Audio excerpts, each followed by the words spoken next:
So, Mr. President of General Assembly, Secretary General of the United Nations, High Commissioner for Human Rights, Director General of the United Nations Office at Geneva, Head of Federal Department of Foreign Affairs of Switzerland, Excellencies, distinguished colleagues, dear participants.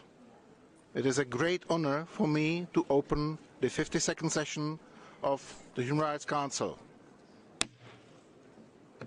Before we begin, I understand that the distinguished permanent representative of Gambia, Ambassador Kah, has requested the floor for an important request. Ambassador, you have the floor.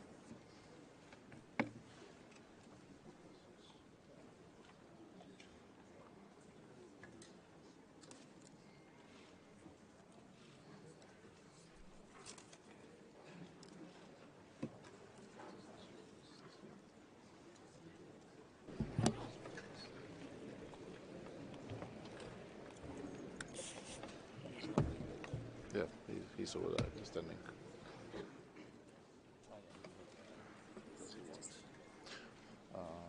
To pay the tribute.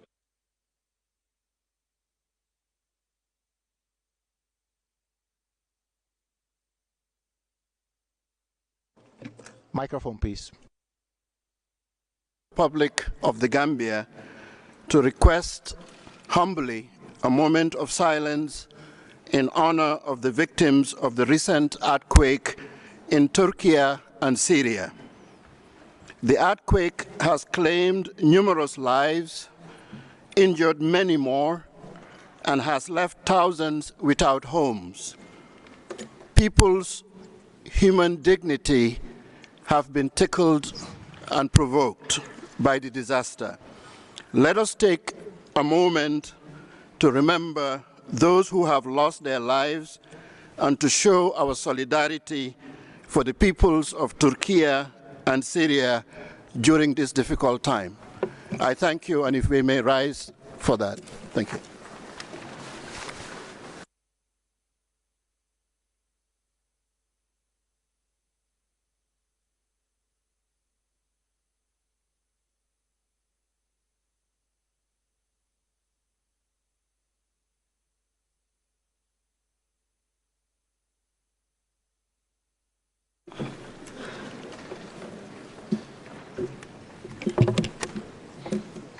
Thank you, Ambassador.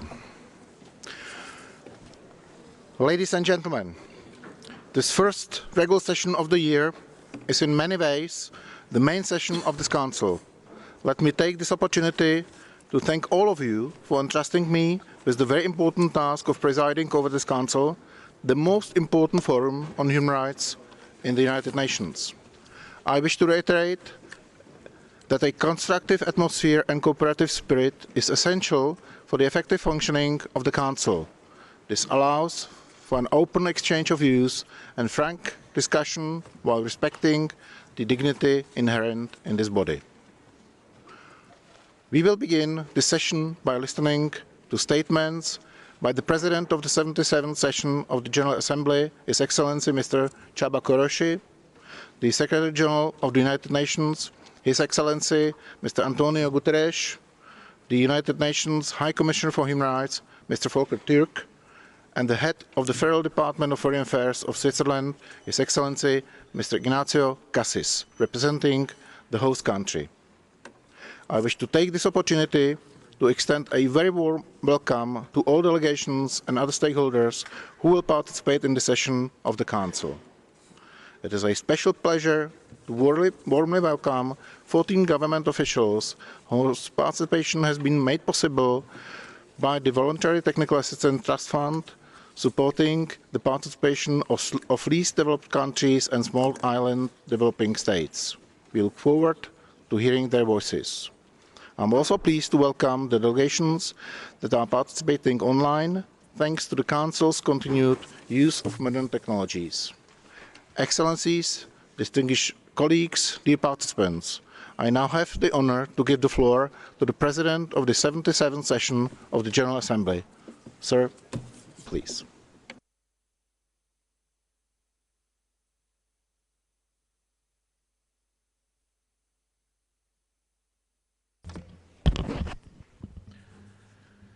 Thank you very much, Mr. President, Mr. Secretary General, Mr. High Commissioner, Excellencies, distinguished delegates. It is an honor to address the opening of this 52nd session of the Human Rights Council. We are celebrating the 75th anniversary of the adoption of the Universal Declaration of Human Rights. This year is also the 30th anniversary of the adoption of the Vienna Declaration of Programme of Action. And while there is much to celebrate, any festivities are clearly superseded by reality of the world in a state of disarray. We are facing unprecedented, cascading, and interlocking crises. In fact, we have been acquainted to a prototype of the Anthropocene era crisis, the first time in the history of humankind. As we gather today, we are far from recovering from the COVID-19 pandemic. Over 70 countries are in death distress. Women and girls remain systematically marginalized in many countries. We simply are not on track to achieve the 2030 agenda. At this moment, armed conflicts have risen after a relative steady decline. One of these is an aggression from a permanent member of the Security Council against a neighboring member state. This has effectively paralyzed the Security Council. In sum, what we are experiencing is precisely the interlocking nature of the challenge we face, calling us to galvanize integrated solutions. This Council, like the General Assembly, is at a crossroads. Will it go about business as usual, compounding the crisis of trust in multilateralism?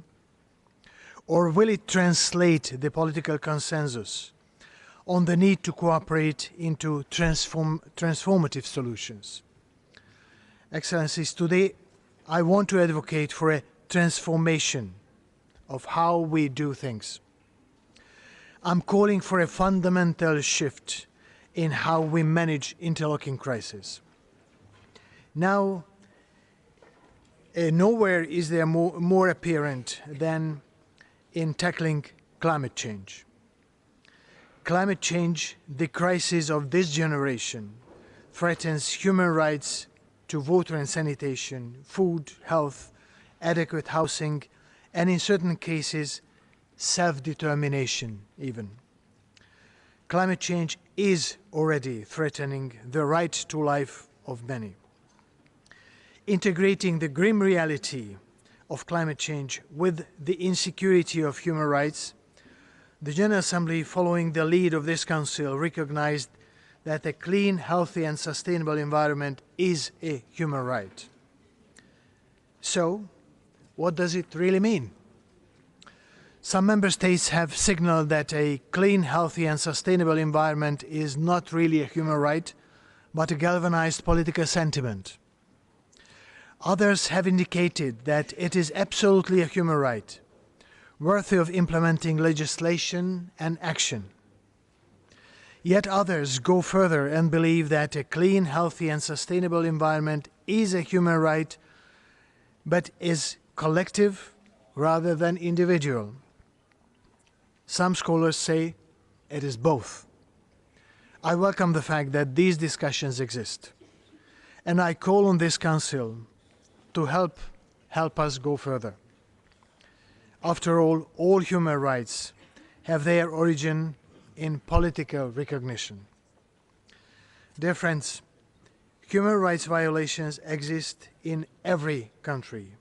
No state has a perfect track record. In times of crisis, governments must prioritize. In this watershed moment, we must take a step back and recognize that the crises we face are human crises.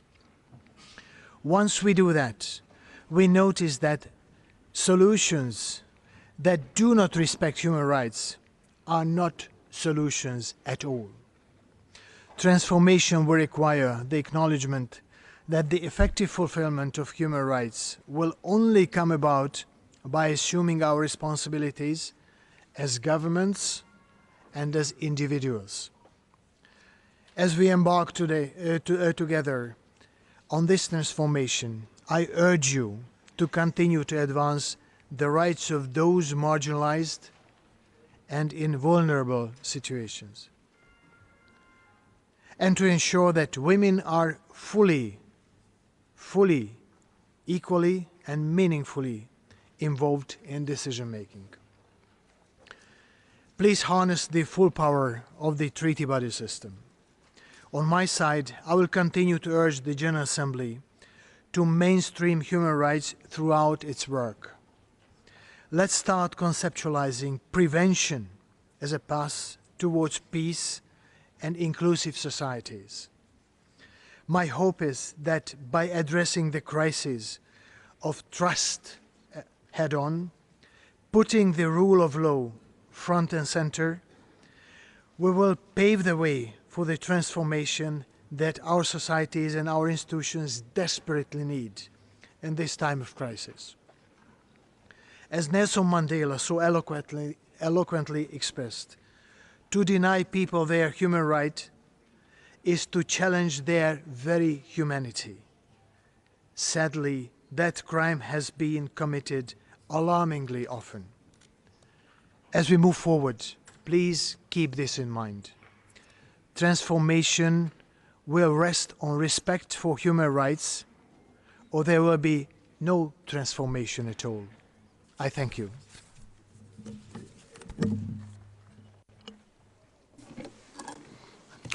Thank you.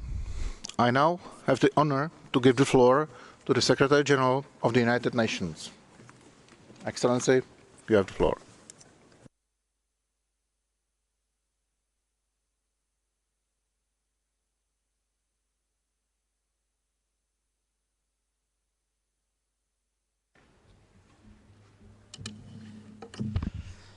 Mr. President of the General Assembly, Mr. President of the Human Rights Council, Excellencies, ladies and gentlemen, all protocol observed.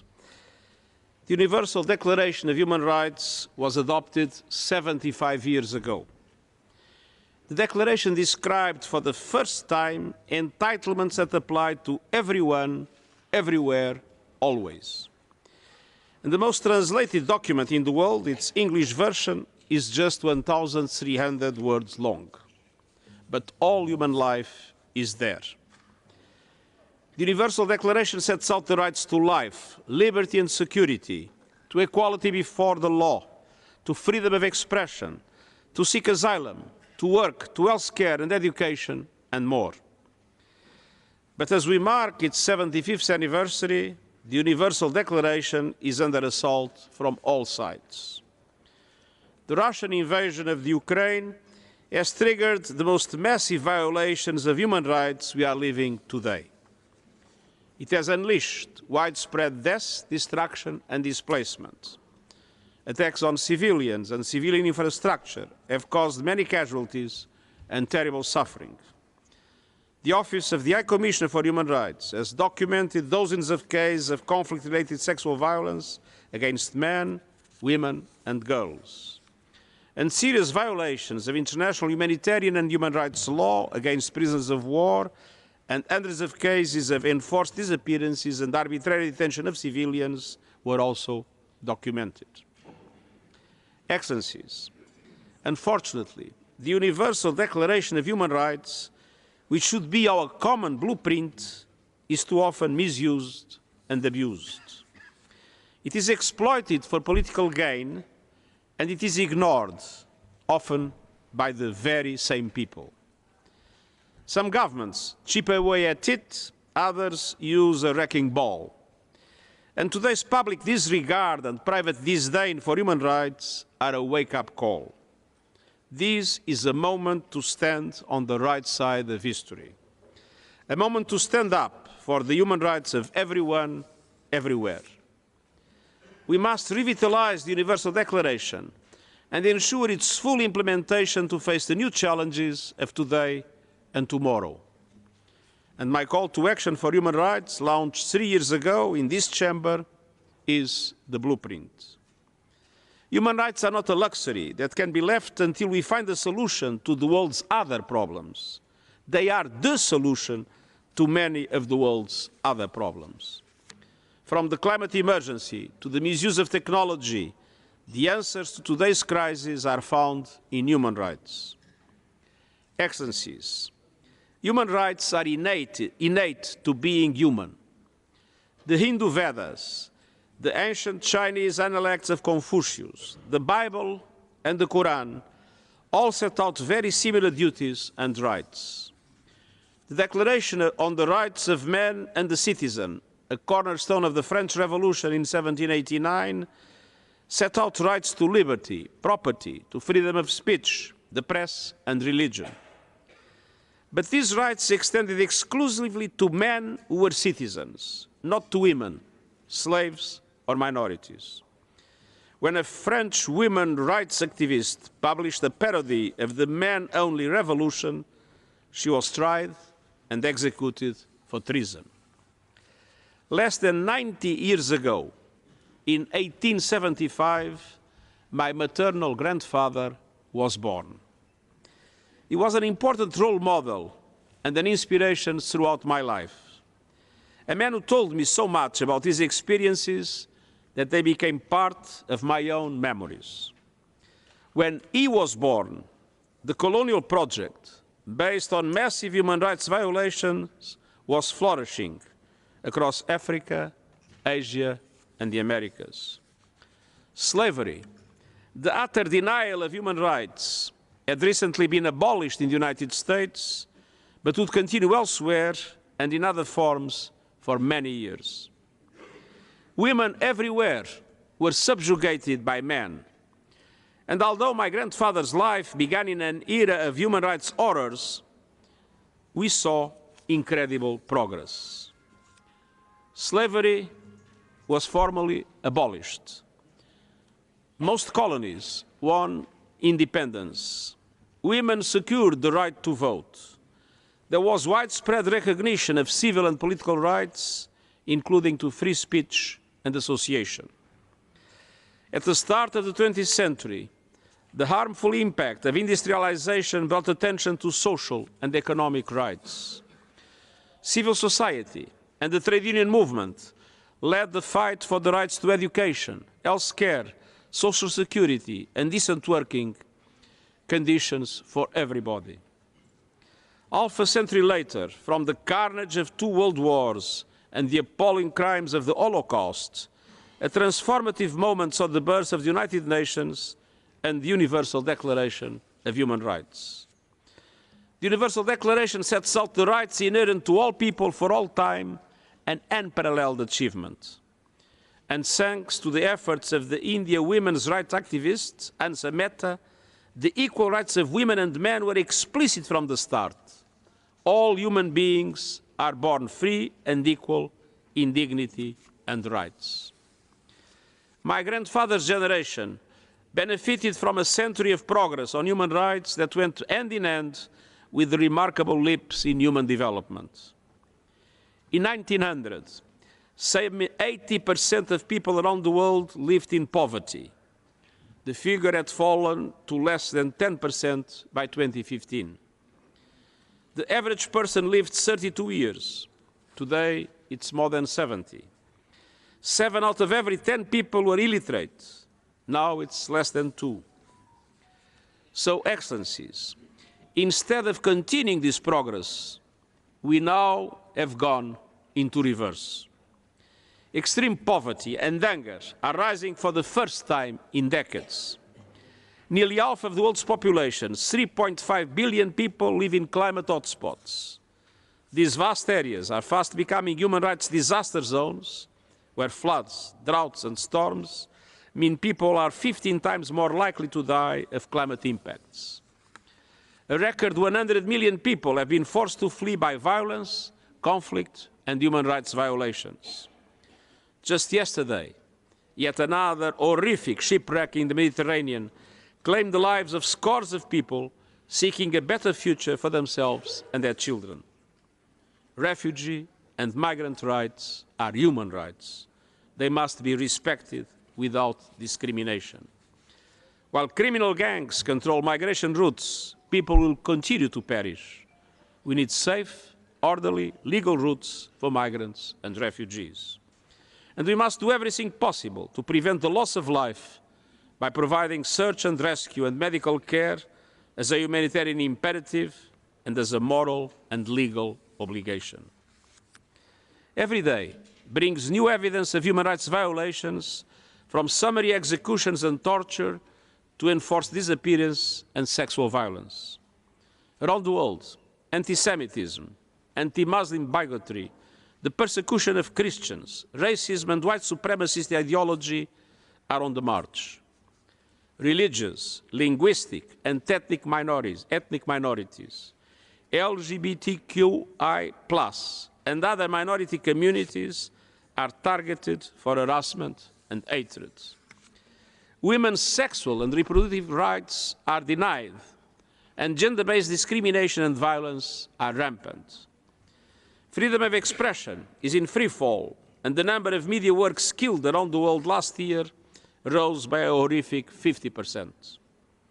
Inequalities of all kinds are dividing societies ever more deeply. Social cohesion and trust are draining away through the yawning gap between the haves and have-nots. The pandemic left us with a pandemic of abuses of civil and political rights. And it laid bare routine violations of economic and social rights, including the exploitation of women's unpaid care work. Looking forward gives rise to even greater alarm. Unless humanity kicks its addiction to fossil fuels now, critical climate tipping points will crush the human rights of generations to come. The misuse of new technologies could threaten human rights on a scale we can't even imagine. Future generations could inherit a world with no protection from misinformation, disinformation, and lies. A divided world of winner takes all. Excellencies, we must heed the lessons of history. As flashpoints multiply and deadly new risks loom, we must fight for our rights. We must protect and promote the global consensus around the Universal Declaration and move forward into a new era of human rights for all. This requires both a laser focus on the rights we have already recognized and a quantum leap towards a new generation of rights. The report on our common agenda sets out a vision for the future with people and their rights at the center. A new social contract to rebuild trust and social cohesion. A new global deal to heal divisions and give developing countries a greater voice in decision-making. And a new agenda for peace based on a holistic vision of the peace continuum from prevention to mediation, peacekeeping and peace-building. The call to action for human rights sets out 7 areas for urgent attention. Rights at the core of sustainable development, rights in times of crisis, gender equality, civic space, future generations, collective action, and new frontiers. We at the United Nations are changing the way we work, recognizing that human rights are central to everything we do. We are prioritizing the connections between human rights and the prevention of conflicts and crises of all kinds. In July this year, the High Commission and I will launch a new agenda for protection. This important initiative will seek to strengthen support from across the United Nations system to member states to protect people and their rights, both in times of peace and in times of crisis and conflict.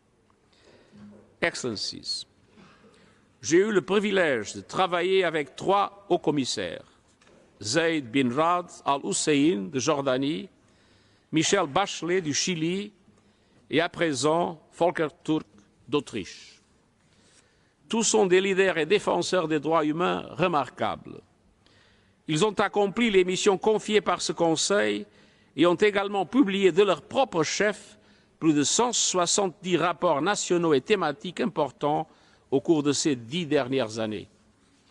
Ces rapports portent notamment sur le changement climatique au Sahel, les migrations en Europe et dans les Amériques et les préoccupations en matière de droits humains dans différents contextes, notamment en Afghanistan, au Chili, en Éthiopie, au Guatemala, en Libye, au Sahel, en Ukraine et au Xinjiang, pour n'en citer que quelques-uns.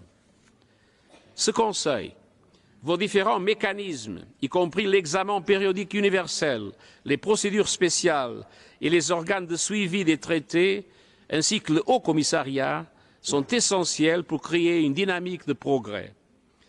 Cette institution soutient les efforts des défenseurs et défenseuses des droits humains qui, avec courage, risquent la persécution, la détention et même la mort dans l'accomplissement de leur travail vital. Vos missions d'établissement des faits, vos commissions d'enquête et vos experts indépendants sont essentiels aux principes de justice et de responsabilité. La Cour internationale de justice occupe un rôle unique en matière de justice et de responsabilité internationale. La Cour pénale internationale est l'institution centrale du système de justice pénale internationale. Elle incarne la vocation de placer les auteurs des crimes les plus graves face à leurs responsabilités. Je me réjouis des progrès accomplis afin que les violations des droits humains soient poursuivies au niveau national et régional, y compris les violations commises par le secteur privé. Les actions en justice à l'encontre des entreprises qui détruisent le climat constituent une avancée importante. Les producteurs de combustibles fossiles et leurs financiers doivent comprendre une vérité élémentaire. La poursuite de méga profits, alors que tant de personnes perdent leur vie et leurs droits aujourd'hui et à l'avenir, est totalement inacceptable. Excellences, alors que nous célébrons l'impact de la Déclaration universelle des droits de l'homme, notre pire ennemi est la complaisance. Car en matière de droits humains, l'histoire reste à écrire. Nous devons continuer à faire des droits humains une réalité dans la vie des populations du monde entier. Nous devons nous inspirer des mouvements de libération et de protestation qui ont accompli d'énormes avancées au cours du siècle dernier. L'abolition de l'esclavage, la décolonisation, le suffrage universel, le mouvement féministe et la fin de l'apartheid. La société civile, les défenseurs des droits humains, les personnes en situation de handicap, les femmes, les filles et les jeunes du monde entier sont déjà dans la rue et exigent la protection de tous les droits humains pour toutes et pour tous. Je suis à leur côté, nous devons tous être à leur côté et je vous remercie.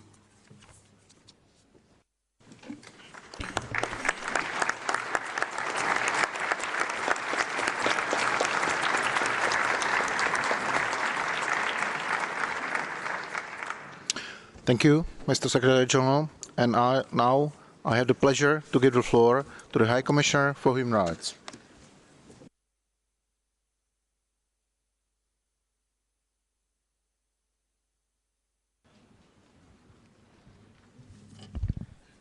Mr. President of the General Assembly, Secretary General, President of the Council, Excellencies, distinguished delegates. Human rights is the common language of our shared humanity. It is about how we interact with each other as individuals, within societies, between countries, as well as with our environment and the planet. At its heart is the recognition of human dignity, the need for power dynamics and relationships to be based on respect.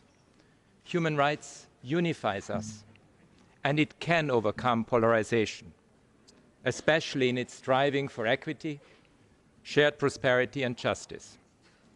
Let me begin at the beginning.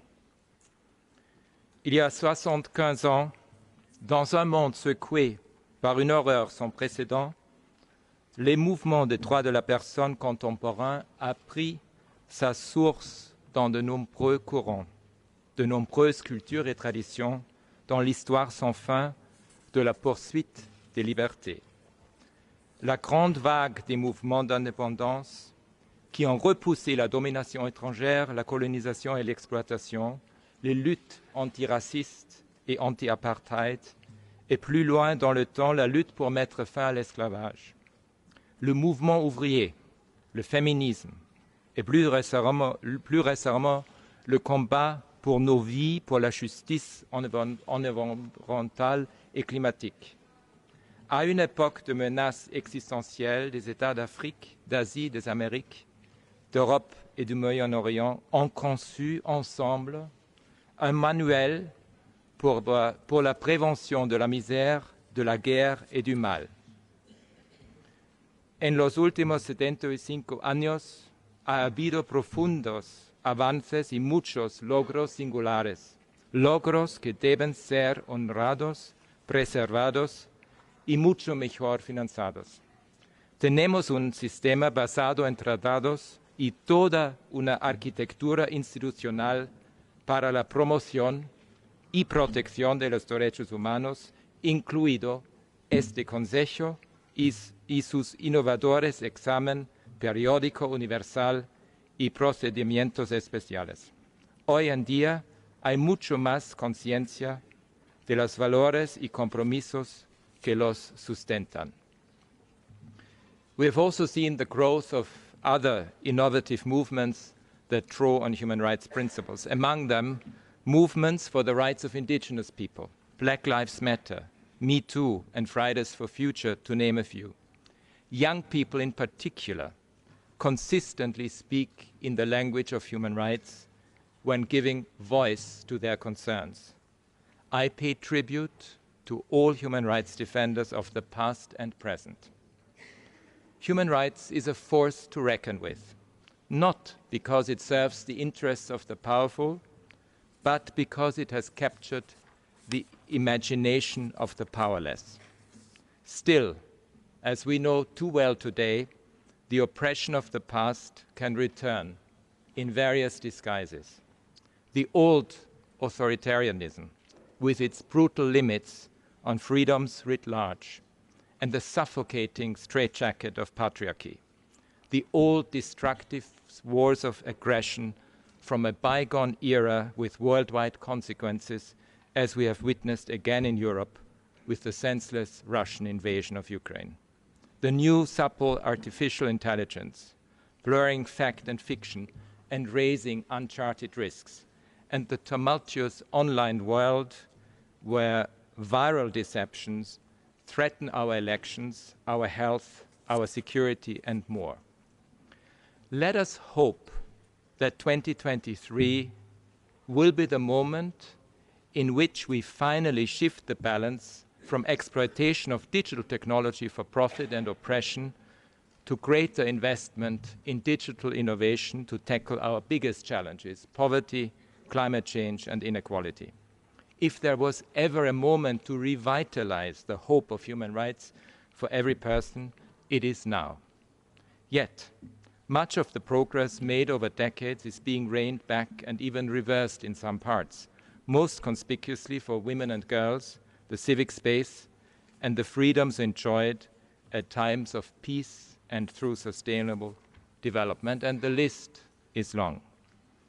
With an eye to the past, as well as to the future, in the spirit of never again, and in the interest of intergenerational justice, it is critical that we rekindle the spirit, the impulse, and the vitality that led to the adoption of the Universal Declaration of Human Rights 75 years ago. We need to forge a new worldwide consensus on human rights, broadening its base of support and moving forward together in recognition that our survival depends on finding our way back to that common language. Our institutions, which exist to advance all civil, political, economic, social, and cultural rights on an equal footing, as well as the right to development and the right to a clean, healthy, and sustainable environment, are in a unique position to rebuild this shared respect for each other's dignity. Our goal must be to promote and implement a 21st century human rights vision that is transformative, solution-oriented, unifying, and that speaks directly to every person's need for justice and search for meaning in life. It is against this backdrop that we have embarked this year on the Human Rights 75 initiative, first and foremost to rebuild trust. Trust between states, that they will act in line with international law and the agreements which they themselves have crafted, and jointly work to advance the common good. Trust between people and their governments, which have promised to represent and serve them. Trust between communities and trust with future generations and the planet. We can rise above the fray and use human rights not as a weapon in the context of geopolitical shifts, not as a nice to have for sunny days in the future, but as what it is and was always meant to be, a solution to help us get out of the harms that are destroying our world. I invite all member states and all relevant actors to take the lead in advancing all human rights across the world and in their own nations. And as we commemorate these important anniversaries this year, let us use this opportunity to re-energize and update our work and to de-escalate, to overcome our differences through solidarity and genuine dialogue, working across geopolitical divides with a clear vision to advance the needs of every country and the rights of all.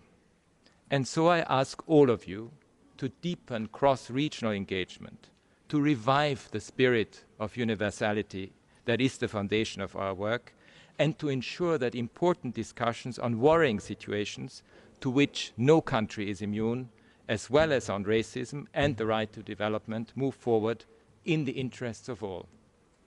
I encourage you to ensure that serious violations and abuses are addressed wherever they may occur, and not to fall into the trap of denial or obfuscation. I encourage you to address your people's rights to freedom from want and to freedom from fear on an equal footing and with the same emphasis, so that all human rights can strengthen each other and support the renewal of the much-needed social contract between the institutions of the state and their peoples. I urge you to communicate to the public your sincere commitment to human rights and to counter the rising tide of hatred and division. I urge you to help put the world back on track, to realize the promises of enduring peace, sound development and justice, to strive for greater solidarity within and between countries in much needed discussions on reform of the international financial architecture, the legacy of colonialism and compensation for climate change. And I ask you to help re-establish our generation's commitment to human rights by sharing with us transformational promises that you would like to make at the high-level event that we have planned in December.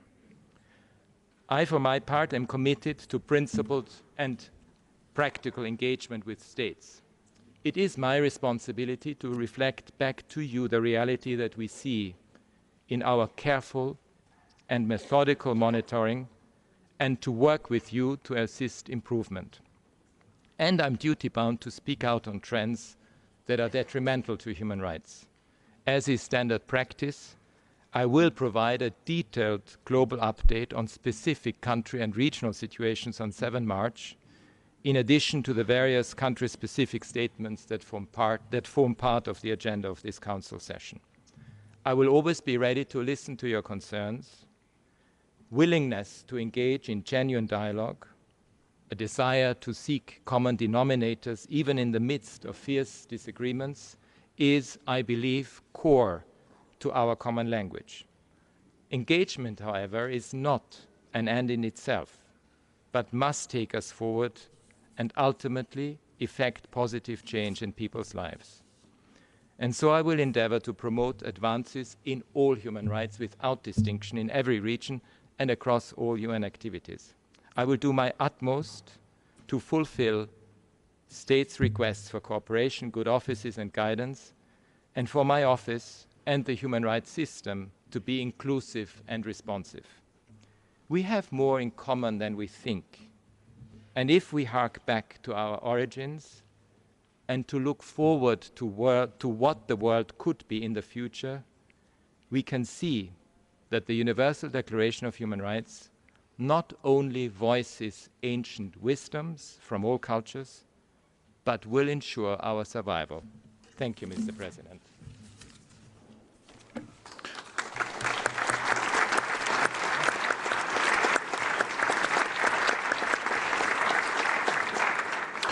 Thank you.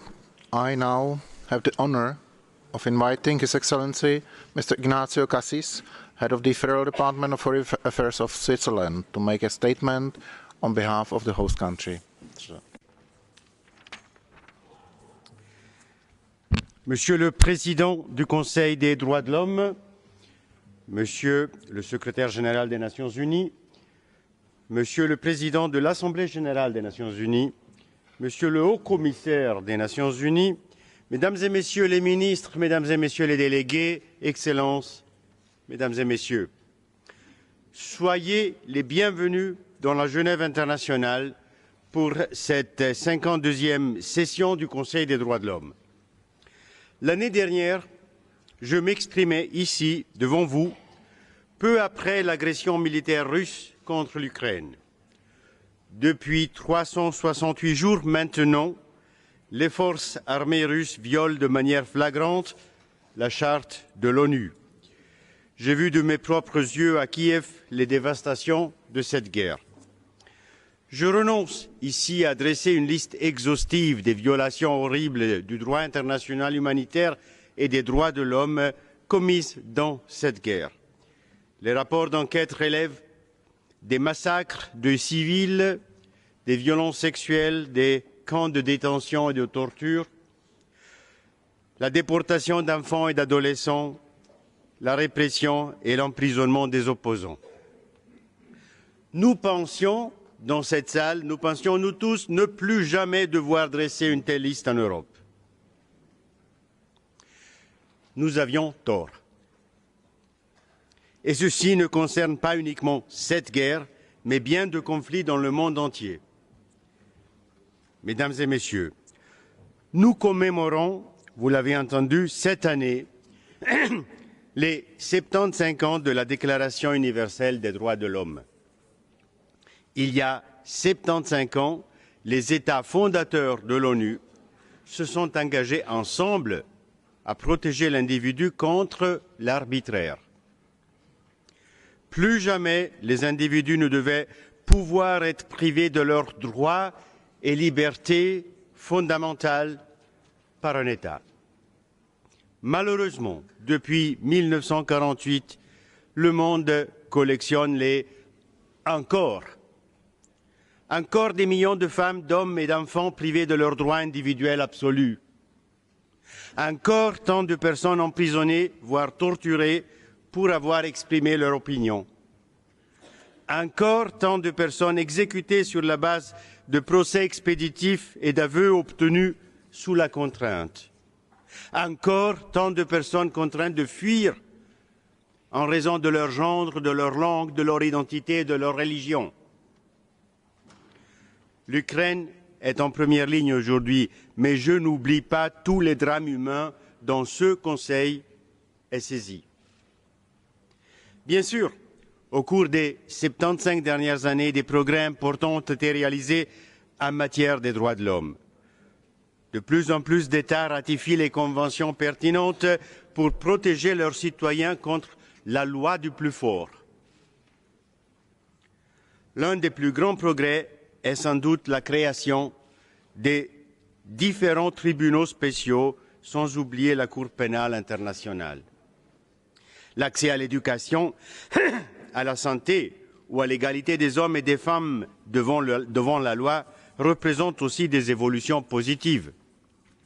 Cependant, l'espoir de voir la démocratie, l'état de droit et les droits de l'homme s'imposer dans le monde entier ne s'est pas concrétisé.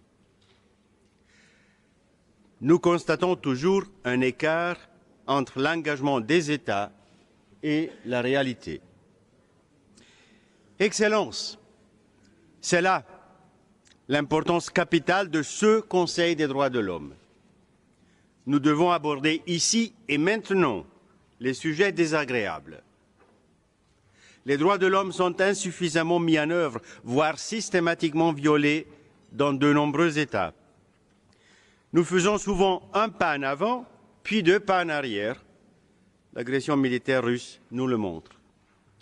Mais cela ne signifie pas qu'il faille baisser les bras. Nous ne remettons pas non plus en cause la loi et la police parce qu'il y a des infractions et des crimes. Que faut-il faire, me direz-vous? J'ai pensé à 5 points. Le premier, nous devons nous parler clairement, nommer les choses telles qu'elles sont. Deuxièmement, nous devons documenter les violations dans le monde entier. Troisièmement, nous devons amener ceux qui ont commis des crimes à rendre des comptes. Sans justice pour les victimes, aucune paix durable n'est possible. Quatrièmement, nous devons renforcer le multilatéralisme et le focaliser davantage sur son but primordial, la paix. Cinquièmement, nous devons utiliser la meilleure arme que l'être humain possède, le dialogue. Encore et encore. Il n'y a pas de paix sans dialogue, surtout quand on est en désaccord. Voilà, mesdames et messieurs, comment la Suisse est prête à chercher des solutions. Voilà comment nous sommes déterminés à travailler avec vous au sein de ce Conseil, dans l'intérêt de mon pays, tout comme des vôtres. Je vous en remercie.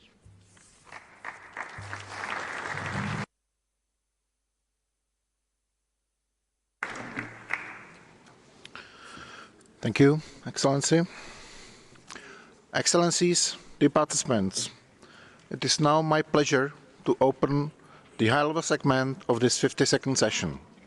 This segment is scheduled to conclude on Thursday and will be immediately followed by the general segment.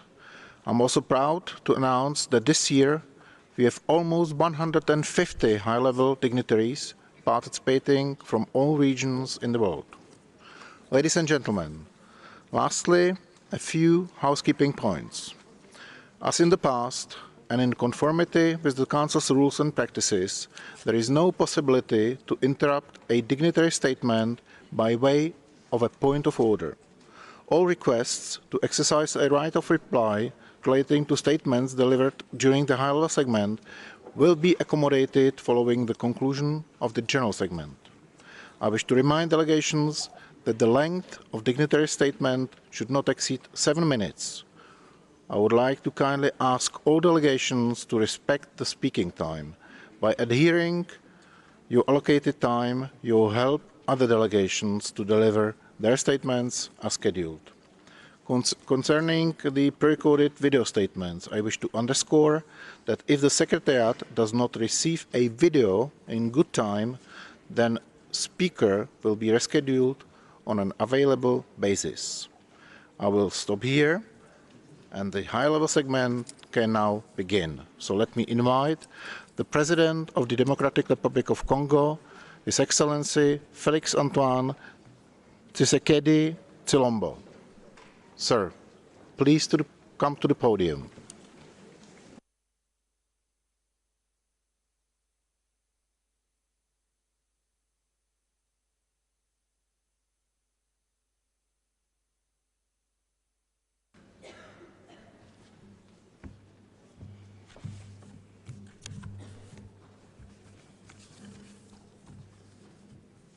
Monsieur le Président du Conseil des droits de l'homme des Nations Unies, Mesdames et Messieurs les chefs de gouvernement, Monsieur le Président de la 77e session de l'Assemblée générale des Nations Unies, Monsieur le Secrétaire général des Nations Unies, Monsieur le Haut-Commissaire des Nations Unies aux droits de l'homme, Monsieur le chef du département fédéral des affaires étrangères de la Confédération suisse, Mesdames et Messieurs les chefs de délégation. La tenue de la 52e session du Conseil des droits de l'homme des Nations Unies m'offre l'opportunité de m'exprimer du haut de cette tribune sur la situation des droits de l'homme et des libertés fondamentales en République démocratique du Congo, des priorités retenues en la matière par mon gouvernement, des avancées enregistrées à ce stade, ainsi que des défis majeurs auxquels nous sommes confrontés comme nation décidés à vivre dans la modernité et à contribuer au progrès de la civilisation de l'universel. À ce sujet, comme vous le savez, la République démocratique du Congo est secouée depuis 1994, année du génocide rwando-rwandais de triste mémoire, par des violences cycliques meurtrières et des pillages de ses ressources naturelles par des groupes armés terroristes évalués à environ 150 à l'est du pays et dont certains sont d'obédience islamiste intégriste proches de Daesh. Ces groupes opèrent plus spécifiquement dans les provinces de l'Ituri, du Maniema, du Nord Kivu et du Tanganyika. Il n'est plus un secret pour personne qu'ils sont entretenus, armés et soutenus par certains États de la région comme le Rwanda et par des milieux financiers étrangers. Ainsi, depuis 30 ans, la République démocratique du Congo est le théâtre d'atrocités humaines les plus abominables. Des violations graves des droits de l'homme, des crimes de guerre et contre l'humanité y sont commis dans l'impunité la plus totale. Mon pays est devenu tristement célèbre en recrutement des enfants soldats et en violences faites à la femme qui ont atteint le paroxysme par les viols systématiques des femmes érigées en armes de guerre. En somme, les crimes de sang et l'immoralité ont été ainsi banalisés en République démocratique du Congo. À ces violences des guerres se sont ajoutées celles des pouvoirs publics par suite des restrictions abusives et des entraves policières à l'exercice des libertés individuelles et collectives, ainsi qu'aux droits de l'homme, notamment par la répression sanglante de manifestations publiques pacifiques, les arrestations et détentions arbitraires à motivation politique. Pour tout dire, mon pays a été plongé dans une insécurité et une instabilité chroniques qui l'ont isolé du monde, terni son image et compromis la conduite des politiques efficaces et réussies de son développement. Face à ce lourd héritage des régimes précédents, j'ai, dès mon accession à la magistrature suprême de la République démocratique du Congo, placé la protection et la promotion des droits de l'homme et des libertés fondamentales parmi les priorités de mon mandat et de l'action du gouvernement de la République. À cet effet, j'ai pris les mesures suivantes: la fermeture de tous les lieux de détention illégaux et secrets des services de sécurité et des offices de police judiciaire, la libération de tous les détenus et prisonniers politiques. Il n'y a plus aujourd'hui dans mon pays de Congolais arrêtés, détenus ou emprisonnés pour leurs opinions ou appartenances politiques, à ne pas confondre bien entendu avec des politiciens poursuivis pour infraction de droit commun. La libéralisation des espaces des manifestations publiques, des libertés d'opinion, de pensée et d'information, avec pour objectif plus jamais de manifestations non violentes réprimées, ni de manifestants pacifiques poursuivis et tués, même dans les lieux de culte, comme on a pu le voir en République démocratique du Congo par le passé. Et enfin, le retour au pays sans condition des exilés politiques. Afin de promouvoir la réconciliation nationale, de penser et cicatriser dans la durée les blessures de guerre et autres marques de l'insécurité à l'est de notre pays, le gouvernement de la République s'attelle à la mise en œuvre d'une justice transitionnelle fondée sur l'éclatement de la vérité, la reconnaissance de la faute commise, la garantie de non-répétition ou vetting, la réparation du préjudice causé et le pardon. Pour ce faire, mon gouvernement, avec l'appui technique de certains partenaires, dont le Bureau conjoint des Nations Unies aux droits de l'homme et l'assistance des experts tant nationaux qu'internationaux, a élaboré un avant-projet de loi cadre portant dispositions générales applicables à la justice transitionnelle qui sera soumis au Parlement au courant de la session de mars prochain. Par ailleurs, dans le cadre du processus de paix de Nairobi initié par la Communauté d'Afrique de l'Est et de la mise en œuvre du programme de démobilisation, désarmement, relèvement communautaire et stabilisation, PDDRCS en sigle, j'ai entrepris des consultations avec les groupes armés en vue de leur réintégration dans la vie nationale. Ces consultations sont à leur phase 3 et incluent déjà 56 groupes. Le M23, soutenu par le Rwanda, et le Codeco se sont exclus de ce processus de paix en prenant les armes contre la République démocratique du Congo, dont ils se réclament pourtant la citoyenneté. S'agissant des poursuites pour crimes imprescriptibles, mon gouvernement continue à plaider pour la création d'un tribunal pénal international pour la République démocratique du Congo afin d'élucider les 617 incidents documentés dans le rapport mapping du Haut Commissariat des Nations Unies aux droits de l'homme. En même temps, il réfléchit sur la création d'une cour pénale spéciale comme en République centrafricaine, ou sur l'institution au niveau national des chambres mixtes au sein des juridictions ordinaires de l'ordre judiciaire comme alternative afin de lutter efficacement contre l'impunité. Dans le même sens, pour la première fois dans son histoire, la République démocratique du Congo vient de se doter de la loi numéro 22/065 du 26 décembre 2022, fixant les principes fondamentaux relatifs à la protection et à l'indemnisation des victimes de violences sexuelles liées au conflit et des victimes des crimes contre la paix et la sécurité de l'humanité. À la suite de cette loi, un fonds de réparation des victimes a été créé par décret et est en phase d'opérationnalisation.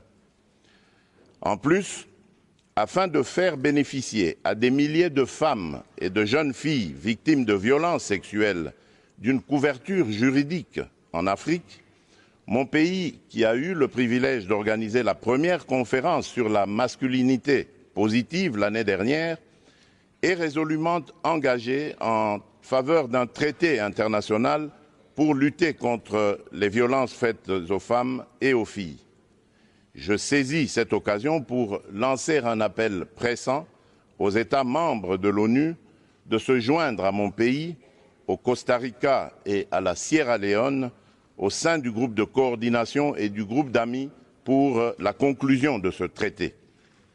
Concernant le trafic d'êtres humains, j'ai institué un mécanisme en interne chargé d'en faire le suivi et de rapporter les cas suspects aux autorités compétentes aux fins de poursuite des auteurs des actes constitutifs de ce crime. À ce sujet, les dispositions du Code pénal congolais ont été renforcées et adaptées afin de réprimer rigoureusement les auteurs des dits actes. Dans le cadre de la protection des droits des personnes vulnérables, j'ai également promulgué en date du 15 juillet 2022 la loi numéro 22/030 portant protection et promotion des droits des peuples autochtones pygmées en République démocratique du Congo afin de faciliter leur intégration dans la communauté nationale et d'assurer ainsi l'égalité des chances envers cette population. La promulgation de la loi organique numéro 22/003 du 3 mai 2022 portant protection et promotion des droits des personnes vivant avec handicap répond aussi à cette exigence. Toujours dans le même ordre d'idées, le Parlement examine depuis la dernière session le projet de loi visant la protection des défenseurs des droits de l'homme. Le mandat des membres de la Commission nationale des droits de l'homme a été renouvelé par la signature de l'ordonnance d'investiture de nouveaux élus. Quant aux élections générales prévues pour le 20 décembre prochain, une autre matière qui touche aux libertés fondamentales et aux droits fondamentaux des citoyens, le gouvernement de la République et moi-même attachons le plus grand intérêt et portons une attention soutenue à leur tenue en toute transparence, en toute liberté et sans exclusion basée sur des considérations politiques, tribales ou ethniques. Toutefois, la persistance de la guerre à l'est de notre pays risque d'hypothéquer le processus électoral dont les opérations d'enrôlement sont déjà en cours par suite du déplacement massif des personnes des zones de combat, de l'insécurité et de l'inaccessibilité à ces zones. Il est donc impérieux que la communauté internationale s'implique davantage activement aux côtés de la République démocratique du Congo pour la restauration de la paix et de l'autorité de l'État dans cette partie du territoire national. Monsieur le Président, c'est au moment où toutes les initiatives et actions que je viens d'exposer sont en cours et commencent à porter leurs fruits que les autorités rwandaises ont ressuscité le mouvement terroriste du 23 mars, le M23 en sigle, défait en 2013 pourtant par nos forces armées, avec l'appui des troupes internationales de la MONUSCO, pour agresser la République démocratique du Congo et bloquer le processus de paix de Nairobi, dans le but inavoué de poursuivre les pillages des ressources naturelles de la République démocratique du Congo et de placer sous l'impérium rwandais une partie de son territoire national, le Nord Kivu en l'occurrence. C'est ici le lieu, une fois de plus, de dissiper toute équivoque et de porter un démenti cinglant aux allégations fallacieuses des dirigeants rwandais qui invoquent à qui veulent les entendre, d'une part, la prétendue collaboration entre officiers de l'armée congolaise et les commandants des forces démocratiques pour la libération du Rwanda, les FDLR, alors que j'ai changé le leadership de l'armée depuis plusieurs mois, et d'autre part, le discours de la haine tribale contre les populations dites rwandophones qui seraient persécutées ou, pis encore, menacées de génocide en République démocratique du Congo, et cela pour justifier leurs crimes dans mon pays et obtenir la mansuétude de certains pays. À cet égard, je recommande à toute personne qui en aurait encore le doute de lire les groupes d'experts, le rapport des groupes d'experts de l'ONU sur la situation sécuritaire à l'est de la République démocratique du Congo, rapport de septembre 2022, distribué par le Conseil de sécurité, et celui lui déposé en janvier dernier pour se rendre à l'évidence de la présence des forces de défense du Rwanda, les RDF, au Nord Kivu et de leur soutien au M23. Quant au discours de haine contre nos compatriotes Tutsis congolais, mon gouvernement reste ferme contre tout individu ou groupe d'individus qui tiendrait un tel discours et réitère sa demande à toute personne, organisation ou partenaire extérieur de le dénoncer. La justice congolaise appliquera dans toute sa rigueur les lois de la République aux auteurs de propos d'incitation à la haine tribale ou ethnique. Sur ce chapitre de la prétendue persécution des Congolais rwandophones, afin d'enlever tout prétexte aux dirigeants rwandais qui se sont constitués sans procuration avocats de cette communauté, le gouvernement de la République démocratique du Congo vient de saisir le Haut Commissariat des Nations Unies pour les réfugiés pour lui demander de prendre toutes les initiatives requises en vue de la tenue dans les plus brefs délais des discussions tripartites RDC, Rwanda, HCR pour le rapatriement de leurs réfugiés respectifs dans leur pays, conformément au cadre juridique bilatéral actuel, aux règles du droit international et aux pratiques pertinentes en vigueur en la matière. Mon pays attend impatiemment ces discussions auxquelles seront associés du côté congolais les notabilités coutumières des communautés concernées afin de régler définitivement les problèmes soulevés et de réaliser une réconciliation vraie et durable entre ces communautés. Monsieur le Président du Conseil des droits de l'homme des Nations Unies, Excellences, Messieurs les Premiers ministres et chefs de délégation, Monsieur le Président de la 77e session de l'Assemblée générale des Nations unies, Monsieur le Secrétaire général des Nations unies, Monsieur le Haut-Commissaire des Nations unies aux droits de l'homme, Monsieur le chef du département fédéral des affaires étrangères de la Confédération suisse, Mesdames et Messieurs, il n'y a de pire ennemi des droits de l'homme et des libertés fondamentales que la guerre. Il est illusoire de prétendre protéger et promouvoir les droits de l'homme ainsi que les libertés fondamentales dans un contexte de guerre qui exacerbe les tensions internes et affaiblit l'État. C'est pourquoi il est impérieux de mettre fin aux aventures guerrières du Rwanda, à l'est de la République démocratique du Congo, pour créer les conditions objectives de réalisation des actions en faveur de ces valeurs universelles pour lesquelles, de tous les temps dans le monde, les peuples se sont battus jusqu'au sacrifice suprême. On ne peut pas prétendre défendre l'exercice des droits de l'homme et des libertés fondamentales en République démocratique du Congo, tout en laissant progresser l'agression de ce pays par le Rwanda et les massacres de ses populations par des groupes armés terroristes. Il est temps que la communauté internationale, en particulier les Nations unies, sanctionne les auteurs des crimes et des violations du droit international en République démocratique du Congo et les contraigne davantage à exécuter le plan de paix issu des processus de Nairobi et de Luanda, plan avalisé aussi bien par l'Union africaine que le Conseil de sécurité de l'ONU. Dans le même sens, l'État, à travers son système judiciaire et son administration, est l'instrument principal de la garantie de jouissance et d'exercice des droits de l'homme et des libertés fondamentales. Il n'y a d'État et de pouvoir judiciaire que pour garantir à tous leurs droits et libertés, dit-on. C'est pourquoi la République démocratique du Congo attend de ses partenaires bilatéraux et multilatéraux l'appui à ses efforts afin de restaurer l'autorité de l'État sur l'ensemble de son territoire national et réformer profondément son appareil judiciaire, tant dans ses structures qu'en ce qui concerne ses animateurs.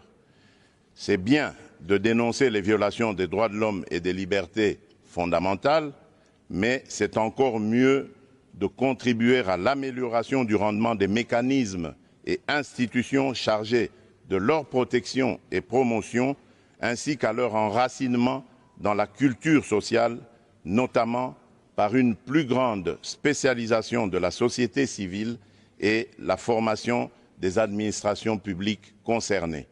Je vous remercie.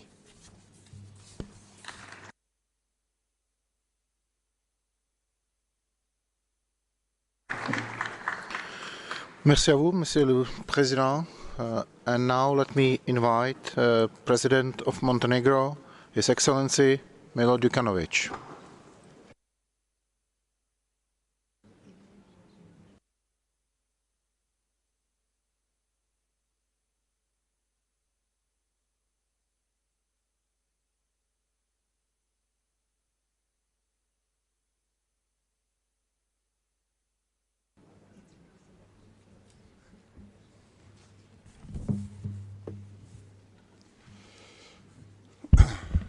Ekscelencije, dame i gospodo, čast mi je da se obratim Savjetu za ljudska prava u ime Crne Gore u njenom drugom mandatu države članice. Pozdravljam izbor ambasadora Baleka za predsjednika Savjeta, uvjeren da će pod njegovim upravljanjem i uz tradicionalnu podršku Češke, a najvišim demokratskim vrijednostima, Savjet nastaviti da ispunjava svoju važnu misiju. Raduje i ohrabruje izbor eminentnog profesionalca i dokazanog humanitarca i zaštitnika najranjivijih, gospodina Volkera Turka, za visokog komesara za ljudska prava. pozdravljamo njegov već prepoznatljiv angažman i dajemo punu podršku. I ovogodišnju debatu održavamo u kontekstu nastavka jednogodišnjeg rata Rusije protiv Ukrajine sa nesagledivim patnjama i stradanjima civila i daljim teškim kršenjima međunarodnog prava, ljudskih prava i međunarodnog humanitarnog prava. U uslovima rušenja temelja međunarodnog poretka zasnovanog na pravilima i povelje Ujedinjenih nacija, tektonskih potresa i posledica po globalnu bezbjednost, geopolitiku i ekonomiju, uključujući krizu energenata i hrane, inflatorne pritiske i porast troškova života i poslovanja. Ruska agresija je stavila na test cijel svijet, generalno djelujući otrežnjujuće i kohezivno na međunarodnu zajednicu. Napad na Ukrajinu je napad na našu evropsku i globalnu bezbjednost i stabilnost i na obavezujuće ključne principe međunarodnog prava i međunarodnog humanitarnog prava. Zato ne smijemo ostajati nijemi kada je dio suverene države okupiran od strane druge, kada se dešavaju pokušaji svrgavanja demokratski izabranih vlasti ili kada bilo koja država krši i zloupotrebljava ljudska prava i slobode. Zbog svega toga, važno je da otvoreno i jasno sagledavamo kako se države odnose prema svojim obavezama da štite i unapređuju ljudska prava, jer od toga zavise životi ljudi kao i mir, sigurnost i stabilnost. Ne možemo biti neutralni u odnosu na agresiju, niti na kršenja ljudskih prava. Pozdravljamo stalnu pažnju Savjeta za ljudska prava na stanje ljudskih prava u Ukrajini u ovom kontekstu. Uostalom, Savjet na to obavezuje njegov mandat. U suprotnom, rizikovali bismo da ohrabrimo slične prijetnje i drugim državama. Danas je to Ukrajina, sutra bi to mogla biti neka druga susjedna država.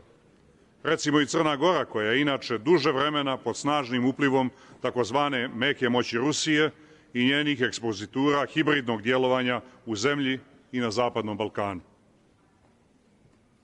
U prošlosti smo prečesto bili svjedoci zastrašujućih efekata nekažnjivosti za zločine. Na greškama moramo učiti. Greške ne smijemo ponavljati. Ovdje u Savjetu danas, kao i na svim drugim relevantnim evropskim i međunarodnim adresama, Crna Gora ponavlja snažnu osudu ruske agresije na Ukrajinu, daje punu podršku nezavisnosti, suverenitetu i teritorijalnom integritetu Ukrajine unutar njenih međunarodno priznatih granica, kao i njeno pravo na samoodbranu.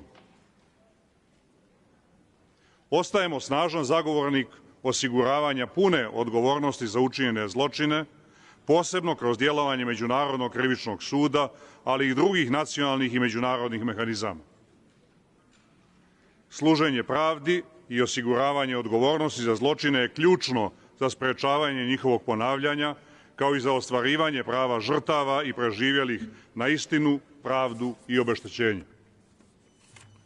Ekscelencija, u pozadini navedenih geopolitičkih dešavanja ove godine obilježavamo važne jubileje dostignuća čovečanstva, 75. godišnjicu Univerzalne deklaracije o ljudskim pravima i 30. godišnjicu Bečke deklaracije i programa akcije, kao i druge važne jubileje.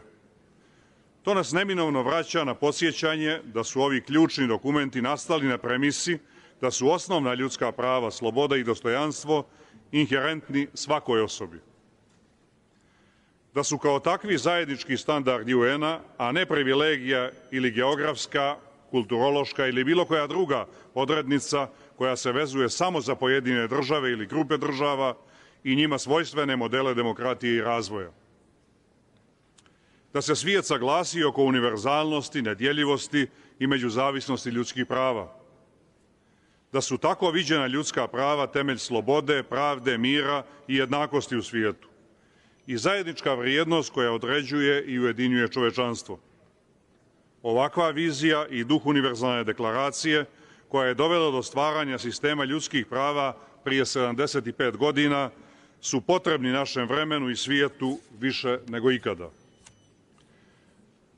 Zato Crna Gora pridružuje svoj glas rezonantnim pozivima visokog komesara za podmlađivanje globalnog konsenzusa o ljudskim pravima kao univerzalnim, nedjeljivim, međuzavisnim i za oživljavanje duha i vitalnosti univerzalne deklaracije. To dalje zahtijeva da osiguramo da ljudska prava budu u središtu naših odgovora na višestruke krize i da budu podržana pravnim sistemom zasnovanim na vladavini prava. Isto tako da podržimo inkluzivan, efikasan i umreženi multilateralizam i njegove institucije. To je važno da bi preokrenuli alarmantni trend sistemskih i široko rasprostranjenih kršenja ljudskih prava, rastuće diskriminacije i nejednakosti, kao i erozije demokratskih institucija i građanskog prostora. I da bi odgovorili na nove izazove za ljudska prava poput hibridnih prijetnji, tehnološkog razvoja, klimatske krize i ekološkog propadanja, te višestrukih posljedica pandemije COVID-19. Da bi ovo postigli, potrebno je da krenemo od svoje kuće, da stalno radimo na očuvanju i unapređenju ljudskih prava i demokratskih vrijednosti u našim društvima. Jedino tako možemo biti kredibilni i odgovorni prema svojim građanima i pouzdani u saradnji sa drugima. Kada sagledavamo domete univerzalne deklaracije u kontekstu sadašnjih, višestruko povezanih i ispreplijetanih izazova i kriza, čini se važnim podsjetiti da je država na čijem sam čelu sačuvala mir, međukulturni i međuetnički karakter crnogorskog društva u vihoru zla i rata koji su generisale retrogradne politike na prostoru bivše Jugoslavije 90. godina prošlog vijeka. Mi danas sve svoje susjede možemo pogledati u oči, ne okrećući glavu od Srebrenice i svih drugih zločina, kao što nijesmo zatvarali vrata pred kolonama izbjeglica iz Bosne i Hercegovine, Hrvatske, sa Kosova, koje su tokom 90-ih našle utočište u Crnoj Gori. Kao i danas od velikog broja Ukrajinaca koji bježe od ruske agresije. Ipak i danas se Crna Gora suočava sa ozbiljnim izazovima koje nagrizaju njenu multietničku demokratiju, oazu mira na Zapadnom Balkanu i sidro njegove stabilnosti, kako su je od 90. godina prošlog vijeka do nedavno nazivali najviši zvaničnici demokratskih država. Kontinuirana ruska hibridna djelovanja kojima smo besomučno izloženi postiču retrogradne politike, šire govor mržnje i produbljuju podjele i u Crnoj Gori, kao i u drugim zapadno-balkanskim društvima. Ali mi nemamo i ne tražimo alternativu evropskom vrednostnom sistemu.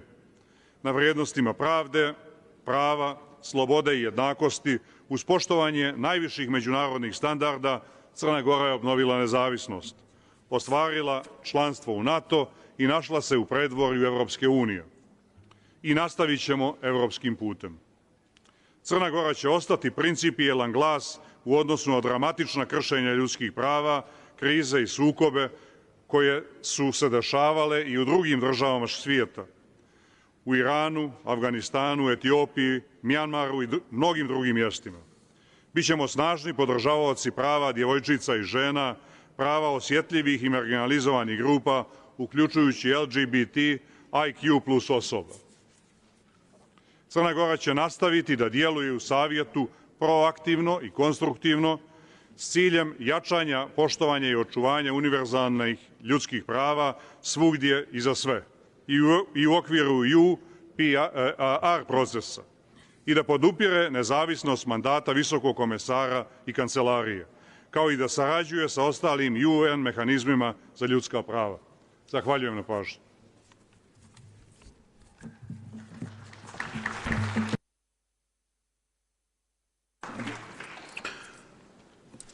Thank you, Excellency. Now we will hear the video message delivered by President of Colombia, His Excellency Gustavo Petro Urrego.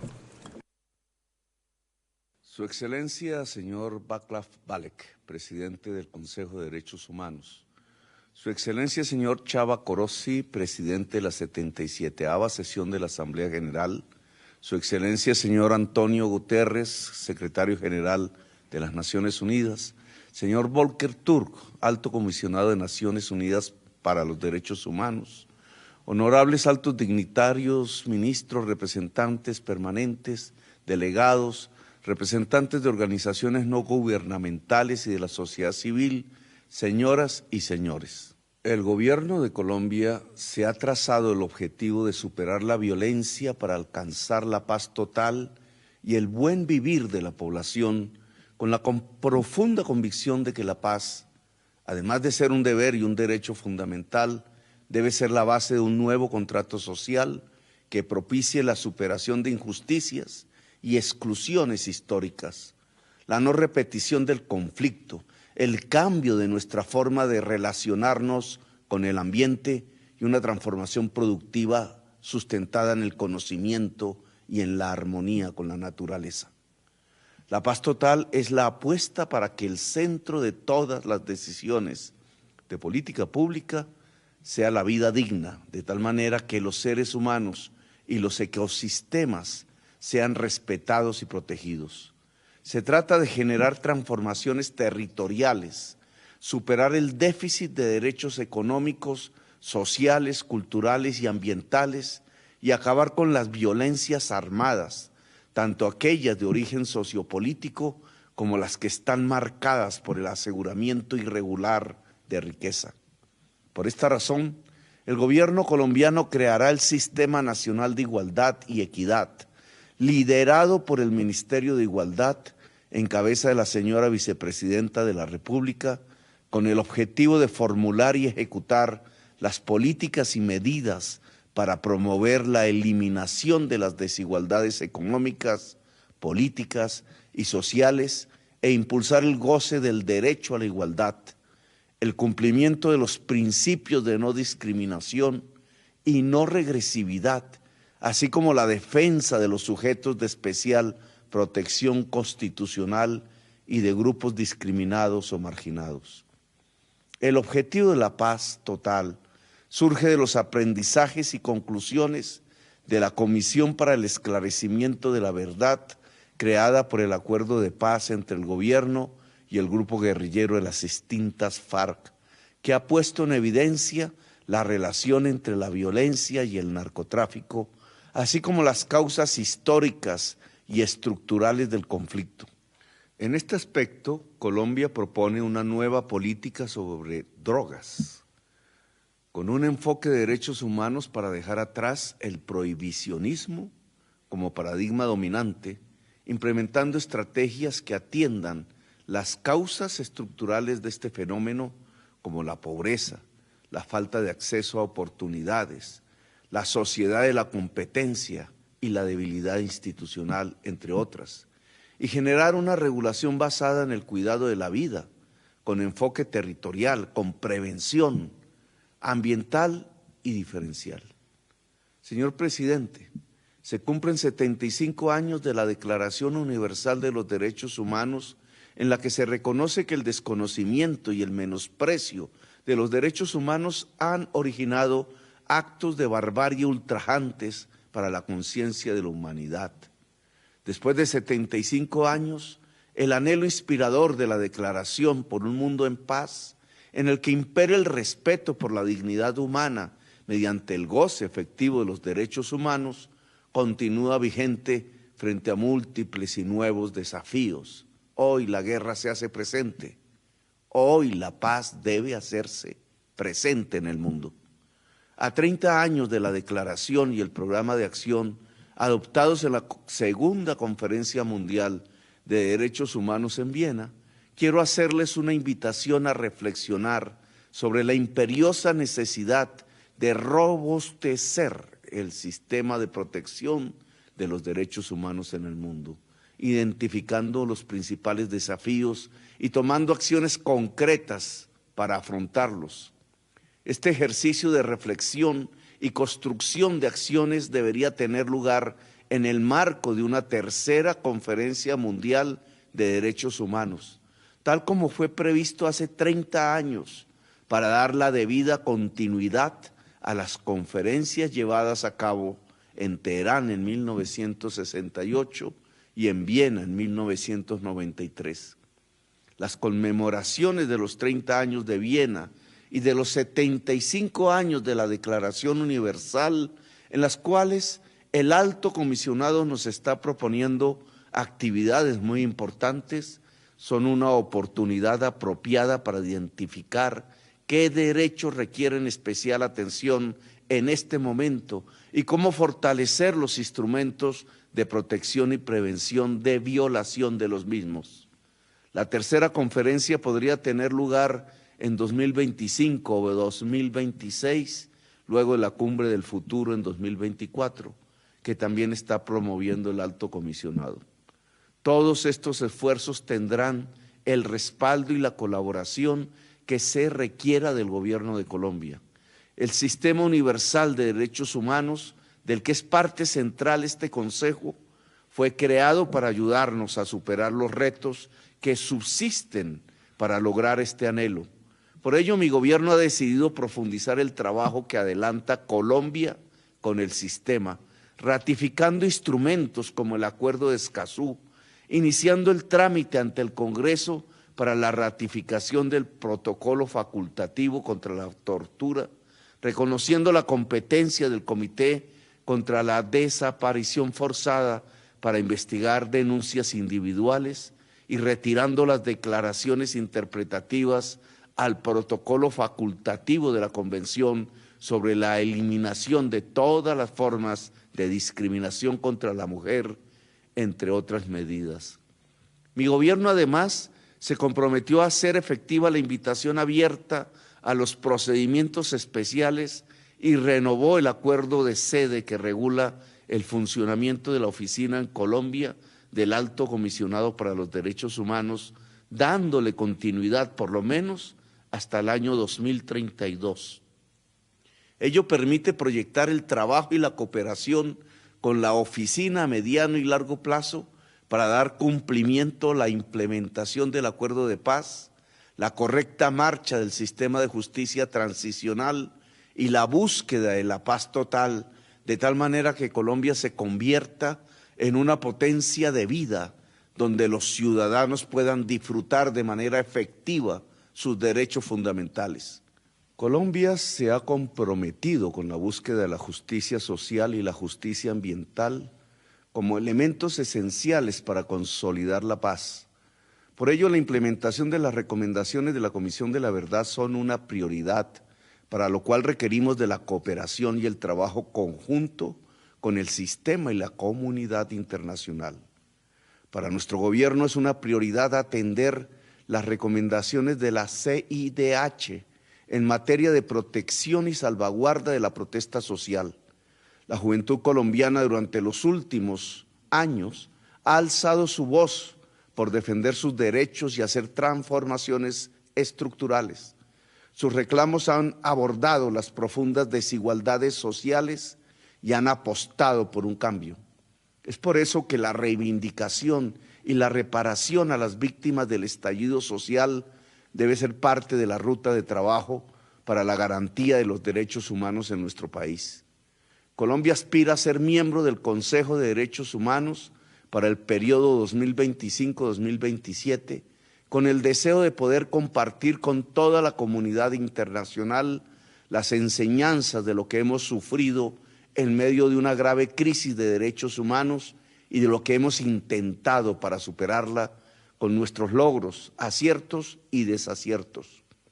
Creemos que esa es la mejor forma de agradecer al Consejo de Derechos Humanos y a los órganos que lo rodean el valioso apoyo que nos han brindado para fortalecer el Estado social de derecho en nuestro país y buscar una paz basada en el respeto y la realización de todos los derechos humanos y de esa manera contribuir a que avancemos juntos hacia dicho objetivo en el mundo entero. Muchas gracias, señor presidente.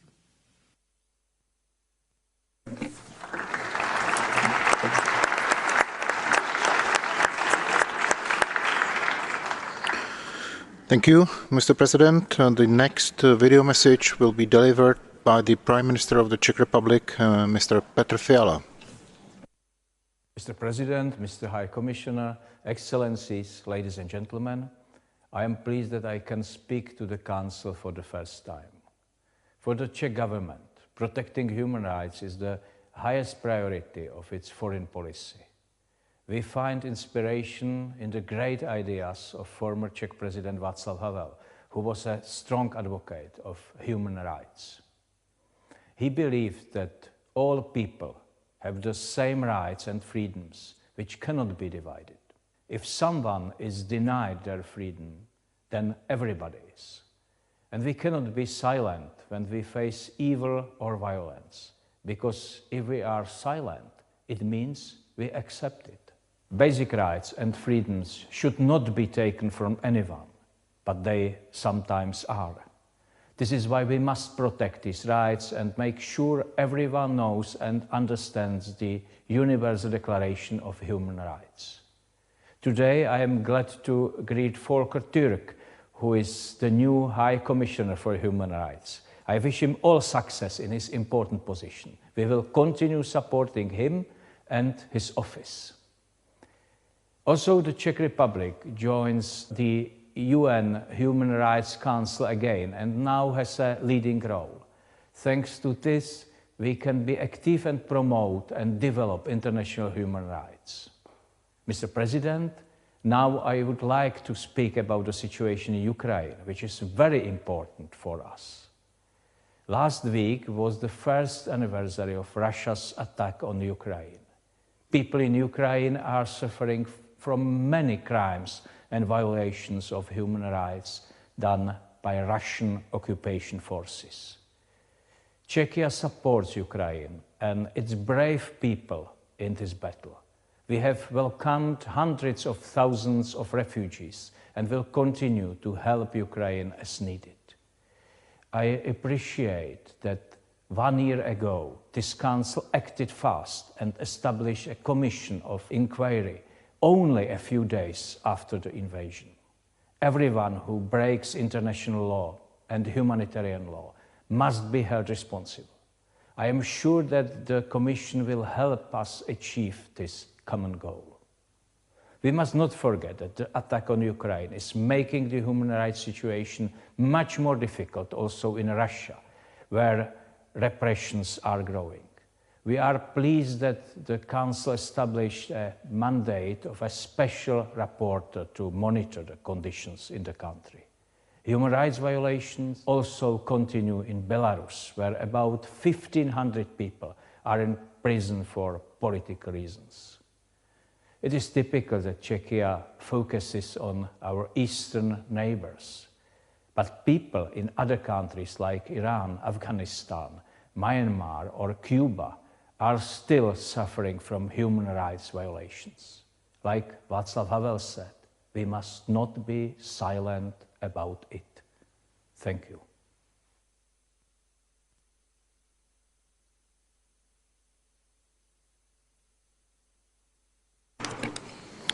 Thank you, Mr. Prime Minister. And now it's an honor and pleasure to invite the Prime Minister of Yemen to the podium, Mr. Main Abdulmalek Said.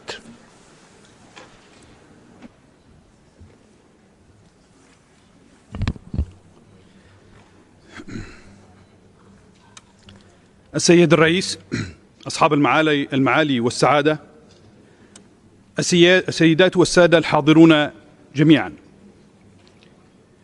إنه لو شرف لي أن أكون معكم مجددا في الجزء الرفيع المستوى للدورة 52 لمجلس حقوق الإنسان، ونتمنى لكم النجاح وأهنئكم جميعا بالذكرى 75 لصدور الإعلان العالمي لحقوق الإنسان، الذي يعتبر وثيقة تاريخية وأساسا للجهود الدولية في وضع المعايير والسكوك الدولية القائمة لحقوق الإنسان. وأود التذكير هنا بأن اليمن كانت من أوائل الدول السباقة التي تعاطت بإيجابية مع هذه الوثائق التاريخية، وهي طرف في أكثر من 58 اتفاقية وإعلان وبروتوكول تتعلق بحقوق الإنسان والقانون الدولي الإنساني، وضمنتها في دستورها وتشريعاتها الوطنية. وانطلاقا من ذلك تضع الحكومة مبادئ وقوانين حقوق الإنسان على رأس أولوياتها، خاصة في ظل الحرب التي أشعلتها وتستمر في تأجيجها ميليشيا الحوثي الإرهابية. إن موقفنا في الحكومة هو أن صون حقوق الإنسان وحمايتها جزء أساسي من التزاماتنا أمام شعبنا بسلام عادل ومستدام ينهي سياق الحرب ويعيد الأمن والسلام لليمن. سيدات والسادة، 8 سنوات من الحرب التي فرضتها علينا ميليشيا إرهابية انقلبت بقوة السلاح وبدعم إيراني على السلطة الشرعية. شهدنا فيها تراجع الحقوق المكتسبة التي حققتها الدولة والجمهورية والديمقراطية في اليمن على مدى أكثر من 6 عقود، والتي استبدلتها الميليشيا بحالة من الإرهاب والقتل والقمع للحريات ومحاولة فرض نظام عنصري طائفي دخيل على مجتمعنا اليمني وتفخيخ التعليم وعقول النشء والشباب بأفكار إرهابية متطرفة واستهداف الحقوق والحريات التي كفلها النظام والقانون خاصة النساء، وابتداع شروط تقييدية لسلبها في الحق في التعليم والعمل. وللأسف إننا أمام ميليشيا لا تؤمن بالسلام، بل تعمل على تغذية العنف والصراعات، وتجاربنا معها طويلة. كانت الأمم المتحدة والمجتمع الدولي حاضرة معنا في كافة التفاصيل، وشهد كيف أفشلت كل اتفاق يهدف إلى إنهاء معاناة الشعب اليمني ويحفظ حقوقه، وآخرها اتفاقية الهدنة الإنسانية برعاية أممية، والتي لم تنفذ الميليشيا أي من التزاماتها المنصوص عليها في الاتفاق حتى أسقطته في أكتوبر الماضي.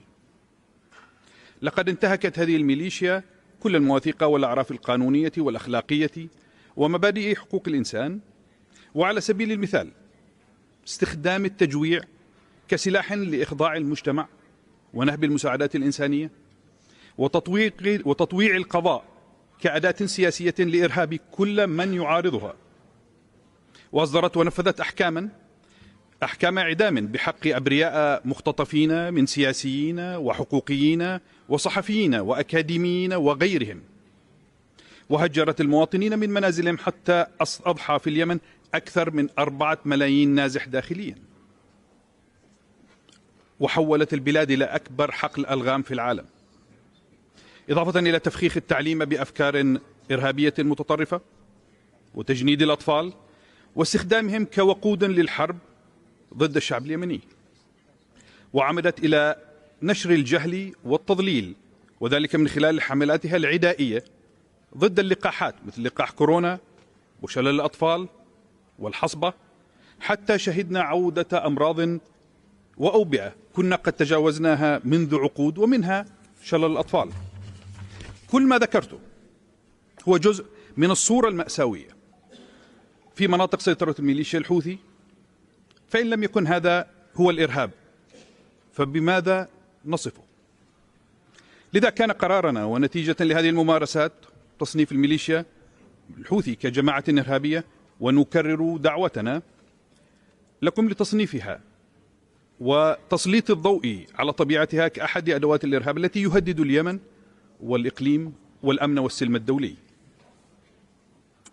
السيدات والسادة، المأساة الإنسانية هي أحد أعراض انقلاب الميليشيا المتطرفة على السلطة الشرعية بقوة السلاح، وتحدي إرادة المجتمع اليمني والدولي في السلام.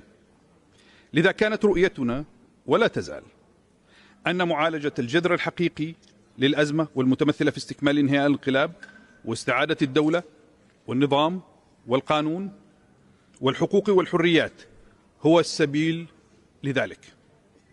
وأكرر لكم ما قلت في خطابي من على هذا المنبر في عام 2019 أن جوهر السلام يتحقق في استعادة الأوضاع القانونية والدستورية التي تحفظ للأفراد والجماعات حقوقهم وحريتهم وكرامتهم، وأن كل اتفاق لا يتأسس على قاعدة الالتزام بالدستور والقانون واحترام حقوق الإنسان والقوانين والقرارات الدولية هو تسوية على حساب الشعب والمواطنين، وهو في خلاصته مكافأة لنهج استخدام العنف لتحقيق مكاسب سياسية وانتهاك القوانين وحقوق الإنسان.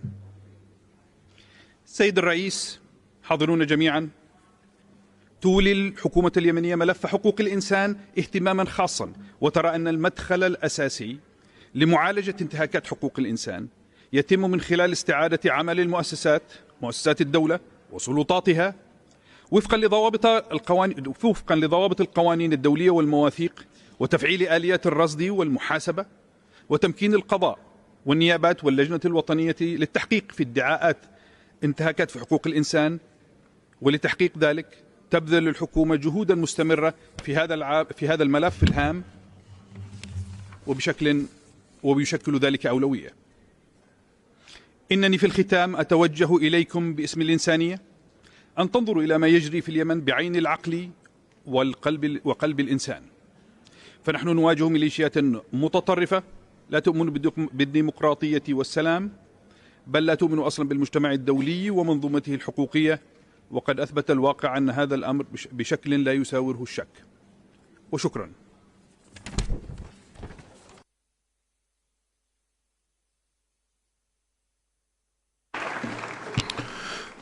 Thank you, Mr. Prime Minister. Now let me suspend the meeting for a while in order to let the Secretary General to leave and follow his other duties. So let me thank him also on your behalf.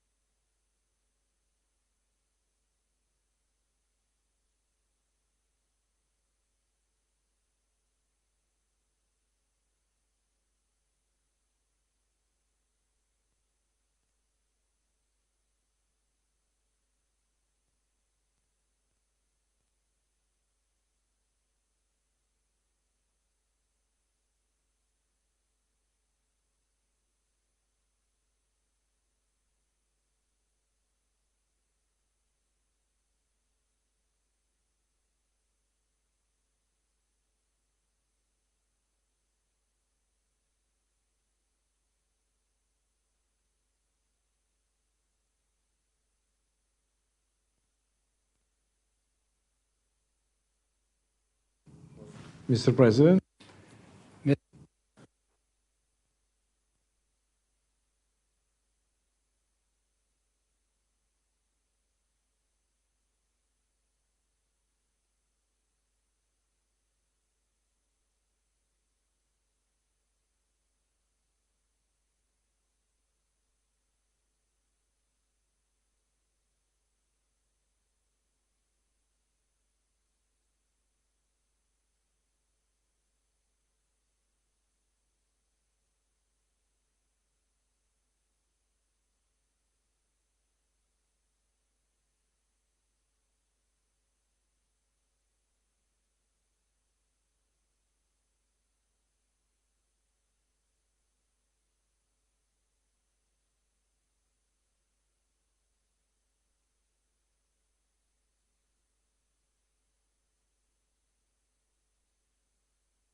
We will now continue the high-level segment, and let me invite the Deputy Prime Minister and Minister for Foreign Affairs of Kazakhstan, Mr. Mukhtar Tiluberdi, through video message. President, dear High Commissioner, Excellencies, ladies and gentlemen, at the outset, allow me to congratulate you, Ambassador Václav Balik, on your election as the President of the Human Rights Council. I am convinced that you will lead this Council with utmost diligence as it continues its important work.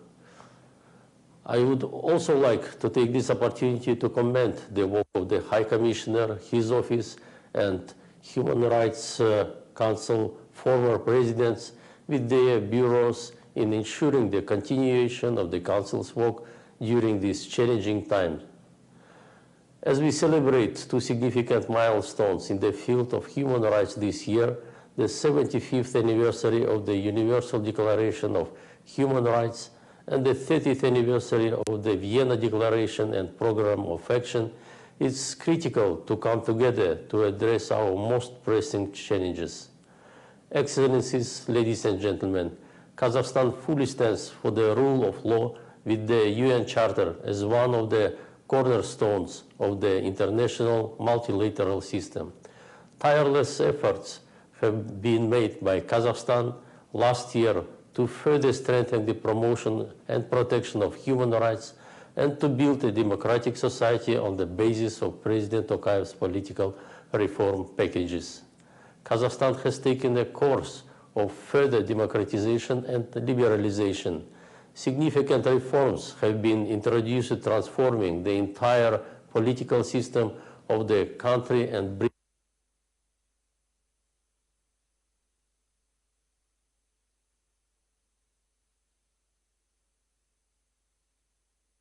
a course of further democratization and liberalization.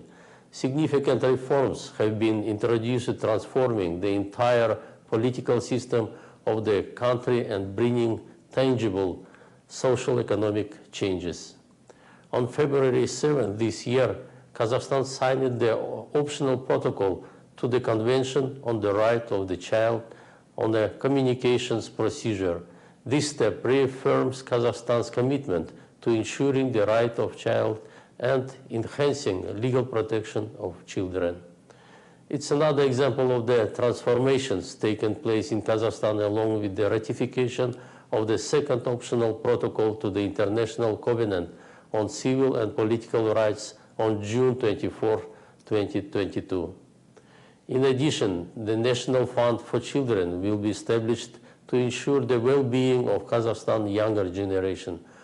From 1st of January 2024, 50% of annual investment income of the National Investment Fund will be allocated to special saving accounts for children until they reach the age of 18. Furthermore, the initiative of President Tokayev, the government is for the first time introducing the National Youth Development Index to create conditions for the development of young people to fully participate in the decision-making process and development of the country.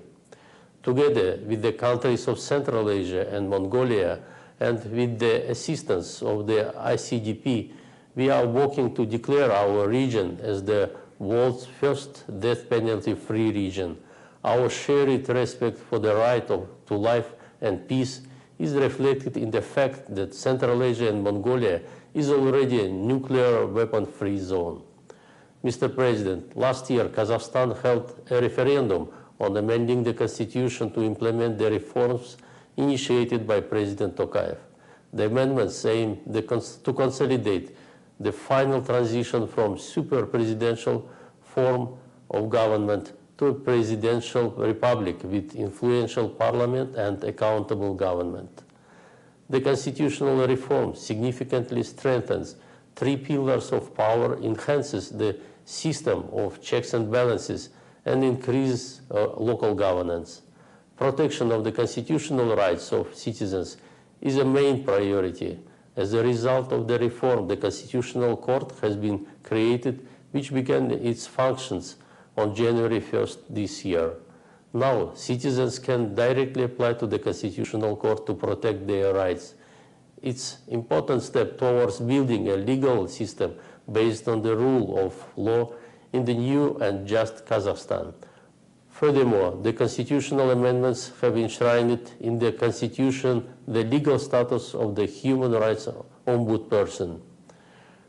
As part of the constitutional reform, the procedure for registering political parties has been greatly simplified. In particular, the registration threshold has been reduced fourfold from 20,000 to 5,000 members, while the threshold for parties to enter the lower chamber of parliament has also been reduced from 7 to 5%. The inclusiveness of the electoral process is ensured through the legal introduction of 30% quota for women, youth, and persons with special needs in the distribution of the mandate of the MPs.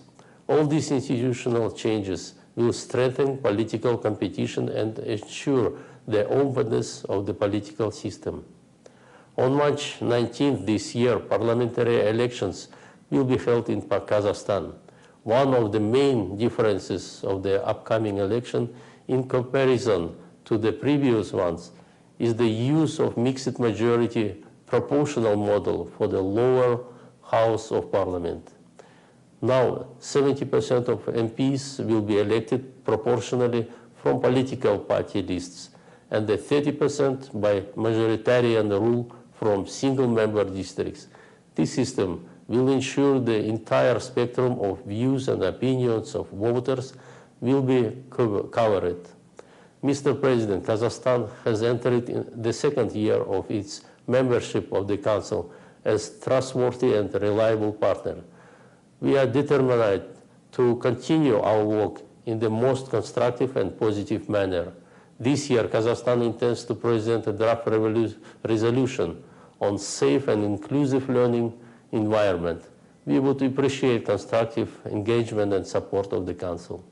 Mr. President, today, when the world is facing new global challenges and instability, ensuring human rights is more important than ever. It's becoming crucial to strengthen multilateral dialogue and trust at the global level. What can we rely on to counter today's challenges?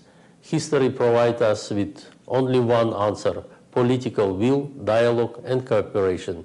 In this context, we reiterate our call for effective multilateralism as the best available tool to overcome major challenges that face us all. Thank you.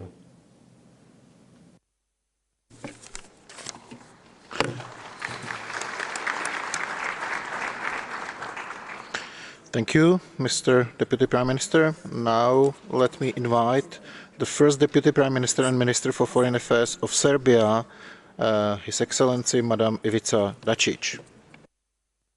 Mr. President, Mr. Secretary General, Mr. High Commissioner, Excellencies. Today, when we mark 75 years since the signing of the Universal Declaration of Human Rights, we have a good opportunity to remind ourselves once again that it constitutes an inseparable part of the UN Charter and its fundamental principles. Only if we ensure the equality and full rights of every individual will we be able to unlock the full potential of all of us. Therefore, we have the opportunity, but also the duty as state officials, not only to reiterate our commitment to the tenets of the Universal Declaration, but also to give new momentum to collective efforts aimed at preserving, protecting, and promoting human rights. It is a sad fact that in the 21st century, we continue to face violations of basic human rights everywhere in the world. For Serbia, it is certainly the most painful that we are facing such cases in none other than our southern province. In Kosovo and Metohija, the provisional institutions of Pristina systematically prevent the right to a dignified, safe, and secure life of Serbs and other non-Albanian population. There are numerous examples of this that testify that the non-Albanian population in Kosovo and Metohija, just because of their different national and religious affiliation, faces on a daily basis the restriction of freedom of movement, the denial of basic civil rights, and the discrimination in all segments of life. The current unbearable situation caused by the national and ethnic intolerance of the current Albanian leadership in Pristina is best illustrated by the fact that, according to UNHCR data, out of the total number of over 200,000 internally displaced Serbs and non-Albanians, the percentage of returnees is below 2%. I will remind you that Serbia is among the countries with the largest number of internally displaced persons in Europe, and that it was a body of the United Nations, the Security Council, with Resolution 1244, that set sustainable conditions for the return of internally displaced persons to Kosovo and Metohija as the primary responsibility of the international presence and the provisional institutions of self-government in Pristina. At the same time, Serbia has been pointing out in international forums for many years that persons in long-term displacement need to be given the right to choose between local integration and the return to their place of origin, which applies to both refugees from Croatia and Bosnia and Herzegovina, and internally displaced persons from Kosovo and Metohija. Along those lines, Serbia has also submitted its comments in the process of drafting the UN Secretary General's Actions Agenda on Internal Displacement, published in June 2022, and we expect the competent bodies to continue to contribute to finding a permanent solution to this issue. Serbia is committed to avoiding politicization, to an objective and non-selective approach to the issue of human rights, as well as to the provision of assistance to UN member states in promoting human rights capacities. The importance that Serbia attaches to the field of human rights is reflected in continuous effort being made to enhance the national legislation in this area. In accordance with the practice of active cooperation with the Human Rights Council, Serbia has issued a standing invitation to special procedures. At the end of 2022, the Special Rapporteur on the promotion of truth, justice, reparation, and guarantees of non-recurrence visited Serbia, and preparations have been underway for the visit of the Special Rapporteur on the promotion and protection of the right to freedom of opinion and expression, which is planned for the end of March. I would like to point out with great pride that Serbia is the first UN member state to develop the instrument for the implementation of the Leave No One Behind principle from the 2030 Agenda. The instrument was officially presented in September last year, and it will enable the achievement of necessary synergy in the development of public policies that will eradicate all forms of discrimination and inequality. Serbia also pays great attention to issues of social, economic, civil, and political rights, particularly taking into account the cultural and the religious diversity of our citizens. Aware of the pluralism of our country, we are particularly proud of the fact that the protection of minority rights in the Republic of Serbia is at the highest level and in line with the highest international standards, including those of the Council of Europe and the OSCE. In our country, the minority policy is guaranteed by the Constitution, and Serbia has also been successfully applying the system of protection and promotion of the rights of national minorities for over 20 years through the model of national councils, which is financed from the state budget. We wish to show by our own example that the protection of minority communities symbolize the maturity of a society aiming to encourage others in our region to pay due attention to this topic, especially when it comes to the position of the Serbian national minority.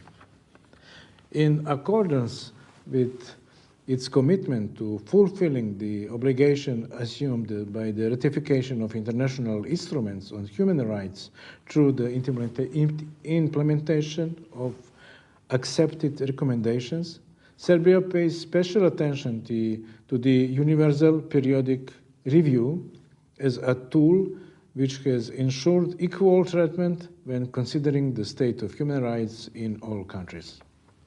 Our dedication and expertise in the field of human rights was also recognized through the election of an expert from Serbia to the Human Rights Committee. I am convinced that Dr. Tijana Šurlan will provide a quality contribution to the work done by this important committee. In conclusion, I emphasize that we are committed to effective multilateralism and constructive dialogue as the best means for overcoming the numerous challenges we are all facing. I would like to once again express my support to High Commissioner Turk in his upcoming efforts and to express my expectation that we will work together to achieve the priorities you have outlined in the Human Rights Appeal from 2023.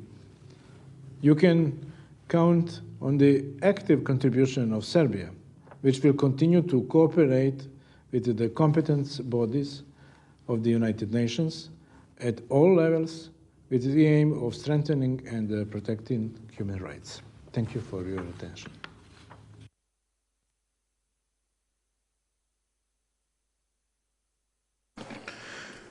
I thank you, Mr. First Deputy Prime Minister. Now we will hear another video message delivered by Don Pramudwinai, Deputy Prime Minister and Minister for Foreign Affairs of Thailand. President, High Commissioner, Excellencies, distinguished delegates, allow me to congratulate you, Mr. President, on your election to this important body. We are meeting here today at a pivotal moment as we celebrate the 75th anniversary of the Universal Declaration of Human Rights and 30th anniversary of the Vienna Convention that led to the creation of the United Nations High Commissioner for Human Rights. The occasion calls for all of us to assess and reset not the goals and standards of the Declaration, but the way we endeavor to apply and implement them to preserve and restore the fundamental human dignity that we deem universal. To do so, we need to address the root causes of the degradation of human rights situation around the world. There are three main formidable foes to human rights: wars, internal political and economic strife, and a triple planetary crisis. The most worrisome reality is the fact that these foes have been spreading around the world, both in intensity and complexity. The advent of social media has somehow exacerbated the binary mentality and the my way or the highway attitude, the unfound sense of entitlement, culture of impunity, and the tyranny of a few. The challenges, both old and new, conventional and unconventional, require us to think more progressively and innovatively how to bridge the growing disconnection between standards and reality while resisting the temptation to take measures and actions that could render us part of the problem, not the solution.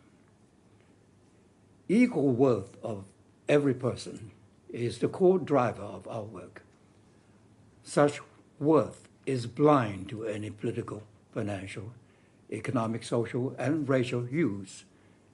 It entails equitable access to opportunities.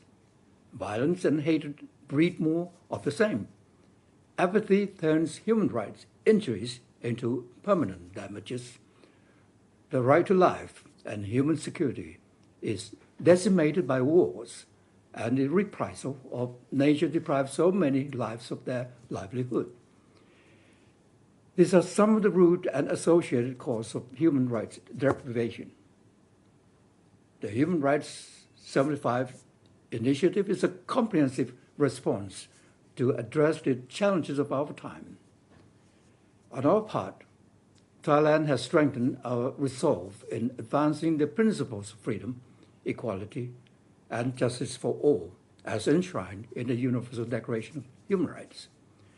We also pledge our support for the work of the Human Rights Council and the reinvigoration of the non-confrontational consultation process, as well as well-balanced constructive dialogues and engagement with all relevant stakeholders.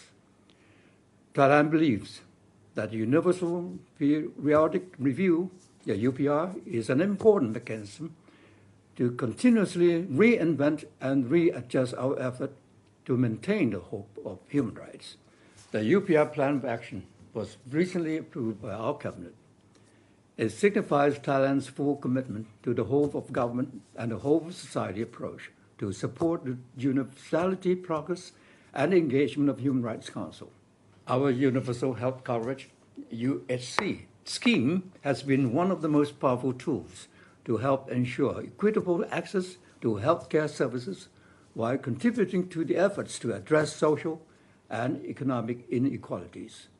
Thailand has adopted the BCG economic model as our national agenda to counter the triple planetary crises that are increasingly raising havoc with human security. We also continue to further strengthen our national human rights infrastructure. Last year, the National Human Rights Commission of Thailand was re-accredited with an A status. Such development reflects our unwavering commitment to the letter and spirit of the Human Rights Declaration. Thailand has also actively engaged in open dialogues with the OHCR, as well as special procedure of the HRC and other human rights-related mechanisms. Mr. President, in reiterating our commitment to advance the promotion and protection of human rights nationally, regionally, and globally, Thailand has decided to present its candidature for the Human Rights Council membership for the term 2025 to 2027. We are honored to have been endorsed as the candidate of ASEAN and look forward to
với tỷ lệ nữ đại biểu Quốc hội trên 30%.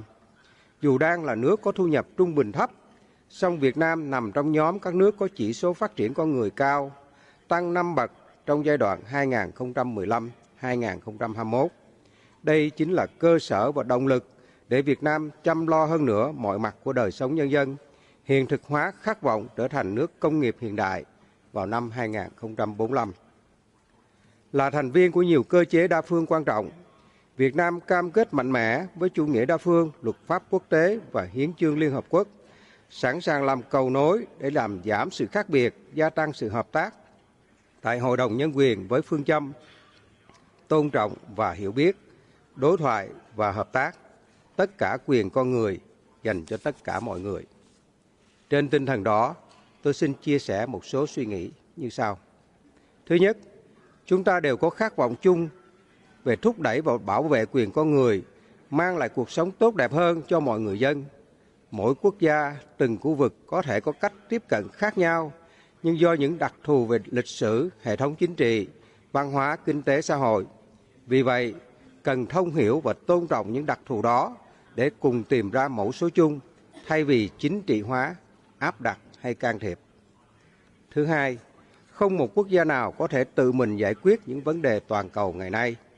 Đối thoại và hợp tác trên cơ sở tôn trọng luật pháp quốc tế và hiến chương Liên Hợp Quốc chính là phương cách tốt nhất để tìm kiếm tiếng nói chung, xác định ưu tiên, chia sẻ nguồn lực, cùng hiện thực hóa những mục tiêu đề ra trong chương trình nghị sự 2030 về phát triển bền vững và các cam kết liên quan để đối phó với biến đổi khí hậu, không để ai bị bỏ lại phía sau trong quá trình phát triển.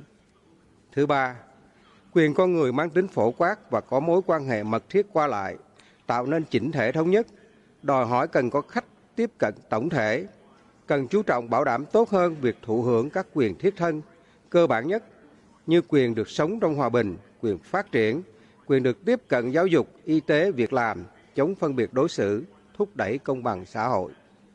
Thứ tư, Hội đồng Nhân quyền cần khẳng định vai trò trung tâm trong thúc đẩy đối thoại trên tinh thần xây dựng, bình đẳng và hợp tác hiệu quả giữa các quốc gia trên cơ sở tôn trọng và hiểu biết lẫn nhau. Một Hội đồng Nhân quyền hoạt động hiệu quả, tích cực, khách quan, hòa hợp trong đa dạng, không chính trị hóa, không chia rẽ, sẽ là hạt nhân kết nối cộng đồng quốc tế. Với ý nghĩa đó, Việt Nam đề xuất Hội đồng Nhân quyền xem xét thông qua văn kiện, khẳng định giá trị và cam kết của tất cả chúng ta đối với tuyên ngôn nhân quyền, tuyên bố và chương trình hành động viên. Đây sẽ là hành động thiết thực của Hội đồng Nhân quyền để kỷ niệm 75 năm tuyên ngôn nhân quyền và 30 năm tuyên bố và chương trình hành động viên.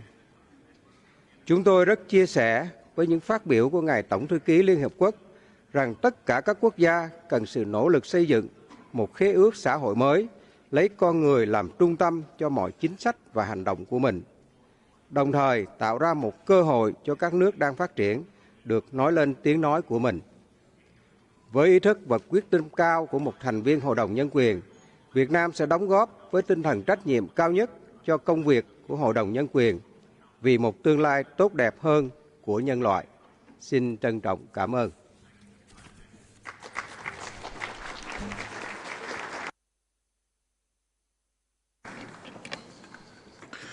Thank you, Mr. Deputy Prime Minister. Now we will hear the last video message of this morning, this time delivered by His Excellency Mr. Wopke B. Hoekstra, Deputy Prime Minister and Minister for Foreign Affairs of the Netherlands. Ladies and gentlemen, dear colleagues and friends, as we meet here today in the shadow of the one-year anniversary of the illegal invasion of Ukraine, it is painfully apparent that human rights are under severe attack. Clearly in Ukraine, which is witnessing rape, deportation and child abductions. In Russia, where the repression of civil society and independent media is unfortunately almost complete.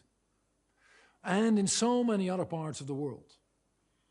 And this is a time that calls on all of us, not to stand by in silence, but to speak out.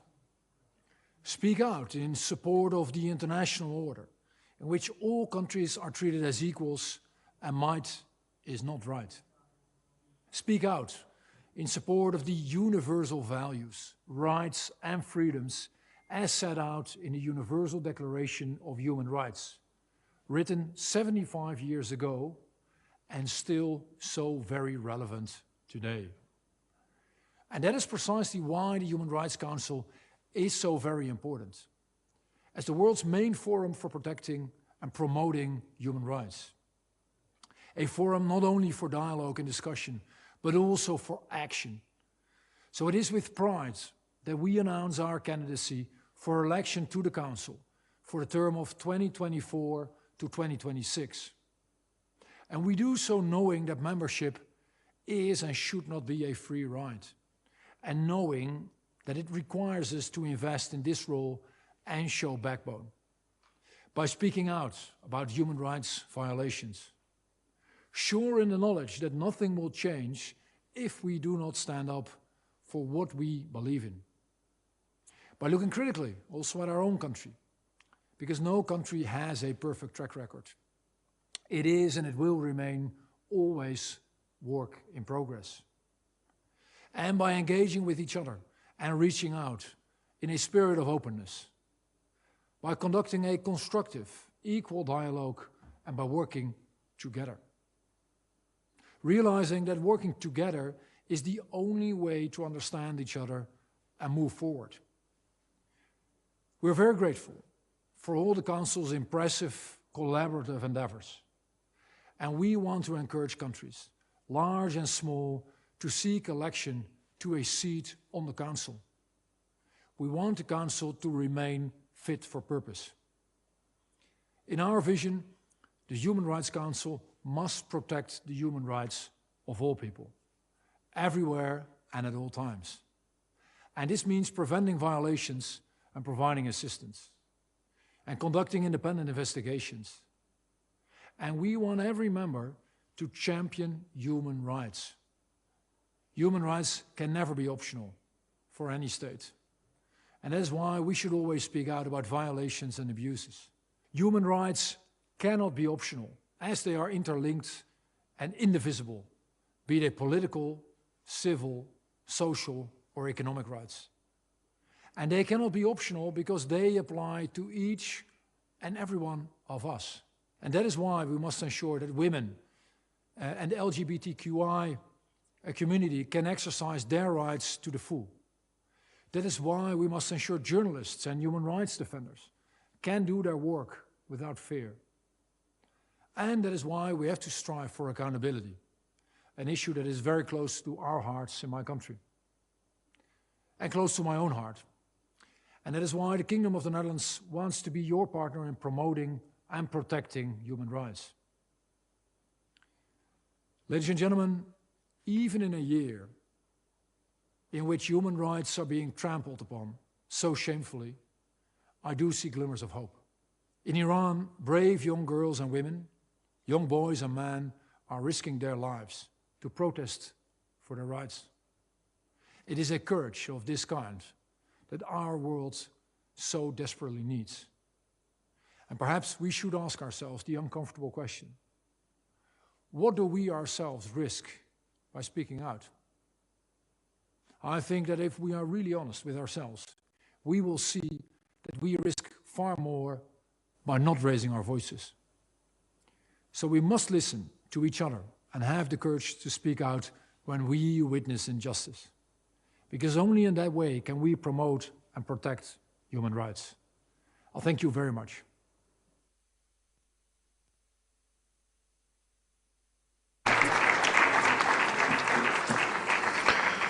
I thank you. Now let me invite to the podium His Excellency Mr. Julio Cesar Ariola Ramirez, Minister for Foreign Affairs of Paraguay. Sir, please.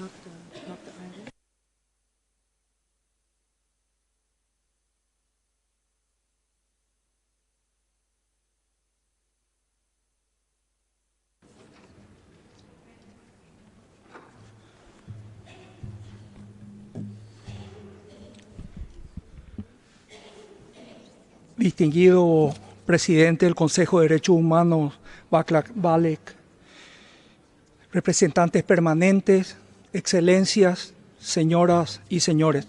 Es un honor dirigirme al Consejo de Derechos Humanos para reafirmar el compromiso de la República del Paraguay con la promoción de los derechos humanos, el derecho internacional y con el sistema multilateral. El multilateralismo es la mejor herramienta que tenemos para construir los consensos que necesitamos para resolver los problemas comunes que enfrenta la humanidad. A las divergencias, a la confrontación y a las guerras debemos responder con más multilateralismo. Más aún en los tiempos que vivimos, donde vemos que el recurso a la amenaza y el uso de la fuerza contra estados soberanos no han desaparecido. En ese sentido, el fortalecimiento del sistema universal de derechos humanos es crucial para prevenir los conflictos. De hecho, toda esta arquitectura jurídica e institucional fue ideada para ayudar a construir la paz. Solo así podemos honrar la promesa de preservar a las generaciones futuras del flagelo de la guerra y de sufrimientos indecibles, manteniendo la estabilidad y seguridad internacionales y avanzando hacia el desarrollo de todos los pueblos. Excelencias, la participación de la República del Paraguay en el Consejo es nuestra clara muestra de voluntad para enfrentar de manera colectiva los complejos desafíos que no conocen fronteras: la pobreza, el cambio climático, las pandemias, el crimen organizado transnacional y las migraciones, solo por mencionar algunos. Por ello, hemos presentado ante este Consejo la resolución que crea el mandato del relator especial sobre la promoción y protección de los derechos humanos y cambio climático. Y en ese marco abogamos para que se reconozcan las dificultades específicas que enfrentan los países en desarrollo sin litoral, reiterando la urgencia de una financiación adecuada de las políticas de mitigación y adaptación conforme al principio de responsabilidades comunes, pero diferenciadas. También trabajamos para reforzar la arquitectura de salud global, para estar mejor preparados para futuras emergencias.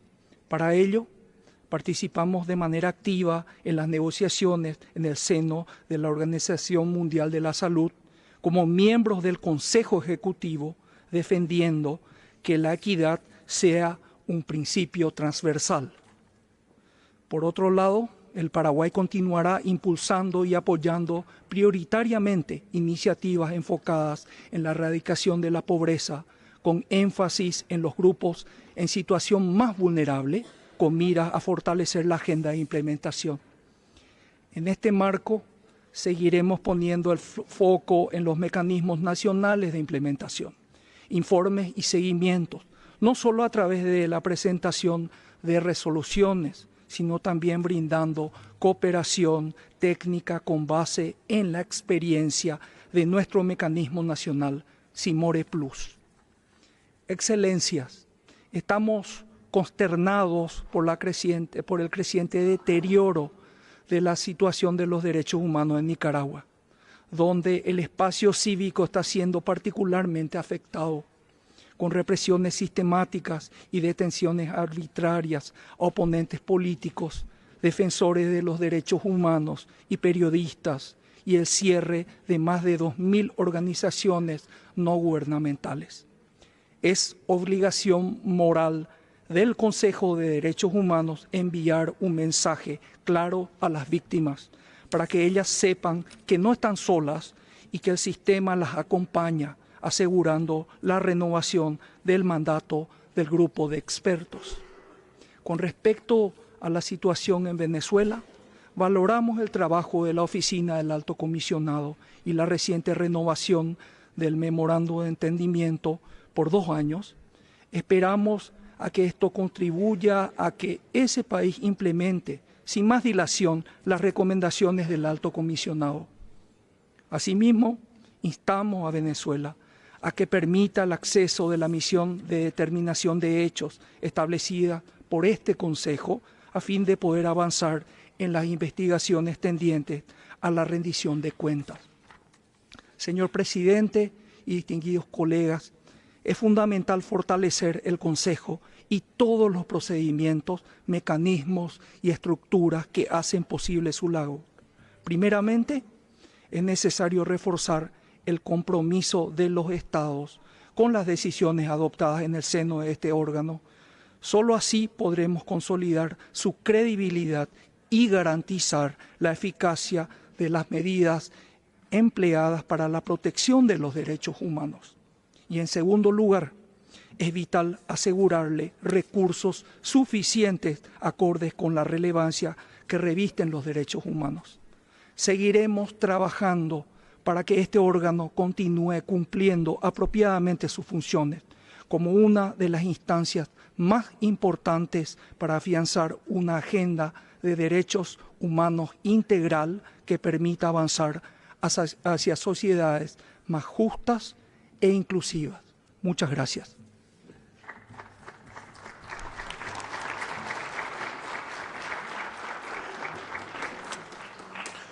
Thank you, Mr. Minister. Now let me invite to the podium Taoiseach and Minister for Foreign Affairs and Defence of Ireland, His Excellency Mr. Michael Martin.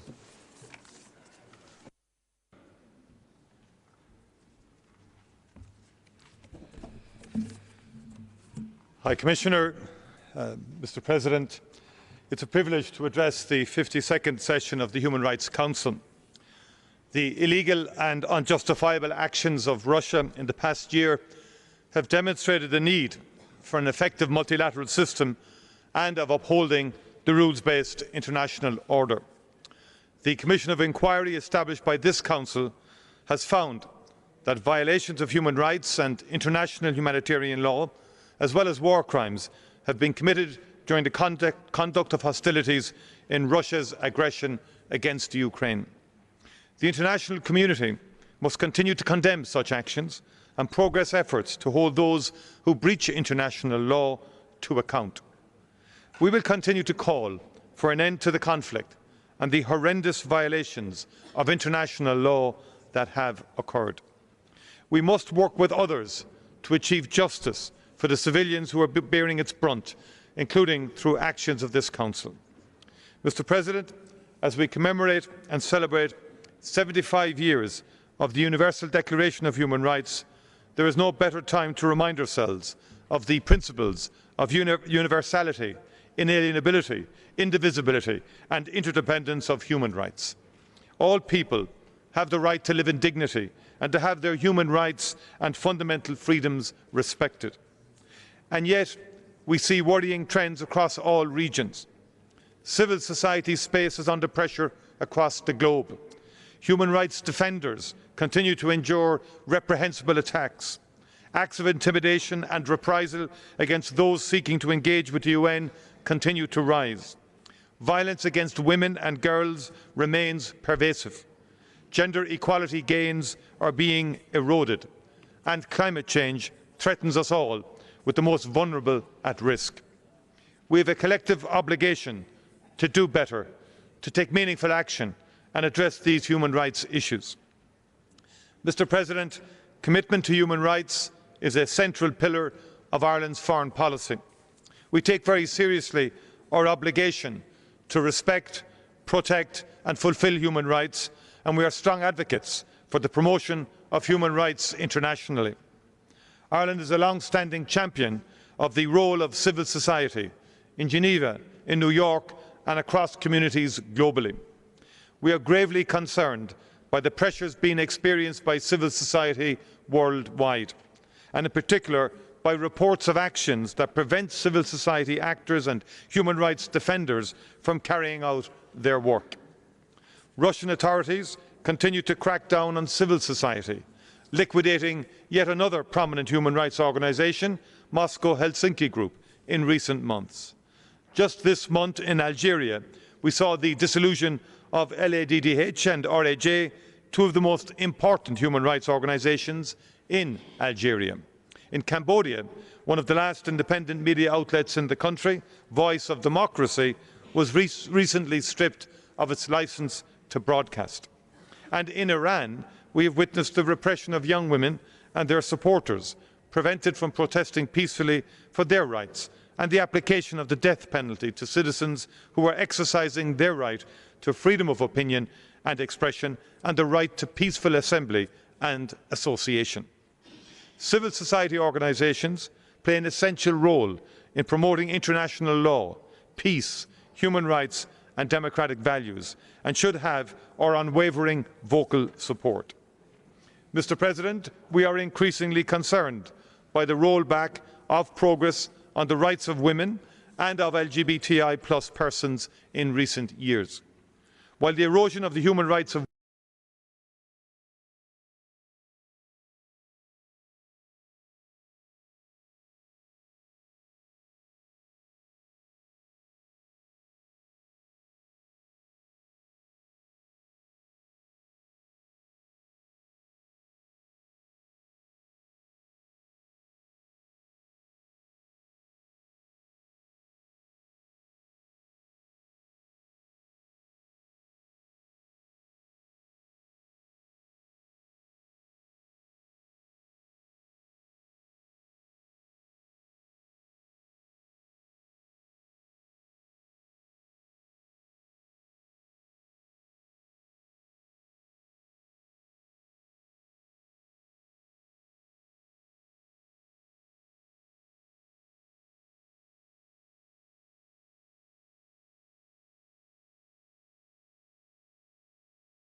on accountability and justice. We deeply regret, however, that there is no mandate to monitor the human rights situation in Yemen. The people of Yemen deserve sustainable peace. This will not be possible without justice and accountability.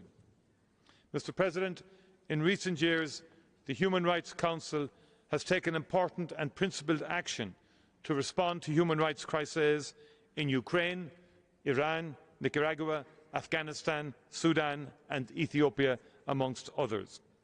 While each of these situations is distinct, the Council has responded, mandating human rights monitoring, seeking to progress accountability and addressing impunity. The Human Rights Council must continue to respond, even in the most challenging of situations. Over the past 2 years, Ireland has had its third Universal Periodic Review and reviews under the International Covenant on Civil and Political Rights and the Convention on the Rights of the Child. We welcomed the opportunity to engage with these vital human rights processes, to hear the recommendations of other states and human rights experts, and to reflect on our own human rights record. The United Nations human rights system enables us to hold ourselves and each other to account, and to ensure that the international community plays its part in ensuring all individuals can enjoy their rights. In playing its part, Ireland will seek membership of the Human Rights Council for the period 2027 to 2029. We will continue to be a strong voice championing human rights and fundamental freedoms for all persons across the globe. Thank you very much indeed.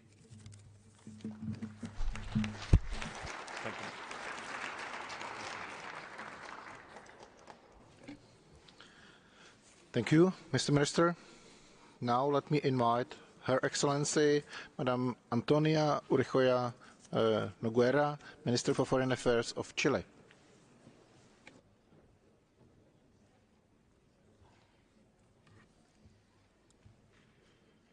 Señor Presidente. Mr. President, distinguished delegates, I have the honor to address you on behalf of the government of Chile and President Gabriel Boric. For Chile, the Human Rights Council is the main forum for cooperation, dialogue and consensus on human rights within the United Nations. We defend the need for a multilateral order which recognizes the deep relationship between peace and security, democracy and participation, sustainable development and inclusion, and human rights as a pillar of international action in our country. In last October's elections, Chile obtained the first regional majority to take up once again a seat as member of the Human Rights Council. We are doing this for the fourth time in our history and with renewed expectations.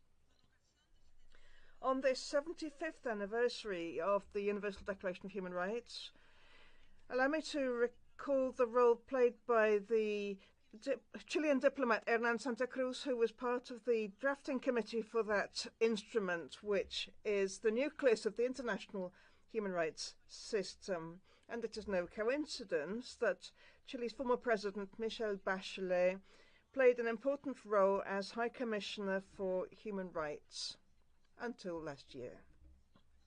President, Chile recognizes the responsibility that is involved in being a member of this important body in this very pressing context for our country. In 2023, we will commemorate the 50th anniversary of the coup d'etat, which overthrew the government of President Salvador Allende and set up a dictatorial regime, a dark period in our history where there were gross violations of human rights and where deep scars were left on our country. During the dictatorship, international cooperation and the support of international bodies were crucial in helping our countrymen who were in need and bringing pressure for the restoral of democracy. During the transition, this support was very important in strengthening our democratic and human rights institutions, which were very weak at the time. Over 3 decades after the return of democracy in Chile, the government of President Gabriel Boric is placing human rights protection at the center of its program. We're doing this because we know that working for human rights and democracy is an ongoing process which requires constant monitoring and self-criticism, and we cannot lower our guard. This requires us to address historic obligations on truth, justice and reparations, keeping in mind the progress made by Chile on this since the return to democracy through the creation of 4 commissions for the recognition of victims and hundreds of prosecutions of perpetrators of severe human rights violations under the dictatorship, which have led to sentences.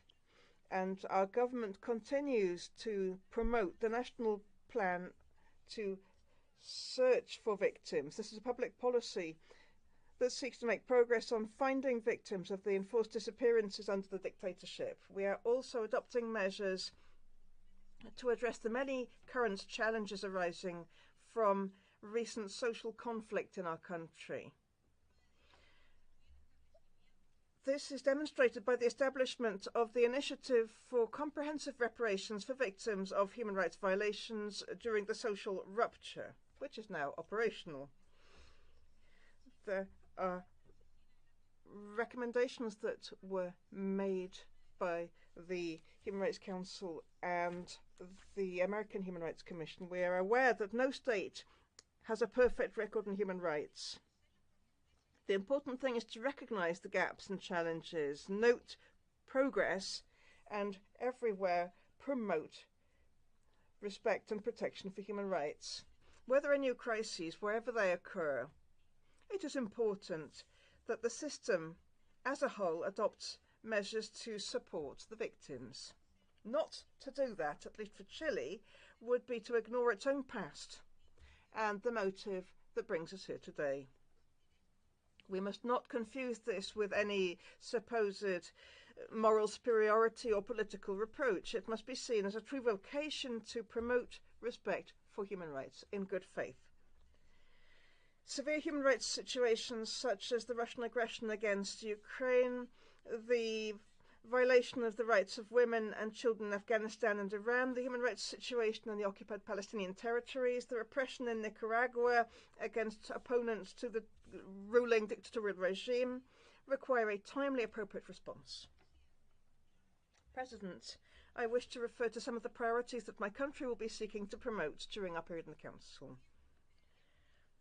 At a time when we hoped that gender equality would have become the general rule, we see a worrying backsliding in protection and promotion of the rights of women and girls in various parts of the world, including a normalization of violence against them.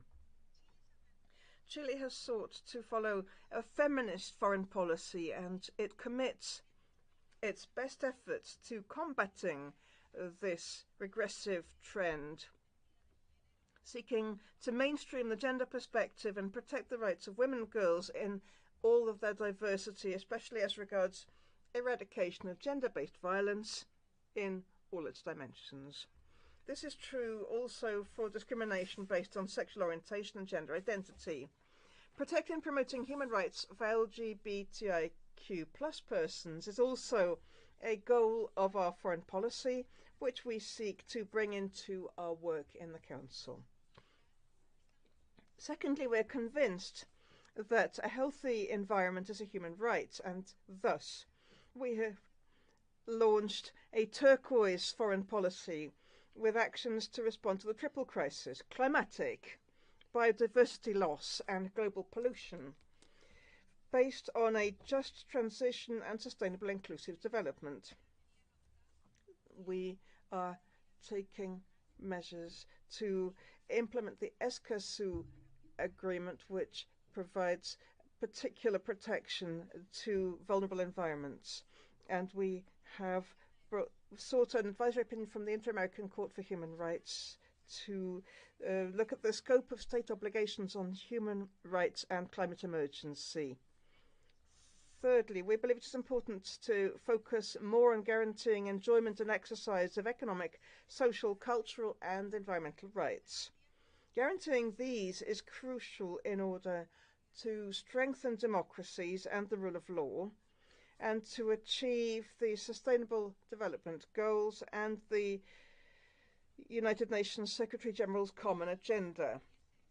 We are happy to state that last July, Chile deposited with the Office of the Secretary General of the Organization of American States the ratification of the additional protocol to the American Convention on Human Rights on Economic, Social and Cultural Rights, and we are aware of the need to ratify the optional protocol to the International Covenant on Economic, Social and Cultural Rights. This is the only universal instrument that still awaits incorporation by our country. We also know that promoting economic, social and cultural rights is only possible if done sustainably and with fiscal responsibility. This must always be present in the mind of this Council when addressing this issue, and we will also encourage this. Finally, I could not fail to mention other emerging issues that Chile wishes to promote more actively in the current context of globalization, which are part of our priorities for the Human Rights Council, including the debate on business and human rights, with a particular emphasis on due diligence, the risks of fake news and hate speech to democracies and the rule of law, the challenges I have mentioned arising from the climate emergency and also the crisis of people on the move, as well as the impact of new technologies on human rights. President, Excellencies, in conclusion, I wish to draw attention to the fact that this year the Human Rights Council sessions coincide with two important dates for the international human rights protection architecture. On the one hand, as I mentioned just now, they coincide with the 75th anniversary of the Universal Declaration of Human Rights, which is a cornerstone of the system. Likewise, they coincide with the 30th anniversary of the World Conference on Human Rights and the Vienna Declaration Programme of Action, which was a milestone in consolidating the universal, indivisible, interdependent nature of civil and political rights and economic, social and cultural rights, and which placed their promotion and protection at the heart of the United Nations goals. Both of those milestones lead us to continue building on the work done by the Council, without forgetting that the main mission that we have as states is precisely to promote human dignity. We must recall that protection of human rights is best achieved when it is done on the basis of a broad consensus, which can only be achieved by persevering in social dialogue among stakeholders with differing viewpoints. We hope that this is the spirit that will guide the work of this session, and we reiterate Chile's readiness to work towards that. Thank you very much.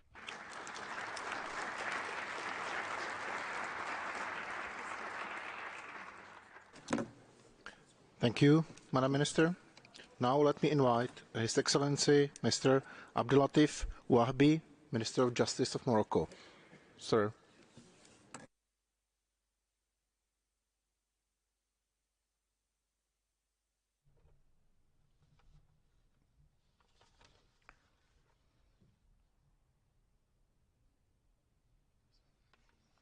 In the name of God, the merciful, the compassionate. Sir, High Commissioner for Human Rights, distinguished President of the Human Rights Council, Excellencies, it gives me great pleasure to address the high-level segment of the Human Rights Council at its 52nd session on behalf of the Kingdom of Morocco. I take this opportunity to express to you, Mr. President, our congratulations upon your election, wishing you every success in endeavors to stabilize and consolidate the work of the Council and the advancement of human rights throughout the world. I should also like to take advantage of the beginning of the membership of the Kingdom of Morocco and the Council to emphasize that this is an incentive for my country to continue fulfilling its obligations in the field of human rights as an embodiment of the supreme will of the state and an irreversible strategic national approach. It's an occasion through which my country reiterates its desire to make its term of office as part of the collective desire of the international community to strengthen the bonds of cooperation and solidarity to achieve more gains for the improvement of human rights conditions across the world. Mr. President, the Kingdom of Morocco has continued to complete its major reform projects, chiefly the Royal Project for Social Protection, as a large social project enabled by the end of 2022 the integration of an additional 22 million beneficiaries in the compulsory health insurance system, which included all citizens. It also enabled the generalization of family allowances for children that will benefit 7 million children by the year 2024. It also expanded the registration in the retirement fund system for an additional 5 million people by the year 2025 and guaranteed compensation for loss of work for those employed by the year 2025. My country continued to reform the national health system through the creation of the High Authority for Health, the territorial health groups, and the Moroccan Agency for Medicines and Health Products.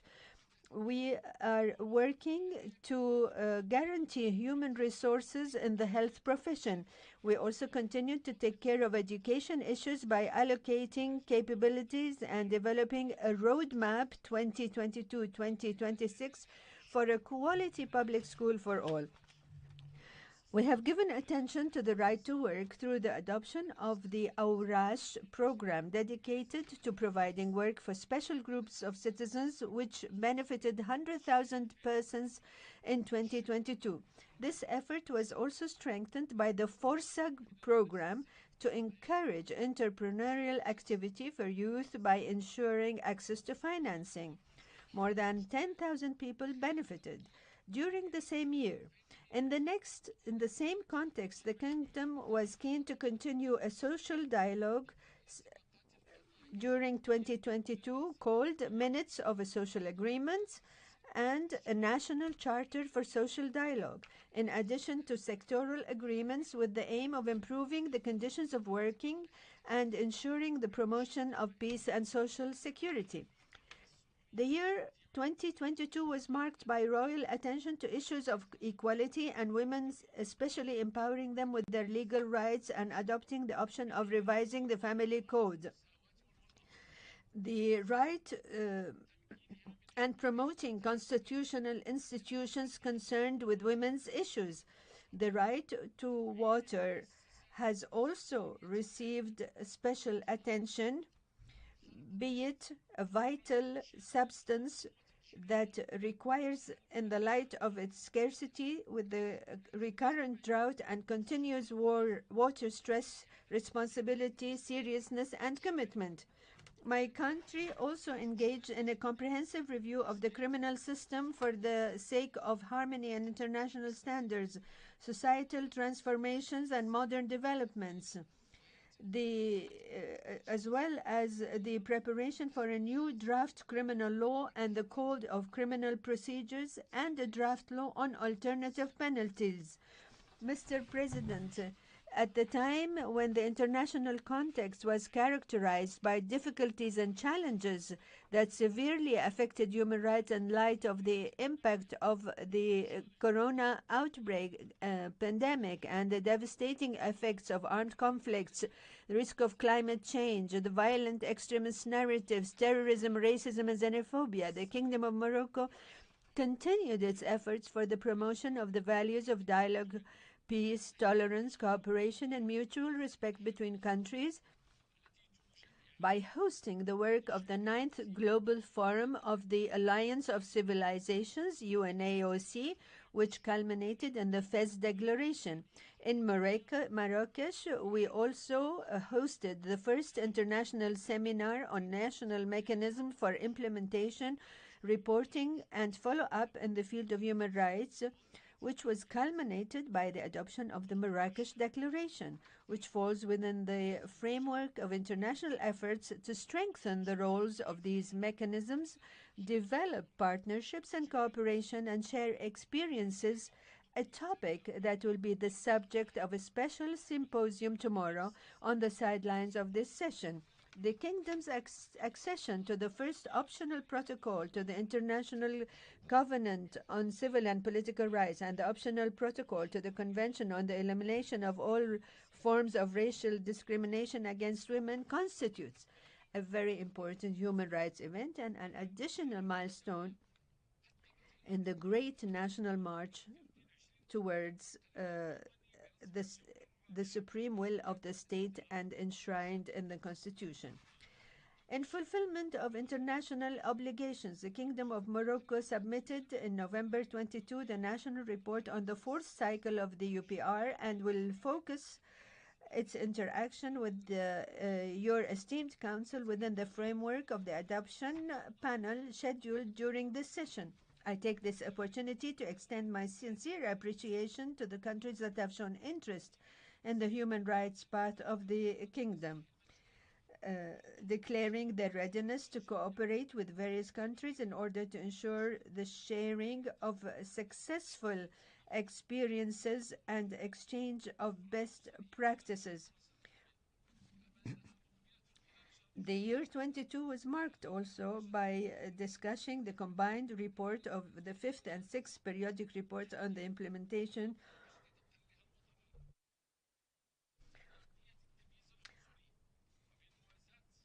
of the Convention of the Elimination on Discrimination Against Women before the UN Specialized Committee.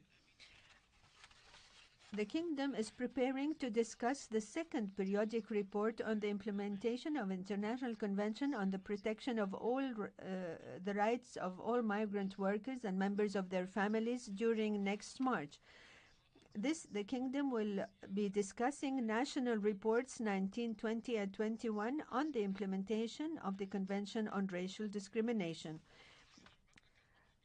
Mr. President, on the issue of the Moroccan Sahara issue, The Kingdom of Morocco reaffirms its support for the political process and its commitment to the roundtable methods with the participation of all parties under the exclusive auspices of the United Nations in order to reach a realistic, practical, sustainable, and consensus-based solution within the framework of national sovereignty and territorial integrity of the kingdom, on the basis of the autonomy initiative, which the Security Council considered for the 19th time as a serious and credible initiative.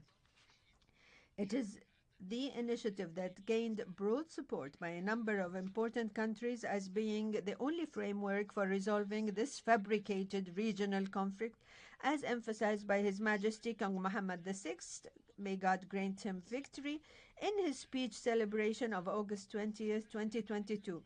Thus, the total number of countries supporting this initiative has risen to 91, and its dynamism has been reinforced by the opening of consulates in the Moroccan Sahara by a number of African, Arab, and South American countries.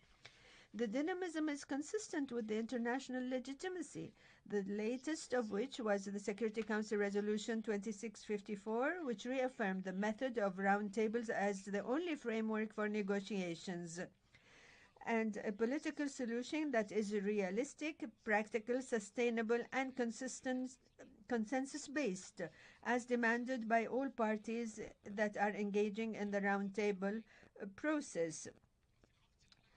A process that Algeria and its creation still reject, clinging to obsolete options that the United Nations removed for more than 2 decades. At the time when the southern provinces of the kingdom are witnessing a tremendous, comprehensive economic and social development that allows the population to enjoy their rights and participate in the management of public affairs through representative institutions, the suffering of Morocco's detained in harsh conditions in Tindouf camps in Algeria continues. Their daily life is furnished with sieges, confiscation, and the right to assembly, the prevention of their movement. They also suffer from extrajudicial executions, arbitrary arrest, enforced disappearances, and all forms of torture, rape, and human trafficking, and child recruitment by militias that condition enjoyment of the most basic rights to subjugation and full political and ideological compliance. I thank you for your attention.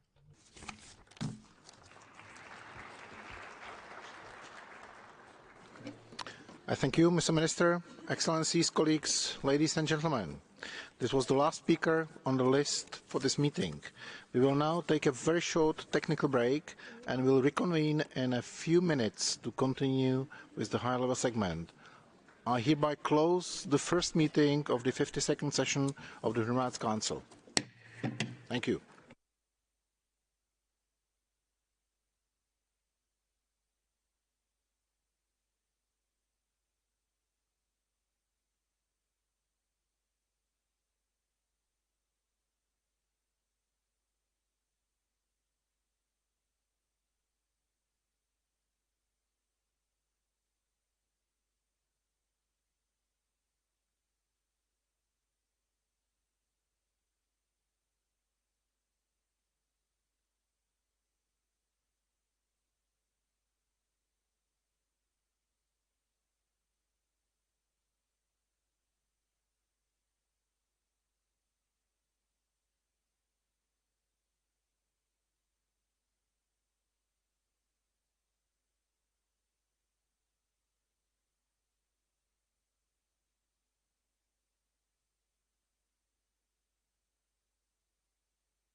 Excellencies, distinguished participants, I hereby declare open the second meeting of the 52nd session of the Human Rights Council. We will continue with the high-level segment. I have the honor to give the floor to His Excellency Mr. Abdullah Shahid, Minister of Foreign Affairs of the Republic of Maldives. Maybe you call them. Yeah, they're talking too much. They're like disobedient children. Excellency,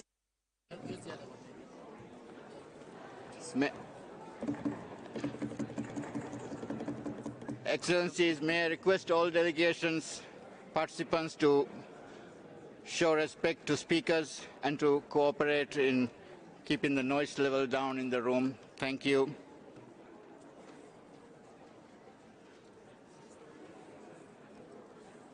We will now continue with the high-level segment, and I have the honor to give the floor to His Excellency Mr. Abdullah Shahid, Minister of Foreign Affairs of the Republic of Maldives. Excellency, you have the floor.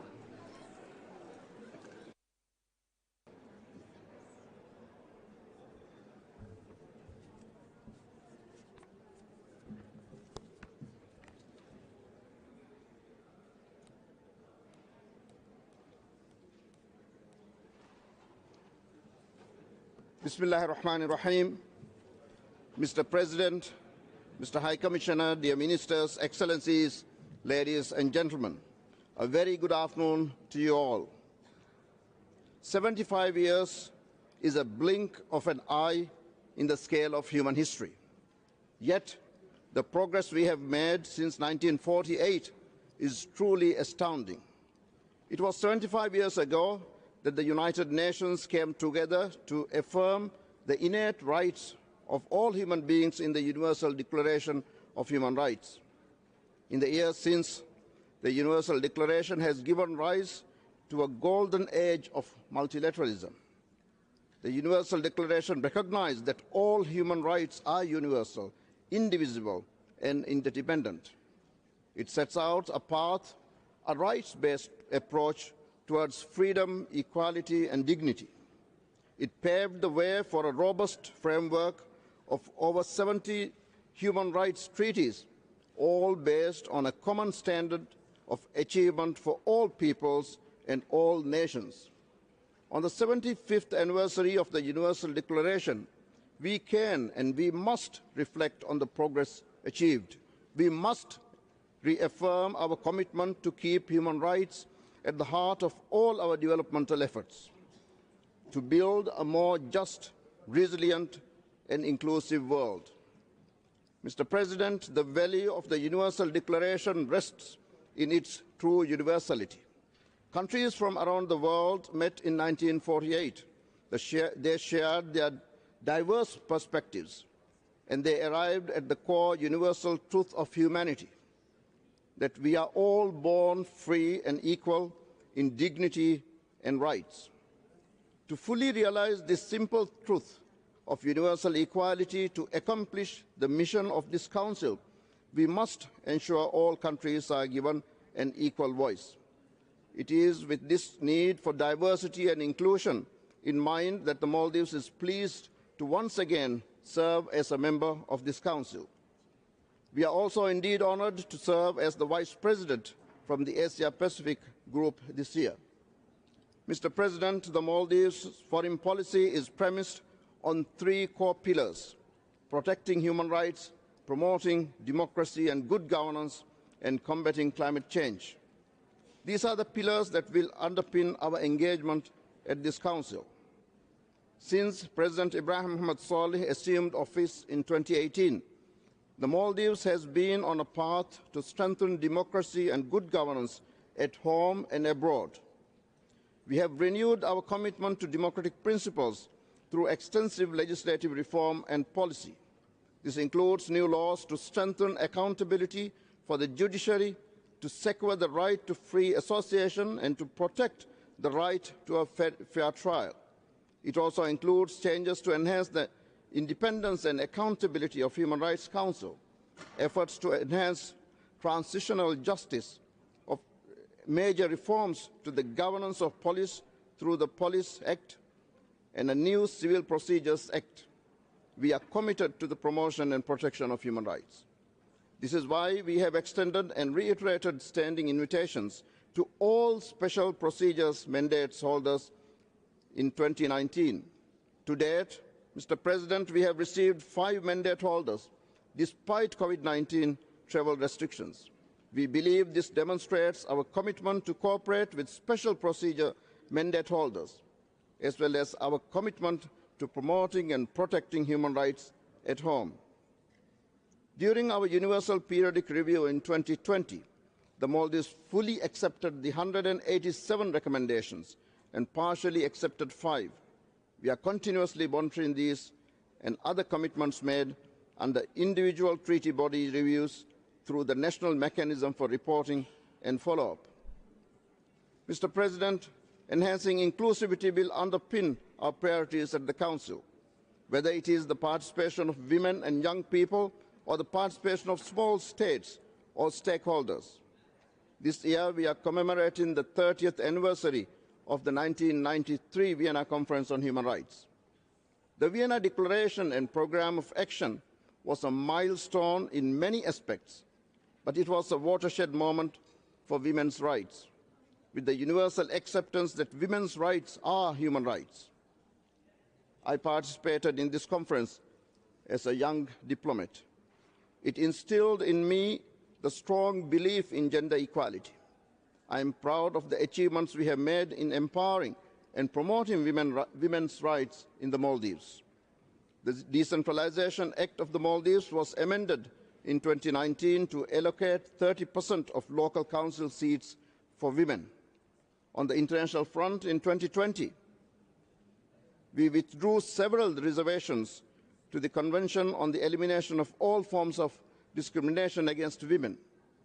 In 2022, under the Maldivian presidency of the 76th session of the United Nations General Assembly, we launched the UNGA platform for women leaders. The Maldives also presented a resolution at the United Nations General Assembly to establish the International Day of Women in Diplomacy, which garnered co-sponsorship from 191 member states. My early entry into the world of diplomacy also showed me the importance of the inclusion of young people in decision-making. All around the world, young people are doing incredible work as agents of change. They are capable, they are committed, and they can lead. We must open spaces for their voice and for their views. I'm also proud of the work we are doing to support delegations from small island developing states and least developed countries. Last year, the Maldives and Mauritius worked as co-pen holders with like-minded countries to put forward a resolution to strengthen the Voluntary Technical Assistance Trust Fund for SIDS and LDCs. This resolution enjoyed the co-sponsorship of 177 states, reflecting broad cross-regional support and making it the most sponsored Human Rights Council resolution to date. We will continue efforts to find new ways to enhance the participation of small delegations from SIDS and LDCs during our time at the Council. Mr. President, countries around the world are already facing the realities of the triple planetary crisis: pollution, climate change, and biodiversity loss. Today's climate disasters are the symptoms. They will continue to intensify unless we address the root causes. They will continue to upend lives, disrupt livelihoods, and impact people's rights. In 2021, the Council recognized for the first time that a clean, healthy, sustainable environment is a human right. And last year, the United Nations General Assembly reaffirmed this right globally. It is now up to us to make this right a reality at the national levels. The Maldives contributes less than 0.01% of global carbon emissions. Yet, we are among the first to face disproportionate effects of climate change. An equitable world cannot leave the smallest contributors to foot the bill of climate change alone. We welcome the historic outcome of COP27 in Sharm el-Sheikh to establish a dedicated fund to assist developing countries in responding to loss and damage for climate change. The Maldives looks forward to its operationalization at COP28 in Dubai and further multilateral efforts to protect our common future. Mr. President, as a young democracy where half of the population is under the age of 35, the Maldives' vision is naturally fixed on the future of our citizens, of our democracy, and of our world. Today, the Maldives recommits it to promoting and protecting human rights so that in 25 years we can celebrate a century of the Universal Declaration of Human Rights in a more equitable, inclusive, and sustainable world. And I thank you.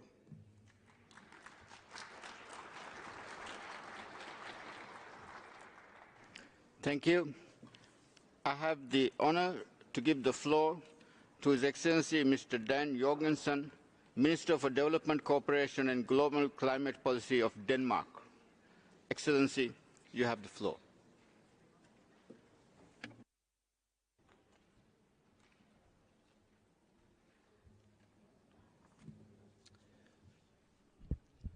Mr. President, Excellencies, colleagues, when we gathered here last year, we were appalled and in disbelief.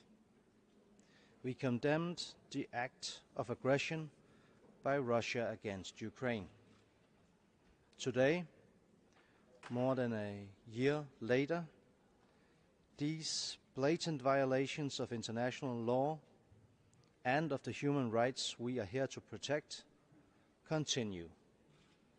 It is still difficult to believe. I've seen it with my own eyes. My first visit this year went to Ukraine. I met and talked to civilians. This has been the longest year in their lives.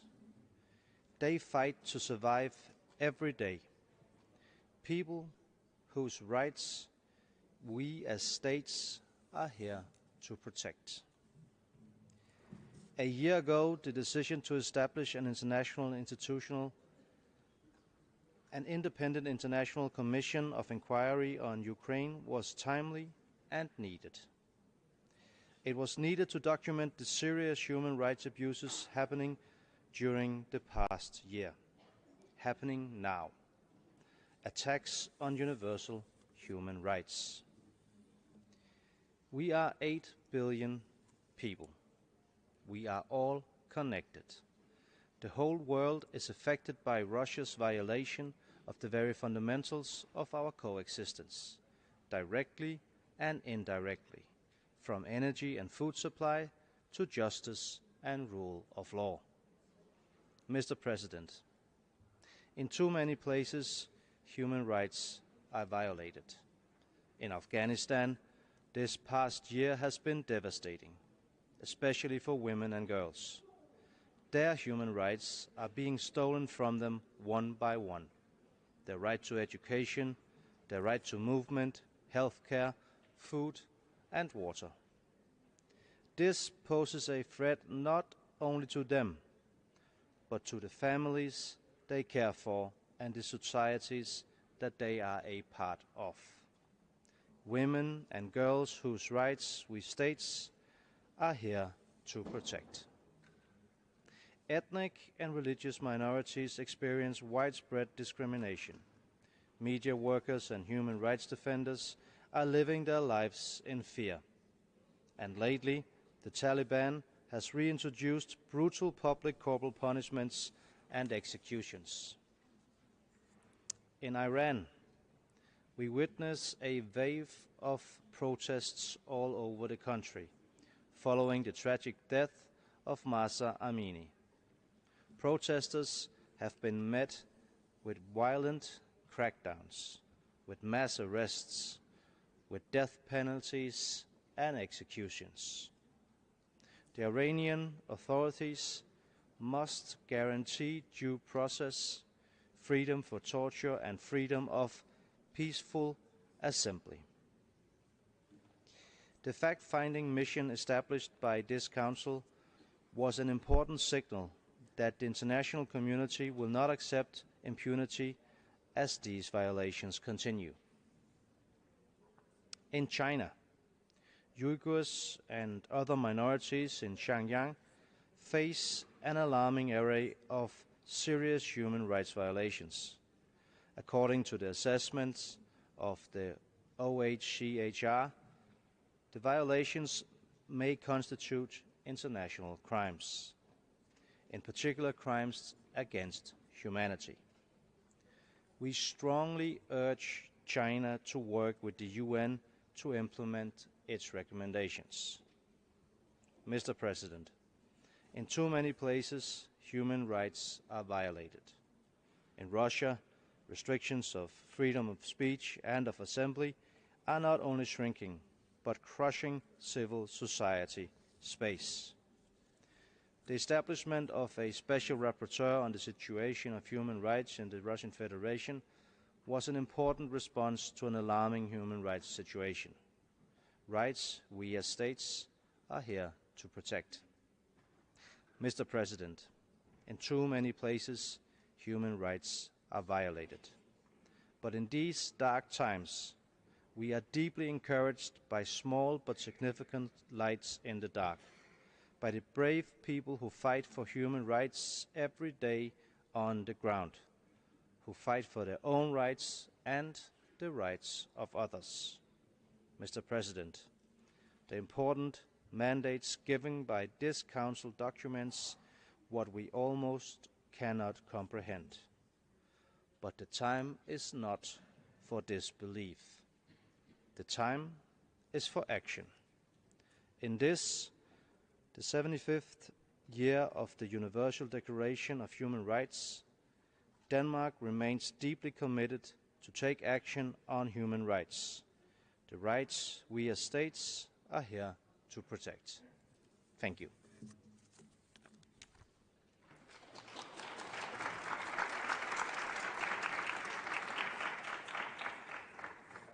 Thank you. I have the honor to give the floor to His Excellency Mr. Ilya Dashevili, Minister of Foreign Affairs of Georgia. Excellency, you have the floor.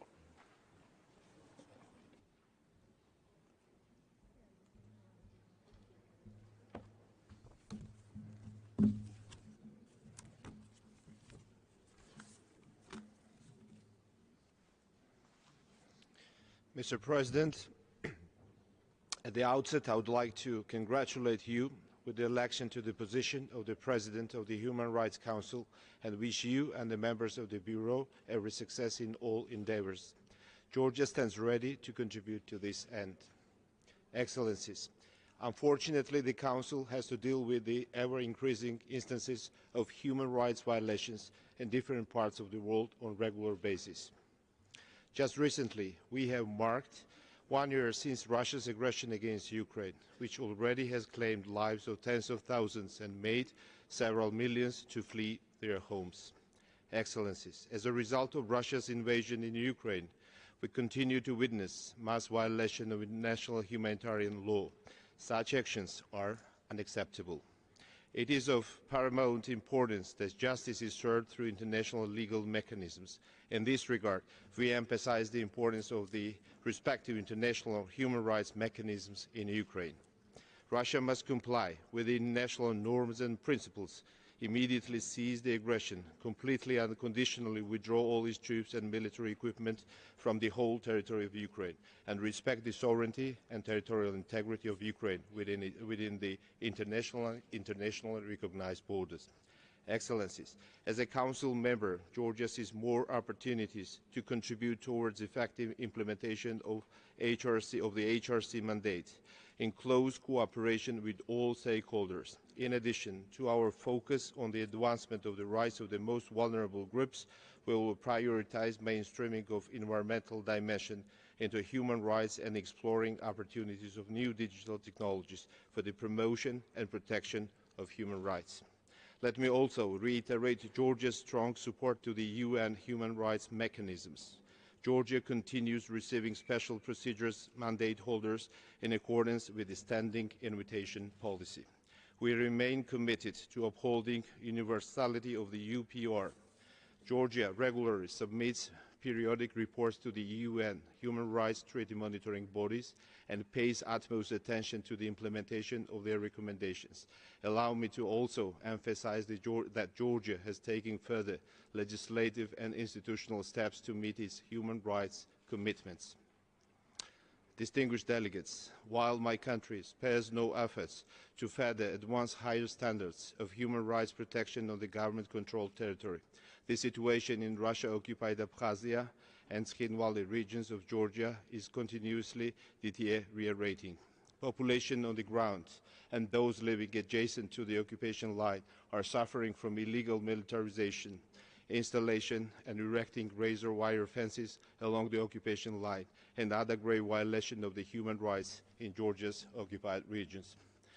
There is a rising sense of impunity as no progress has been achieved in ensuring justice for the deprivation of life of ethnic Georgians. Regrettably, there are Georgian citizens remaining in lengthy illegal detention in both occupied regions, among others.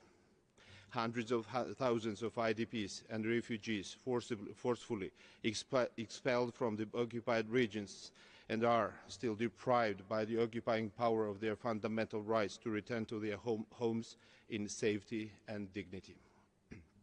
It is alarming that despite the repeating calls by this every Council and efforts of the High Commissioner, the Russian Federation continues to prevent the OHCHR and other international human rights monitoring mechanisms from entering occupied regions of Georgia. Against this backdrop, I would like to underline the vital importance of the consolidated approach of the international community in urging Russian Federation to comply with its international obligations. First and foremost, the obligations under the EU-mediated 2008 ceasefire agreements and withdraw its military forces from the territory of Georgia.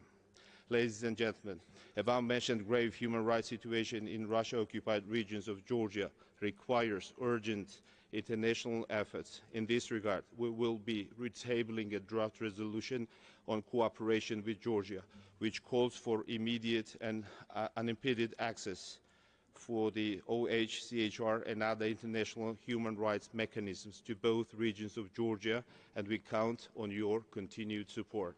Mr. President, in conclusion, I would like to reiterate that Georgia will spare no effort to keep the promotion and advancement of human rights at the forefront. I thank you.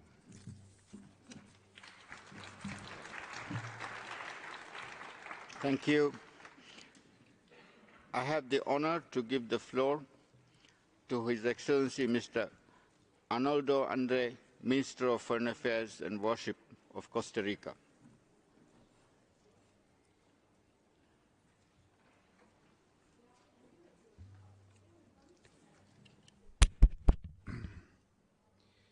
Excellencias. Excellencies, all protocol observed. For Costa Rica, it is a great honor to participate in the opening of the 52nd session of the Human Rights Council. We thank the United Nations member states for granting it the honor of membership for the second time.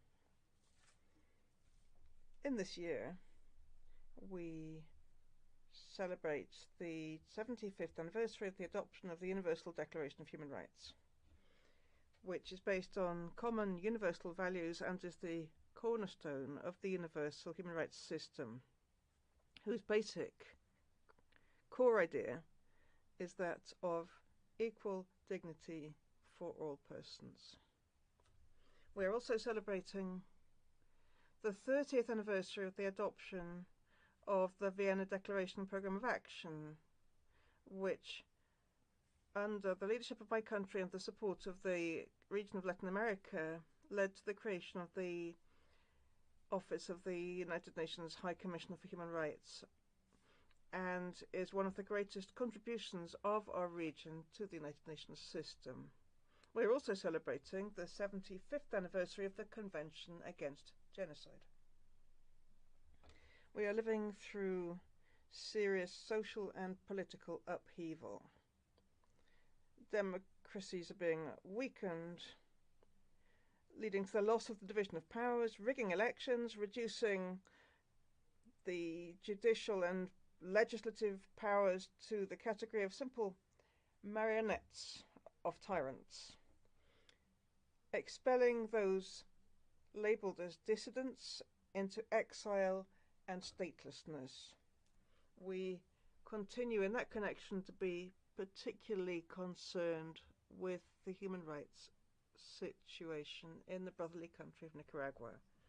We are witnesses to wars of aggression and illegal annexations of the territory of other states, the spilling of innocent blood by terrorist groups, reports of war crimes and crimes against humanity carried out by member states of the United Nations in cahoots with armed groups, non-state actors contracted as mercenaries, systematic abuses of human rights, coup d'etat, a shrinking of democratic space throughout the world, disinformation, fake news, and post-truth.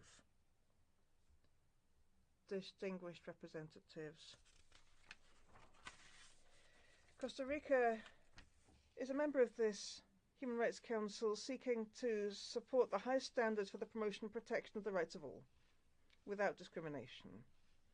It has a great sense of responsibility and is convinced that multilateral space and international dialogue are the best way to resolve severe interconnected global challenges, namely the triple environmental crisis, inequality, poverty, hate speech, and the shrinkage and attack on democratic space everywhere. One of the priorities of my country as a member is to make every effort to eliminate all forms of violence and discrimination against women and girls, as well as promoting their economic empowerment, reducing the pay gap, promoting their health and their full empowerment, eliminating gender stereotypes and roles, and access to education. We are already working on putting forward solutions in order better to address the different intersectionalities of discrimination and violence. Thus, Costa Rica calls for the negotiation of a new global treaty to eradicate violence against women and girls. We will continue to work to put this discussion on the table, ensuring that 75% of women who today have no regional or international protection may count on a minimum set of guarantees for their personal safety.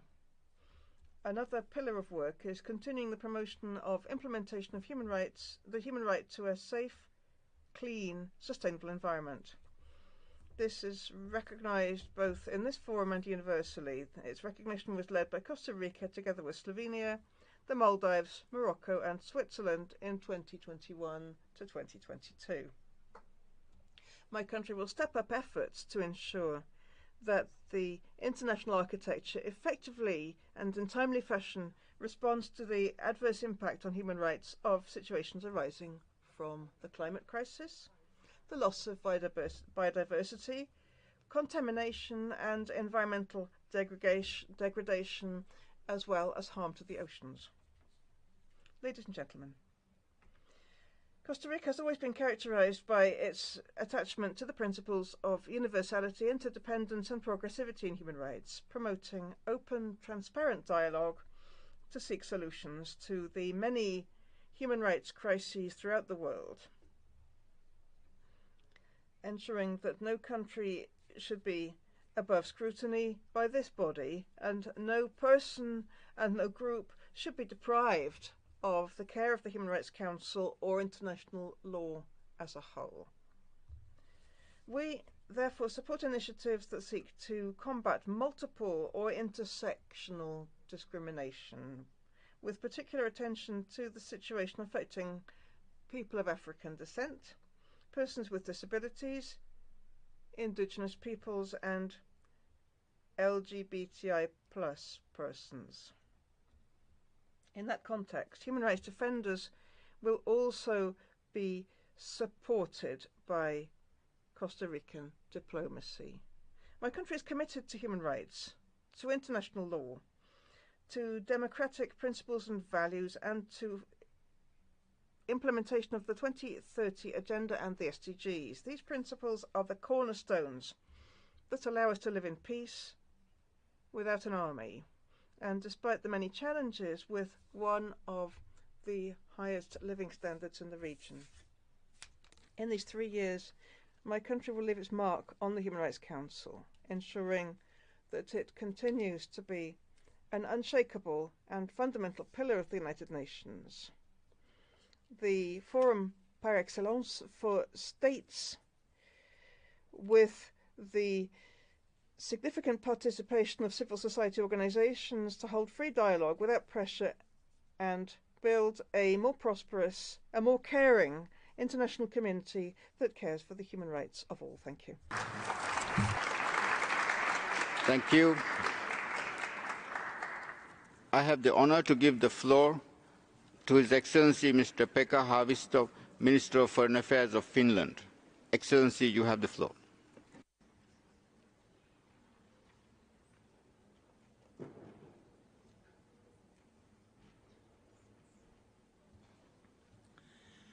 Mr. President, Excellencies, ladies and gentlemen, it's an honor to address the Human Rights Council.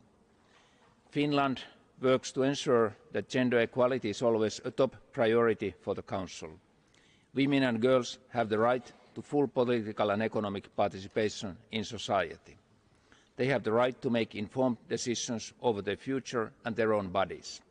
This Council must continue to support women and girls to make human rights a reality worldwide. I have great respect for the braveness of women and girls in Afghanistan and in Iran. By standing up for their rights, they have set an inspiring example for everyone. At the risk of their own safety, they rightfully demand for international attention and accountability. We must support their call for positive change. Mr. President, Russia blatantly violates the UN Charter by its unlawful war of aggression against Ukraine. Russian forces have committed brutal atrocities against Ukrainian civilians, including children. We have all seen horrendous images and heard devastating victims' accounts. The Russian aggression hampers agricultural production in Ukraine. Reduced Ukrainian harvest means less food for the world population. Globally, poverty and food insecurity are on the rise. Those in hunger need our commitment to help. The Council can build on the work done by the UN General Assembly on the right to food. Finland fully supports the determined action by this Council to hold Russia accountable for its human rights and humanitarian law violations. The work of the Commission of Inquiry needs to continue. The Council must stand with Ukrainians. Mr. President, it's our duty to act on all human rights violations, no matter where they occur. Let us not forget the protracted, severe situations in Syria, Mali, South Sudan, Yemen, Myanmar, Nicaragua or Venezuela. From Finland's standpoint, it's important to create solutions that protect and fulfil human rights. For true reconciliation to take place, victims of violations must get justice. A strong and free civil society, free media and national human rights institutions remind governments of their responsibilities. A flourishing society embraces different views and backgrounds, no matter the person's gender, sexual orientation, gender identity, disability, religion, ethnic or indigenous origin. In this regard, the oppressive restrictions on civic space in Russia, Belarus and China is a concern. Indigenous peoples in Russia, including Sami, tell us their rights are harassed. The report on the situation of the Uyghur Muslims in Xinjiang is yet to be discussed in the Council. Mr. President, to be successful in our solemn obligation to keep human rights at the forefront, we need to engage the youth. I'm proud that student organizations in Finland have taken the initiative to create a Students at Risk program in support of young student human rights defenders. We still need to improve human rights also in Finland. During our UPR review last November, we got valuable views and suggestions from many of you. This work continues at home. Mr. President, I hope our common cause will inspire us members in the Council to do everything we can globally for human rights, including in each of our own home countries. UN member states are key guardians of the international human rights framework.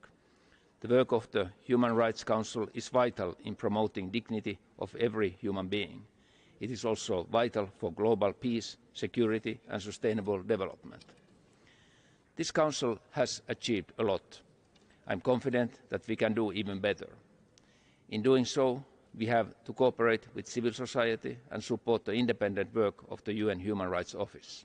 I hope we all can reflect upon our joint commitment as we celebrate the 75th anniversary of the Universal Declaration of Human Rights. Thank you.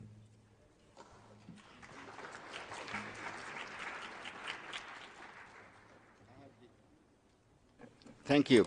I have the honor to give the floor to Her Excellency, Madam Aissata Tall Sall, Minister of Foreign Affairs of Senegal. Excellency, you have the floor.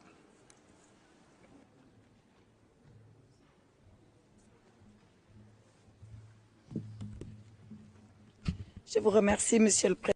Thank you, President. Mr. President, distinguished High Commissioner, Excellencies, Ambassadors, distinguished delegates, ladies and gentlemen. It is with great pleasure that I address this distinguished assembly. Mr. Ambassador, on behalf of Senegal, I would like to congratulate you and wish you every success, together with the Bureau that has been elected for 2023. I also thank and congratulate the High Commissioner, Mr. Volker Turk, who recently took up his post. President, my country attaches capital importance to human rights. Senegal wishes to say that the world is suffering instability and insecurity. It continues to suffer the disastrous consequences of the pandemic. The Council is now at a crossroads. There are severe threats to human rights, be they civil and political, or economic, social and cultural. However, we must recognize that in 15 years of existence, our Council has done significant work to promote and protect human rights everywhere in the world. One of the strengths of the Council is its capacity for early warning of human rights violations. Our Council is also distinguished by the implementation of pragmatic mechanisms to document human rights violations and undertake dialogue with states to improve the human rights situation on the ground. The UPR mechanism in that connection is a tool that deserves to be strengthened and supported. My country is now actively preparing for its fourth UPR in 2024 in order to share good practice and continue to cooperate with the Council's mechanisms. President, be it issues of security, of climate change, of terrorism and violent extremism, the migration crisis or extreme poverty, all of these affect human rights, and we must today increasingly show our shared willingness to mobilize.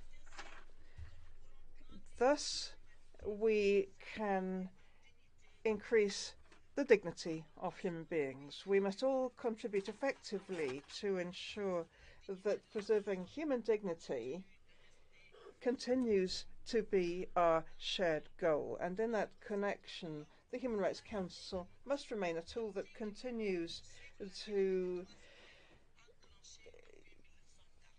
implement the human rights trends that started in 1948 after the war, a tool that allows us, beyond our differences, to dialogue on crucial issues, seeking a common understanding of rights and freedoms without imposing a single model applicable by all. A human rights model that is not dependent on one civilization. It is an ideal for all of us, and for that we must strengthen multilateralism. Any other action that does not follow that multilateral approach could only harm human rights. We must resume the human rights-centered approach, focusing on economic, social and cultural rights, which lost ground because of the pandemic. This health crisis reminded us of our interdependence and our vulnerability. Above all, it reminded us that there are rights, there are basic needs that must be accessible to all, in particular food, water, primary health care and medicines. We have not yet reached the end of this pandemic, which brought the world economy to its knees, but a year ago, the war in Ukraine began. This unexpected conflict that threatens all of the efforts by the developing countries to improve their economies. It has shown us once again our collective vulnerabilities, particularly as regards food security and energy. In that context, His Excellency Macky Sall, President of Senegal, and at the time President of the African Union, missed no occasion to advocate on behalf of Africa for a more inclusive multilateralism. Throughout his mandate, which has just ended, he advocated for reallocation of special drawing rights, for a fair energy transition, and for food and medicines sovereignty in low-income countries. All of these crucial issues were compounded by instability in Africa, which means that we must continue our unflagging action for peace, stability, and to combat terrorism. President, I have referred to these issues of peace, security, and economic, social development because these are the pillars of the United Nations, just as are human rights. These pillars are inseparable. We must address them globally in solidarity, we, the peoples of the United Nations. We are reassured reading the agenda of the 52nd session to see that it will be addressing such issues as the report of the High Commissioner on access to COVID-19 vaccines, the right to food, the right to housing, issues pertaining to minorities, racism and discrimination, and the rights of the child. So many issues which must be reviewed, keeping in mind that human rights need to have fora for dialogue like this one, where states can achieve compromises and find a common denominator which is needed in order to uphold human dignity everywhere in the world. And these common frameworks must favour cooperation, ongoing contact, persuasion and dialogue. A dialogue in which civil society and NGOs, with their active commitment and their constructive energy, must continue to participate, of course, in respecting the rules of the Council.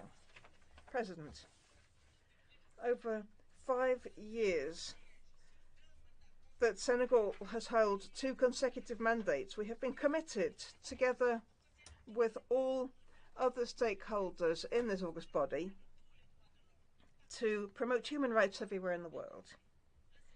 Senegal is known for its established tradition of promoting and protecting human rights and has never stopped working to improve them, all of them, in all of their dimensions, particularly the rights of women and girls, young people and older persons, but also persons with disabilities. And what Senegal wishes to do is to ensure that human rights and the Universal Declaration, of course, are implemented. All of these ideas that inspire this council allow us to pursue two goals. Firstly, to end atrocities and the law of the strongest, and the second, to promote a world without terror and without extreme poverty. We must all act to contribute to that, because we belong to the same family, the family of humanity. And to do that, we must continue to promote multicultural and intercultural issues so that we can share our differing visions in dialogue in order to find common denominators. The Human Rights Councils, with this guiding principle of universality, impartiality, objectivity, non-selectivity and dialogue, brings to the international community an ideal platform to meet and discuss. It plays an important role in the synergy of the three United Nations pillars. We must continue to use it wisely. We must continue to work closely together to ensure that human dignity is and remains our shared goal. Thank you very much.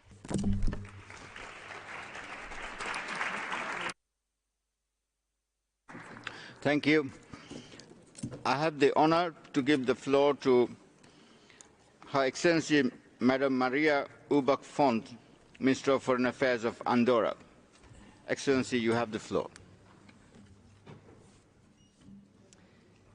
Monsieur le Président. Mr. President, Excellencies, ladies and gentlemen. This year we commemorate the 75th anniversary of the Universal Declaration of Human Rights, the 30th anniversary of the Vienna Declaration and Programme of Action, and the 30th anniversary of the adoption of the Andorran Constitution. And those milestones lead us to stock-taking and to observations. The preamble of the Universal Declaration states that disregard and contempt for human rights have led to barbaric acts which have outraged the conscience of humanity. Have we learned lessons from what history taught us over the past 75 years? The current state of the world, is it so different to the one referred to in that quote? In terms of human rights, despite the progress made, we are seeing a general backsliding with an increasingly complex geopolitical situation. The right to demonstrate and to speak out, the right to education, these are basic freedoms that no government can ignore. We're thinking of women and men in Iran who deserve freedom and justice, and women and girls in Afghanistan who need access to education. We're also seeing a resurgence of armed conflict, in particular the conflict that we are currently seeing in Ukraine.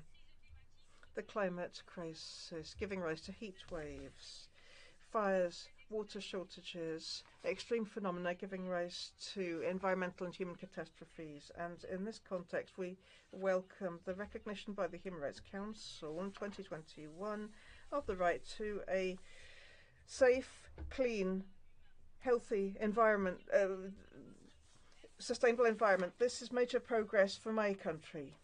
We support this without any reserves. We have the highest capital in Europe at 1,023 meters. The mountain is our environment, our essence, and above all, it is our identity. Mountainous regions are fragile and sensitive to climate change. We have a responsibility to protect them and promote sustainable development for an environment policy that is based on application of the United Nations Conventions on Climate Change. My country has therefore committed over the years to ensuring that its natural heritage is monitored and protecting it. President, in these difficult, uncertain times, we must renew our commitment to all human rights. We must regain their universality, their indivisible nature. We must be able to motivate and raise awareness of young people throughout the world. To address new challenges, we must involve all generations and particularly young people. Just consulting them is not enough.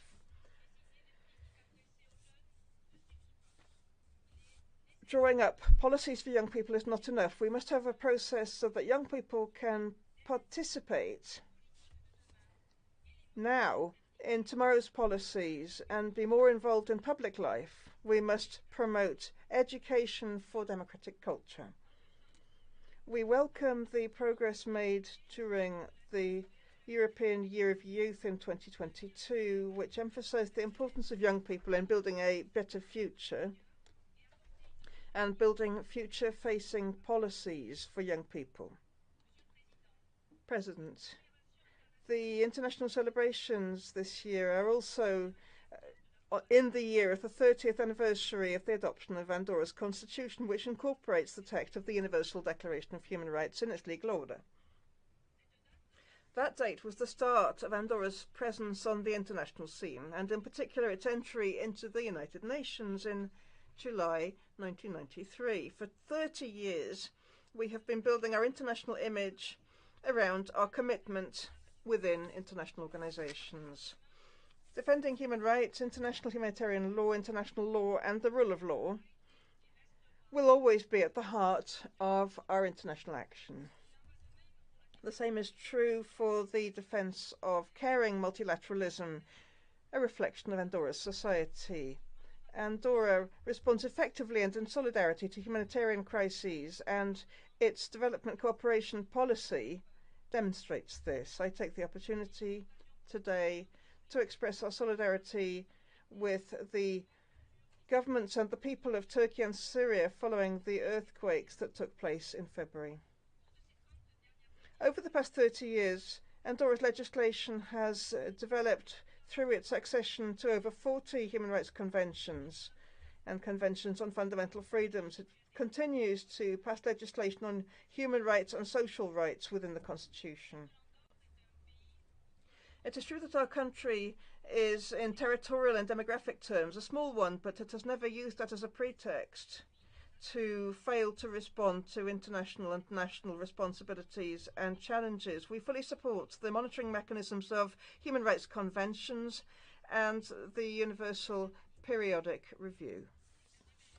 The UPR is an essential exercise to promote human rights protection and it makes it possible in multilateral manner to improve the implementation of international commitments by member states. It also accelerates the domestic improvement of the situation as regards respect and implementation of human rights.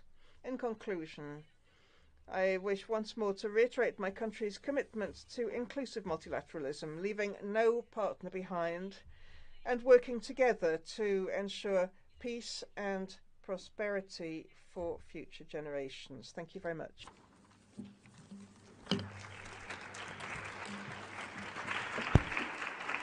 Thank you. I have the honor to give the floor to His Excellency Mr. Riyad Al-Malki, Minister of Foreign Affairs of the State of Palestine. Excellency, you have the floor.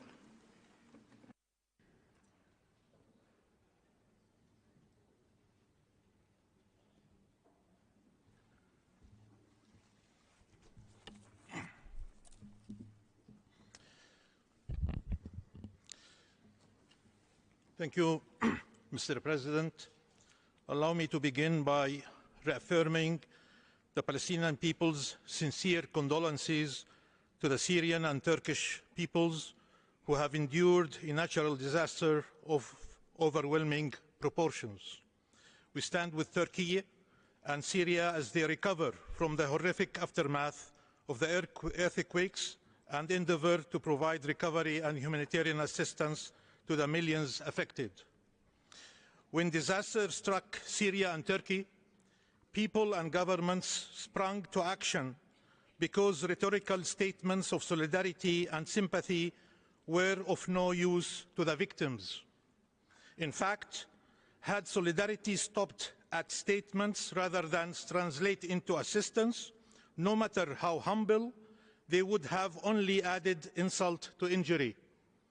Despite the limitations, survivors who remember that their humanity was the focus of efforts by thousands of rescuers, not their nationality, their religion, or the color of their skin. It was their humanity. Mr. President, today I will not spend your time describing the brutal components of the Palestinian people's reality under Israel's illegal colonial occupation and apartheid regime. I have made this decision because the reality is known to all. Every detail of Palestinian suffering, every dimension of the injustice, every feature of the brutality, they are all thoroughly documented by UN bodies and international Israeli and Palestinian human rights organizations. The crisis in Palestine is not due to a lack of information. Every country here knows full well what is happening. You have read the reports and analyses. You have seen the horrific pictures of a full onslaught by Israeli settlers against defenseless Palestinian communities in Hawara, Burin, and other villages and refugee camps last night. You know that these terrorist settlers' attacks that cost Palestinian lives and livelihoods are done under the armed protection of Israeli occupation forces. You also know that this is not the first terror campaign, and it will not be the last. And you know that Palestinians need protection but refuse to offer it. In this respect, we reiterate our call for international protection for the undefended Palestinian people from unrelenting Israeli-sponsored violence, terrorism, and incitement.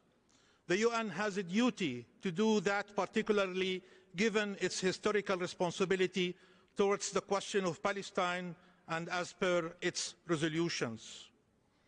That is why the crisis in Palestine is not about data. It is the result of a chronic failure to act and an uncanny attachment to rhetoric statements and an insistence to refrain from any action aligned with statements. The crisis in Palestine is that the Palestinian people have been left under a mounting pile of injustice while they claw themselves out without help or recourses. Instead, oxygen tanks are occasionally extended to my people so that they may endure this crushing reality while they listen to iterate about commitment to human rights and global solidarity. And as the Palestinian people hear those hollow statements, they hear news of the world moving heaven and earth to show solidarity with others facing a humanitarian and justice crisis. The truth is, our entire international system that is predicated on universal respect for human rights and international law, including international human rights law and humanitarian law, is crumbling before our very eyes because of hypocrisy and double standards. Accountability is sought for political expediency and fought against with as much fervor when the culprit is politically favored. That is the textbook definition of hypocrisy. Mr. President, Israel, the occupying power, is granted an indefensible status of exceptional treatment that allows it to continue committing crimes with complete and abject impunity. Meanwhile, the Palestinian people are asked to act restrained, to have patience that is humanly unfathomable. And worst of all, they are expected to refrain from seeking a way out. This past year, Israel killed more Palestinians in the occupied West Bank than it has in 16 years, demolished more homes and dispossessed more Palestinians than it has done in years. Since this year began, Israeli occupation forces have killed and maimed hundreds of Palestinians, demolished dozens of homes, laid siege to cities and refugee camps, punished dozens of innocent families, and deprived Palestinian prisoners and detainees of basic rights, including proper access to water and food, all while expanding illegal colonial settlements across the occupied West Bank, including Jerusalem, and adopting a plethora of policies and practices that further entrench colonization and apartheid. In other words, Israel has spared no effort to commit crimes with impunity. And how did the international community respond to these textbook grave violations of international humanitarian law?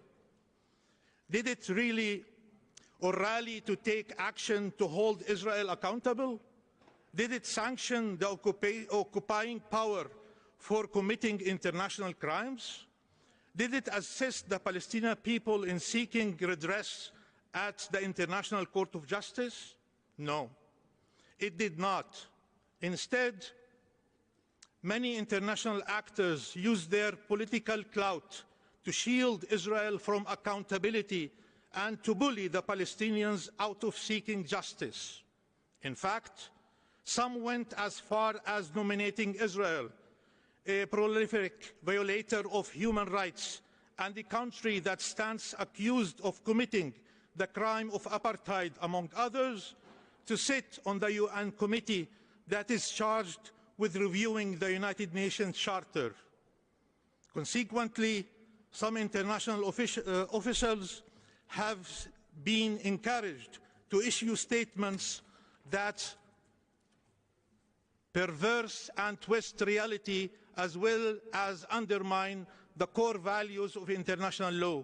This is not just unacceptable, it is an outrageous assault on the international system. And if such willful dereliction of international obligations was not enough, some members of this esteemed body have the audacity to lecture Palestinians on bias and to work diligently to undercut discussions under Item 7. It is an insult, not just to the Palestinian people whose suffering is prolonged and amplified by such duplicity, but to the very principles of international law this body is entrusted to uphold. Mr. President, what other than double standards and exceptionalism can explain such an upside-down reality? The answer is quite simple: nothing. But it's not enough to know this painful answer. This body has an obligation to right this egregious wrong and to stop sufficing with rhetoric correctness. It is time to stop allowing Israel to commit and perpetuate these crimes while getting rewarded for its criminality. It is high time for the international community to insist on confronting rather than appeasing the oppressor. It is time for actionable solidarity because it is the only way that counts. Mr. President, as the world confronts complex and interconnected crises, the international community must come to terms with the fact that the chronic denial of Palestinian rights will remain the elephant in the international room. The Palestinian people will not surrender to dying in the cold and to disappearing into the night. We will continue to claw our way out to justice and freedom, no matter how much brutality and injustice is piled on. We will do that with the active help of principled states and peoples around the world who refuse to watch us suffocate into submission. But when the dust settles and it is time to write the story of how this international system was willfully made irrelevant, it will be clear that the Palestinian people fought for their humanity, for their dignity, and for their freedom with grace and an unbreakable will, despite the odds and the members of this system who made a conscious decision to break it rather than champion human rights universally and unequivocally. There is still time to write a different ending and to defend this noble system against those eroding it to serve their needs. But time is running out fast. Perhaps the upcoming commemoration of the Universal Declaration of Human Rights that was adopted 75 years ago, when Nakba of the Palestinian people was transpiring, provides us all with an opportunity to correct our collective path, and with it the injustices that befell our people. Thank you very much. Thank you. I have the honor to give the floor to His Excellency Mr. Santiago Cafiero, Minister of Foreign Affairs, International Trade and Worship of Argentina, by video message. Señor Presidente, President, Argentina has just presided over the Security Council for the first time in its history. We don't need to recall what that year was like. There was a geopolitical situation that was very complex. It presented many challenges. There were many efforts necessary to bring balance and dialogue with all stakeholders, as well as a commitment to moving forward with the fundamental responsibilities of the organization. I represent a country that has learned from its painful history. This year, we are celebrating the 40th anniversary of the restoration of democracy. We learned from our past. Never again will we see severe human rights violations. We do this through the civilian justice system, a respect for rule of law and without vengeance. Argentina in human rights has as its fundamental pillar our own process of memory, truth, and justice. There are big challenges, but we were able to eradicate the impunity that's suffered by the grandmothers of the Plaza de Mayo that we saw during the last military dictatorship. Our prosecutions continue day after day across our country. Our search for our grandchildren continue. Last year, we saw two great sources of happiness. We recovered the identity of two of our grandchildren, but there are many individuals that continue to live in the darkness. I come from a country that knows the horror and suffering that have come with 30,000 disappeared. It is for this reason that I avail myself of this opportunity to reiterate a call to all countries that have not yet done so to accede to the International Convention for the Protection of All Persons from Enforced Disappearances. We need more states that are committed to this so that this crime can be completely eradicated from the face of the earth. President, just a few days ago, we saw a year since the invasion of Ukraine. This was a fundamental item in the Council. We promoted the establishment of a Commission of Inquiry of Human Rights violations and violations of international humanitarian law committed in the context of this conflict. We have an ethical and moral obligation to do so. We cannot become used to indifference with loss of life and suffering of millions of people. We reiterate again a call upon the Russian Federation to put an end to this aggression. We reiterate again our call for a comprehensive respect for all principles of the UN Charter. We again call for leaving aside escalation and instead movement towards peace. Peace we must have sooner or later. But if we wait, there'll be more deaths. If we do it sooner, we'll be able to save lives. We'll be able to care for the stability, not just in this area of conflict, but also across the board. There are serious human rights violations in Ukraine, but also around the world and in our region. We're concerned over the slippage and the ongoing attacks on human rights, including and especially against all women and diverse groups and those that find themselves in vulnerable groups. However, the enormous challenges that did present difficulties in 22 have seen progress that are worth celebrating. There are true steps towards more equitable and diverse and fair societies. I'm referring, for example, to the resolution that renewed the mandate of the independent expert on the protection against violation and discrimination for reasons of sexual orientation and gender identity, 50/10, presented by Argentina together with other countries of Latin America. This urges states to modify or overturn laws and policies that discriminate against individuals for sexual orientation or gender identity. This call in a resolution, an intergovernmental resolution, is a landmark in the LGBTIQ+ agenda within the United Nations. The message is clear. Violence and discrimination are not private issues. Violence and discrimination against any individual or group of persons are public matters that threaten society on the whole. In the same sense, we must deepen our work as regards the rights of women. In all of our countries, we must redouble efforts to bring equitable distribution of care, of child care. This is essential for the economic reality and professional development of all women. President, our conviction leads us to defend always the universal system for human rights for my country.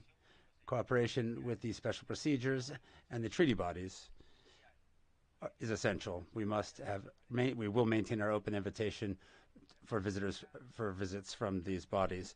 Also in the UPR, we see a fundamental tool for addressing human rights in each and every one of our countries. This is based on an open dialogue, a frank dialogue among peers. Argentina reaffirmed again its commitment to the promotion and protection of human rights with the participation in the UPR review for the 4th time. This report we've prepared working with civil society. We believe that they should regain their presence here in this council. We underscored national progress in public policy that have been conducted, particularly with the arrival of the President Alberto Fernandez in 2019. We'd like to reiterate the need to use effective strategies to address the scourge of hate speech, which undermines peaceful coexistence. Some months ago in my country, the Vice President, Cristina Fernandez de Kirchner, was targeted by assassination that was encouraged by this type of hate speech. This grows exponentially day by day. It is not limited to one country or region. It is a phenomenon that we see across the globe. It calls upon us as an international community to take concrete action. This is not an abstract issue. Throughout history, hate speech always came before the invention of stereotypes used to dehumanize millions of people, using these people as scapegoats, hiding the fact that, as if we were killing things, not human rights. President, we are commemorating the 75th anniversary of the Universal Declaration of Human Rights and the 30th anniversary of the Vienna Program of Action. These are two road marks in human rights that call upon us to reflect upon the progress made and even more on the challenges that remain. In this, I would like to reaffirm Argentina's commitment to the universal system for human rights and our will to work together with all actors and all countries to strengthen the mandate of this council to promote and protect human rights the world over. In order to contribute to this task, next March we will be holding in Buenos Aires the 3rd International Forum for Human Rights. We hope to have your presence. I would like to conclude with a call from Pope Francis for institutional responsibility. We must put human rights at the center of all policies, even when this means going against the grain. Thank you very much. Thank you. I have the honor to give the floor to His Excellency Mr. Zamri Abdul Qadir, Minister of Foreign Affairs of Malaysia, by video message. Mr. President, Mr. High Commissioner for Human Rights, Excellencies, ladies and gentlemen, let me begin by expressing Malaysia's heartfelt solidarity with the people of Turkey and Syria. who have been gravely affected by the devastating earthquake that hit the region earlier this month. We are moved by the massive humanitarian responses rendered through global solidarity. Excellencies, history has shown that the protection and promotion of human rights fosters robust democracy, and Malaysia's experience is no different. The formation of the recent coalition unity government under the leadership of Prime Minister Anwar Ibrahim and the peaceful transition of power in Malaysia are clear testimonies of the country's democratic growth and maturity. The government's decision to lower the voting age from 21 to 18, as well as the enactment of the anti-doping law, shows significant progress in ensuring a more democratic society thrives. On the human rights front, we have passed the Anti-Sexual Harassment Bill. This Council will hear Malaysia progress on the mandatory death penalty at the biannual panel tomorrow. We are proud of our achievements. Nonetheless, we will not rest on our laurels. The Malaysian Madani, or Civilizational Malaysian concept, launched by our Prime Minister, is based on universal human rights principles and our own experience as a multiracial and multicultural democracy. Malaysian Madani will be realized through institutional reforms, among others.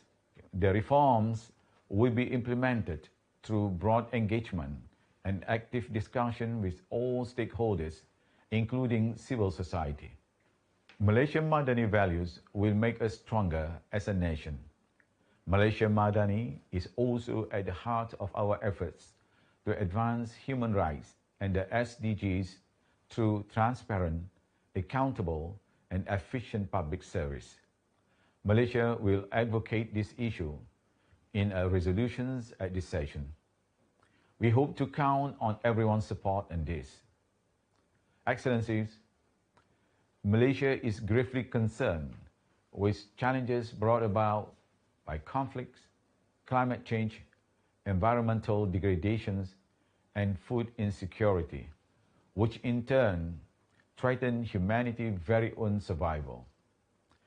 Let's be honest, alarming as it is, the situation will only get worse in the coming decades. As such, Malaysia emphasizes that human rights cannot be an afterthought in our response to these challenges. The HRC must continue addressing these issues collectively and collaboratively. Ironically, we are commemorating the UDHR and VDPA while abuses against the already oppressed persist. It is completely incomprehensible when one continues to preach for human rights, yet turns a blind eye to those ongoing atrocities. The repeated insults on Islam and burning of the Holy Quran are unspeakable affronts to all of us. These acts are done with malicious intent to sabotage our efforts for communities of different faiths to live peacefully with one another. Malaysia stresses that freedom of speech and expressions must be exercised with democratic accountability.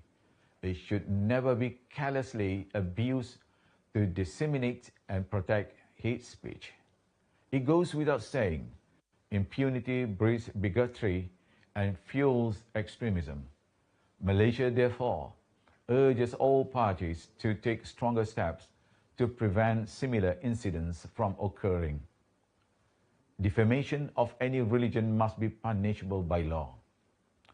This Council and the OHCHR must heed the UNSG's call to effectively address the prevailing attitudes and conditions that propagate Islamophobia. Excellencies, Malaysia is appalled by Israel's illegal occupations of the Palestinian territory. Atrocities have continued for far too long. The rights of Palestinians are constantly being denied as they continue to live under Israel apartheid policies. There must be accountability for the countless crimes committed. While we hope the world too demands for accountability, we do not know how this can be achieved. Nevertheless, we do know that this Council has a legal and moral responsibility to ensure justice for the Palestinians. Closer to home, Malaysia is deeply concerned with the human rights, humanitarian and political crisis in Myanmar. We urge the authority in Myanmar to fully cooperate with international mechanisms, including the Special Envoys of the UNSG and ASEAN Chair, as well as those established by this Council. On our part, we will continue to support efforts made to implement the ASEAN 5-point consensus. We sincerely hope meaningful progress can be made in this regard.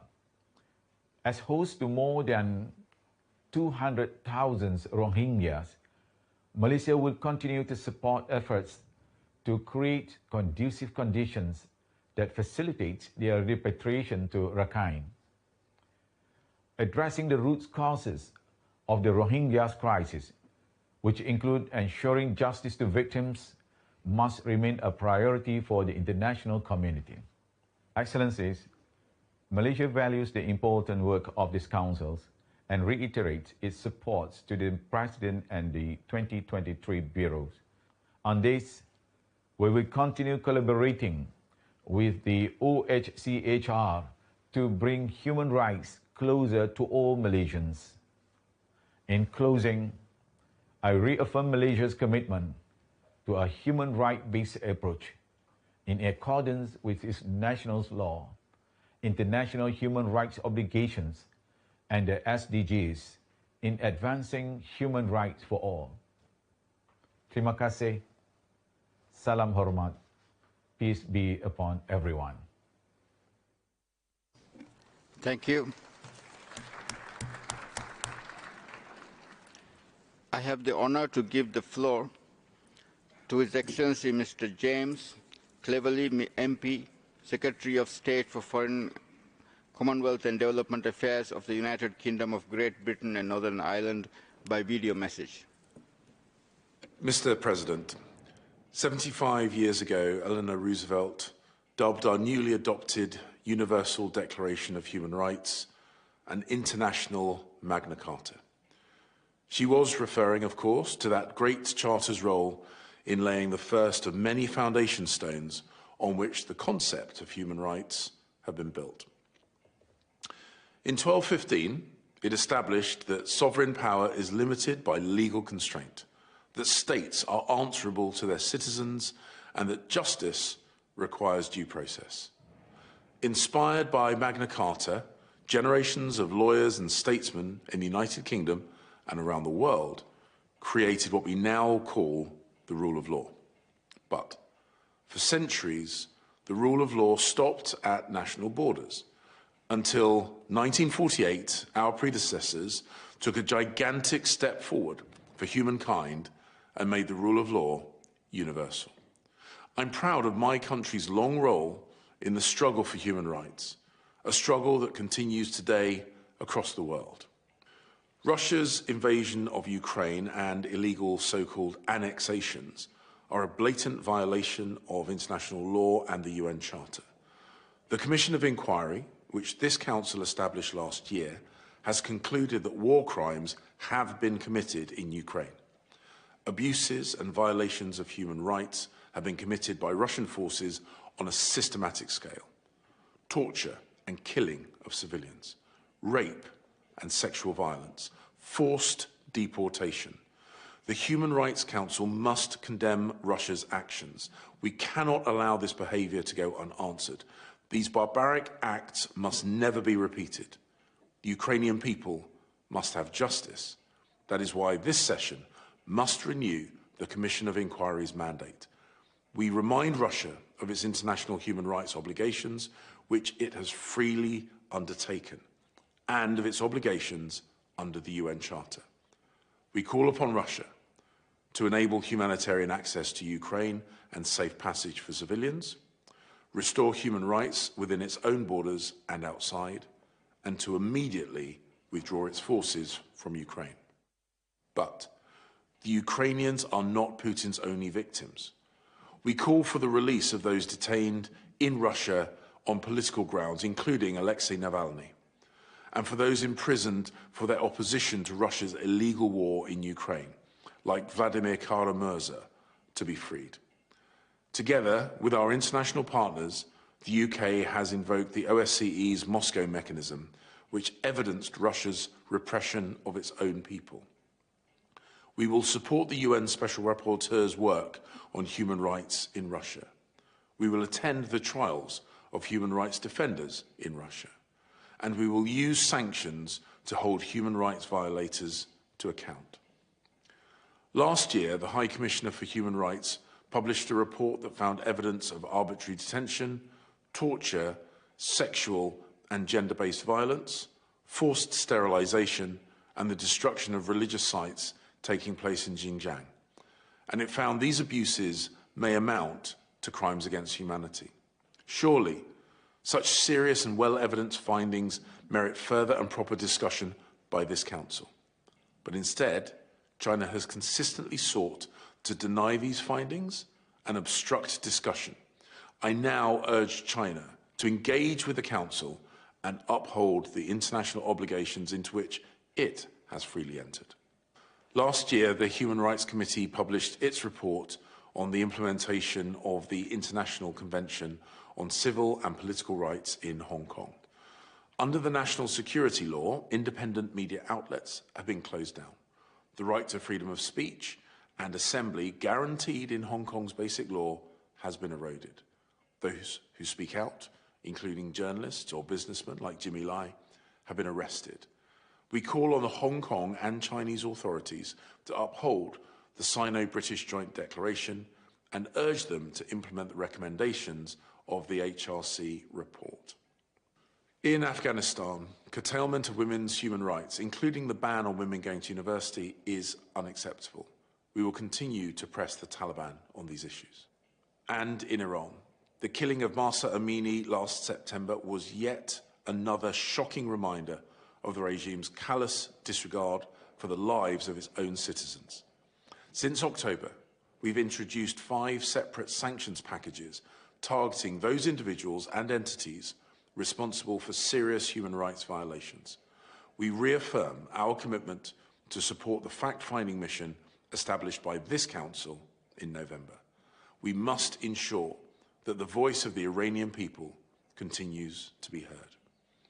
Mr. President, the United Kingdom will always ensure that human rights are upheld around the world and that we hold to account those who systematically violate them. To achieve this, we want this Council to succeed.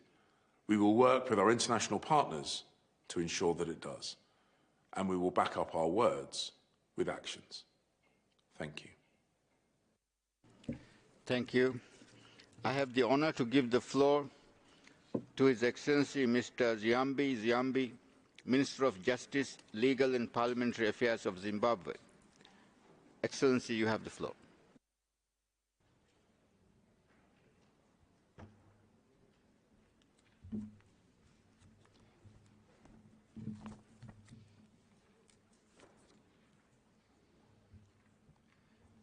Your Excellency, the President of the Human Rights Council, the High Commissioner for Human Rights, Excellencies, heads of delegation to the high-level segment, distinguished delegates.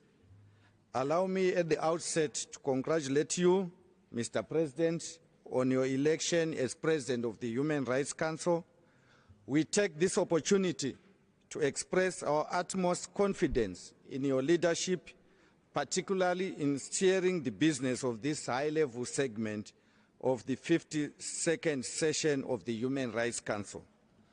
Mr. President, this year marks the 75th anniversary of the Universal Declaration of Human Rights, a declaration which recognizes the human rights the human rights form the very foundation of freedom, justice, and peace.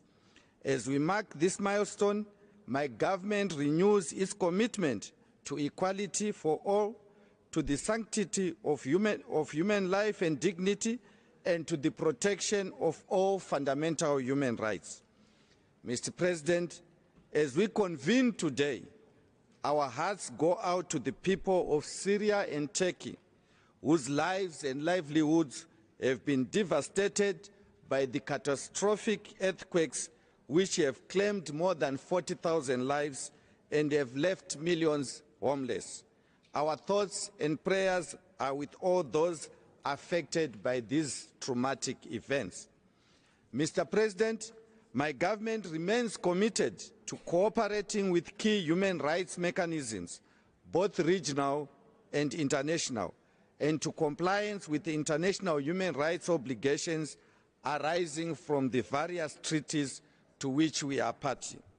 In addition to presenting its third cycle UPR report in 2022, my government also submitted a combined 5th to 11th periodic report of the International Convention on the Elimination of Racial Discrimination. Prior to that, in 2021, we submitted our report to the Committee on the Convention on Economic, Social, and Cultural Rights, as well as our initial report to the Committee on the Convention on the Rights of Persons with Disabilities.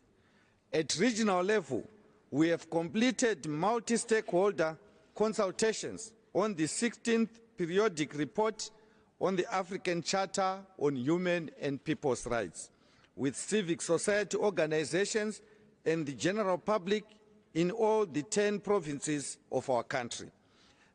The report will be submitted to the African Commission on Human and People's Rights during the course of the year. At the domestic level, Mr. President, substantial progress has been made in advancing the rights and welfare of our people, particularly the most vulnerable of our society.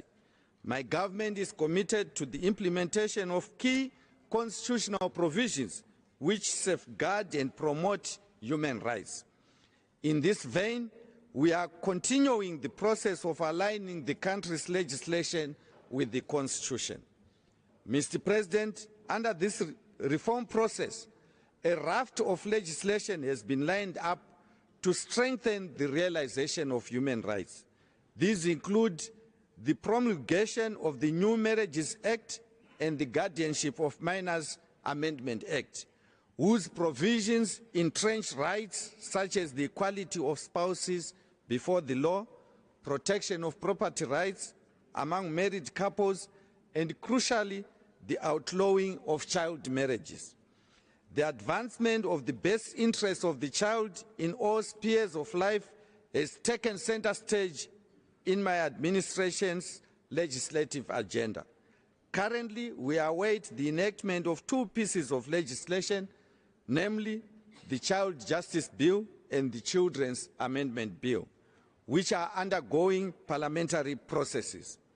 When enacted into law, these will ensure the welfare and protection of all children by creating a separate juvenile justice system, as well as domesticating international best practices to do with children.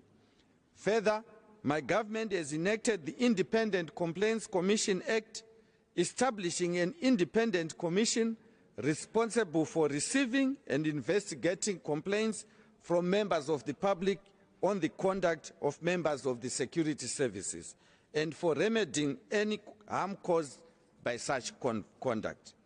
Mr. President, with regard to reform of the justice sector, as of 1 May 2022, my government introduced an integrated electronic case management system, providing for virtual court hearings and the e-filing of court processes. Key advantages of this reform include introducing a justice-saving mechanism that ensures the effective and efficient delivery of justice. To date, the Constitutional Court, Supreme Court, and labor courts in all provinces have fully adopted the e-filing system. My government has also now established a commercial court whose core function is the expeditious resolution of commercial disputes, in line with criteria set by the World Bank, and further improving the ease of doing business to contribute towards the attraction of both local and foreign investment. Mr. President, sir, we are fully aware that progress in the promotion and protection of human rights requires collaboration between government and civic society organizations. We warmly welcome the collaborative efforts of CSOs that are driven by a genuine desire to advance the cause of the enjoyment of universally recognized human rights by all our people in a fully transparent and accountable manner. Amendments to the Private Voluntary Organizations Act are therefore part of a host of measures which Zimbabwe has taken since the issuance of the 2016 Financial Action Task Force Mutual Evaluation Report. At that time, Zimbabwe was rated as compliant or partially compliant with only 20 of the FATF's 40 recommendations, and we were subsequently grey-listed. Since that time, my government has recorded substantial progress through legal and institutional reforms and has now been rated compliant or legally compliant in 37 out of the 40 recommendations. Recommendation 8, however, which specifies action needed to address identified legislative and regulatory weaknesses with regard to preventing money laundering and combating financial terrorism and proliferation, has remained outstanding. The PVO Amendment Bill, which currently awaits presidential assent, seeks to address those weaknesses. It is our considered view that the bill compares very favorably with similar legislation in the region and beyond. The bill's intention is simply to ensure that there is transparency and accountability in the use of public funds that are allocated towards charitable work. Mr. President, my government is preparing for general elections which are due to be held later this year. As in previous elections, my government has implemented the necessary electoral reforms to ensure a peaceful, free, fair and credible election. Mr. President, the world is recovering from the devastating effects of the COVID-19 pandemic. However, in the case of my country, recovery has been negatively impacted by the continued imposition by some countries of illegal, unilateral, coercive measures. These measures have hemorrhaged the economy, isolated my country from access to affordable financing, and negatively impacted on the realization of fundamental human rights by millions of ordinary Zimbabweans. In this regard, the report by the Special Rapporteur on the negative impact of unilateral coercive measures on human rights is insightful. In a report, the Special Rapporteur implored those countries which continue to impose sanctions against Zimbabwe to lift those measures which, she stressed, have neither moral nor legal basis in international law. Once again, we call for the immediate and unconditional lifting of these illegal and unilateral sanctions imposed on my country. In conclusion, Mr. President, allow me to reiterate our oft-stated position on the enjoyment of human rights by all. Zimbabwe is fully committed to the full implementation of all its obligations and commitments in pursuance of the fulfillment of the global human rights agenda. We stand together with all like-minded nations of the world. We are a friend to all and an enemy to none. I thank you, Mr. President. Thank you.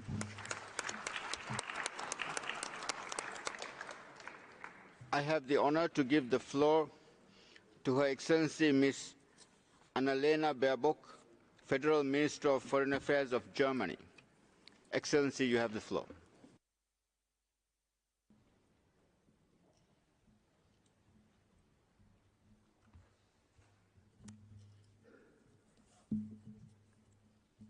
Ms. Vice President, Excellencies, colleagues and friends. I didn't have a chance to stop it. I couldn't hide the children. I couldn't take them anywhere else. That's what Volodymyr Shahaidak told reporters. He runs a children's home on the outskirts of Kherson. But on the 3rd of March last year, Russian troops entered his city. They took away 15 children. The youngest was 9 years old. These 15 are among countless Ukrainian children that Russia has reportedly abducted during its war of aggression against Ukraine. What could be more abhorrent than to take children out of their homes, away from their friends, their loved ones, children who need adults to take care of them, not to destroy their lives. We will not rest until every single child will be home, because children's rights are human rights, and human rights are universal. A life is a life, regardless of its origin, race, gender, sexual orientation, or belief. This is why we will speak out in this Council whenever human rights are violated, whether in the East or in the West, in the North or in the South. I didn't have a chance to stop it. These words of Volodymyr Shahaidak hurt. Because the bitter truth is, there's no quick and easy way to end or prevent these or other crimes. But that does not mean we should give in or give up. On the contrary, what we must do as international partners is to speak up for the victims. Each of them has a name, just like each of the 15 children from Kherson has a name. We have to say their names and uphold their rights, and we have to call out the perpetrators.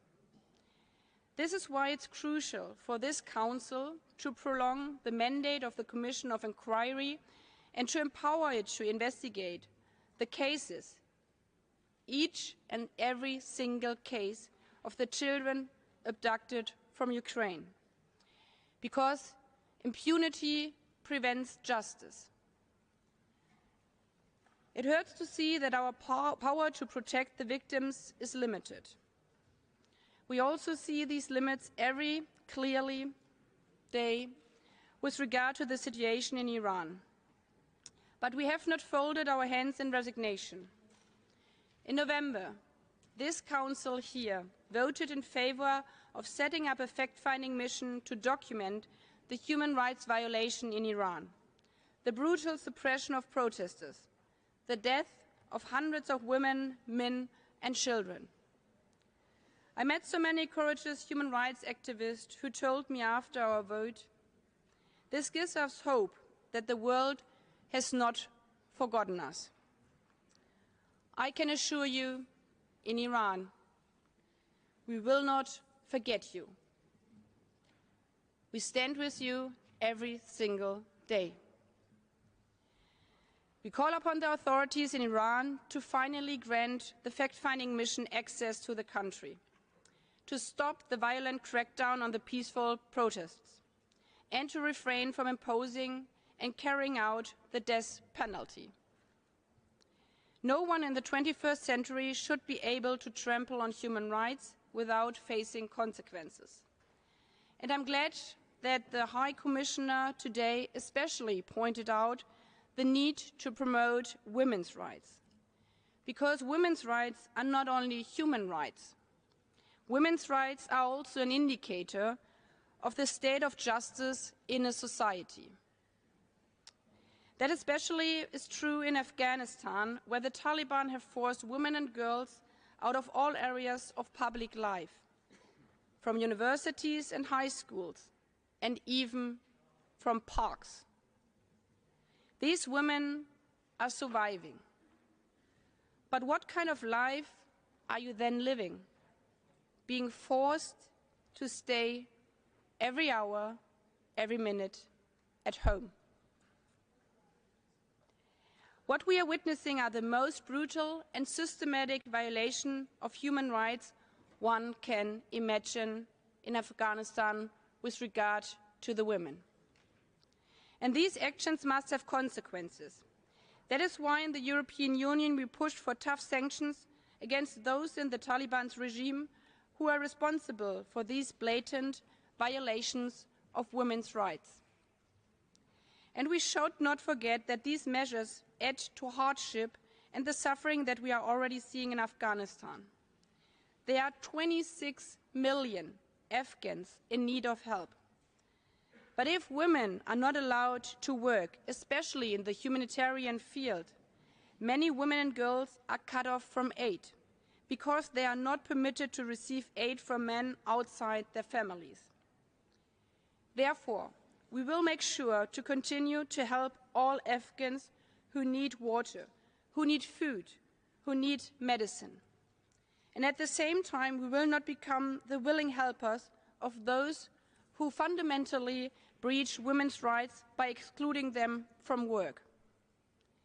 That is why it was so important that we, as an international community, took a clear stance and a united stance on our international aid programs, making clear that humanitarian work depends on women to be part of it, because otherwise women and children won't be reached. We know that our efforts will not change the brutal violation of Afghan women's rights in a heartbreak. But it matters. It matters to every single woman who is not allowed to go outside. It matters to every single child who wants to go to school, to every single person who needs water and food. Ladies and gentlemen, dear colleagues, I didn't have a chance to stop it. Unfortunately, these words by the director of the children's home in Kherson are not only true for the children in Ukraine. They are also true for the women in Iran and in Afghanistan, and for far too many people across the globe. But it's worth trying for every single one of them. Because if you save one life, you save the entire world. That is what this Council is all about. Thank you.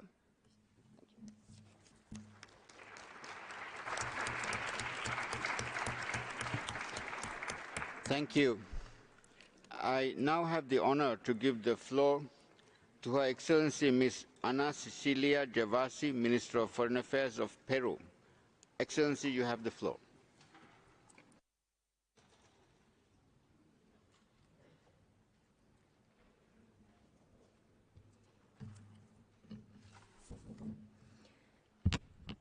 Muchas gracias.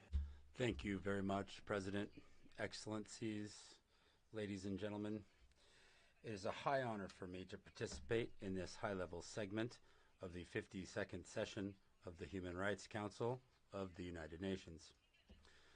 We are here to reaffirm Peru's historic and irrevocable commitment to the respect, promotion, and defense of human rights and fundamental freedoms for all. Consistent with this firm national stance, as I begin my remarks before this Council, I must address the difficult and complex situation that my country has faced since 7 December last. On that date, then President Pedro Castillo, violating the Constitution, committed a coup d'etat. This was immediately counteracted by the democratic institutions, and we saw constitutional succession unfold, leading to Dina Boluarte, the current president, holding office. In the recent nationwide episodes of social protest, unfortunately, there were acts of violence and vandalism. These besmirched peaceful protest.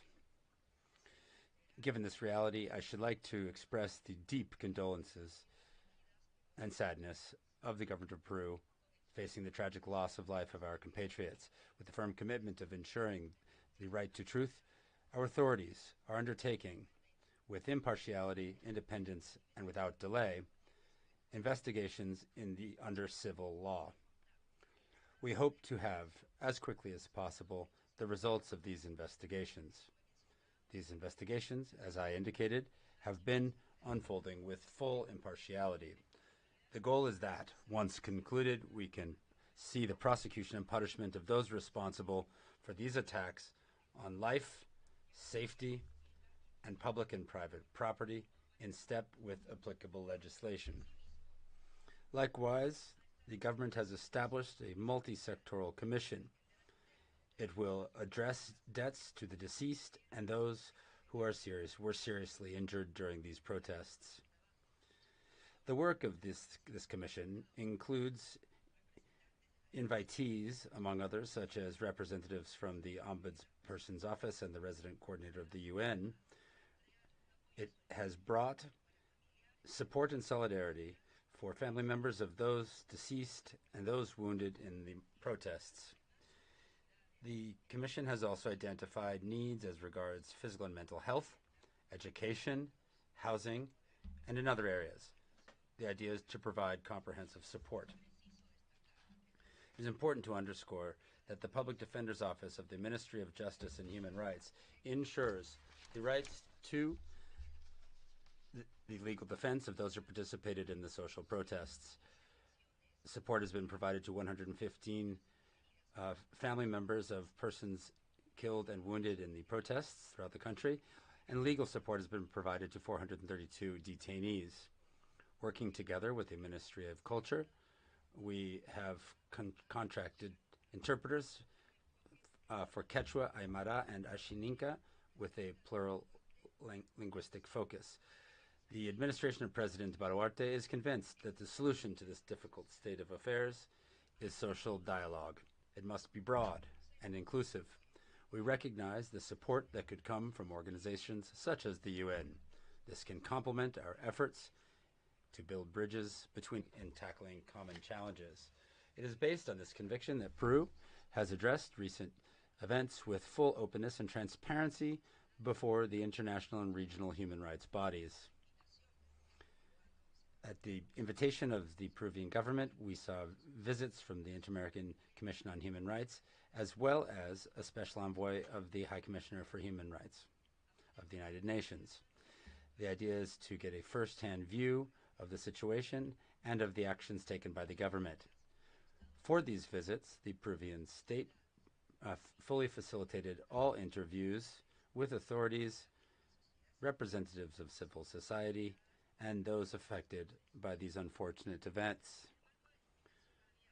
In this, we have an open invitation to different members of the mechanisms of the Council, and this year we plan to receive a visit from the Special Rapporteur on racism, racial discrimination, xenophobia, and other forms of intolerance. Further, given the current state of affairs, we have requested that the Special Rapporteur on extrajudicial, summary, or arbitrary killings step up his or her visit from 2024 to 2023. Further, we have extended an invitation to the Special Rapporteur on the rights to peace, to freedom of peaceful assembly and association. We hope that these Special Rapporteurs' visits can happen as soon as possible. We are convinced that support for mechanisms of this nature contributes to the creation of those conditions that bring trust and dialogue. These have a positive effect on democratic governance and a respect for human rights in our country. Along these lines, I am pleased to announce that Peru will sign a memorandum of understanding with the Office of the High Commissioner. This sets forth a work plan for capacity building for our state in human rights. This comes through cooperation, technical assistance in different national sectors. It will happen in priority areas such as gender equality, the rights of indigenous persons, and the fight against racial discrimination, among other areas. With the active and committed participation in the universal system for the promotion and protection of human rights, last 25 January, Peru completed successfully its 4th UPR cycle in the Human Rights Council. Its delegation was led by the Minister of Justice and Human Rights. In the upcoming weeks, we will go before the Human Rights Committee and the Committee on the Rights of Persons with Disabilities. We will do so to back our periodic reports. Recognizing the crucial role of this forum as the primary venue for cooperation and dialogue in matters pertaining to human rights in the United Nations, Peru hopes to once again be a member of the Human Rights Council in the 2024-2026 period. Should we be able to do so, as we have done erstwhile, and with a great sense of responsibility and commitment, Peru will actively contribute to meeting the mandate of the Council. That is to say, the protection, or rather promotion, for a universal respect for the protection of all human rights and fundamental freedoms. This is for all people, without distinction. We will work to promote the progressive development of international human rights law. We will drive forth with efforts in special areas of interest to Peru, such as the eradication of extreme poverty, the rights of indigenous persons and the people of African descent, gender equality, among other areas. We'll promote synergies and better dialogue to ensure that negotiations for a future international agreement for the eradication of plastic pollution moves ahead. Peru is currently leading such negotiations. We will ensure that it has a human rights and equality-based approach. Also, we are convinced that all human rights are universal and indivisible. They are interrelated, they're interdependent, and they're mutually reinforcing. They must be addressed in an equitable and fair manner on equal footing. President, Peru is convinced of the need to build effective democracies that generate concrete action to improve the quality of life of individuals. This helps us to close the gaps that affect the lives of Peruvians. We want a rights-based approach guaranteeing a life, individual, collective, and economic and cultural life that is in step with environment and gender equality. We will only do this if we work towards sustainable development that is peaceful and inclusive. I thank you very much.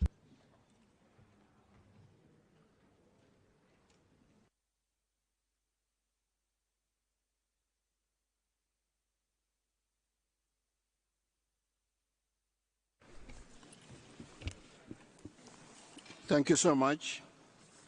I have the honor to give the floor to Excellency Mrs. Retno L.P. Masudi, Minister for Foreign Affairs of Indonesia.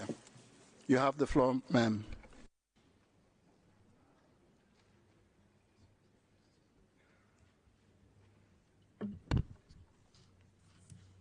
Mr. President, Excellencies, it is with great pride and hope we celebrate the 75th anniversary of the Universal Declaration of Human Rights. I said pride because it continues to inspire transformation toward a more just, equal, and inclusive world. I said hope because I'm sure we can create a better future for humankind if we work together. Mr. President, our celebration must not divert our attention away from the global state of human rights. Our world today is full of uncertainty and challenges that millions of people are still deprived of their basic rights. The question now, what are we going to do? Are we going to stand still and be indifferent, or are we going to work harder together and do better? For Indonesia, this 75th anniversary should be our momentum to recommit ourselves to the values enshrined in the Declaration. These are three areas that should be our focus. First, take concrete action for humanity. Respect for human rights is precondition to peace and stability. Wars and conflicts must be ended because they only cause destruction and human miseries, from Afghanistan to Palestine and from Myanmar to Ukraine. Peaceful solution to conflict must be promoted. We cannot close our eyes to the suffering of the people of Palestine. The latest incident in Huara only shows us the worsening human rights and humanitarian situation in Palestine. On Myanmar, Indonesia-ASEAN chairmanship would spare no effort to engage all stakeholders and encourage them to start inclusive national dialogue. ASEAN 5-point of consensus must be implemented. The rights of women and girls cannot also be neglected, including in Afghanistan. Last December, with Qatar, Indonesia hosted international conference on Afghan women education. Indonesia will continue to play its active role in promoting respect to women's rights. Second, redouble our effort on prevention. Enhanced prevention would contribute to stronger protection. Government have responsibility to ensure affirmative policies, equal access to opportunities and resources, and resource mechanism. This Council can contribute by improving national capacities and facilitating capacity building. Better prevention also comes with embracing past mistakes. Earlier this year, my president openly admitted and regretted 12 incidents of human rights violation in the past. Indonesia is committed to rehabilitate the victims without negating the judicial resolution. This kind of courage is key if we want to better protect human rights and prevent the same things from happening in the future. And Indonesia has that courage. And third, strengthen our human rights architecture. This Council must keep up with human rights challenges of our time. Impartiality, transparency, and dialogue must be the soul of this Council's work. In the meantime, we must guard against politicization of human rights in this Council, including as a tool for geopolitical rivalry. Finger-pointing and double standard would not contribute to sustainable solution. Instead, they will divide the Council. We must strive for unity rather than us versus them mentality. In the region, Indonesia also continues to strengthen human rights mechanism. As chair of ASEAN, Indonesia will reinforce effective mandates of ASEAN Intergovernmental Commission on Human Rights, ASEAN Commission on the Promotion and Protection of the Rights of Women and Children, and institutionalize ASEAN Human Rights Dialogue. Mr. President, Excellencies, our work to promote and protect human rights is far from over. If we want to celebrate the Declaration 100th anniversary on a high note, we must keep making improvement and nurturing partnership. We, Indonesia, want to contribute to this cause. On this note, we put forward our candidacy to the Council for 2024-2026 with the theme Inclusive Partnership for Humanity. We would appreciate very much your kind support for this candidacy. I thank you very much.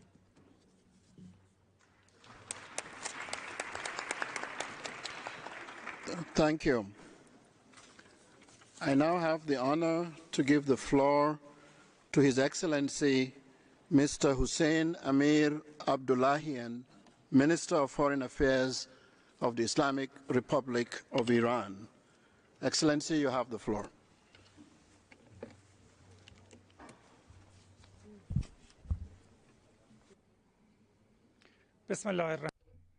In the name of God, the most compassionate, the most merciful.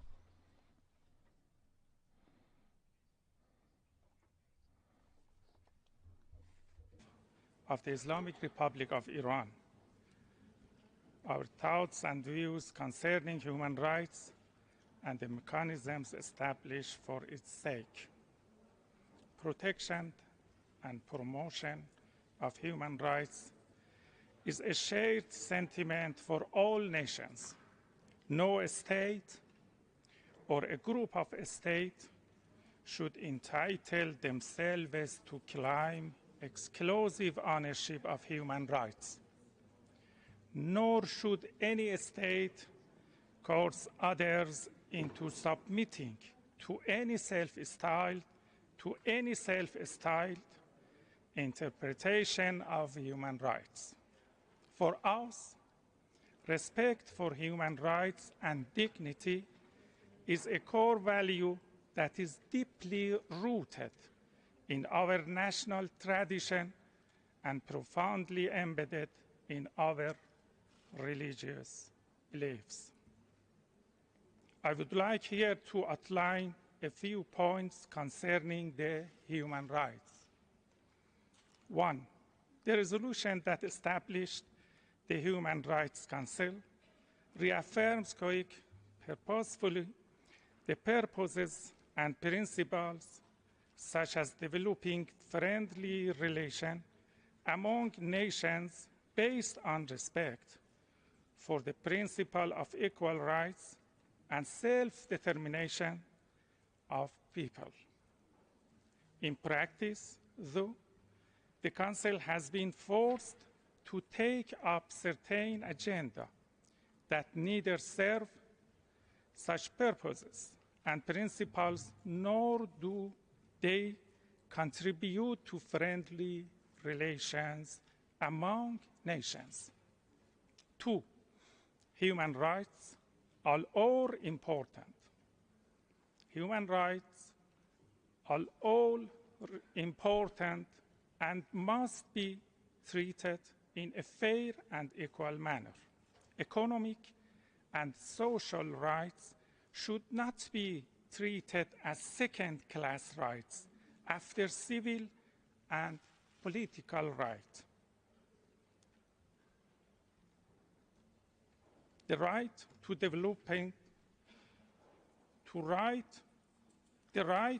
development with all its components should be seen in this perspective. 3. Unilateral coercive measures as inhuman as they are systematically violate fundamental human rights of the targeted populations. That's a sheer hypocrisy to advocate for the human rights of the Iranians while depriving the same people of their basic rights to health, to education, and to life. 4, no country can claim to be perfect in its human rights performance. 5, the UN human rights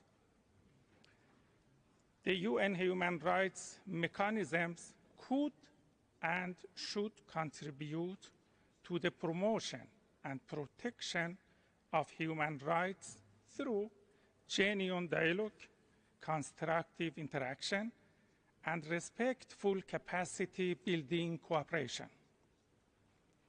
The UPR mechanism is one such venue for inclusive and interactive exchanges among member states.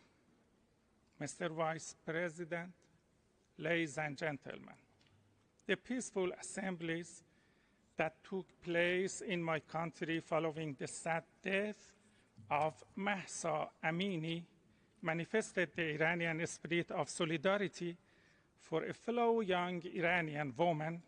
However, those peaceful assemblies turned violent following the malign interference by some terrorist elements. In this respect, a number of Persian language TV channels based in the United States and the UK acted as propagators of violence. No responsible state could let the public security and order be compromised by violent and lawless behavior. The National Committee that was established for addressing different aspects of the unrest is also mandated to receive and investigate any complaint regarding alleged use of unnecessary force by police.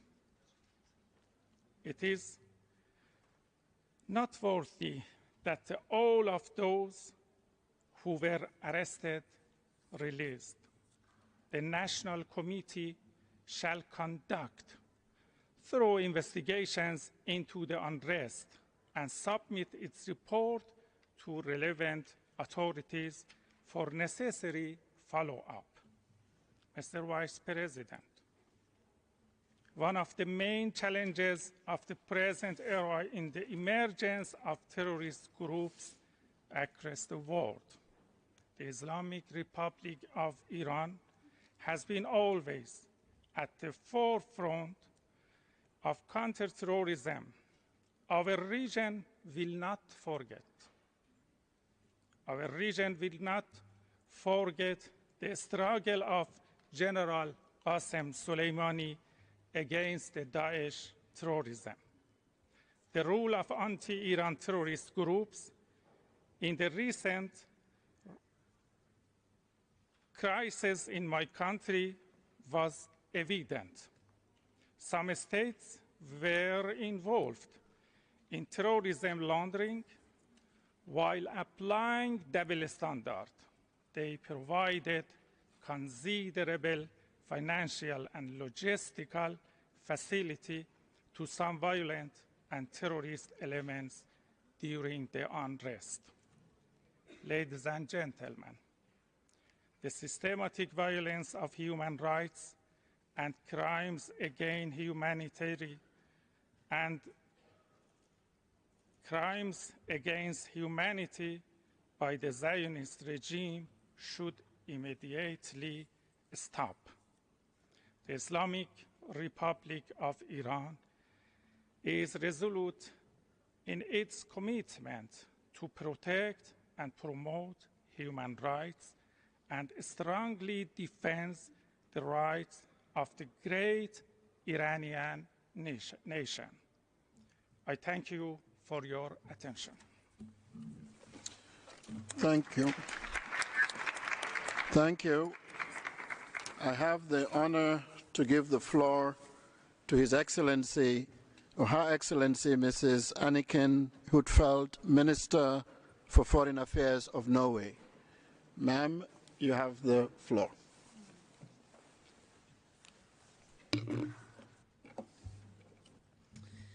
President, Excellencies, ladies and gentlemen, listening just now to the representative from Iran, I was reminded of the importance of this forum, reminded that this forum should not be abused to go against our collective efforts, reminded of the importance of holding each other to account. This is not about interference in internal affairs. It is about upholding the commitment we have under international law to respect, protect and fulfill human rights. Norway is deeply concerned about the worsening situation for human rights and women's rights in Iran, not least the violent response to popular and peaceful demonstrations. We urge Iran to respond with meaningful reform and to immediately stop the executions. I repeat my strong condemnation of the executions that have been carried out. Globally, these are challenging times. We face war, climate change, food insecurity, and inequality. According to the United Nations Development Programme, 90% of countries saw their human development fall backwards in 2020 and 2021. And now, the attack on Ukraine is having devastating global consequences. It is an attack on the rules-based international order, undermining multilateral cooperation when we need it most. It is reversing development gains, threatening progress on the 2030 agenda. It is compounding the climate crisis. It is amplifying armed conflict elsewhere. More and more people are affected by humanitarian crisis, food insecurity, and hunger. Ordinary people are paying the price, not least in developing countries. Norway's Nansen support program for Ukraine includes assistance for hard-hit countries in the global south. President, 1 year ago, Russia launched its unprovoked and illegal invasion of Ukraine. The war is a clear breach of the UN Charter. We are witnessing massive destruction and suffering in Ukraine. There are many indications of systematic and large-scale war crimes. The deportation of Ukrainian children are the latest in a string of shocking reports. The Human Rights Council has shown leadership and solidarity with Ukraine. Independent monitoring is crucial, especially to ensure future accountability. Russia is responsible for this war and also its consequences. And Russia is responsible for bringing this war to an end.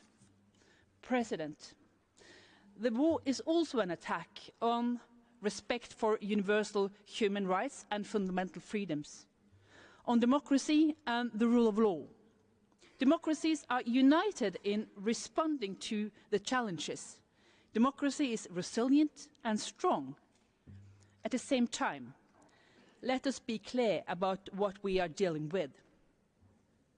For some time, we have seen increasing autocratic rule, shrinking civic space, disregard for human rights, disregard for women's rights. We often hear talk of the race of the strong man. But how strong are you really if you cannot even tolerate dissenting voices? This is rather a sign of weakness. The actions of leaders who feel threatened by fundamental freedoms. Freedom of association, peaceful assembly and expression. But there is reason to hope. Human rights defenders continue to speak out, bravely, persistently and peacefully. President, human rights defenders continue to be an essential voice. The progress we have made is a large part thanks to them. The hard work of civil society, activists, journalists, artists, trade unionists, lawyers, students, academics, teachers and health workers. They must not be silenced. They must be included and also supported at home and in the United Nations. This is a priority for Norway in the Security Council. In this session, Norway will present a resolution to renew the mandate of the Special Rapporteur on the situation for human rights defenders. President, Norway will continue to stand up for human rights and fundamental freedoms, economic, cultural and social rights, as well as civil and political rights, for everyone everywhere. We will remain a strong supporter of the rights of women and girls. The right to decide over their own body should be protected for all women.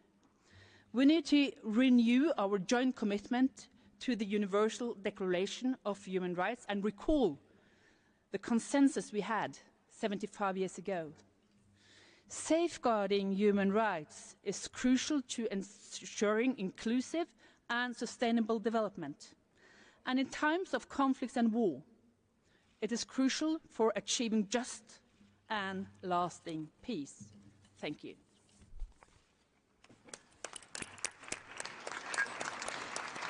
Thank you. I have the honor to give the floor to Her Excellency Mrs. Haja Labib, Minister of Foreign Affairs, European Affairs and Foreign Trade and the Federal Cultural Institutions of Belgium. Ma'am, you have the floor.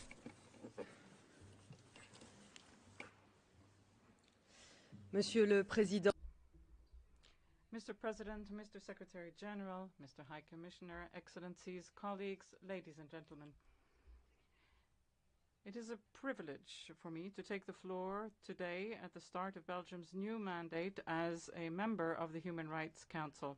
And I would like to begin my statement by expressing my condolences and my solidarity to all victims affected by the devastating earthquakes in Turkey and Syria. As the Secretary General and the High Commissioner emphasized, we are celebrating the 75th anniversary of the Universal Declaration of Human Rights this year. All United Nations member states have signed on to it, and it guarantees that all human beings are born free and equal in dignity and rights, and everyone can invoke these rights without any distinction everywhere and at all times. This guarantee of the universality of human rights is the very foundation of the modern international order, the key obligation of all states. It is a cardinal principle, therefore, which has guided Belgium in its actions, both in its domestic policies as well as its foreign policy. However, this universality is, alas, too often eroded today in speech and in acts. More than ever, we must reassert that human rights are not a favor handed down by states. They are an obligation towards all in all circumstances. More than ever, we should recall that the Universal Declaration of Human Rights emerged directly from the worst human catastrophe history has known, the Second World War. Mr. President, colleagues, the marking of 1 year of Russian aggression against Ukraine with its devastating consequences demonstrates the extent to which history, despite the teachings it hands down to us, can nevertheless be repeated. Upholding human rights is an imperative in all circumstances, and this is all the more so the case in zones subjected to war, such as currently in Ukraine following Russia's actions. Belgium has therefore entirely advocated for compliance with international humanitarian law. We welcome the work carried out by the Independent Commission of Inquiry and look forward to reading its latest findings. Moreover, above all, we must adopt a victim-centered approach, which means fighting against impunity, and this will be one of our priorities during our mandate within this Council. To reaffirm the Universal Declaration of Human Rights means to support all the complementary instruments, and this means primarily the International Human Rights Conventions. I would like to draw your attention to the Convention on the Elimination of All Forms of Discrimination Against Women. Almost 25 years after the adoption of this convention, the rights of women and girls are far from being upheld in many areas of the world, and in some, indeed, they are in alarming decline. A dismal illustration of this is the almost total exclusion of women and girls in Afghanistan from all spheres of public life. This is also the case in Iran, with persistent discrimination against women and girls. The death of Mahsa Amini and the protest movement which it gave rise to amongst women in Iran are an indicator for the need of freedom of expression and the sense of injustice felt by the population. We condemn the condemnations, the sentences, and the capital punishment pronounced against the protesters. Despite progress achieved in removing barriers limiting participation of women in political life, we nevertheless have much that remains to be done. And this is why during the International Women's Day, I will be organizing a debate on women's participation in politics in Brussels with the aim of identifying concrete actions to be adopted. Beyond the treaty bodies, these special procedures are of a crucial importance to my country. It is imperative that the independent human rights experts may carry out visits on the ground and that their independence, their credibility and their efficiency be guaranteed. As many other countries, Belgium has extended an open invitation to them, and I would encourage those countries which have not done so yet to do so. Mr. President, colleagues, this year we will also be marking the 25th anniversary of the Declaration on the Human Rights Defenders. And in this framework, I would like to highlight the crucial role of civil society in protecting and promoting human rights. Their findings are crucial to alert the Council and to allow it to fully live up to its mandate. However, in many areas in the world, their role is now under pressure. We can see that the space for critical expression is shrinking. We see direct and targeted attacks against human rights defenders in increasing number. To allow them to carry out their work freely and safely is crucial. Belgium, with its European Union members, is more than ever committed to their protection. To conclude, I would like to emphasize that the Human Rights Council itself remains the key forum for dialogue for Belgium. It is a forum where member states of the United Nations can speak to each other as equals in the interest of all and the protection and the promotion of human rights. We hope to be able to substantively contribute to its dynamic action, in particular by sharing experience and by cooperating. We thank the many states which supported our candidacy to the Human Rights Council. It is an honor that we duly value, and we will do our utmost to demonstrate that we are worthy of this trust. Thank you. Thank you. I have the honor to give the floor to Son Excellence, Madame Arlene Dembet Damas, Ministre de la Justice en charge des droits de l'homme de Gabon. Madame, you have the floor.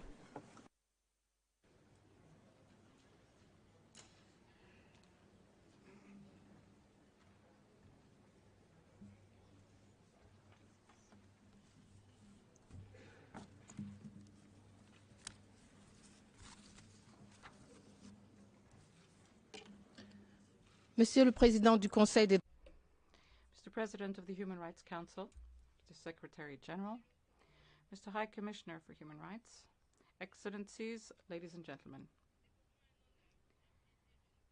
It is once again an honor and a pleasure to take the floor before this eminent body during this high-level segment as the third year of Gabon's mandate as member of the Human Rights Council begins. At the outset, I would like to reiterate the support of my country to the people of Turkey and Syria who have been hit by the violent earthquakes, the toll of which is estimated at over 40,000 losses of lives. May they receive through me the condolences of the people and the government of Gabon, led by His Excellency Ali Bongo Ondimba, the President of the Republic and Head of State. Allow me to express our appreciation to Mr. Volker Türk, the High Commissioner for Human Rights, for his leadership since he assumed his functions.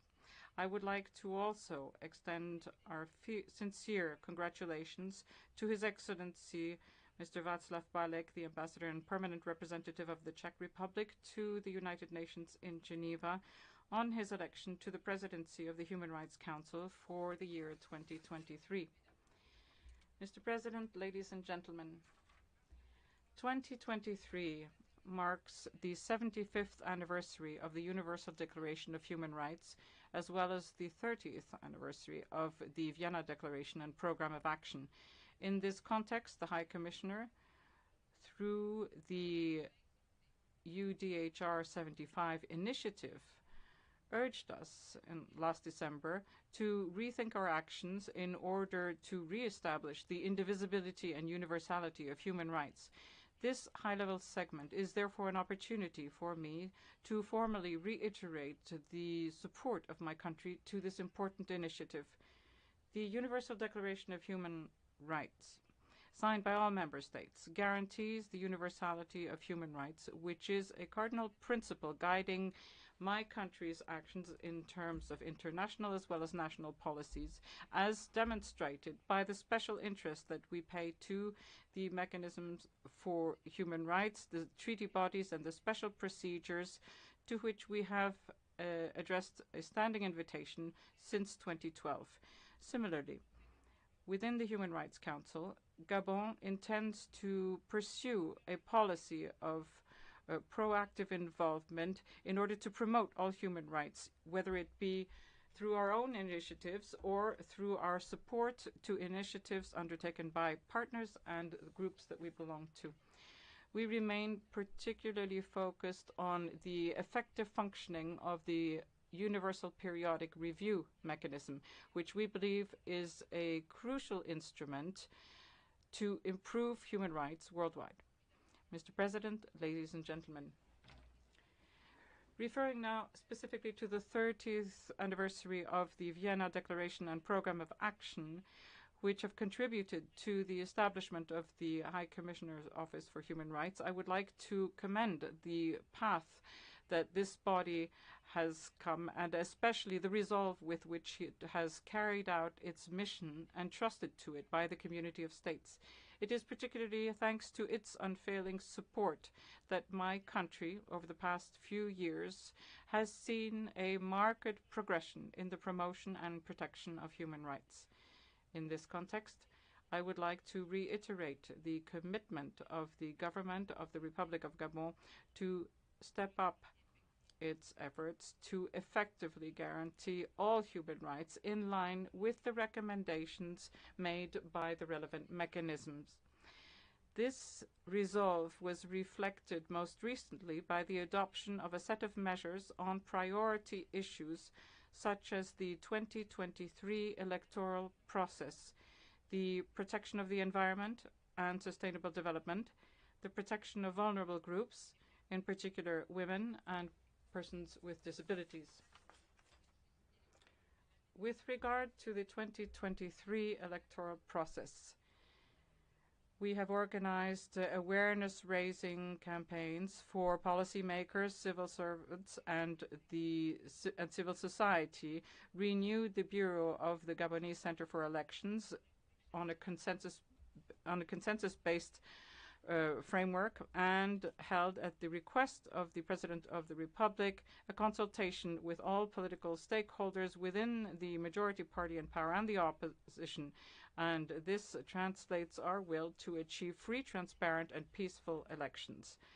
On the protection of the environment and sustainable development, on the 1st and 2nd of March, Gabon will hold the One Forest Summit in the presence of heads of state and government, leaders of international organizations, of financial institutions, representatives of the private sector, of international NGOs and research centers, organizations of indigenous peoples and civil society, and this reflects the full support of my country to our collective aspirations to protect and sustainably manage tropical forests in order to fight climate change and biodiversity loss.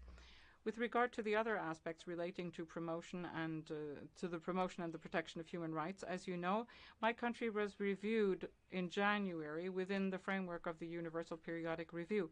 During the interactive dialogue, we provided a presentation to all states, member states of the Council, on the significant progress achieved over the past few years, thanks to the initiatives of the government, but also on the challenges and the aims which we intend to achieve in order to improve the enjoyment of their rights by all Gabonese and all persons living in our country. Amongst the progress achieved, we can cite guaranteeing human rights in places of deprivation of liberty through public policies on the management of detentions and sentences, as well as the reintegration once sentences have been served. Limiting the number of persons in detention by the introduction within our criminal code of alternative sentences to imprisonment, such as reparations, or the restriction or withdrawal of certain rights, or the imposition of community work, as well as the introduction of a settlement procedure. Next, the improvement of the living condition of detainees and tackling prison overcrowdings has been addressed by the implementation of a large-scale refurbishment and construction program for places of detention over the period 2019-2024, focusing particularly on conditions for minors and women in conflict of the law. We have strengthened capacity for human rights for law enforcement in order to prevent ill treatment during arrest, custody, administrative and other forms of detention. The implementation of 33 integrated measures within the framework of the Gabon Equality Strategy to promote the rights of women, to prevent and fight against all forms of discrimination and violence against women, and discrimination and violence against vulnerable people, both in a domestic setting as well as in the workplace. We have developed a set of actions in order to ensure that persons with disability can fully enjoy their rights in the area of health, education, training, and access to employment. Mr. President, ladies and gentlemen, to conclude, on behalf of the Government of the Republic, I would like to reiterate our firm commitment to work towards the constant and continuous improvement of the promotion and protection of human rights throughout the world. With the assistance of other states and the continuing support of the human rights mechanisms, we will always work towards strengthening international solidarity in a context where the challenges we face are increasingly of a global nature, where our fates are now inextricably linked to ensure that our world is more prosperous, more just, and more equitable. Thank you very much for your kind attention. Thank you. I have the honor to give the floor to Son Excellence Madame Catherine Colonna, Ministre de l'Europe et des Affaires étrangères de la France. Ma'am, you have the floor.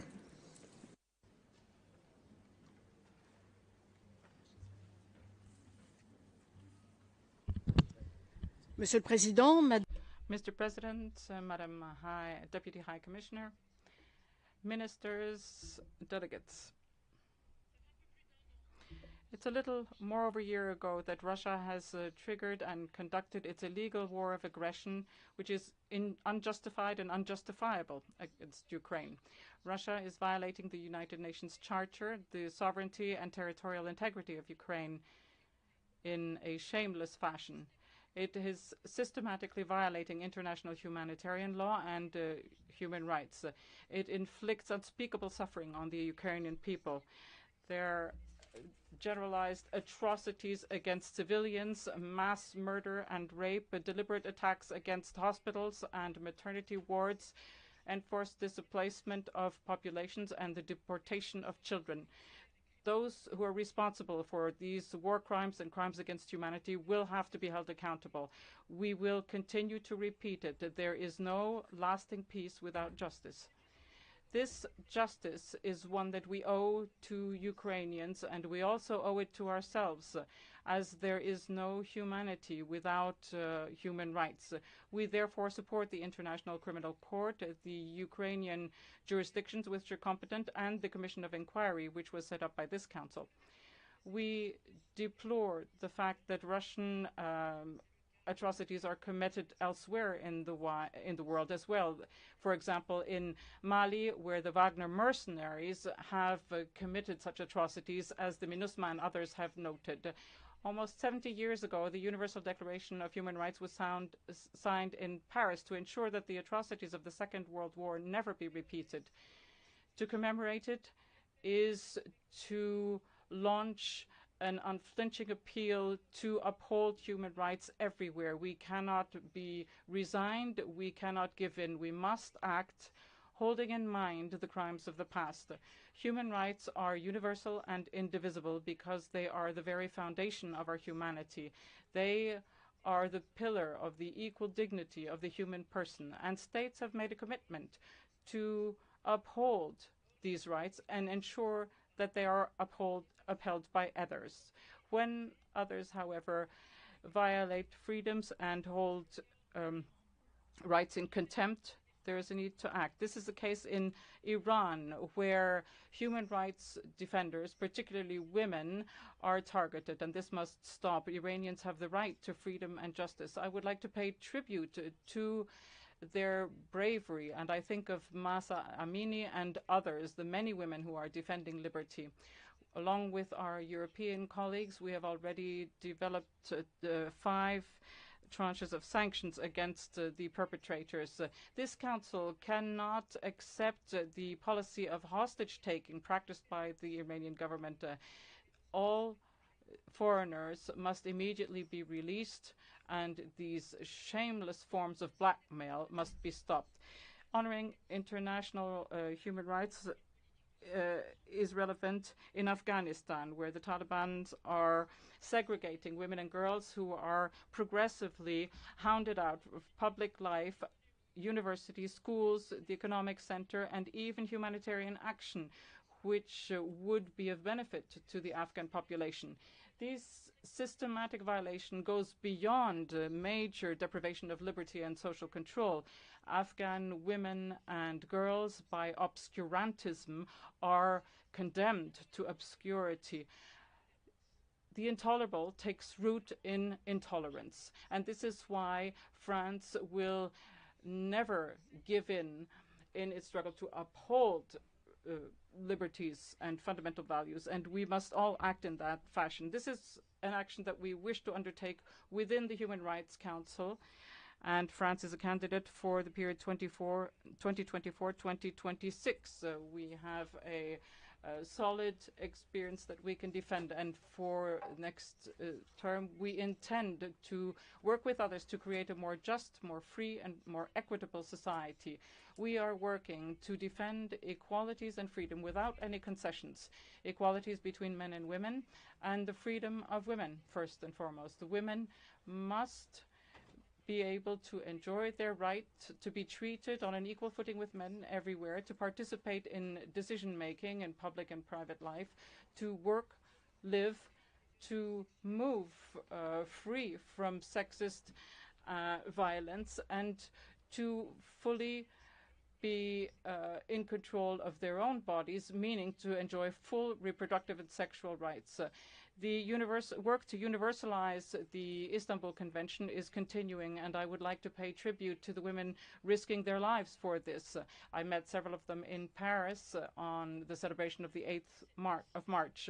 Our defense of liberty is also the defense of the LGBTI+ communities, and I call for decriminalization, a full and immediate decriminalization of homosexuality. Of course, we will continue our combat to fight for the abolition of the death penalty everywhere and in all circumstances. The rights that we defend also are the right to free and open information. You are familiar with our fight in France to provide for the freedom in the media and of expression. We have launched an action, and we will in France host the Organization for the Freedom of the Press established by Maria Mesa in order to ensure that such organizations have financial independence. Everyone should be able to enjoy their freedom in safety in a digital environment, to begin with children. And this is another area we focus on. In Russia, there is a danger to instrumentalize history and promoting revisionist and bellicist narratives. We will put the study of history on the agenda of this council. Human rights are indivisible, and I say this clearly. There can be no competition or contradiction between civil and political rights and economic and social rights. In this context, France calls on China to ratify the International Covenant on Civil and Political Rights, as it did with regard to the International Covenant on Economic, Social and Cultural Rights.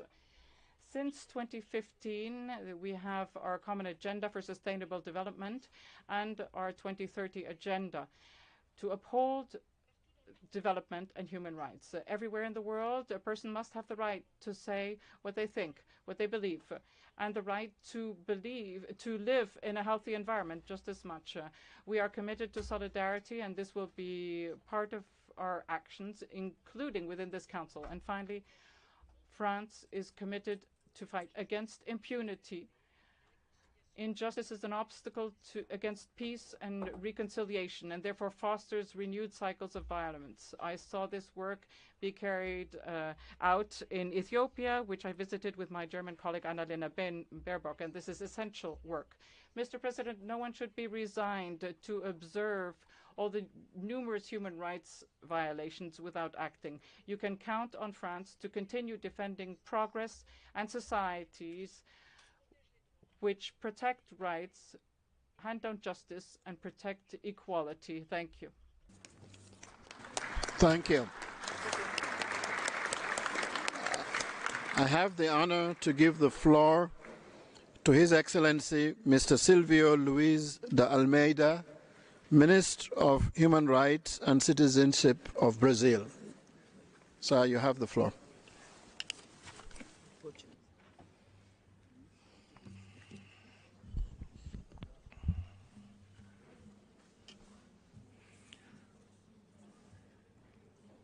Senhor Vice-Presidente do Conselho dos President of the Council,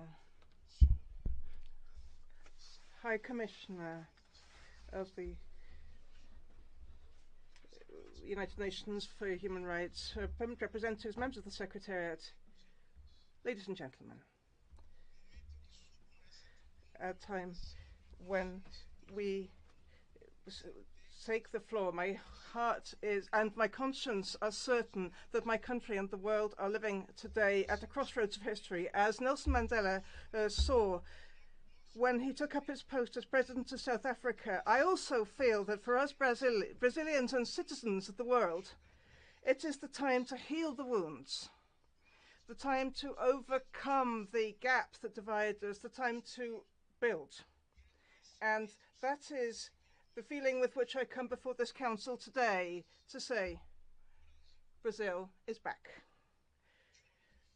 In a different way, in a different time, but Brazil is back.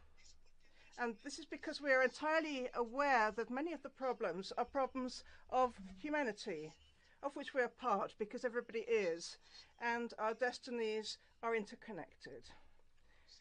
Let us therefore be partners in promoting and protecting human rights for everybody, above all for those who, as the indigenous leader Ailton Krenak has said, were expelled from the so-called Club of Humanity.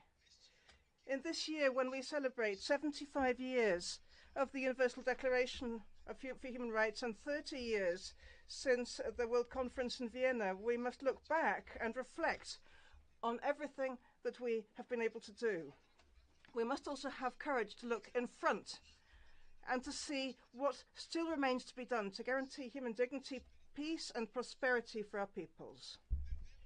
As one day Aimé Césaire did, we must shed off all the pseudo-humanisms, all the pomp, and look clearly at what remains. Look at these partial concepts, these tendentious and even racist concepts, selectivity in addressing human rights, instrumentalization of human rights. These not only undermine their credibility, but above all, the effectiveness of the international institutions. As many times in history, the condemned of the earth warn us that the emperor is naked. Let us listen to these warnings. Let us not be afraid of building something new. Let us not be afraid of denouncing the clubs of humanity and building, through our work, a true shared humanity, fruit of solidarity in diversity, and never fruit of oppression and silence. In Brazil, under the leadership of President Lula, we're working to do our part, to rebuild the social connections between Brazilians and to have a human rights policy which has broad participation by the people. There are many difficulties. What we found was a scandalous framework of negligence, cruelty. And here, in particular, I could mention the crisis in the Yanomami territories. We have spared no effort to restore the dignity of those populations and ensure that they have effective management of their lands. The indigenous peoples of Brazil, for the first time, have their own ministry led by indigenous leadership, and no decision on their rights will be taken without their effective participation. In the same way, we have recreated the Ministry for Racial Equality and the Ministry for Women. In the Ministry for Human Rights and Citizenship, which I have the great honour and responsibility to lead, we have drawn up, jointly with civil society, a national plan for protection of human rights defenders, communicators and environmentalists. And we are setting up a legal framework for this programme to protect them. In that context, we are encouraging ratification of the Escazú Agreement. We will work to ensure the brutal killing of a promising politician, a black woman, a brave defender of human rights, Marielle Franco, does not find impunity, and it remains in our memories and in the spirit of our society.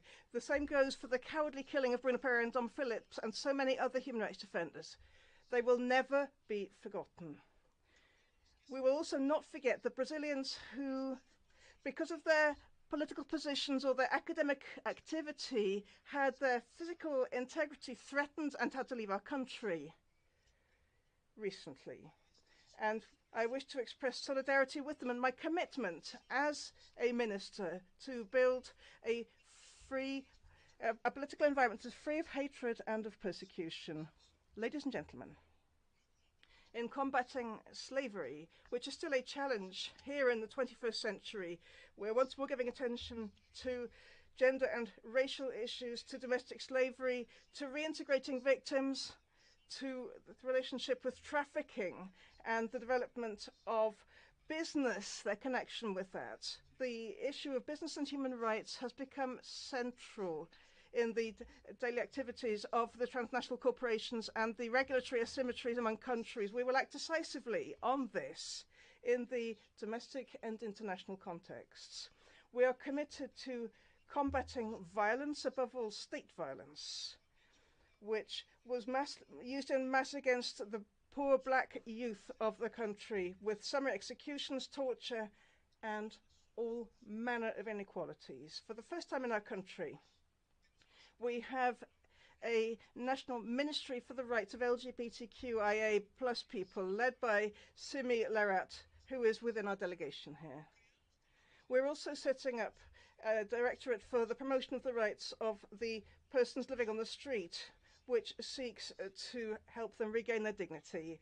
Women will have their sexual and reproductive rights restored in Brazil, and the national health system will adequately, in human fashion, be helping women victims of violence. As regards the right to health, which is a topic that Brazil is promoting in this council, we will be based on science, and we will once more be carrying out this struggle to address HIV and AIDS and defend equal access to medicines and vaccines, particularly in the context of pandemics such as the one that we have been living through recently. In the same context, we're giving priority to providing adequate assistance to children and adolescents who were orphaned by COVID-19. We intend to ratify as rapidly as possible the Inter-American Convention on the Protection of the Rights of Older Persons and ensure the full implementation of the rights of persons with disabilities. As regards memory, truth and justice, which have been trampled in recent years in Brazil, we have reviewed the composition of the Amnesty Commission and restored the Special Commission on Deaths and Disappearances. The national memory related to the terrible heritage of slavery will now have the attention it deserves. As has been said before, we are fully aware that even working to the extent of our capacities, we still need others. I therefore propose to this Council 4 alliances that we need for what we want to build. The first is the alliance of survival. A call from Davi Kopanawa Yanomani from the heart of the Amazon forest tells us that we are seeing the sky falling in. Let us listen to him and step up our efforts to protect ways of life that allows us to live in peace with our own planet. The second is the Alliance for a Decent Life. We not only must eradicate poverty, but also promote the dignity of work and of leisure. Even those who think they are privileged are now living in insecurity, threatened by a way that produces and distributes wealth that brings no winners. And the third alliance is the Alliance for the Right to Development. The people of African descent, as said Lele Gonzalez, and the Global South need to reinvent the right to development so that it reaches the popular struggles on the periphery of capitalism. And the fourth is the Alliance Against Hatred.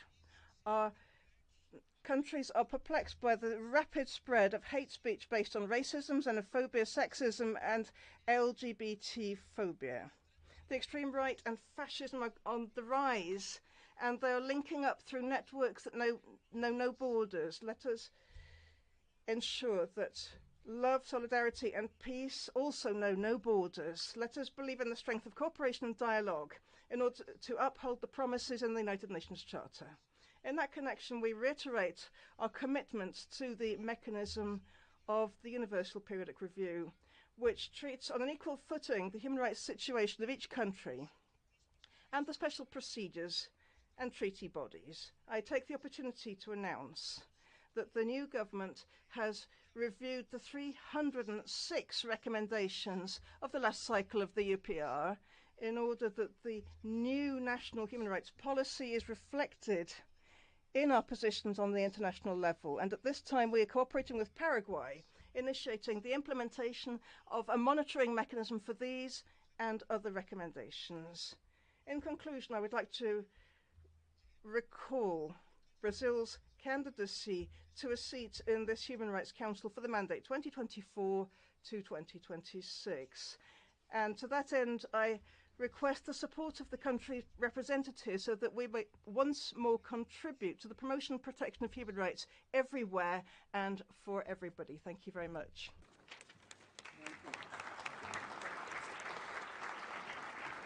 Thank you. Thank you. Excellencies, distinguished participants, this was the last speaker on my list for this meeting. We will now have a short technical break and reconvene in a few minutes to continue with the high-level segment. I hereby close the second meeting of the 52nd session of the Human Rights Council. Thank you.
Excellencies, distinguished participants, I hereby declare open the third meeting of the 52nd session of the Human Rights Council. Before we begin, I would like to inform everyone that the high-level segment will continue this afternoon until 5 p.m. We will then begin the annual high-level panel discussion on human rights mainstreaming at 5 p.m. and it will continue until 7 p.m. I wish to thank the conference services for their flexibility. We will now continue with the high-level segment. I have the honor to give the floor to Her Excellency Mrs. Tanja Fajon, Deputy Prime Minister and Minister of Foreign and European Affairs of Slovenia. Ma'am, you have the floor.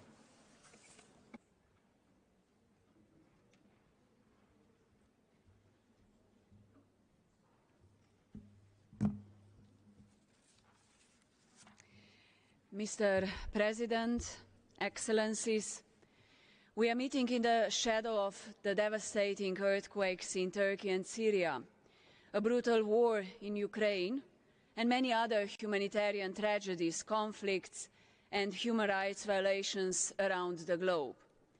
This is the time to recommit to the UN Charter and the international law, to join forces to protect human lives and dignity, and to stand together in solidarity. The need for multilateralism, dialogue and cooperation is now greater than ever before. And this is what will guide Slovenia's actions if elected as a non-permanent member of the UN Security Council later this year. All human beings are born free and equal in dignity and rights, is the timeless message of the Universal Declaration of Human Rights adopted 75 years ago. Now is the time to recapture its spirit and live up to its highest standards.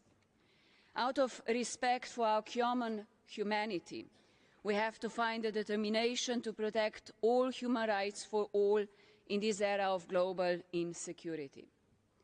30 years ago, meetings in Vienna led to the establishment of the High Commissioner for Human Rights and his office.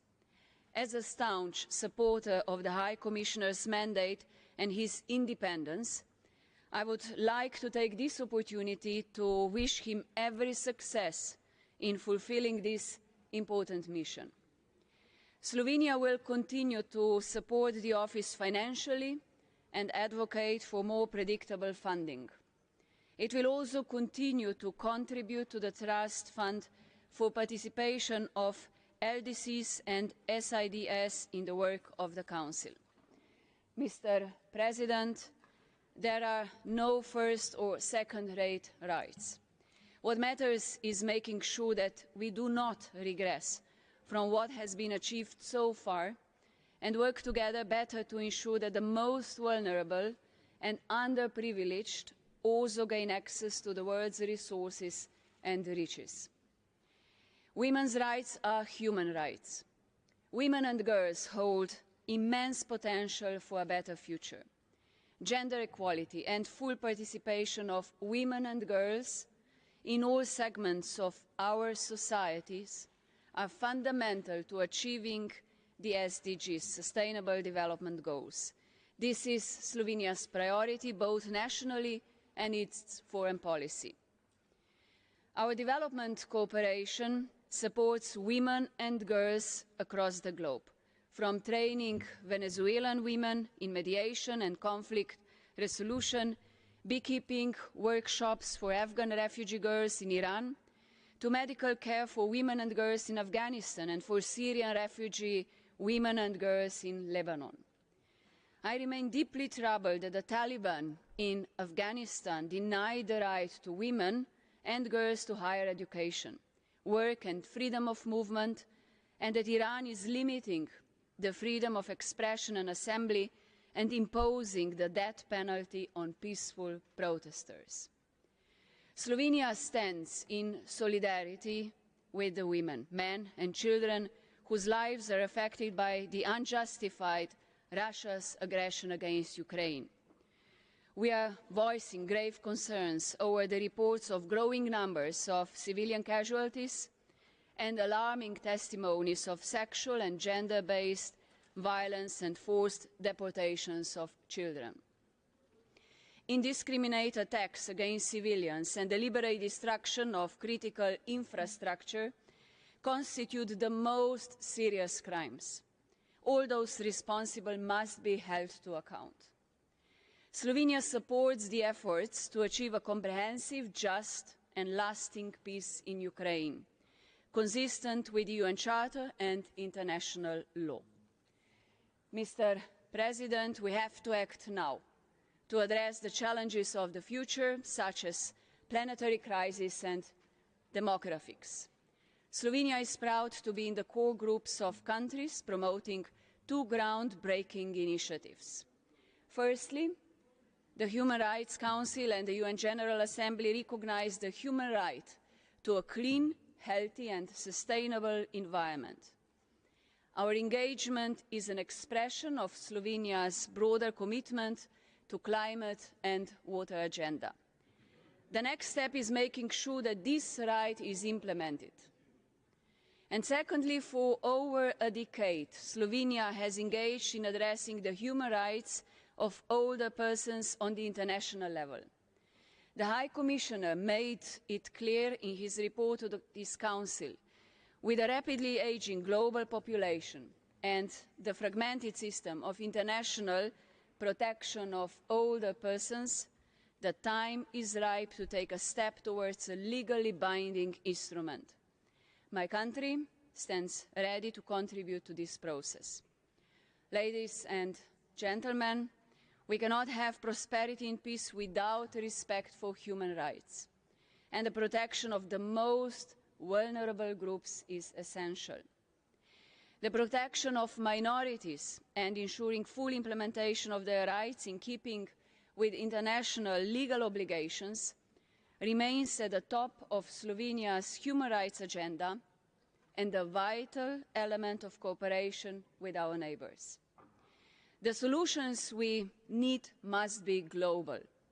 Overcoming the traditional silos approach and working in synergy is the only way to address the human rights challenges of today and tomorrow. And in these efforts, political will and constructive dialogue are of paramount importance. Thank you. Thank you. We will now call on, I have the honor to give the floor to His Excellency Mr. Don Alfonso Nso Mukoy, Third Vice Prime Minister in charge of Human Rights of Equatorial Guinea. Your Excellency, you have the floor.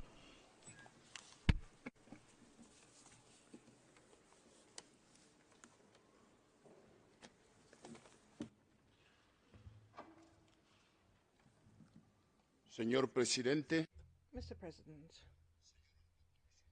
Mr. High Commissioner, distinguished delegates, ladies and gentlemen,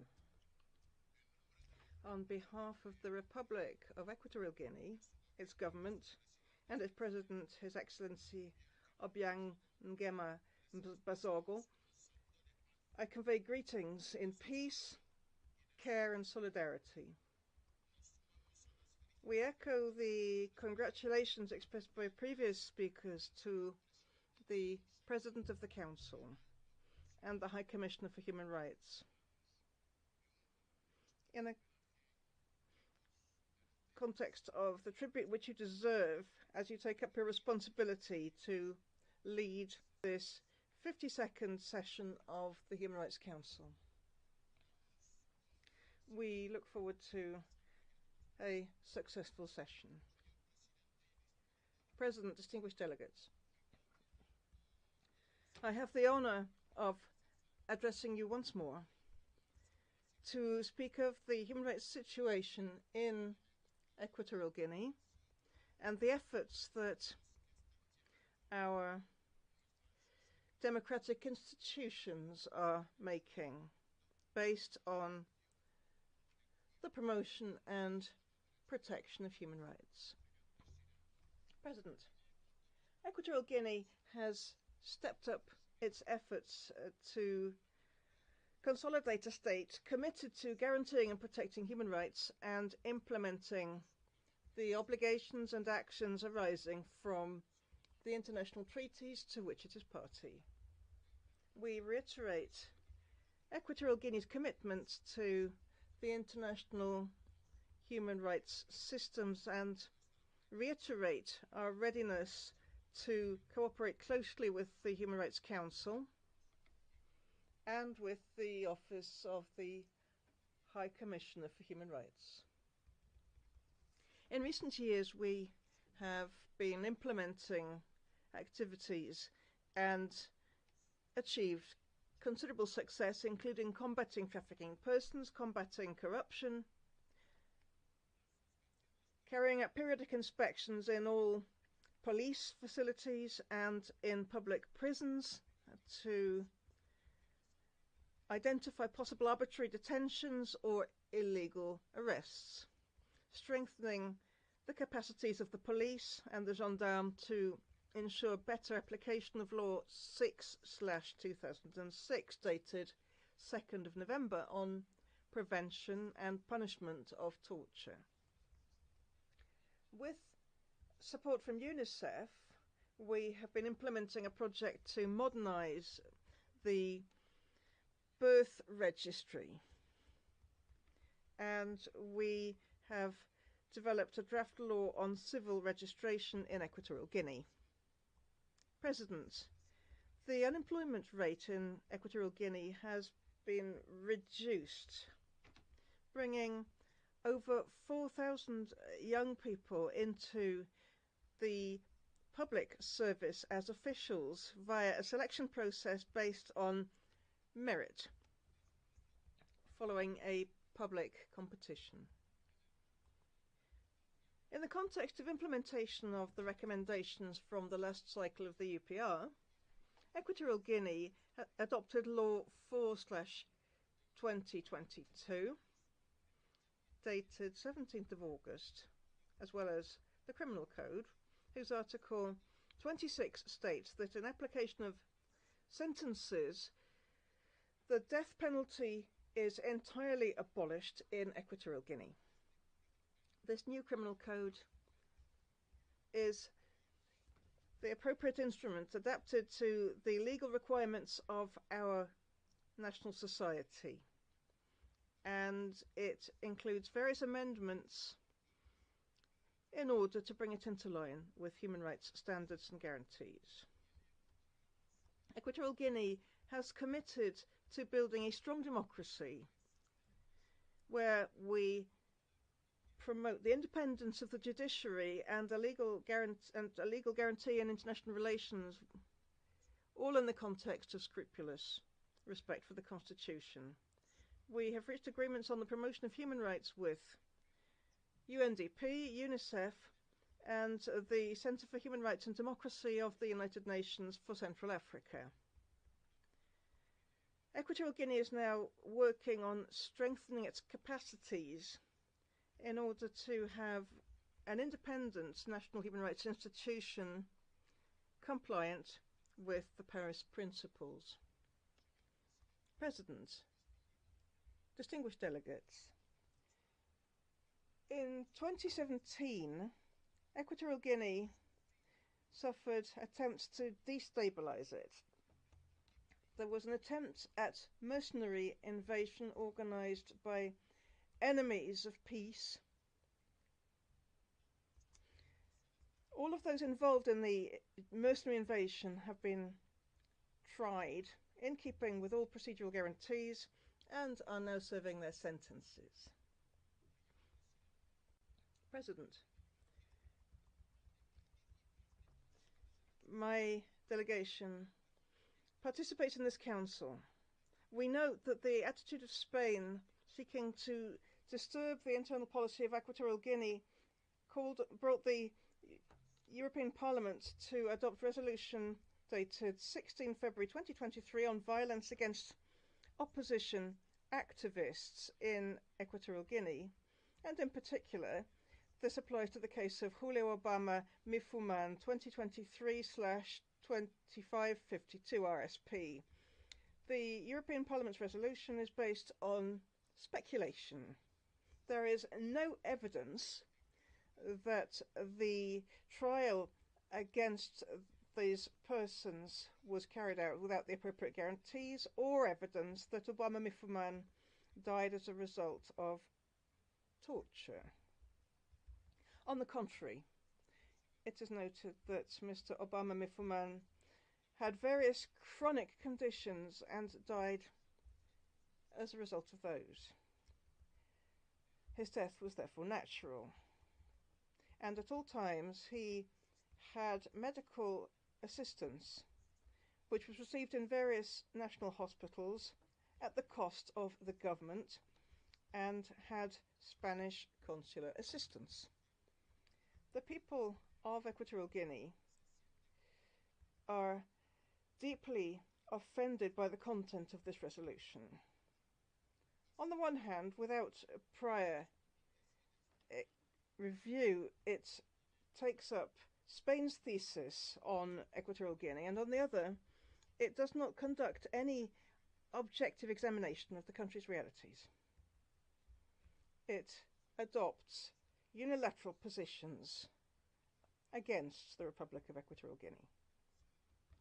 We consider that the revision process of the Human Rights Council should lead us to consolidate a healthy coexistence in terms of universality, objectivity, and impartiality. Equatorial Guinea attaches the greatest importance to strengthening the Universal Periodic Review. This is the main achievement of the Human Rights Council. We could say that this mechanism lays the foundations for interstate interaction. The United Nations and its mechanisms provided a forum in which states may present their achievements and challenges openly and transparently. We request, therefore, that support for our institutions and our society in Equatorial Guinea be continued as they combat and work to fulfill the commitments assumed as a sovereign democratic state ruled by law. President, 2 weeks ago, our country saw a health alert because of an outbreak of Marburg virus in certain continental parts of our country in the provinces of Kintem and Walensas. In order to prevent that disease spreading throughout the country, the government took measures to control and combat it as follows. It activated health committees, one political and the other technical, in order to coordinate response to the emergency. It set up a crisis committee with experts from WHO in order to draw up a strategic contingency and response plan for the emergency. We limited movement of the public in the affected areas, and we mobilized economic resources. Over 200 million CFA francs and equipment to protect the public. We reiterate the commitment of Equatorial Guinea to the international human rights systems. Our country is always open to scrutiny by international cooperation mechanisms.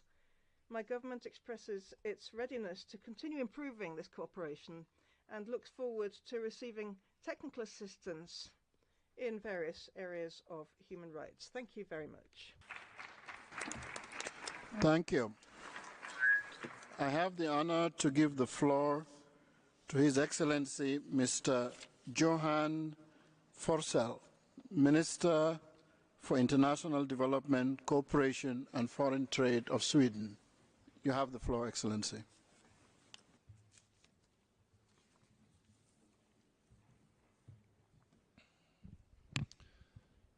Mr. Vice President, Excellencies, ladies and gentlemen, there are moments in history when one era ends and another one begins.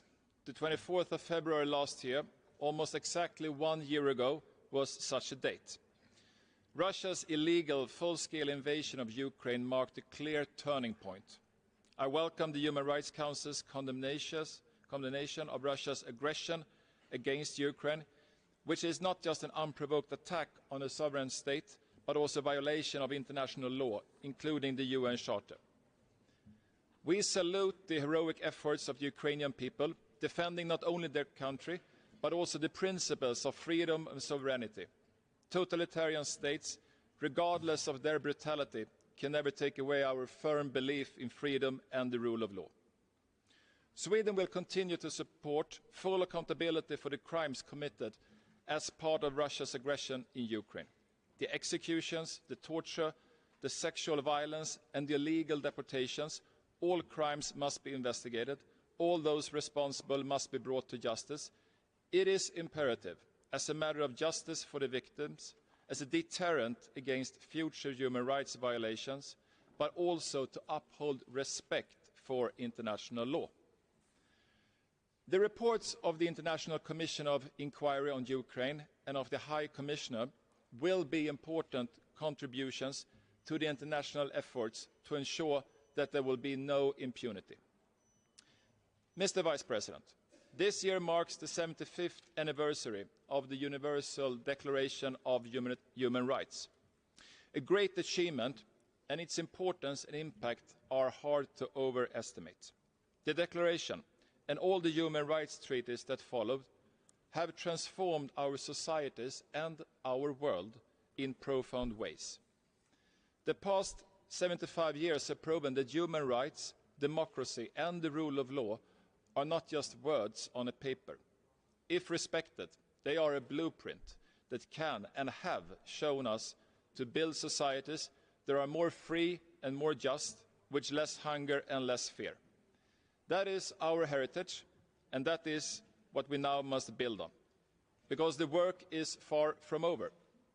As we mark the 75th anniversary of the Universal Declaration of Human Rights, we recall not just the rights attained, but also the rights that are still denied. Mr. Vice President, unless we embrace freedom of expression online and offline, free media, and the rule of law, will we struggle to find lasting solutions to our challenges. Only an open society that can freely draw on the genius, the competing views, and diverse voices of all its members will be innovative enough to deliver what we need, a decent and sustainable future for all. My government's determination to protect human rights, democracy and the rule of law remains unabated, and our support to civil society actors and those defending democracy and human rights is steadfast. In the same way, unless we embrace gender equality, we will never succeed in building peaceful or prosperous societies. The great advances in women's and girls' enjoyment of human rights, including sexual and reproductive rights in the post-war period, have gone hand in hand with an unparalleled democratic and economic development. And let me underline that human rights are and must be universal and should be fully enjoyed by all, irrespective of gender, religion, ethnic background, disability, sexual orientation or gender identity. At this session and over the coming years, this Council will address many of the key issues before us, such as the serious situations in Iran and in Afghanistan. A lot is at stake. Will the open standards that form the foundation of today's digital world be replaced by protocols that give states control over critical data flows? Will human rights-based or authoritarian principles form the basis of the artificial intelligence technology that will shape much of our future? Mr. Vice President, I started my intervention here today by saying that we live in a new era. And in this new era, we see an increasing competition over values and narratives, opposing views of how societies should be organized. We see efforts by major powers to create political and economic dependencies to bolster their positions. In this era, it is more important than ever that the Human Rights Council steps up to its role as the global body charged with protecting and promoting international human rights law. By promoting international cooperation and developing the normative framework, but also by addressing the violations and demanding accountability from those responsible.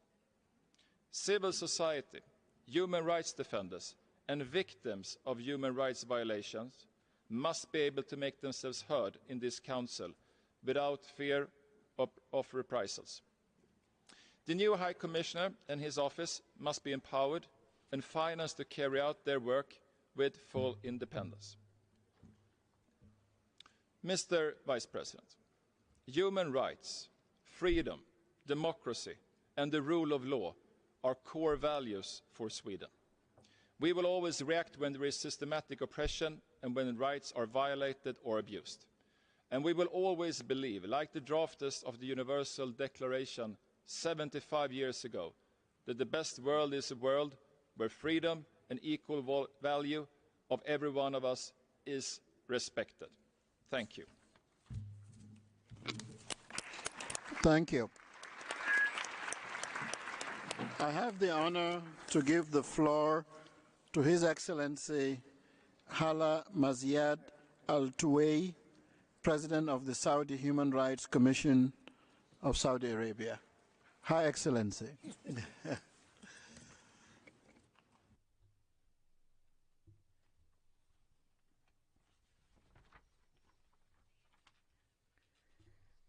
Mr. Vice President, ladies and gentlemen, peace be with you and mercy and blessings of God. At the outset, I'm pleased to congratulate His Excellency Ambassador Václav Balek upon his election as President of the Human Rights Council. I also congratulate Mr. Volker Turk on his appointment as High Commissioner for Human Rights, wishing them both every success in the fulfillment of this mandate, to which we all accord high importance.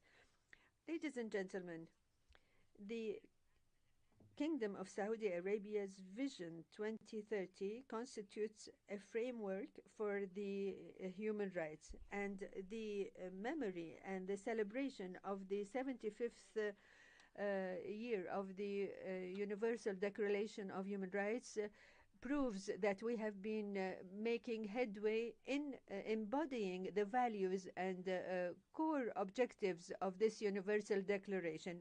In Saudi Arabia, we had carried out real changes in the field of human rights, which had ample influence in improving the quality of life in the Kingdom of Saudi Arabia.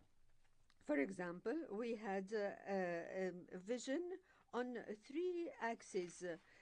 These axes are a vibrant society, a thriving economy, and an ambitious nation. Each of these embodies a number of goals and programs relating directly or indirectly to the protection and promotion of human rights. The vision focuses in particular on women's rights, on rights to security, health, work, as well as children's rights, persons with disabilities, the elderly, the right to development, the right to participate in public life, and the right to freedom of association. By virtue of this, we are carrying today large-scale reforms in various fields centered on the human being. The Kingdom has developed its legislative system by promulgating and amending numerous legislative enactments, such as the law of evidence and the personal status law. The penal code and the code of civil procedures are currently being drafted. With regard to the rights of the child, His Royal Highness Prince Mohammed bin Salman bin Abdulaziz has launched an initiative in collaboration with international organizations to protect children from the increasing threats that they face in cyberspace.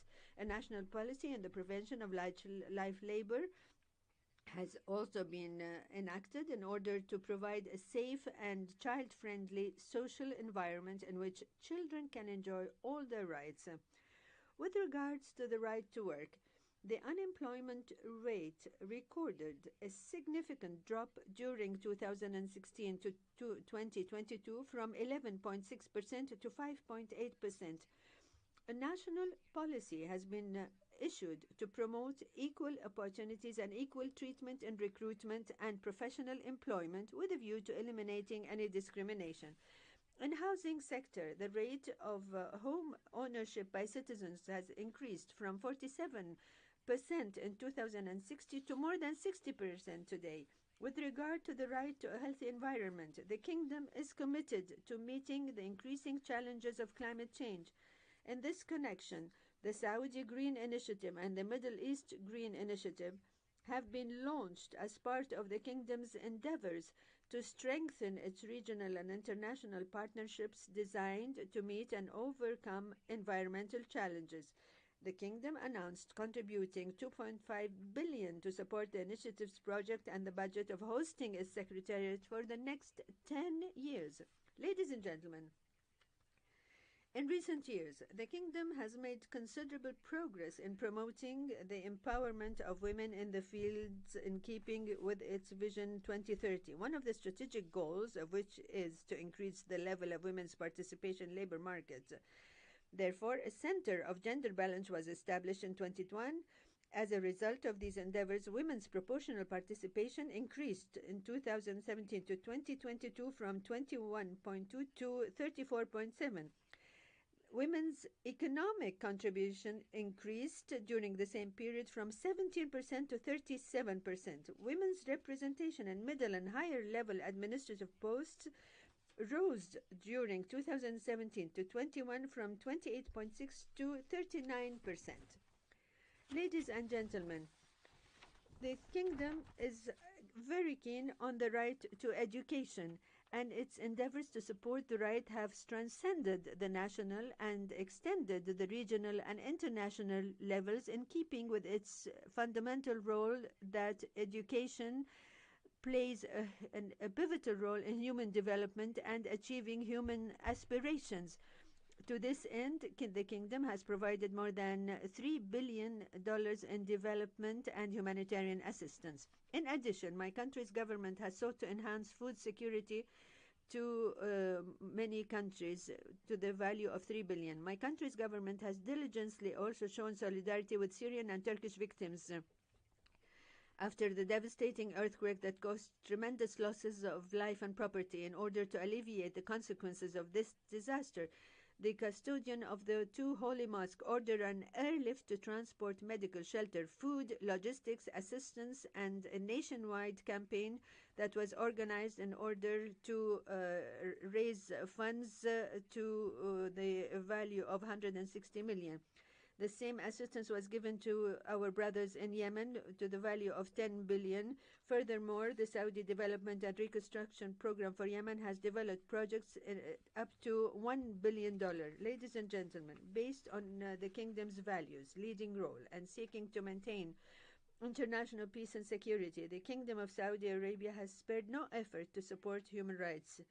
Accordingly, the Kingdom of Saudi Arabia has shown awareness and willingness to mediate the quest for a resolution of the Russian-Ukrainian crisis. It is noteworthy that the intervention by His Royal Highness Prince Mohammed bin Salman Abdulaziz, Crown Prince and Chairman of the Council of Ministers, has helped to secure the release and repatriation of numerous prisoners of war. In regard of the decision of the Afghan caretaker government to deprive young Afghani women of the right to university education, my country's government wishes to express its profound dismay. Accordingly, we hope that we call upon the government to rescind its decision and enable women to fully enjoy their rights without discrimination. My country also condemns and deplores the burning of the Holy Quran in some European states. We reaffirm the need for compliance and principles of rules laid down in international human rights standards and prohibit any advocacy of national, racial, or religious hatred that constitutes incitement to discrimination, hostility, and violence. In conclusion, My country's government reaffirms its determination to continue promoting, protecting human rights in conformity with its firmly established values and its leadership's resolve to accord the human person's precedence over and other considerations. It also reaffirms the importance of respect for cultural diversity and equality between peoples as provided in the international instruments and covenants. My country's government calls upon the Human Rights Council to assume its responsibility regarding the improvement of human rights situations throughout a world of spirit of constructive dialogue, objectivity, commitment to transparency, neutrality, promotion of a culture of tolerance. We reaffirm the need to accord all human rights equal emphasis without focusing on some rights at the expense of others in a manner consistent with the principle of complementarity and indivisibility of human rights. Thank you for your kind attention. Thank you. Thank you, Your Excellency. Now I have the honor to receive via video His Excellency Mr. Qin Gang, Minister for Foreign Affairs of China. Mr. President, dear colleagues, in October 2022, the Communist Party of China held its 20th National Congress. A blueprint was drawn for the advancing national rejuvenation through a Chinese path to modernization. The Chinese path to modernization provides another option to developing countries in the pursuit of modernization, is China's contribution to the exploration by humanity for a better social system. The process of Chinese modernization is also a process of advancement in human rights. As President Xi Jinping stated, China will follow a Chinese path of human rights development, actively participate in the global human rights governance, and promote all-around development of human rights. China has found a path of human rights development that meets the trend of the times and suits its national conditions. This path holds the key to the country's historical achievements in human rights and will stay on this path going forward. For us, the biggest human rights is the happiness of the 1.4 billion Chinese people. Meeting their immediate interests is what all our efforts are about. The 1.4 billion people have been deeply involved in the development of human rights and have benefited the more in this process. They have now a growing sense of fulfillment, happiness, and security. In China, we have ended absolute poverty once and for all, completed the building of a moderate, prosperous society in all respects across the country, and put in place the world's largest education, social security, and healthcare systems. Guided by the new development philosophy, we are pursuing the high-quality development by fostering a new development paradigm to promote common prosperity for all. Under the constitutional principle that the state shall respect and protect human rights, we have comprehensively advanced law-based governance and enhanced legal safeguards for human rights to uphold social fairness and justice. We have continuously developed the whole process people's democracy, under which the people enjoy more extensive, substantive, and comprehensive democratic rights. We advocate the common values of humanity, namely peace, development, fairness, justice, democracy, and freedom, and practice true multilateralism. We have fully participated in the UN human rights affairs, earnestly fulfilled our international human rights obligations, and put forth China's propositions and initiatives. We have engaged in constructive dialogue and cooperation with the UN High Commissioner and other countries, and helped advance the reform and development of the global human rights governance system. Colleagues, 75 years ago, the Universal Declaration of Human Rights was born from the ashes of the Second World War. The Declaration, affirming the respect and promotion of basic human rights, is a milestone in the international human rights course. 30 years ago, the Vienna Declaration and Programme Action established the equal status of all human rights. The vision of promoting human rights through development cooperation has become more and more widely appreciated. As we speak, the COVID-19 pandemic is still lingering. The global economy is at risk of a recession, food and energy crisis, disruption to the industrial and supply chains, climate change, and other global problems keep emerging. The international human rights cause is facing severe challenges. Given these new circumstances and tasks, we need to ask ourselves how to better promote and protect human rights, how to enhance and improve global human rights governance. In answering these questions, China wishes to promote the following: committing to a path of human rights development that suits the realities of each country. Human rights for all is the shared pursuit of humanity. Meanwhile, countries vary from one another in historical background, cultural heritage, national conditions, and needs of the people. There is no one-size-fits-all model in the protection of human rights. The right of all countries to independently choose one's own path of human rights development should be respected. Blindly copying the model of others would be ill-fitted for one's own conditions, and imposing one's model upon others would entail endless troubles. Committing to the comprehensive protection of all human rights are indivisible. The rights to subsistence and the right to development are basic human rights of primary importance. Civil and political rights and economic and social cultural rights should be accorded equal attention and advanced in a holistic way. Just as all men are born equal, all countries are equal members of the international community. More attention should be paid to the human rights challenges facing developing countries and their human rights needs. Measures of unilateral coercion violate international law and the basic rights of the people of the countries concerned and should be lifted immediately and unconditionally. Committing to the international fairness and justice, the advancement of the international human rights course needs solidarity and cooperation, not division or confrontation. No country is qualified to act as the judge on human rights, and human rights should not be used as a pretext for meddling any other country's internal affairs or holding back other countries' development. The purpose and principles of the UN Charter should be observed by all, and human rights exchange and cooperation should be carried out on the basis of equality and mutual respect. The acts by some to politicize, weaponize, instrumentalize human rights issues should be opposed.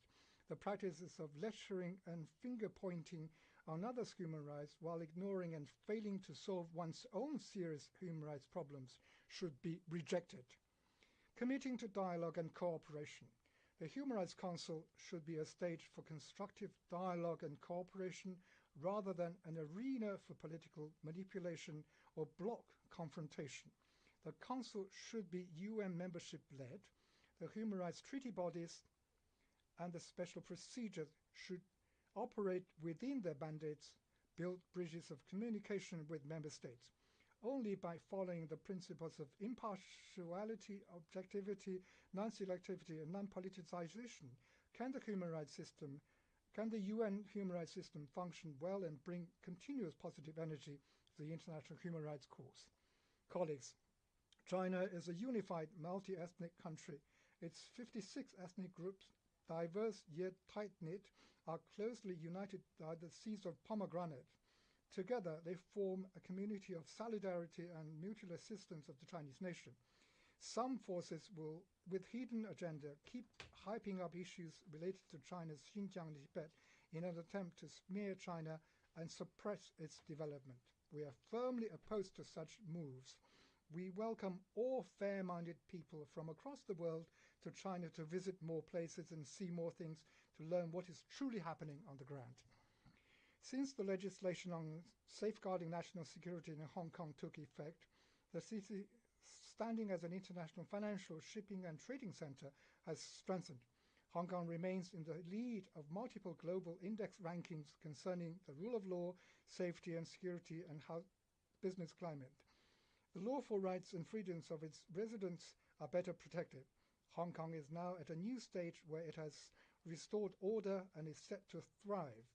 We will remain steadfast in fully and faithfully implementing the policy of one country, two systems, firmly safeguard China's national sovereignty, security and development interests, maintain Hong Kong's prosperity and stability. Hong Kong will embrace an even brighter future tomorrow. Planet Earth is our one and only home.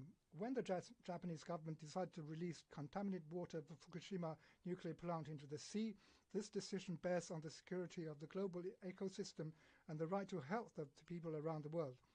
As many as 1.3 million tons of such water is to be discharged, containing over 60 kinds of radionuclides, some of which have no proven effective technology for treatment. Estimation shows the release will last 30 years with the world's strongest ocean currents along the Fukushima coast, this radionuclide will reach every corner of the ocean around the globe 10 years after the discharge. This is not Japan's private business. Countries should urge Japan to take the legitimate concern of the international community seriously, fulfill its due international obligations, and deal with this nuclear wastewater in an open, transparent, science-based, and sane manner. Mr. President, colleagues, as the new year starts, China is ready to work with all parties to advance the global cause of human rights protection, promote the building of a community with a shared future for mankind. I wish this session of the Human Rights Council positive outcomes. Thank you. Thank you. Thank you. I have the honor to give the floor to Her Excellency Mrs. Dominique Hassler, Minister for Foreign Affairs, Education and Sport of Liechtenstein. You have the floor, ma'am.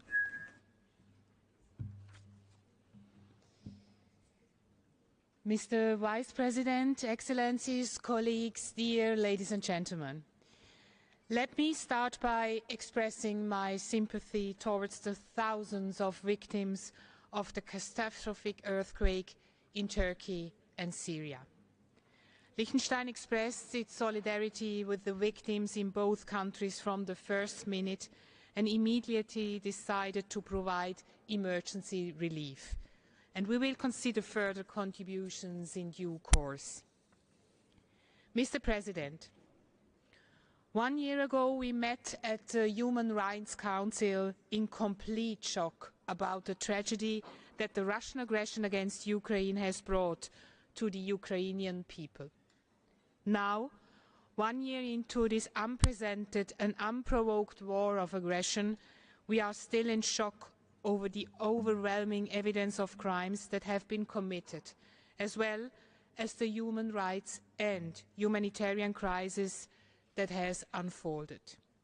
It is important that the perpetrators of the most serious crimes in Ukraine, in the context of the ongoing Russian aggression, are held accountable. In this respect, Liechtenstein strongly supports the establishment of a special tribunal on crime of the aggression, as aggression is ultimately the origin of all other international crimes committed in Ukraine. Given that the crime of aggression is a leadership crime, it is also of crucial importance to ensure that there are no immunities, including for heads of states and other persons in political leadership positions. A special tribunal for the crime of aggression, created through an agreement between Ukraine and the United Nations on the recommendation of the UN General Assembly, would ensure such comprehensive accountability and help deter would-be aggressors in the future. Liechtenstein continues to stand in solidarity with the Ukrainian people and reaffirms its support for the sovereignty, independence and territorial integrity of Ukraine. In 2022, Liechtenstein provided approximately 2 million Swiss francs for humanitarian projects in Ukraine and its neighboring countries.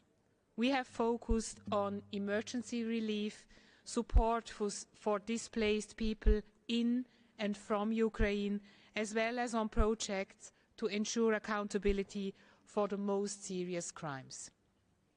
Liechtenstein will continue its humanitarian engagement in Ukraine and will also do its part when it comes to reconstruction. Mr. President, the international community celebrates this year many anniversaries of important human rights documents, including the 75th anniversary of the adoption of the Universal Declaration of Human Rights, the 30th anniversary of the Vienna Declaration and Programme of Action, as well as the 25th anniversary of the Rome Statute of the International Criminal Court. These anniversaries remind us that the international community came together decades ago to agree on key principles, to uphold human rights and fundamental freedoms, and to prevent and respond to violations thereof, as well as to international crimes. We should seize these anniversaries as an opportunity to recommit ourselves to the values and principles agreed upon in these milestone documents. Let me be clear. Upholding human rights and fundamental freedoms is a legal obligation and a prerequisite for sustainable development and peace.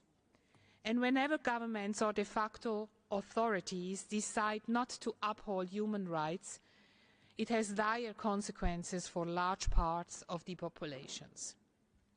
We see that, for instance, in Myanmar, where the military coup 2 years ago has led to a further deterioration of the already difficult human rights situation in the country, and in crimes against humanity committed by the Kathmandu regime. We also see it in Iran, where the peaceful protests in favor of the respect of rights, in particular for women and girls, have been responded to by a violent crackdown resulting in hundreds of deaths and thousands of arbitrarily arrested among protesters. We furthermore see such consequences in Russia, Belarus and Egypt, where individuals are imprisoned for exercising their rights to freedom of expression as well as to freedom of association and assembly. There are obviously also major human rights violations in Afghanistan, where the takeover by the Taliban has led to drastic deterioration of the living conditions for civilians, also particularly women and girls. Mr. President, unfortunately, these examples are only a few among many. It is important that the Human Rights Council addresses these situations and enables discussions on human rights situations which merit the attention of this Council. This is exactly why this Council has been established and all its members adhere to these principles. It is our common responsibility to use this Council as a forum to discuss some of the most pertinent human rights challenges of our time and to find common ground to address them adequately. This includes, among many others, the persistent discrimination of women, contemporary forms of racism, the impact of the environmental crisis and climate change on human rights, as well as challenges for the right to privacy stemming from new and emerging technologies. Liechtenstein will continue to actively promote and protect human rights at the domestic level, but also in foreign policy. We are looking forward to our fourth review under the UPR at the upcoming 43rd session of the UPR in May, and to a constructive engagement with all delegations. Last but not least, I would like to reiterate our strong support for the human rights system and urge all states to actively and constructively engage in order to resolve the human rights challenges we are facing. I thank you. Thank you so much. I have the honor to give the floor to Her Excellency Ms. Tordez Kulburon Rikifjord Gylfadóttir, Minister for Foreign Affairs of Iceland. Ma'am, you have the floor.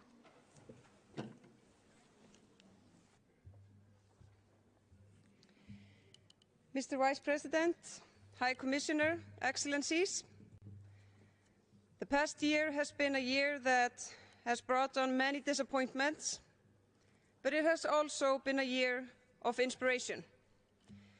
The last time I addressed this esteemed body, it was only 4 days after Russia launched its illegal and brutal invasion of Ukraine. When I last spoke here, there was almost a complete consensus that Ukraine's infrastructure and government would soon crumble under the overwhelming weight of the Russian assault. But a time-tested truth has once again been re-established. an overpowering force of arms does not always suffice to defeat an overwhelming strength of purpose.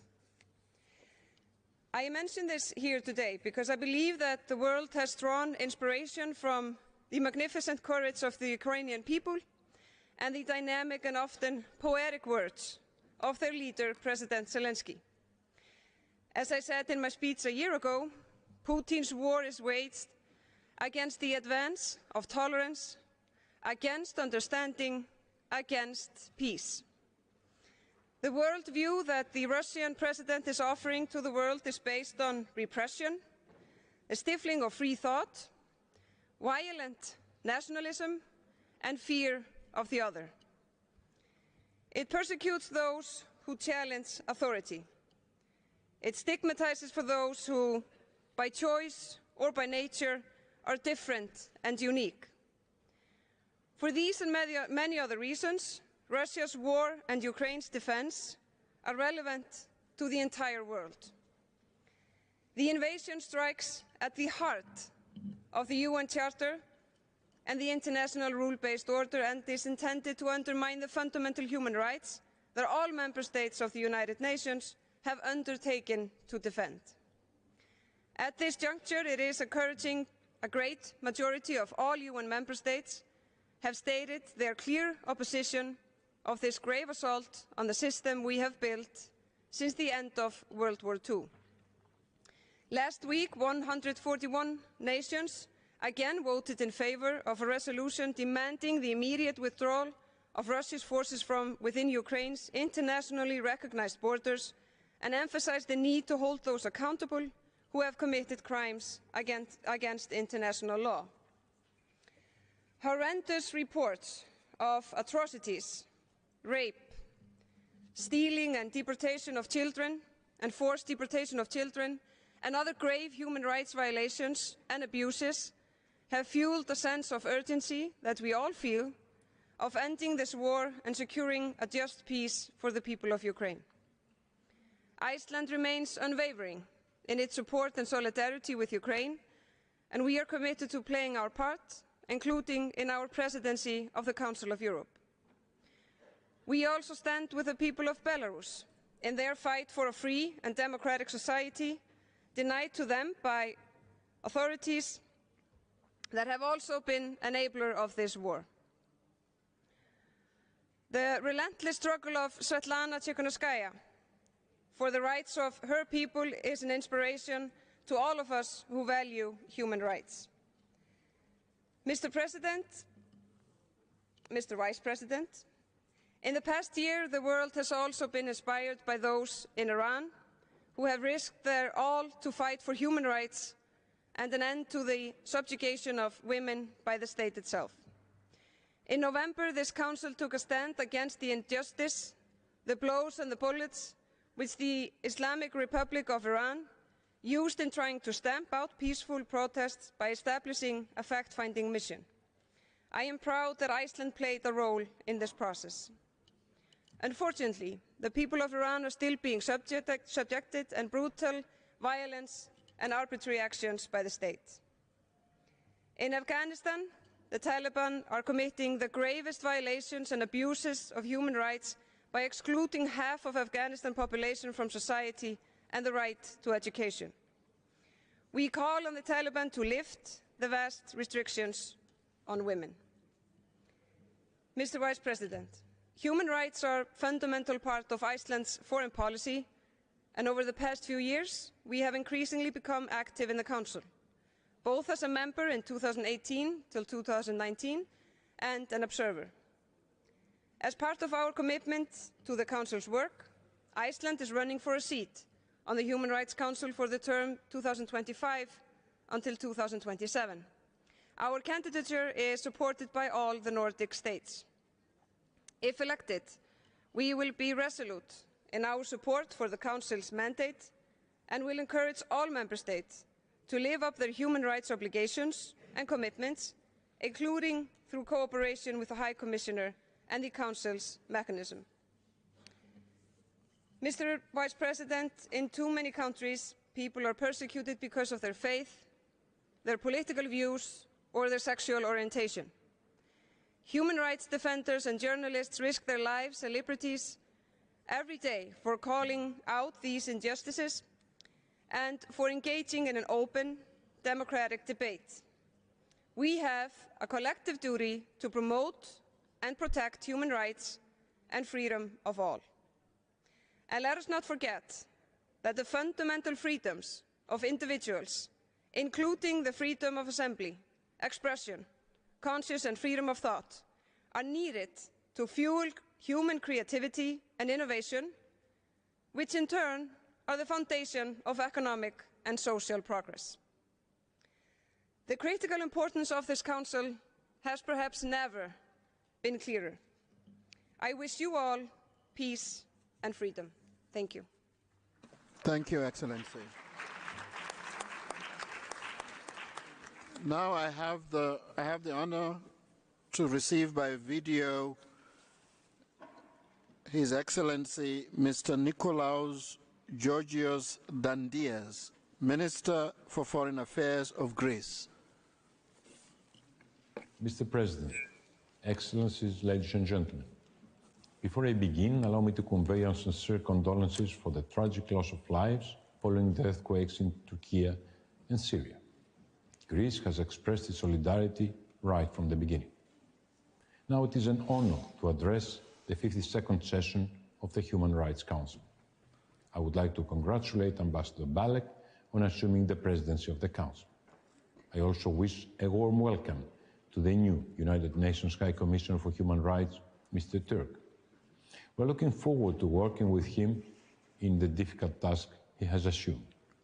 Mr. President, we are faced with a series of unprecedented crises. The long-term effect of the pandemic, climate change, scarcity of basic goods such as food and water, and of course, prolonged conflicts caused by the blatant violation of international norms. In this context, we need to reaffirm our universal commitment to the respect of international law, and in particular, in the United Nations Charter. 75 years after its adoption, the Universal Declaration of Human Rights is here to underline that there can be no peace if human rights are violated. Unfortunately, on the 24th of February, a year elapsed since Russia invaded Ukraine. I personally have visited Ukraine 3 times since the beginning of the war and one just before. I have seen for myself the suffering of innocent people. I'm apprehensive about the fate of the Greek community in areas now under Russian occupation, including Mariupol. In these challenging times, we stand along with all our partners in seeking justice and accountability. At the same time, we must not forget other conflicts conducive to human rights violations. Syria, Afghanistan, Libya, and Belarus are just a few cases. In this turmoil, Greece once again stood by its principles. Respect for rules-based multilateralism based on international law. After all, not all is doom and gloom. Efforts are being undertaken to improve the human rights situation in several countries. In times of severe challenges, there is one way forward: working together and building bridges in order to reach our common goals. To actively support this effort, Greece has put forward its candidature for the United Nations Security Council for 2025-2026. At the same time, we contribute to resolutions such as promoting cultural rights, sports and the Olympic Games, as well as the human rights in neurotechnology.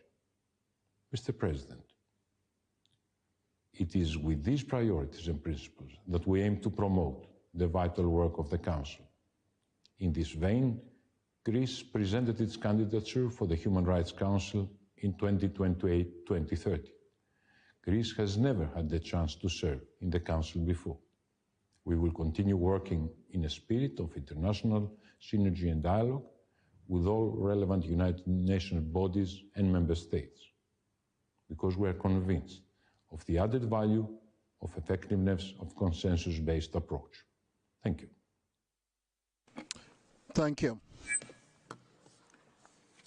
I have the honor to give the floor to His Excellency Mr. Mehmet Kemal Buziye, the Deputy Minister for Foreign Affairs of Turkey, via video. Sir, you have the floor. Mr. President, Excellencies, distinguished friends, I address you today while the Turkish nation mourns its losses following the largest natural disaster of the century. We lost more than 40,000 lives. We have more than 100,000 injured. Earthquakes affected a large area of 110,000 square kilometers.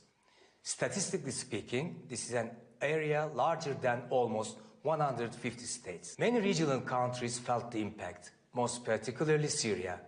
This is the most devastating and unprecedented natural disaster of this century. We are in an undefinable and a deep sorrow. However, as Rumi says, whenever sorrow comes, be kind to it, for God has placed a pearl in sorrow's hand. The pearl was the profound international solidarity that we have been receiving from first day on. The pearl were the tears countless foreign rescue team members from all over the world shed from the joy of saving lives. The whole session would not be long enough for me to give you all the precious examples of support we received and tell you how grateful we are. This solidarity reconfirmed that we should adopt one humanity, one world approach in tackling our problems.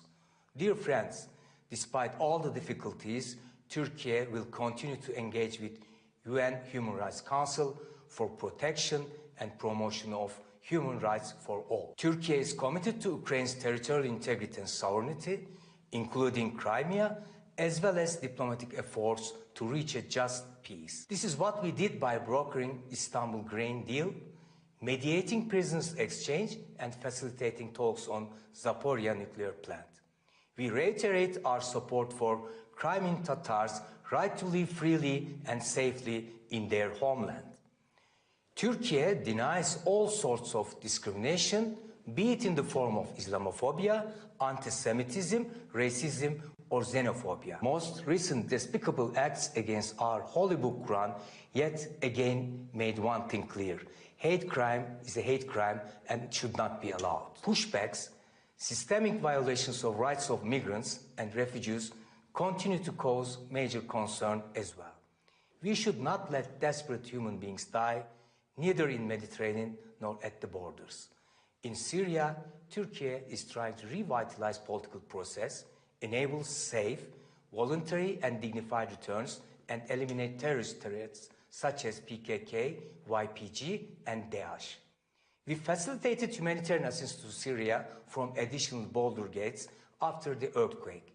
Also, international community must not allow the situation in Afghanistan deteriorate even further. We remind the interim government that recent limitations on women and girls, such as those on the right to education, are not humane. Establishment of an independent sovereign Palestinian state based on 1967 borders with East Jerusalem as capital is the only way for a just and sustainable peace.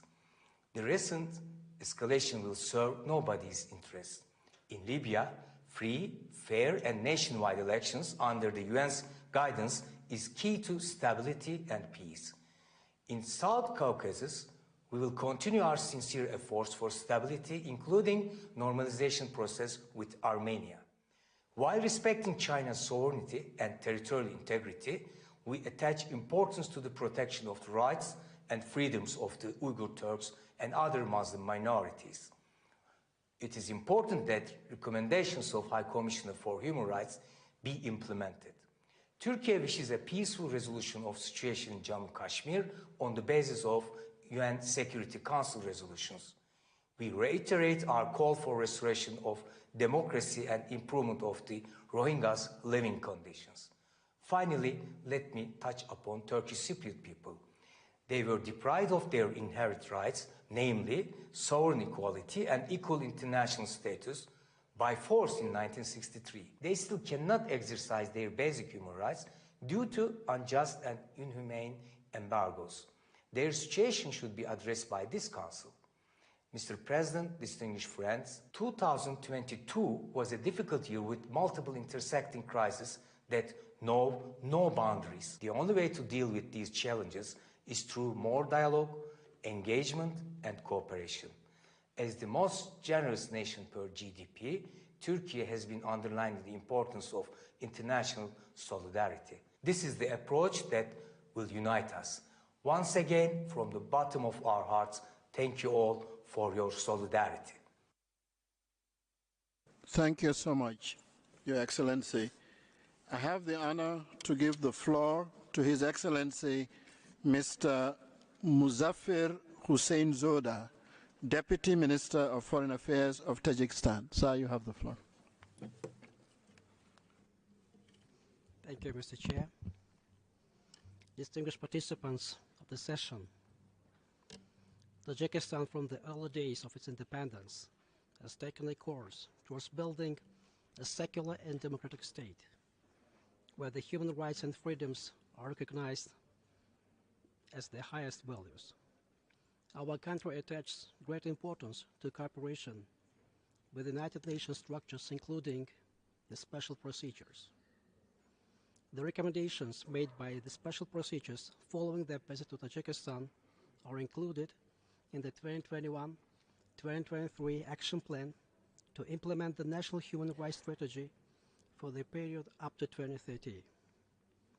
Tajikistan also adopted a number of strategic documents in the area of human rights and national action plans to implement the recommendations of the United Nations bodies.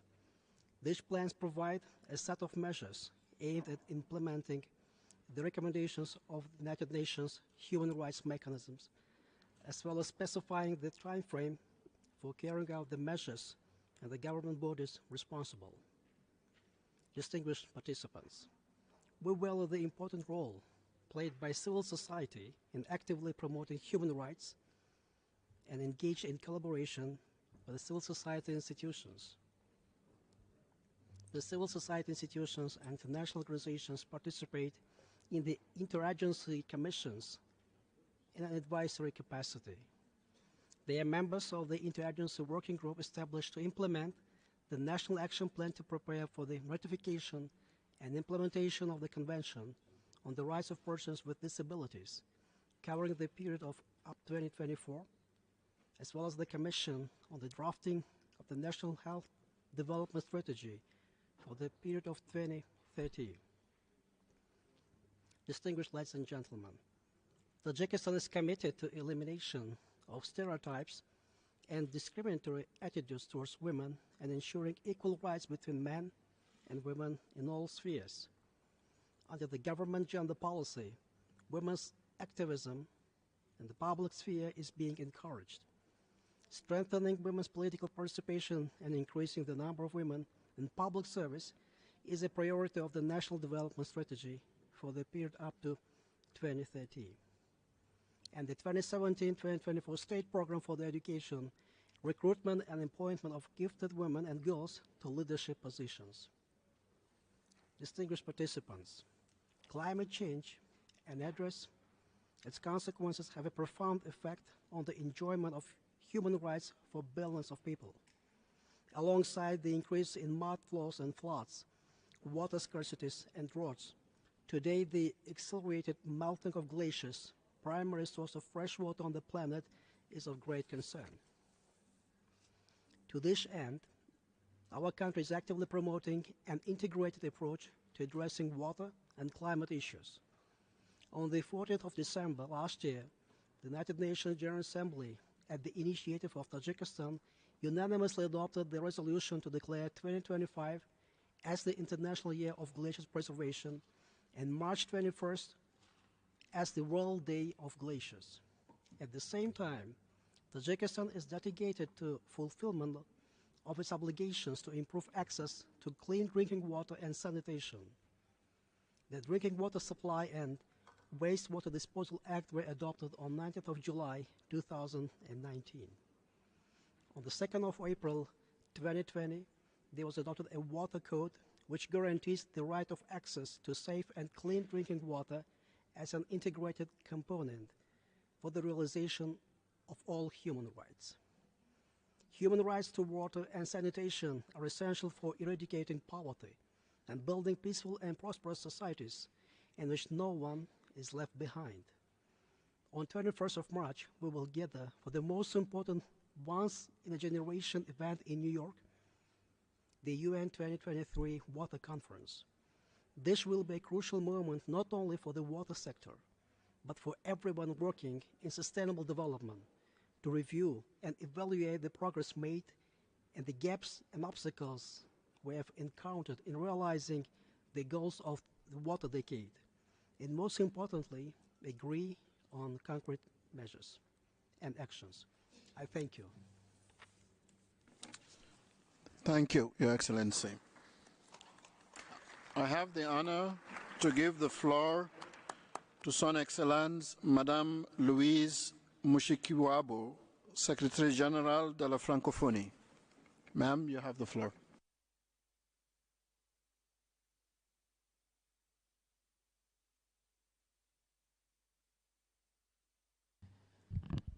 Merci beaucoup. Thank you very much, Vice President of the Human Rights Council.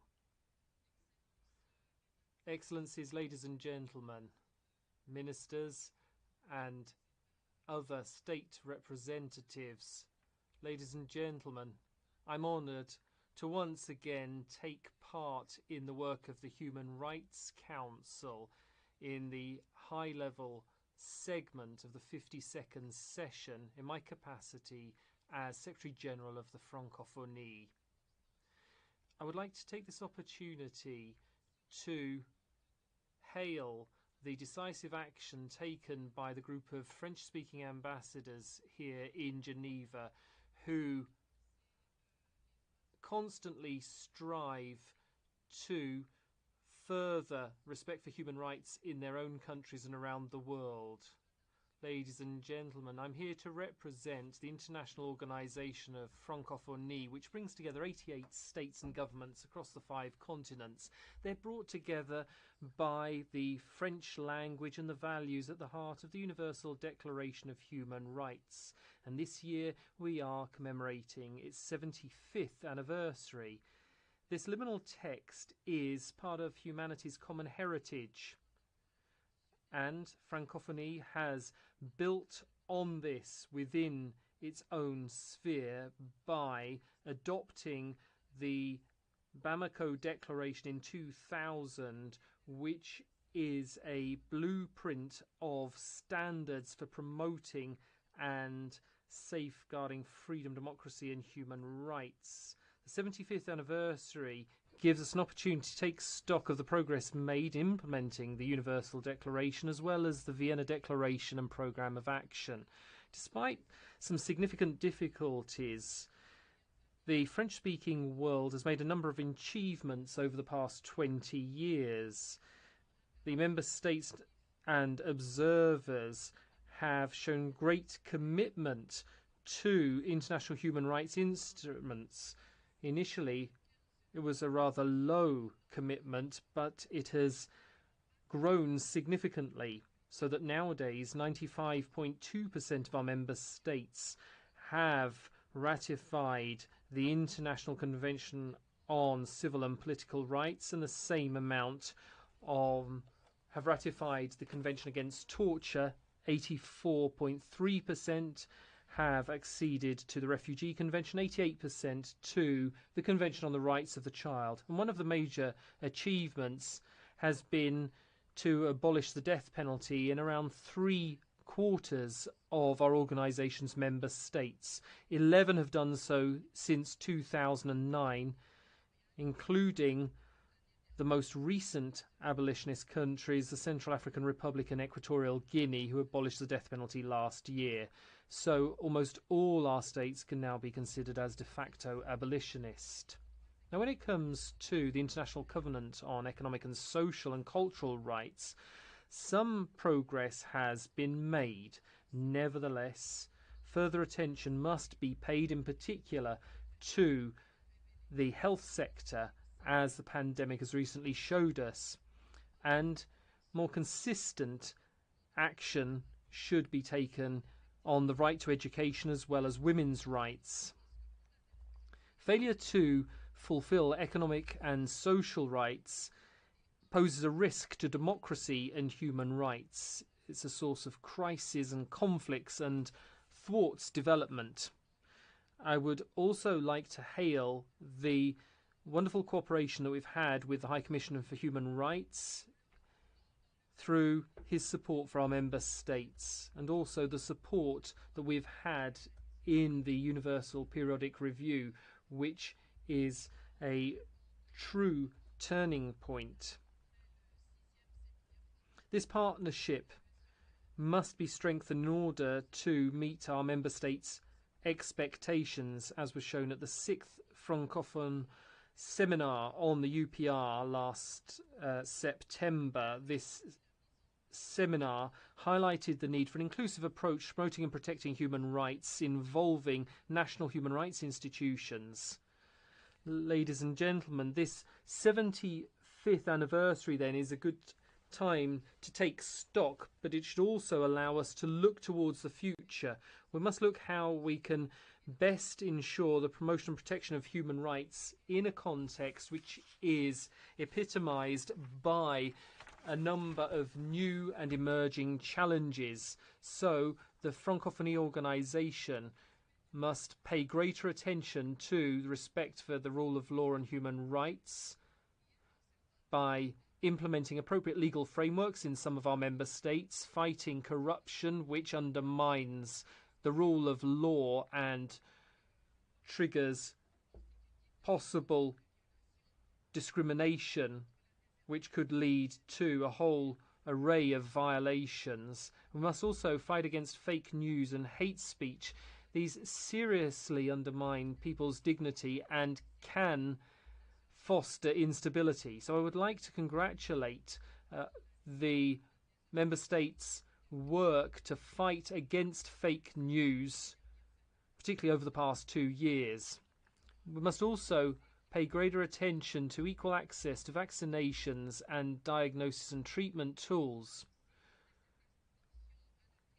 This attention must also be extended to youth and considering their needs in promoting and protecting human rights.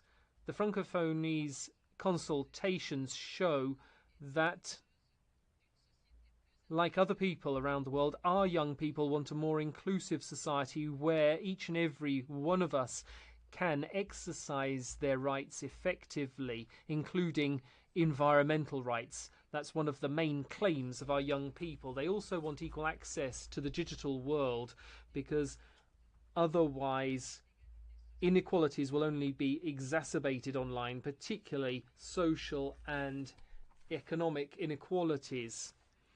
As I did last year, I would also like to underscore the fact that girls' education is a major challenge for our era. So we must strive to ensure that greater attention is paid to the right for girls to have access to education wherever they be.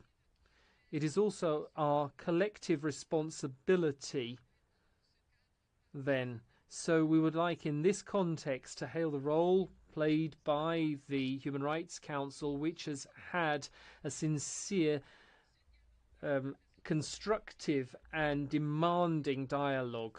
This dialogue represents renewed multilateralism, which is what we aspire to, but it must also cover different situations.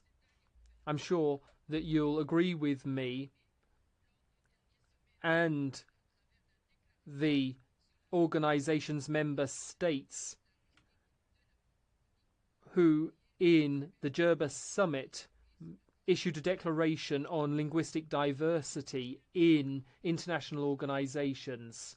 And this is my conclusion. Multilingualism is a prerequisite for the enlightened and equitable participation of all in debates and decisions, including, of course, debates on human rights. Thank you very much. Thank you. I have the honor to give the floor to Mrs. Jan Beagle, Director General of International Development Law Organization. Ma'am, you have the floor.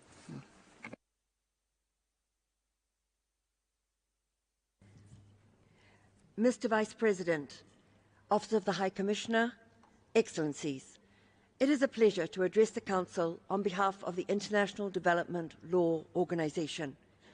As many before me have noted, human rights are under tremendous pressure from a combination of overlapping and linked challenges, from the lingering COVID-19 pandemic to increasing conflict and the effects of climate change. Through our work in some of the world's poorest and most fragile contexts, IDLO knows all too well the threat that these challenges pose to peace, sustainable development, and human rights. 75 years ago, the drafters of the Universal Declaration were fully aware of the symbiotic relationship between human rights and the rule of law. Human rights give the rule of law its moral content, while the rule of law helps turn rights into reality. Strengthening this mutually reinforcing relationship is critical. The Declaration's call for human rights to be protected by the rule of law has rarely been more urgent or timely than at this time of intersecting global crises. Allow me to share 3 reasons why. First, the rule of law can help constrain the arbitrary and unchecked exercise of power at both national and international levels. Rising conflict and authoritarianism, closing space for dissent and debate, and attacks on the independence of the judiciary are all symptoms of this malaise. IDLO takes a dual approach, working from the bottom up to empower individuals and communities to claim their rights and hold decision-makers accountable. We also operate from the top down, partnering with justice systems to increase effectiveness, access, and accountability, while ensuring greater respect for people's rights. Much of this work takes place in crisis contexts where our support is most needed. 1 year into the war in Ukraine, IDLO is proud to support national partners, including the Office of the Prosecutor General, to strengthen access to justice and respect for international law. We are also continuing our long-standing work on anti-corruption reform in Ukraine, given its significant role in reconstruction and laying the foundations for sustainable peace. Secondly, the rule of law is essential to realizing human rights by ensuring that development is sustainable, inclusive, and equitable. The 2030 Agenda is humanity's most ambitious collective blueprint to help make the full spectrum of human rights a lived reality for all, and the rule of law is its key enabler. The rule of law encourages economic growth by providing stability and certainty and resolving disputes fairly and expeditiously. It also helps to make it inclusive and sustainable through the application of human rights principles of equality, equity, and non-discrimination. In this context, IDLO's investment support program for least developed countries provides eligible countries with no-cost support in investment negotiation and dispute settlement. My third and final point is that the rule of law is key to protecting human rights in the face of frontier technologies and existential threats such as climate change. A rapidly changing world means that our conception of rights must also evolve. In 2021, for example, this Council recognized for the first time that a clean, healthy, and sustainable environment is a human right. A rule of law-based approach can help turn this right into reality. Applying a justice lens to climate action can empower the most vulnerable people to have a voice in setting climate and biodiversity-related policies. We know, for instance, that women and girls are the first and worst hit by the effects of climate change, but are often not included in climate decision-making. So IDLO's approach places an emphasis on gender-responsive climate action. Last year, we launched comprehensive gender assessments of climate and environment-related legal and regulatory frameworks in several countries. We're also supporting women leaders to lead and influence decision-making processes on climate and environmental governance at the national level. In conclusion, I would submit that if we want to promote and protect human rights, we must invest in the rule of law. A genuine commitment to the rule of law and placing people at the centre through inclusive governance, accountability, and equality before the law will go a long way to resolving many of the factors that contribute to the current crises. Our biggest challenge, and the true measure of our success, will be reaching those whose rights are afforded the least protection, who live in conditions of the gravest injustice, and who are at the most risk of being left behind. Achieving this will not be easy. It will require time, effort, and collective action, guided by the principles of justice, equality, and solidarity enshrined in the Universal Declaration. The Human Rights Council and the Geneva-based multilateral community will have a key role to play. IDLO is committed to partnering with you through our headquarters in Rome and our offices in Geneva and around the world to promote our shared goals of promoting peace and sustainable development and building a culture of justice. Thank you. Thank you so much. I have the honor to receive via video His Excellency Mr. Ricardo Patano de Monticopo, Grand Chancellor and Minister for Foreign Affairs of the Sovereign Order of Malta. Mr. President, Mr. High Commissioner, Excellencies, distinguished delegates. It is my honor to address this session to the Human Rights Council in my capacity of Grand Chancellor and Minister of Foreign Affairs of the Sovereign Order of Malta.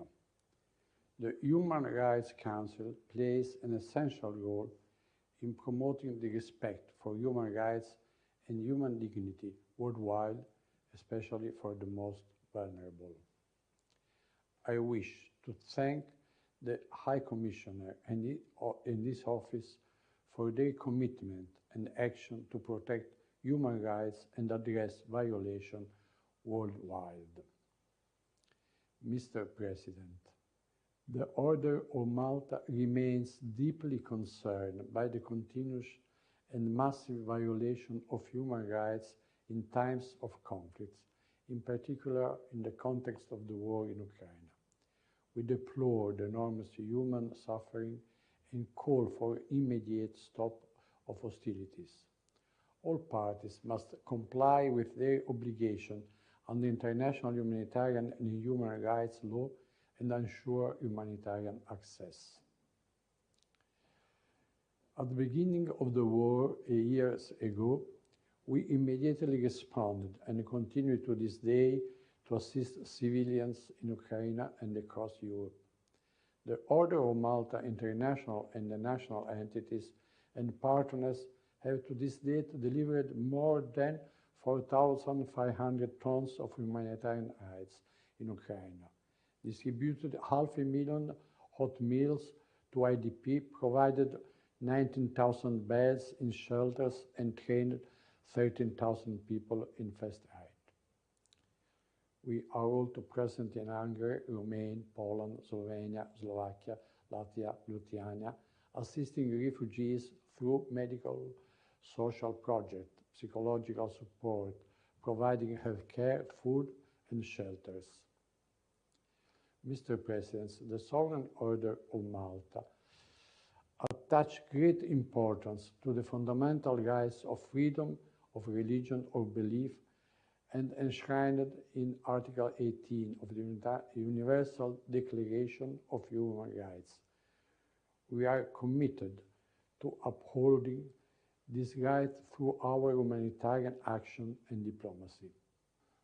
The works of the Order of Malta in 120 countries are the glimmering example of our commitment to advance the observance of international humanitarian laws, protecting the disadvantaged, and communities whose fundamental rights have been violated. This is also reflected in our active involvement in multilateral bodies such as the International Freedom of Religion or Belief Alliance. At the Munich Security Conference last week, in a side event we organized, the Order of Malta once again reiterated the special role faith actors play in promoting religious diplomacy when addressing conflict mediation and resolution. The Order of Malta also engaged in interfaith dialogue and promotes such dialogue between different religions and faith communities at all levels. My delegation looks forward to participating in interactive debate with the new special reporter on freedom of religion or belief during this session.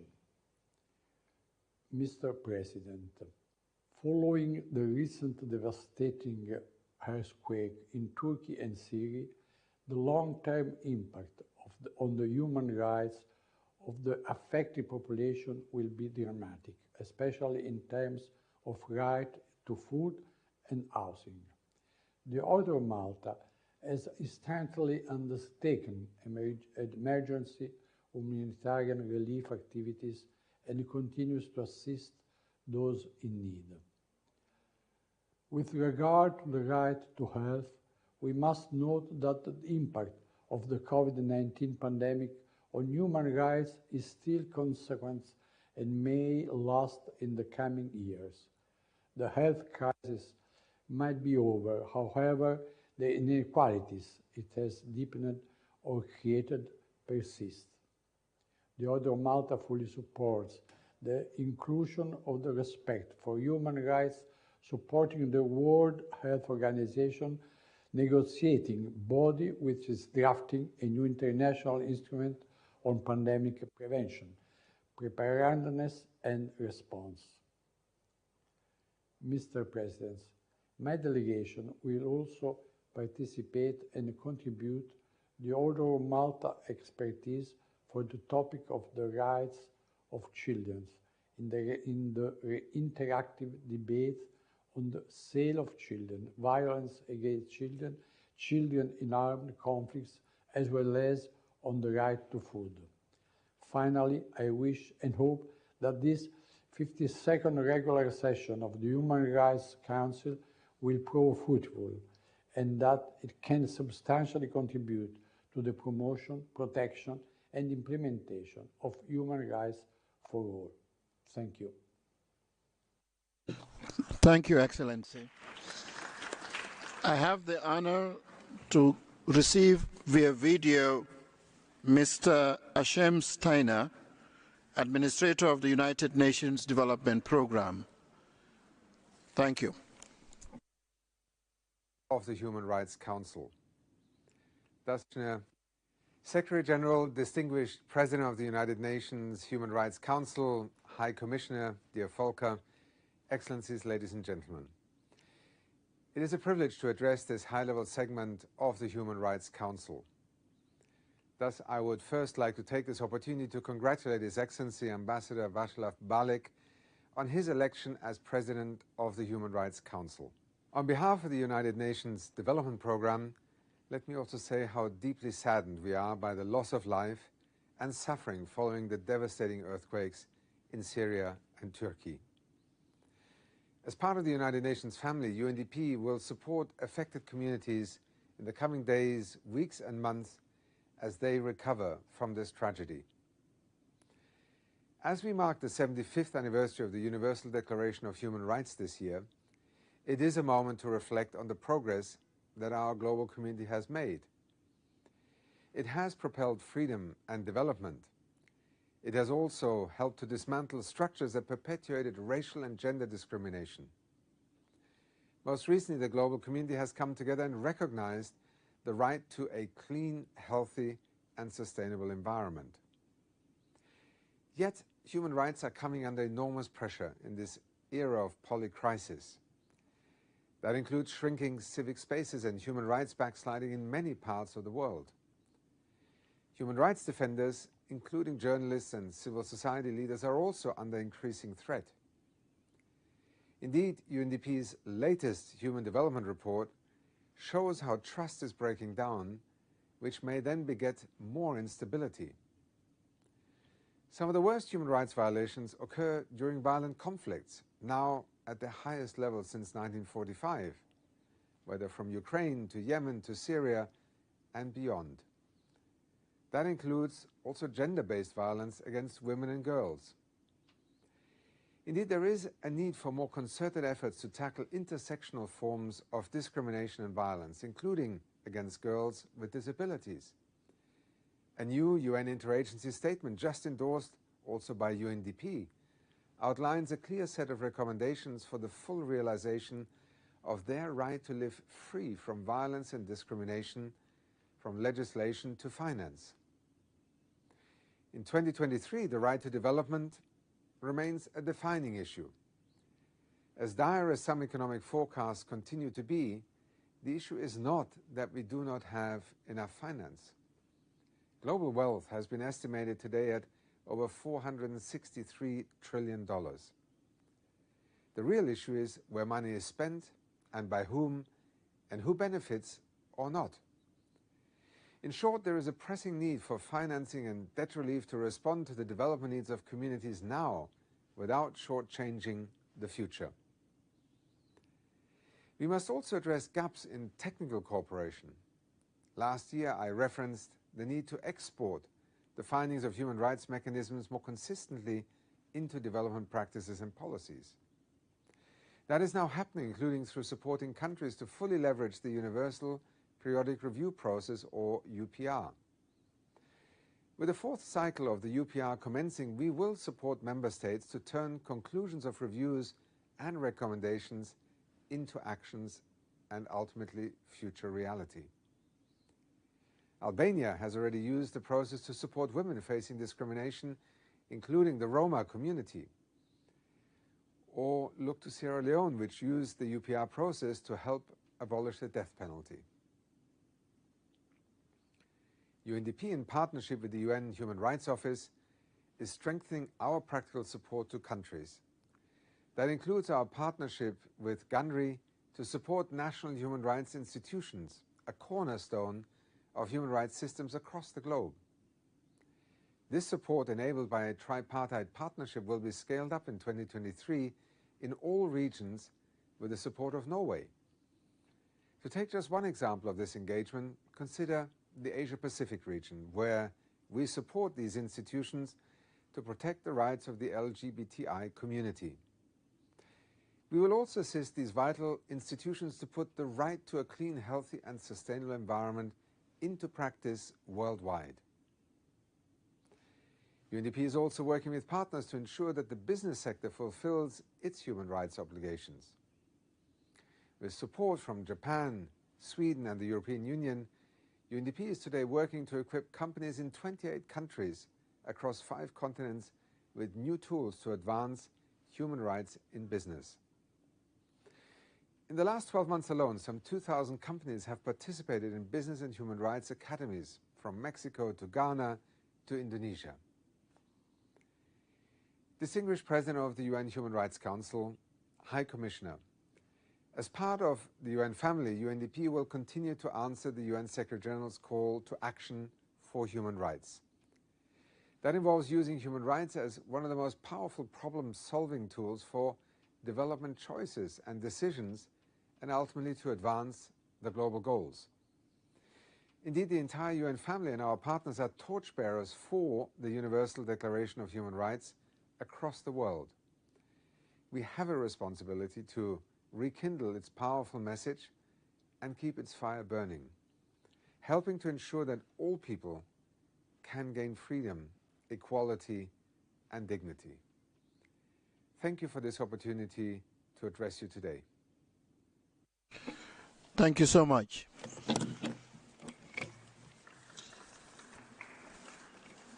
Excellencies, this was the last dignitary we could accommodate at this meeting.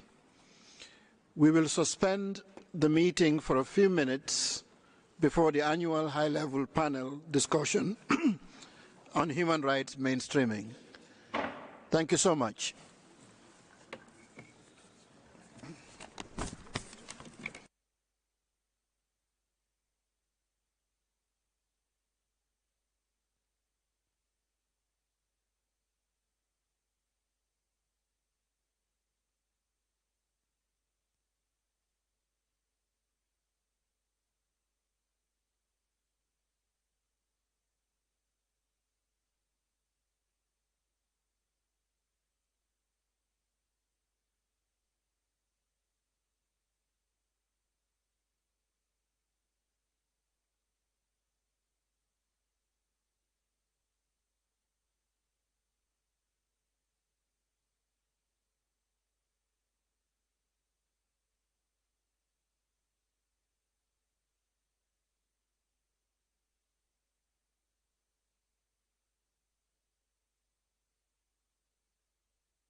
Colleagues, ladies and gentlemen,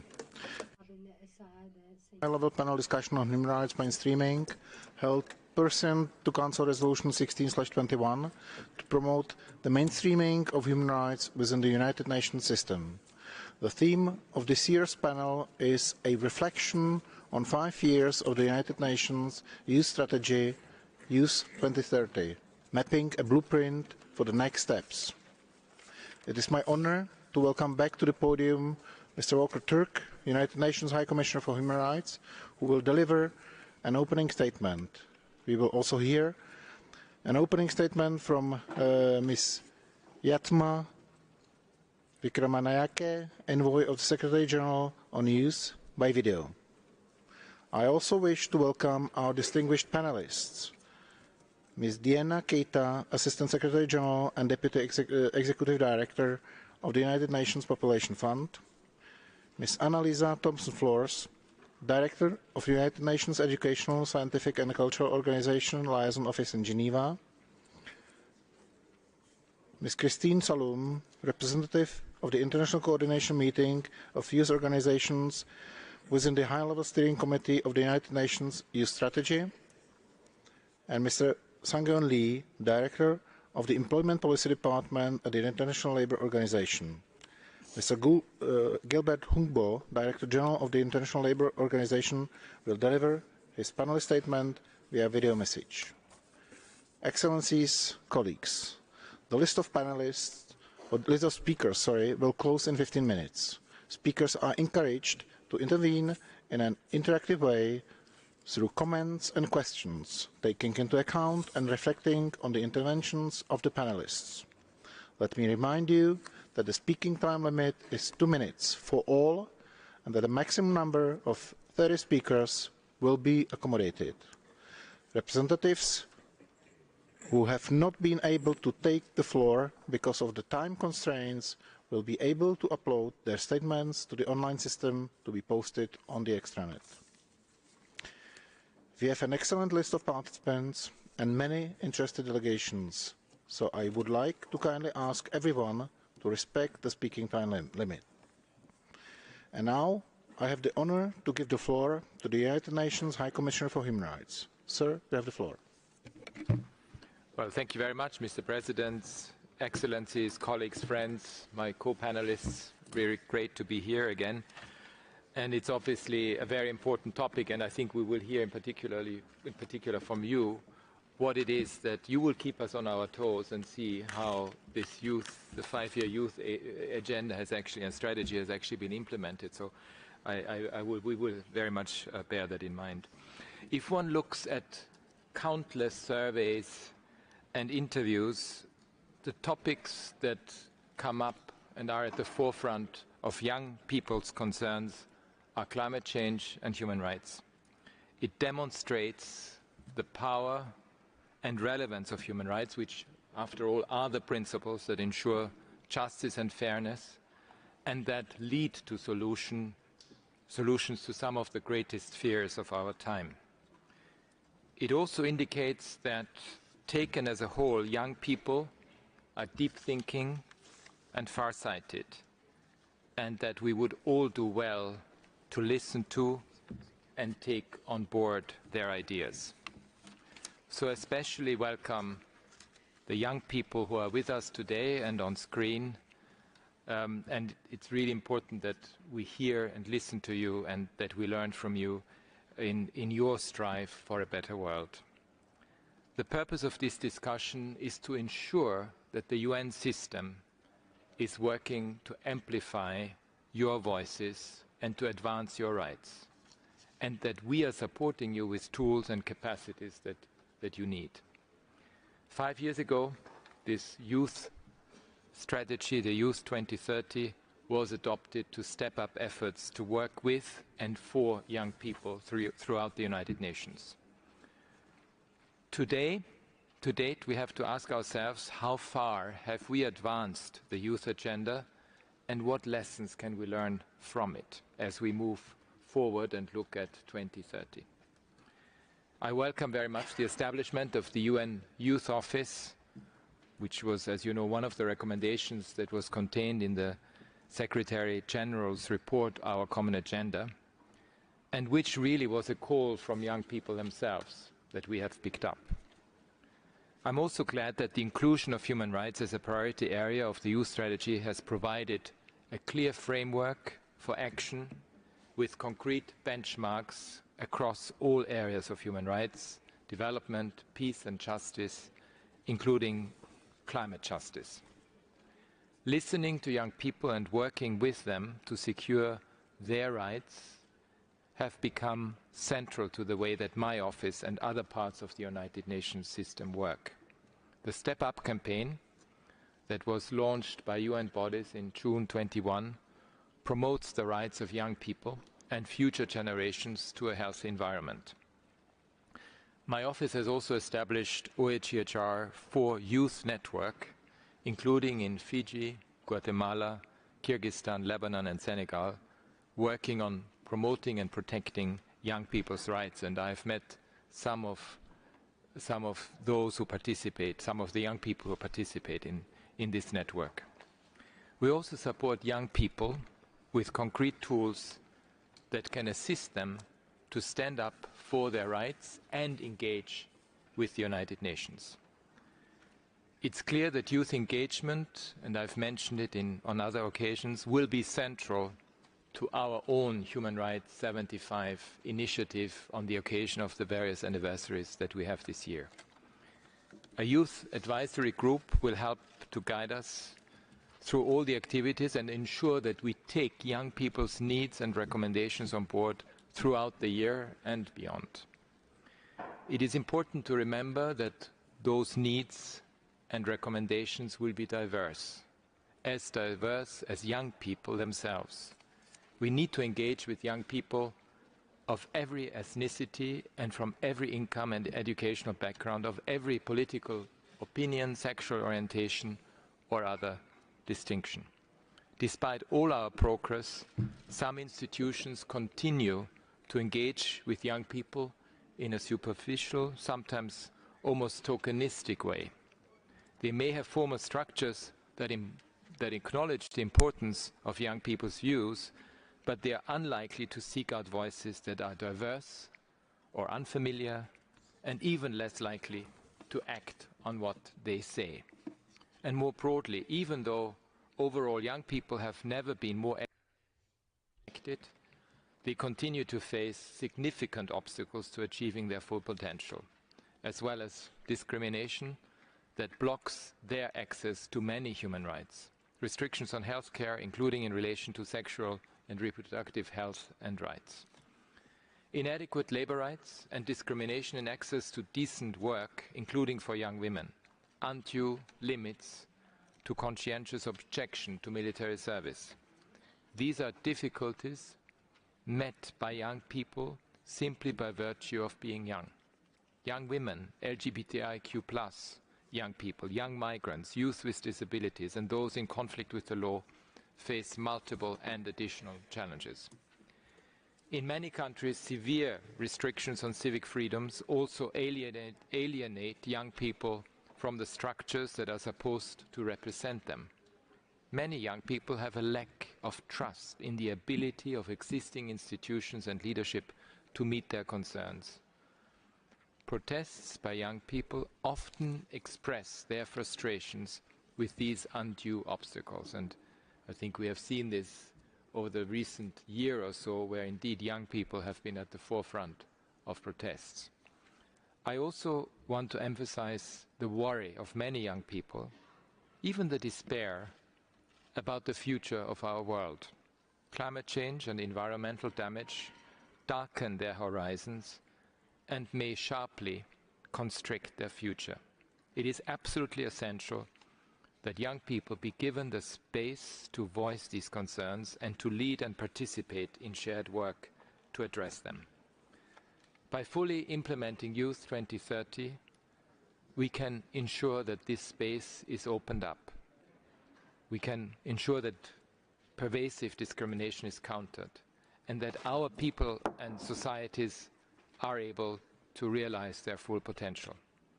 My office will continue to mainstream youth rights and to assist member states to realize these rights in laws, policies and programs. We know that young people all over the world are the drivers of social change, the spirit of resilience, the genius of innovation and the strongest seekers of solutions for the future of humanity. But they also have rights today, and a great deal remains to be done to realize them. I look forward to this discussion. Thank you. Thank you, Mr. High Commissioner, for your opening statement. And now I have the honor to give the floor to Ms. Jayatma Vikramanayake, Envoy of the Secretary General on the oath.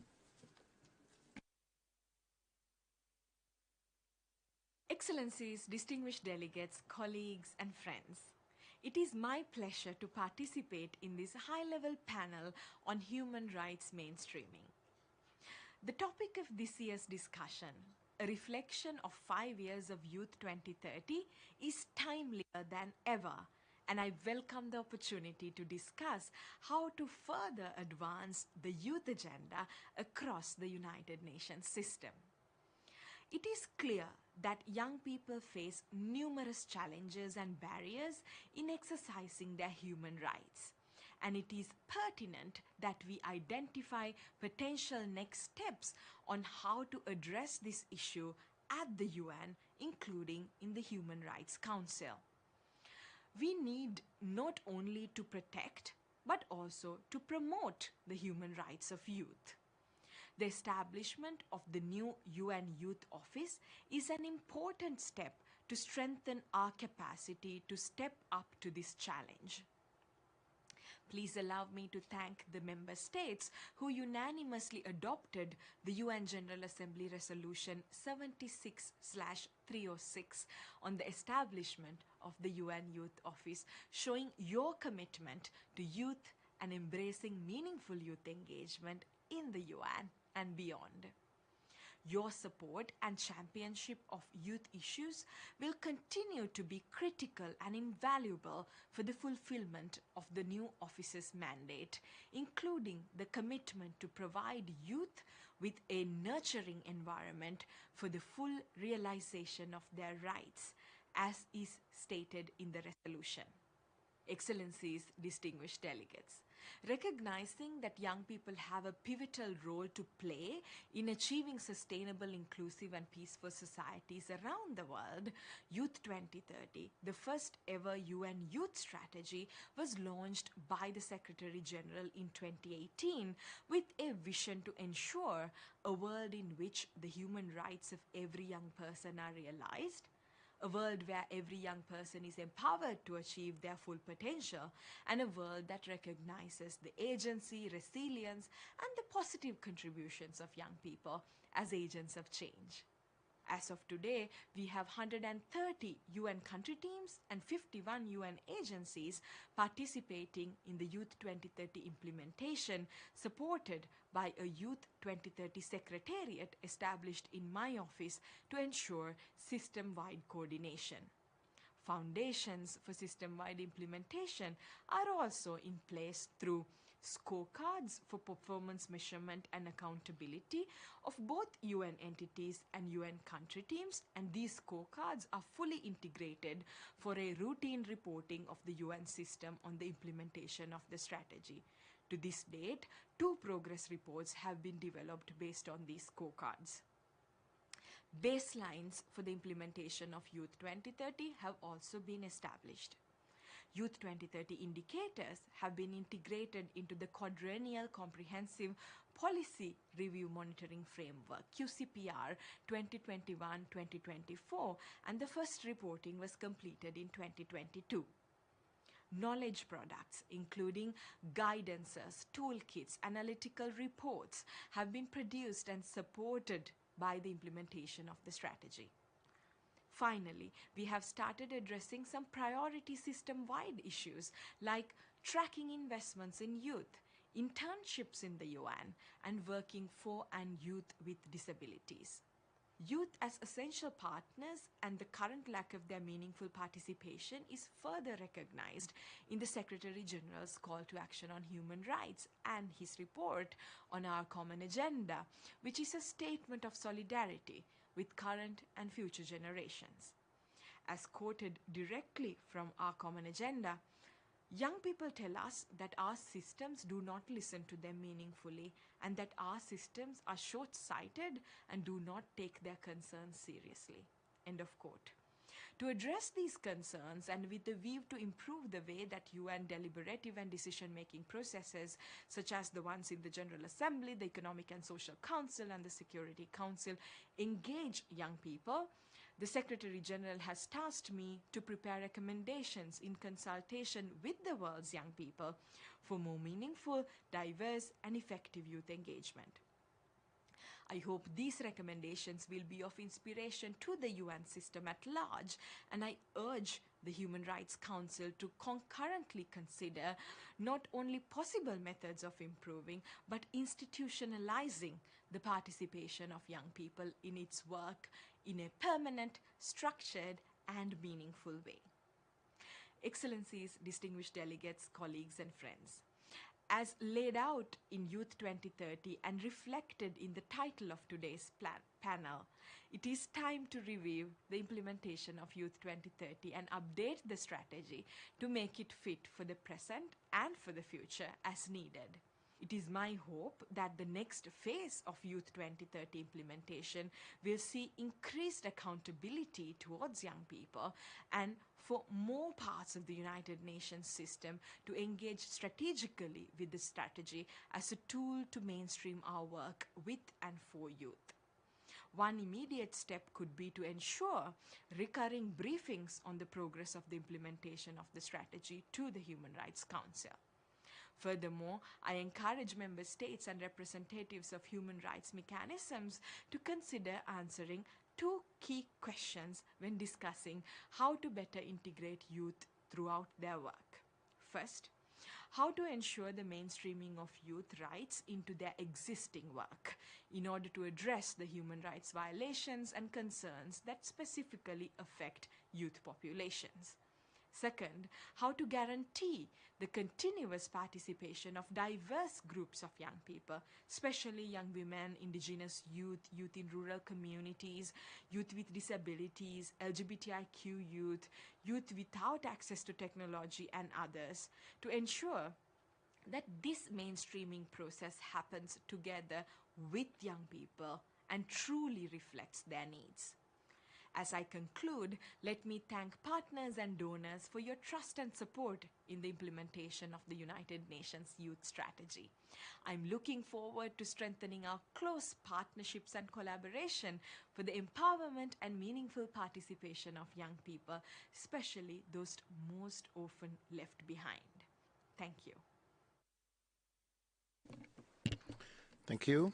Now let me give the floor to the panelists for their initial presentations. I have the honor to give the floor to Ms. Diana Keita of UNFPA. Madam, you have the floor. Thank you, Mr. President. Mr. President, Mr. High Commissioner, Excellencies, distinguished delegates, esteemed colleagues, young people, Mesdames et Messieurs, I am honored to represent Executive Director Dr. Kanem and join you all today and elaborate on our efforts to put young people's rights and agency at the heart of our work with the support of member states. Upholding human rights, achieving sustainable development, attaining peace and prosperity. If we want to make progress toward this global aspiration, we have to fulfill our commitment to young people. For UNFPA, working with and for young people is in our DNA. We work hand in hand with member states on the importance of achieving demographic dividend. We believe in young people in all their diversity as full-fledged right holders with the right to shape decisions that directly impact their lives and future. We work on the conviction that every young people is entitled to a healthy, safe, and fulfilling life, free from discrimination and violence, investing in their health, including sexual reproductive health and right, education, empowerment is critical to sustainable development. By partnering with young people, we can drive positive social and economic development in their communities. In 2018, the UN launched the UN Youth Strategy, Youth 2030. It was the response to a demand by youth movement, member states, and other stakeholders for the UN to step up its work with and for young people. 5 years into the implementation of the youth strategy, it continues to gain momentum as evidenced by the strengthened overall attention to youth through all the UN system and the increased integration of youth issues in institutional frameworks and the increasing number of agency-specific and UN system-wide youth-centered programs. UNFPA is proud to be a major contributor to the Youth 2030 agenda, including with our own strategic plan and related adolescent and youth strategy, My Body, My Life, My Word. However, strategy and frameworks remain words on paper if they are not put into action by our team and partner on the ground. Let me therefore share with you some concrete examples of our action in line with the youth strategy. In all the countries we work, we advocate for policy and investment in young people and adolescent girls, particularly their health and quality education, including life skills education, both in and out of school young people. These programs help prevent teenage pregnancies, gender-based violence, and harmful practices, such as female genital mutilation, which often result in loss of schooling and diminished life opportunities. The outcome of this intervention, together with soft skills, contribute to strengthening youth employability and ultimately a successful transition into adulthood. In all our programs, we join forces with youth-led and youth-serving organizations to ensure access to youth-responsive services. Those meaningful intergenerational partnerships help us build community resilience, social cohesion, and the promotion of gender equality. Together with the International Federation of the Red Cross and other 60 members organizations, we have championed the Compact for Young People in Humanitarian Action. The first of the kind addresses humanitarian response efforts, such as in Ukraine, and very recently in the response of the devastating earthquakes which struck Turkey and Syria this month. UNFPA also worked together with Search for Common Ground and youth-led organization UNOI Peacebuilders to co-chair the Global Coalition on Youth, Peace and Security. We promote the engagement of youth activists in international human rights processes and mechanisms. Since 2021, we have supported 15 youth-led organizations to raise their concern at the Universal Periodic Review. This type of visible engagement has opened doors to their participation in national processes. And these progresses and advancements are encouraging. But there are still challenges. We are living in a world in crisis, which put pressure on lives of the population we serve. While we continue to be inspired by young people's commitment and mobilization for peace, social justice, climate action, and equality, and their drive for positive change, it is a fact that civic spaces are shrinking. We need to do better to promote, protect, and care for young people's health and well-being, and provide space for them to thrive and drive change they want to see in the world. The Secretary General and our common agenda puts the well-being of the younger generation squarely on the map, and he is calling upon all of us to focus on young people. The establishment of the new UN office marks a significant step forward in our collective effort to ensure that young people have a seat at the table and their voices are heard. Excellencies, Mr. President,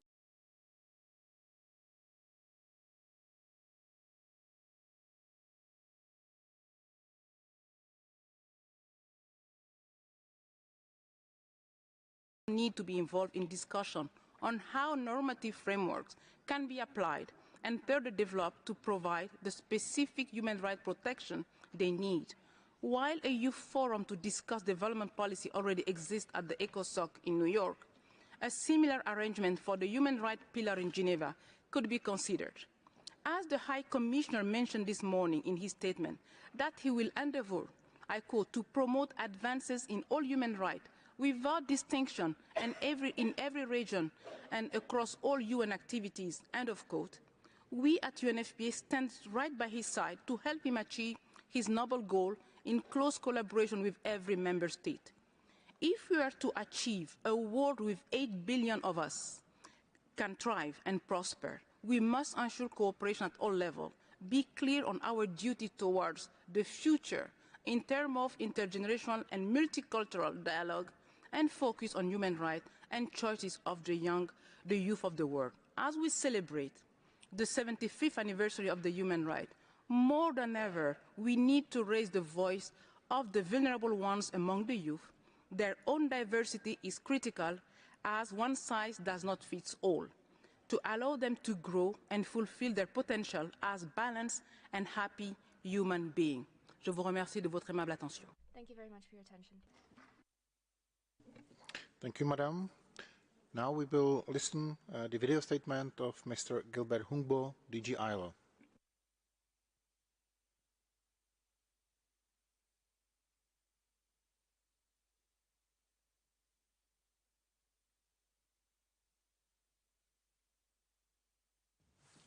Ladies and gentlemen, today, 282 million youth are not in employment, education, or training, the so-called needs of this generation. Most of them are young women who are 3 times more likely than young men to be neither employed nor in school. Yet, having a job does not always equal prosperity. Young workers are more likely to be in temporary jobs or in jobs without a written contract. More than 3 out of 4 are in the informal economy, while 1 in 3 is working yet living in poverty, with little or no access to protection, rights, and voice representation. Theirs is a generation affected like no other by the COVID-19 pandemic, the recent emerging conflicts, and disruptions to global supply chains. Unemployment, inactivity, and insecure work can have long-lasting, scaring effects in career paths and future earnings of youth. Unless these vulnerabilities are addressed and unless the mental well-being of young people is protected, we may be looking at a protracted youth employment crisis.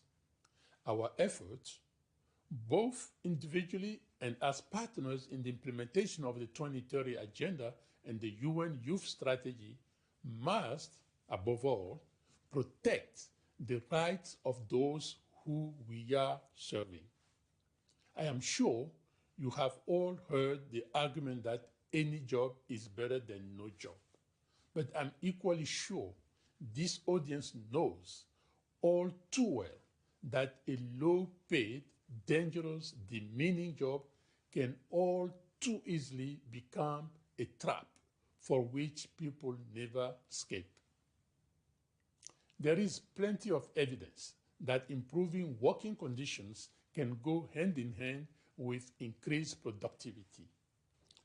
Let's together emphasize the fact that rights are not a luxury that we have to wait for until economies become rich. Rights are a means to an end and an end in themselves. The international labor standards enable an environment in which decent jobs are created and work is performed in conditions of freedom, safety, and dignity. This is crucial to young people today and tomorrow as they navigate increasingly complex labor markets. Young people must be aware of their rights and surrounded by the institutions that protect them. So, let's lead by example and uphold and promote the application of international labor standards.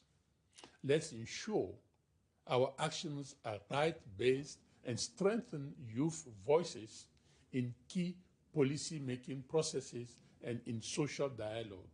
And that includes through our support for young people's participation and their voice in trade unions and employers' organizations. I invite you to join hands with the ILO and the UN Global Initiative on Decent Jobs for Youth to make social justice a reality for every young person across the globe. Thank you so much. Thank you. Now let me pass the floor to Ms. Ana Luisa Thompson-Flores of UNESCO. Madam, you have the floor. Thank you. Excellencies, 5 years into the UN Youth Strategy, we have many reasons to rejoice about what we have achieved and to reflect on strengthening our actions. Our efforts have been conditioned by an unprecedented pandemic and a worsening state of the world, from the climate crisis to conflicts, divisions, misinformation, and populism, shrinking civic space, and regressions in women's rights. These have a deep impact on young people. To take the example of political participation, people under the age of 30 are rarely found in parliaments, just 2.6% of the global proportion of members of parliament. On the other hand, 69% of people think that more opportunities for younger people to have a say in policy development would make political systems better. The United Nations is delivering on the strategy's priority areas, from education to employment, rights, health, peace building. We have deployed relevant responses together.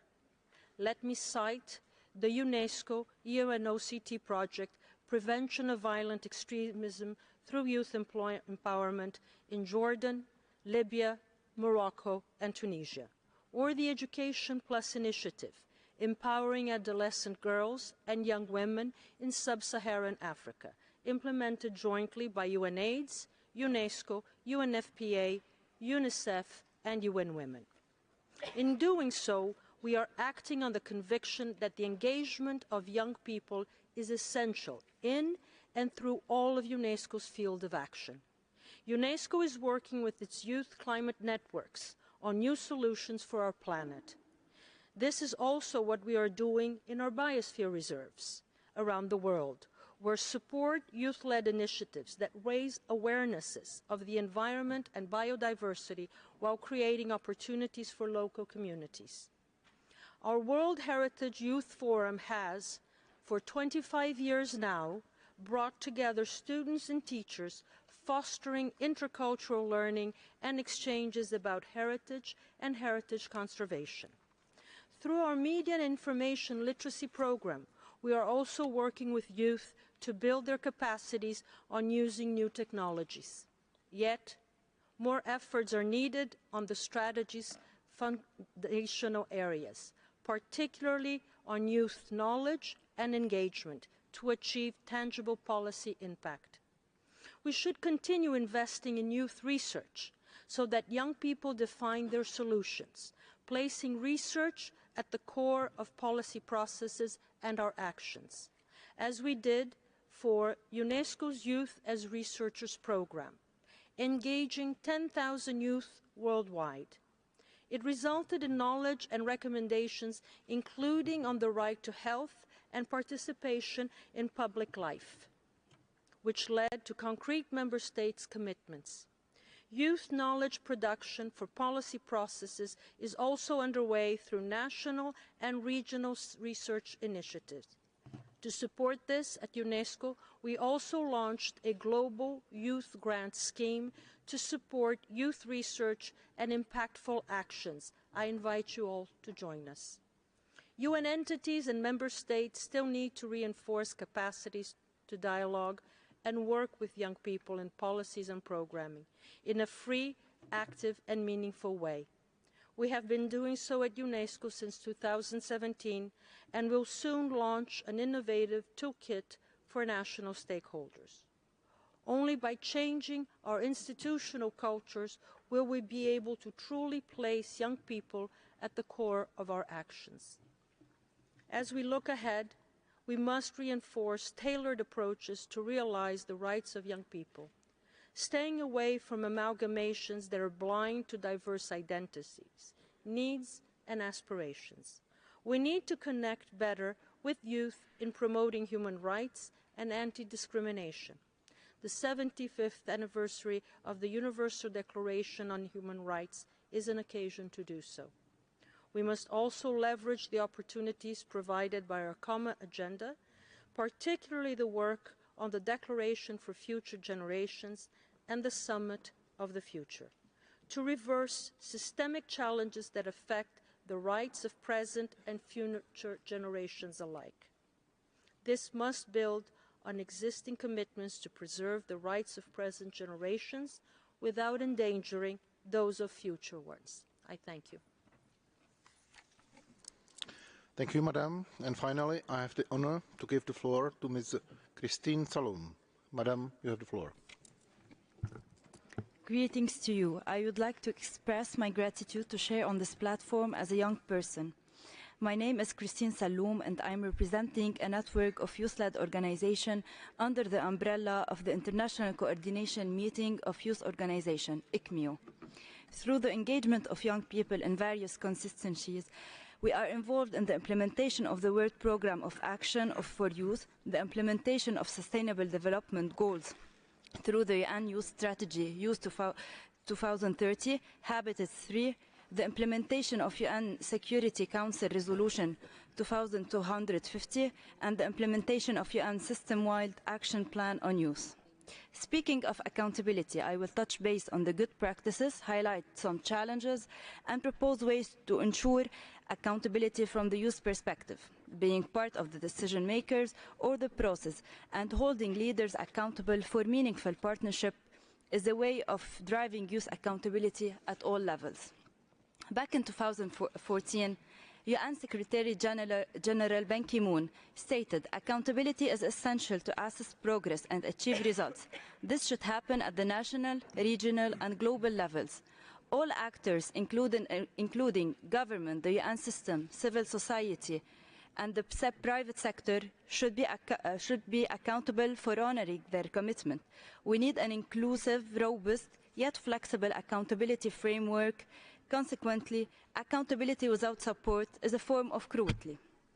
For young people, to be accountable and take responsibility towards society means the one must exercise the right to be part of the decision-making process, to work in partnership with decision makers and board, and be fully engaged.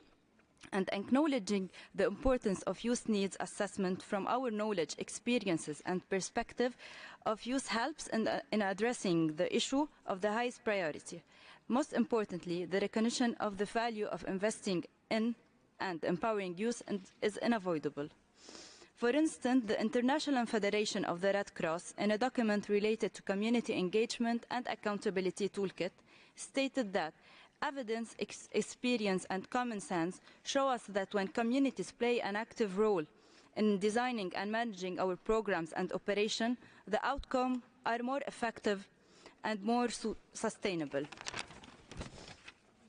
In a simple way, like a cake, we may seem to be the cherry on the top, yet we can be the part of the main composition or ingredients. This implies that we are part of the decision-making process, and that requires trusting in the abilities, involvement, and contribution of youth, no matter how little it might seem. At this point, I will share a personal experience. By the end of 2019, the Lebanese situation started to collapse on all levels. The majority of people in Lebanon are unable to secure their social and economic rights amid a deepening economic crisis, with low-income households bearing the brunt. The response of the authorities failed to address everyone's rights to an adequate standard of living. Therefore, youth came forward to help in the situation. A group of young, enthusiastic specialists in the medical, dental, social, and the humanitarian field started an initiative of social and medical support to fill the gap. Moreover, assessing the challenges closely will help the United Nations to understand and build bridges to work in partnership with youth and assist them in actively participating in the development process. As Steve Jobs states, that if you define the problem correctly, you almost have the solution. Therefore, making room to know the challenges is part of the bridge that will lead to partnership and collaboration with the youth to ensure that the United Nations system works effectively and efficiently. As a starting point for positive change, these challenges come in several ways and include the lack of trust, opportunities, common purpose, clear expectations, communication, and collaboration. Even though every challenge is relative to each one of us due to our personal experiences, learnings, and outcomes, young people work to achieve the best result by implementing accountability measures. Youth accountability is part of the community engagement and the overall accountability that we need to achieve the Youth 2030 strategy. It is a way of working that recognizes and values community members as equal partners and the statement of working with and for youth. It makes sure their opinions are heard and used to design and guide the result and goals. For this, good practices of accountability can be viewed as shifting from what can I do to what we can do. With a we, it means inclusion and more opportunities, support, idea sharing, and capacity building. Each person has a unique role to play in making the paradigm shift. Each young person has an experience and an input. In some, meaningful participation is where young people are not considered beneficiaries but active participants and implementing partners. And by saying young people, we mean all kinds of youth. Young women, young people belonging to minority groups, refugees, stateless, and migrants. As per our recommendation, with the support of many youth across the world today, the UN must prioritize the following. Continuously encourage meaningful youth participation to bridge the gap between young people and decision makers, establishing spaces and making them accessible for young people and youth organizations to understand the perspective and challenges of young people, highlight the youth accountability experience and to build stronger systems for decision making. And finally, equal and equitable access to funding by youth organizations to build youth capacities and promote youth rights to ensure meaningful participation across all UN systems. More youth should have the opportunity to participate in the HRC processes and mechanisms. Thank you. Thank you. Excellencies, colleagues, ladies and gentlemen, we will now proceed with the first segment of the list of speakers. Let me remind you that all interventions from the floor are limited to 2 minutes, and I do apologize for being strict, and I hope for your understanding. The list of speakers is now closed. And now I give the floor to the distinguished representative of South Africa, Ms. Candid Kwaite Mashengo Dlamini, Deputy Minister of International Relations and Cooperation of South Africa. Madam, you have the floor.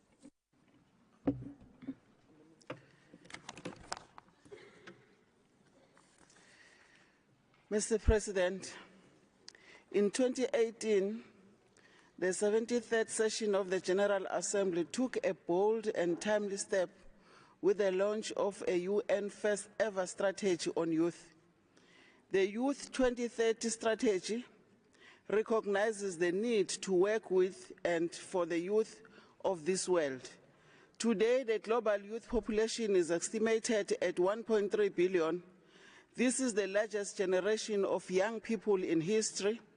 Developing countries account for the largest proportion of this demographic, with more than 60% of the population of the African continent being under the age of 25.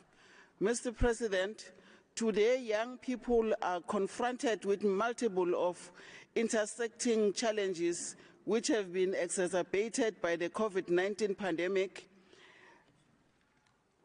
that has disproportionately affected the youth and reverse progress made towards the implementation of the 2030 Agenda on Sustainable Development.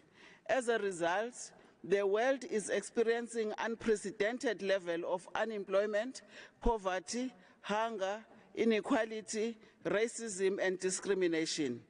Notwithstanding these challenges, young people are important agents of change.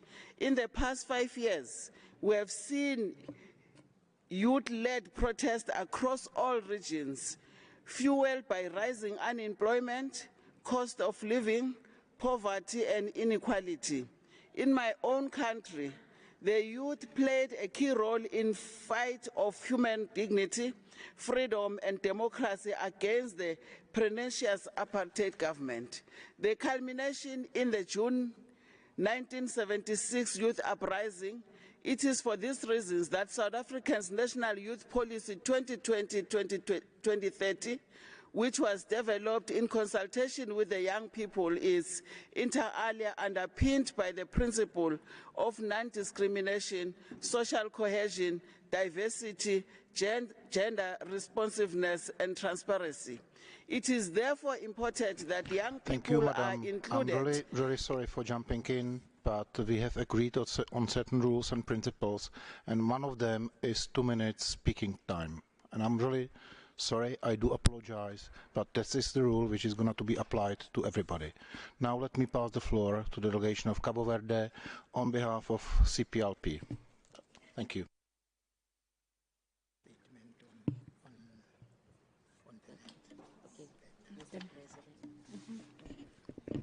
Mr. President, it is with great honor that I deliver this speech on behalf of the community of Portuguese language countries. We share the vision of the United Nations Youth Strategy 2030.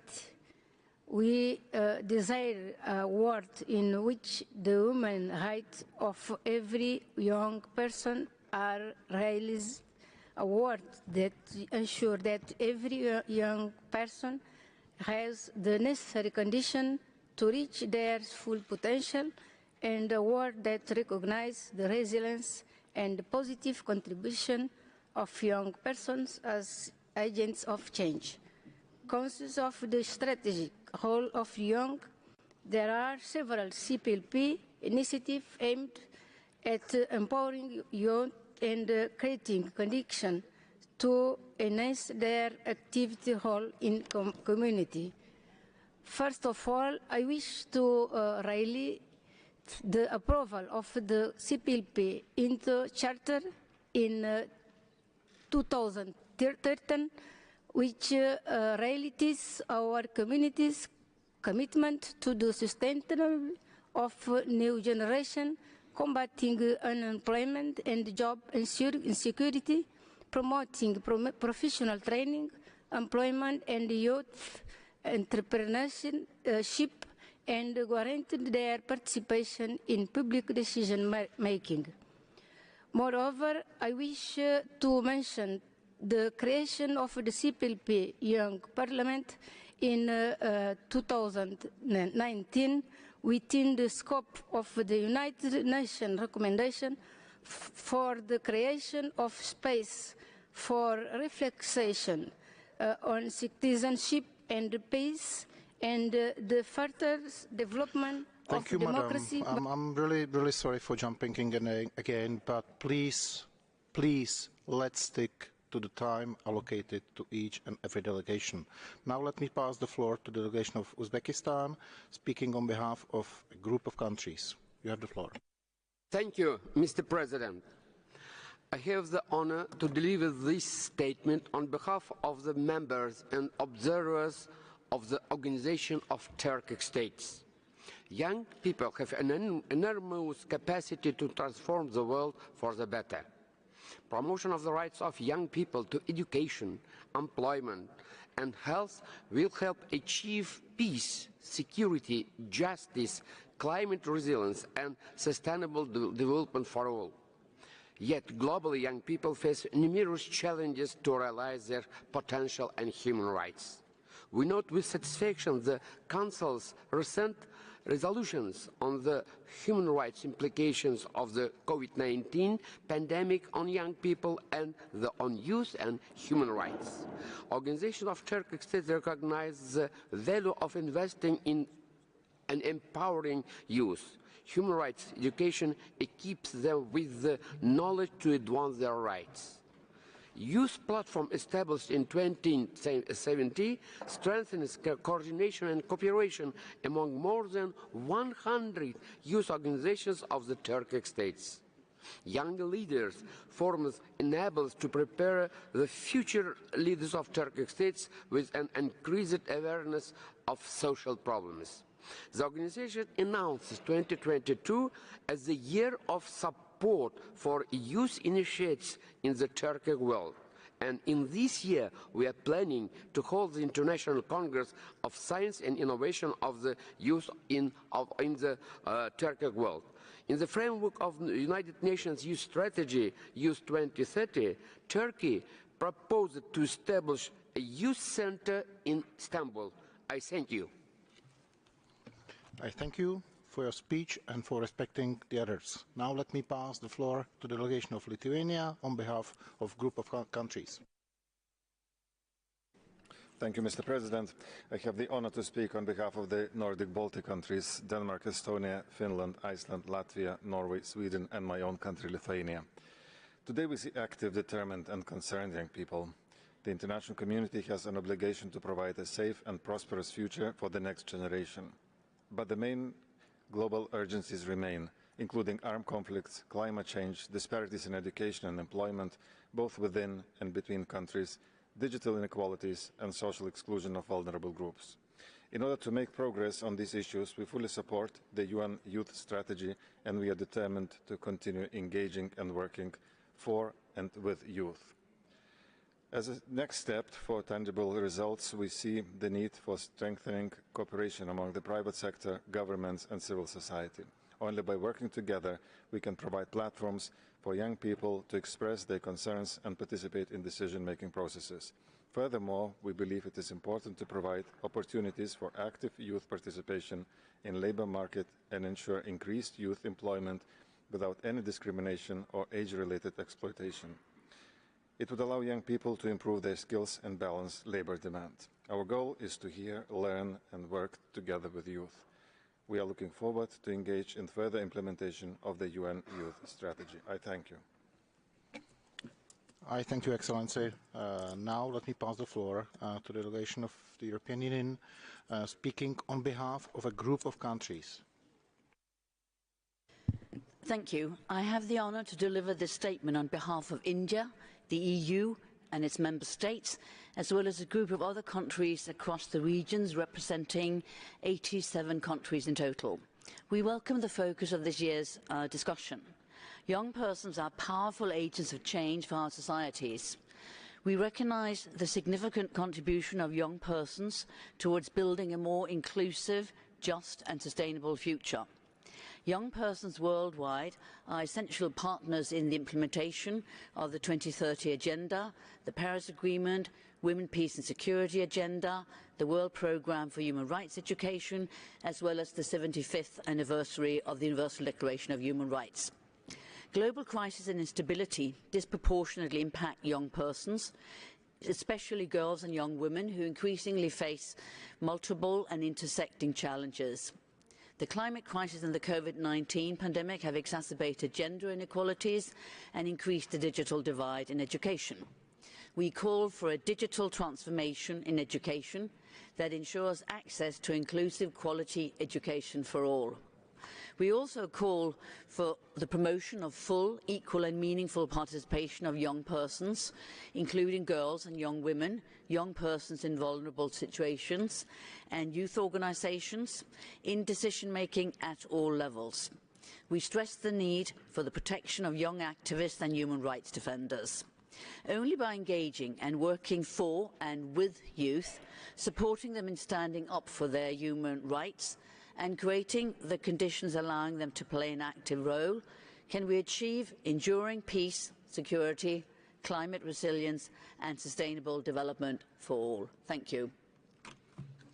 Thank you. Now let me pass the floor to the delegation of Qatar, speaking on behalf of a group of Arab states.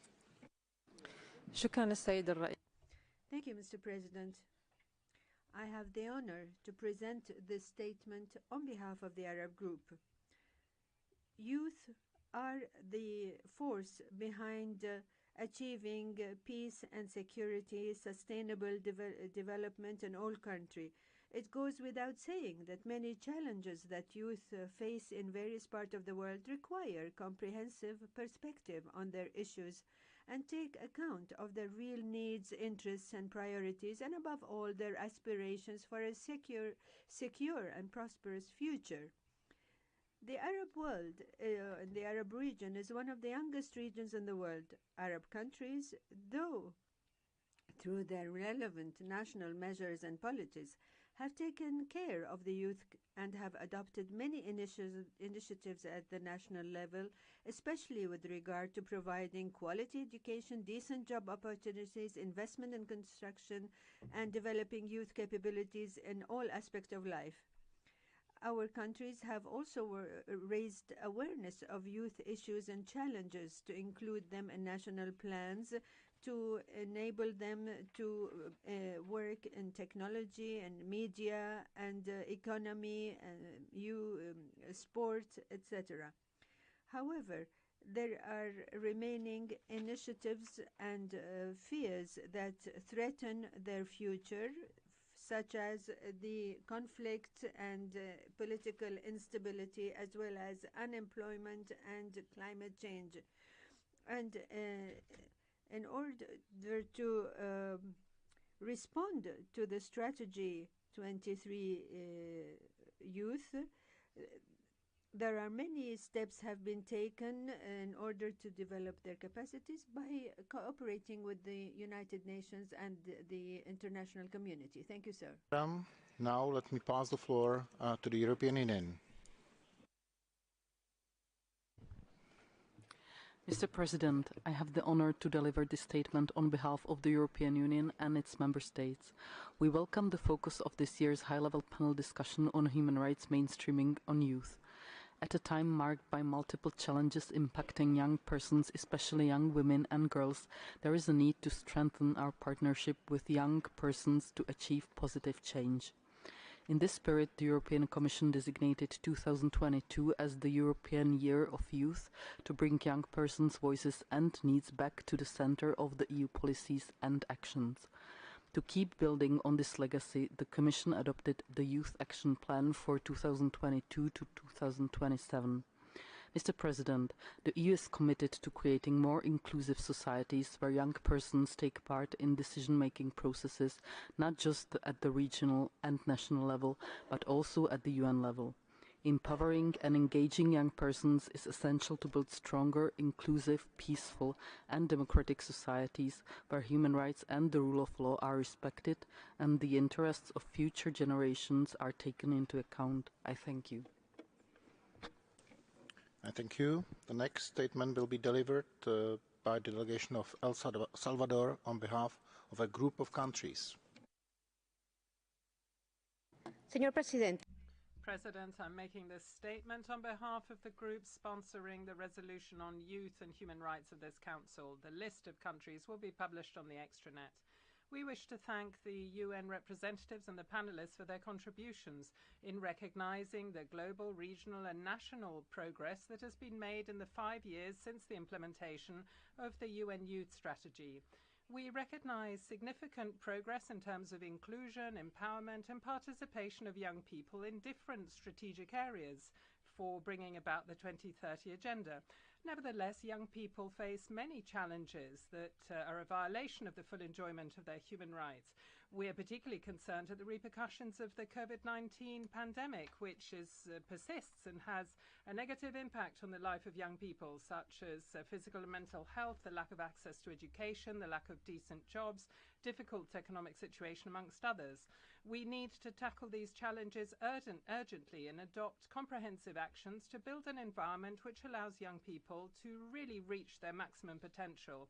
We must redouble our efforts to strengthen existing initiatives to guarantee that young people are included in a significant manner in the decision-making process, in politics, in social affairs, in the economy and in cultural issues, particularly in the context of the 2030 agenda.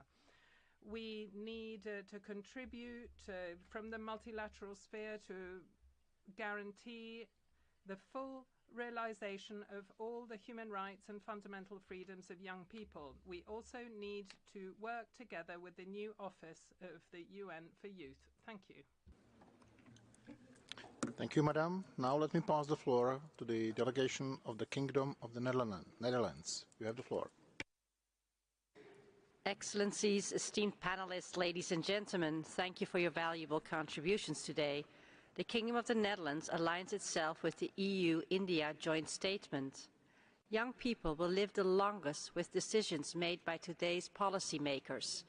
The Netherlands therefore believes that young people should be structurally and meaningfully included in international policy making, including throughout UN processes and at UN fora.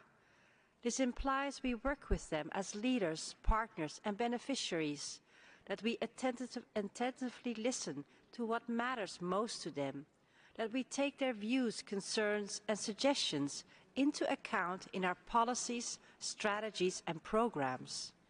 This is why we actively work together with youth and our Dutch youth UN representatives to incorporate the voices of youth in all our policies and multilateral contributions in a most meaningful fashion. This collaboration entails the continuous engagement of youth representatives in consultations, negotiations and policy making.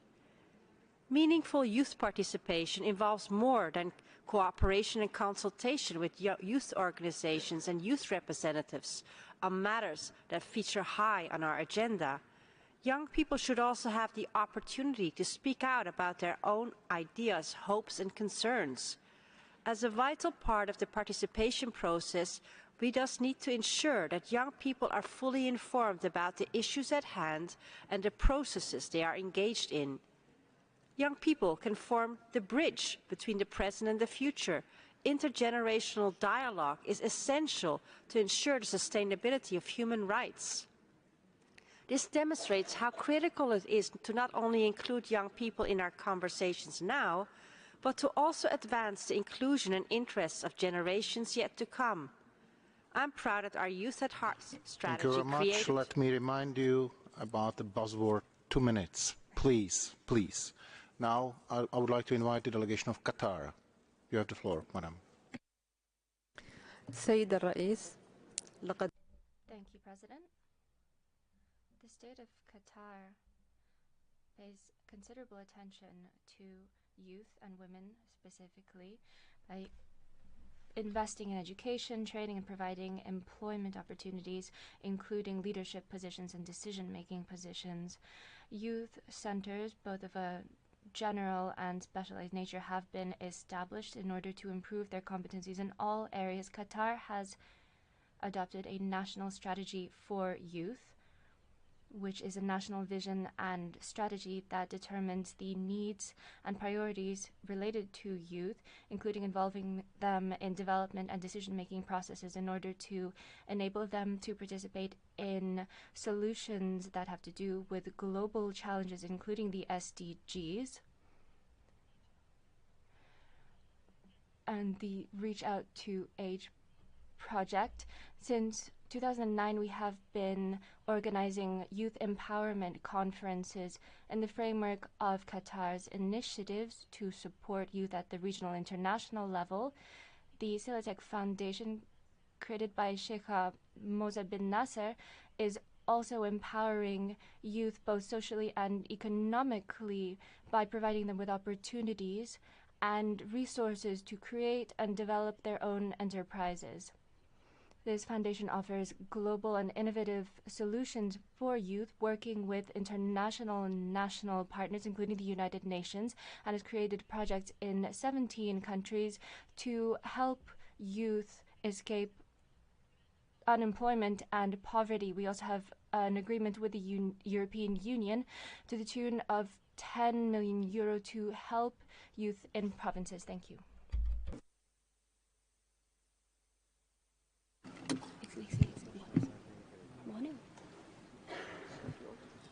Mr. President, Nepal appreciates for convening this year high-level human rights mainstream panel focusing on youth and thanks the distinguished speakers and panelists for their insightful remarks. The United Nations Youth Strategy launched in 2018 has recognized the strength of youth's view, insights and ideas and their inclusion in the works of the UN system. As the implementation of this strategy has entered its 5th year, we are happy to note the progress achieved in its implementation as highlighted in the latest progress report. Mr. President, youth are the agents of change and are the leaders of tomorrow. Their meaningful engagements in the global agenda at present would contribute to the prosperity of the future generation. Having said this, the impacts of the pandemic and other multiple crises, including the economic crisis, have been posed unprecedented setbacks on the progress made so far. The rise in unemployment, deepening global poverty, widening inequalities, among others, have disproportionately impacted the enjoyment of youth's right in the developing countries, in particular the LDCs. It has also affected their mental health and livelihood. Mr. President, in Nepal, we have developed a Youth Vision 2025 with the objective of making the Nepalese youth strong, competent, competitive, and self-reliant to build a modern, just, and affluent Nepal through their meaningful participation and promotion of their leadership capacity. We underline that the implementation of Youth 2030 should continue towards empowering the youth with due focus of addressing the ongoing global challenges and also ensuring their meaningful inclusion for the attainment of the 2030 agenda so far further sustainable development. I thank you. Thank you. Now let me pass the floor to the UN Women.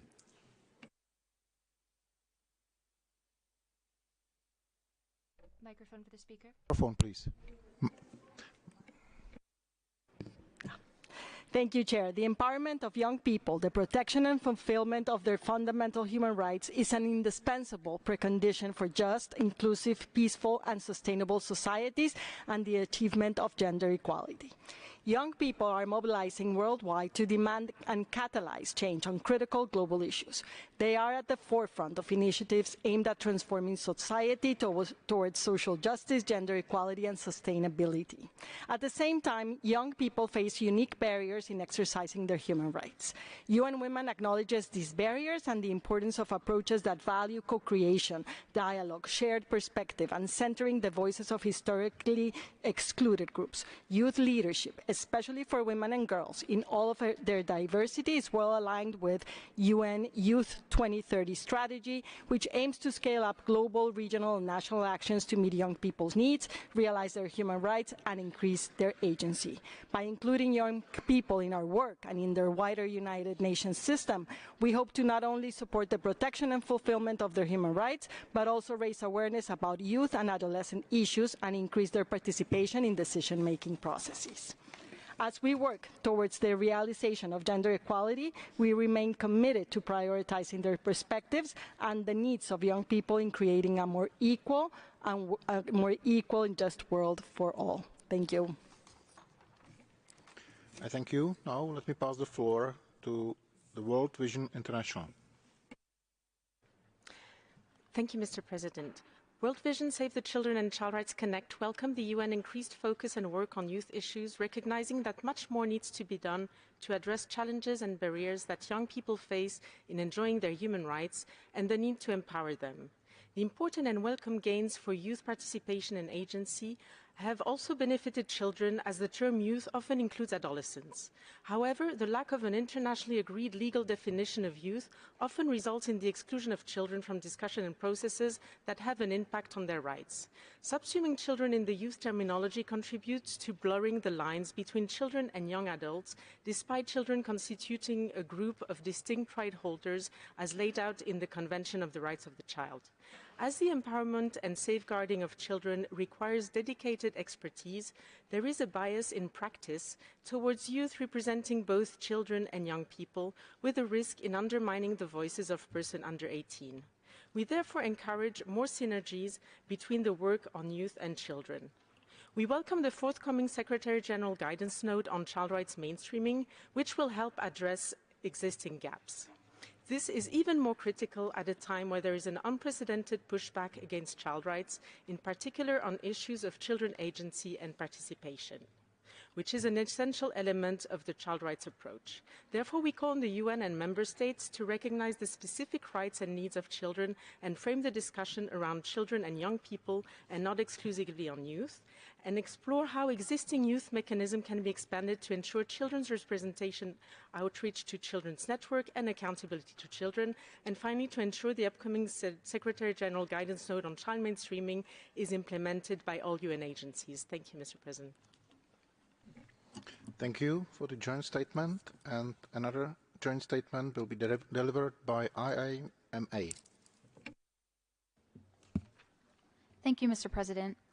Istituto Internazionale Maria Auxiliatrice and Vides welcome the choice to dedicate this annual high-level panel discussion on human rights mainstreaming to the theme of youth, and in particular on the implementation of the United Nations Youth Strategy, in line with the 2021 report of the Secretary General entitled Our Common Agenda. As IIMA and Vides, we remember when the first resolution on youth and human rights was adopted in 2016 by this Council. We passionately advocated then and continue to advocate to ensure that youth rights were placed high in the agenda of the Council in the following years. It is true that since then, the Human Rights Council has come a long way in identifying human rights violations suffered by young people, but also in recognizing the great contribution that they make for the promotion and protection of human rights, both for their peers and for society at large. We observe how a few recommendations on youth-related issues are now raised also in the framework on the Universal Periodic Review and the treaty bodies. And yet much remains to be achieved, especially regarding the mainstreaming of youth rights at the national, regional, and international levels. To adequately address the challenges faced by young people and unlock their potential as human rights advocates, there is a need for systematic and effective mainstreaming of youth rights through the existing UN human rights mechanisms. How can we ensure adequate policies, processes, and platforms for meaningful youth engagement across the UN system if we do not know youth reality on the ground? How can we ask them to commit if youth-related issues are still often kept out of the country's human rights reviews? Therefore, IIMA and Vides call on the member states and the concerned UN bodies to realize an effective and systematic mainstreaming of the human rights of youth through all the existing UN human rights mechanisms, especially the UPR and the treaty bodies. Thank you. Thank you.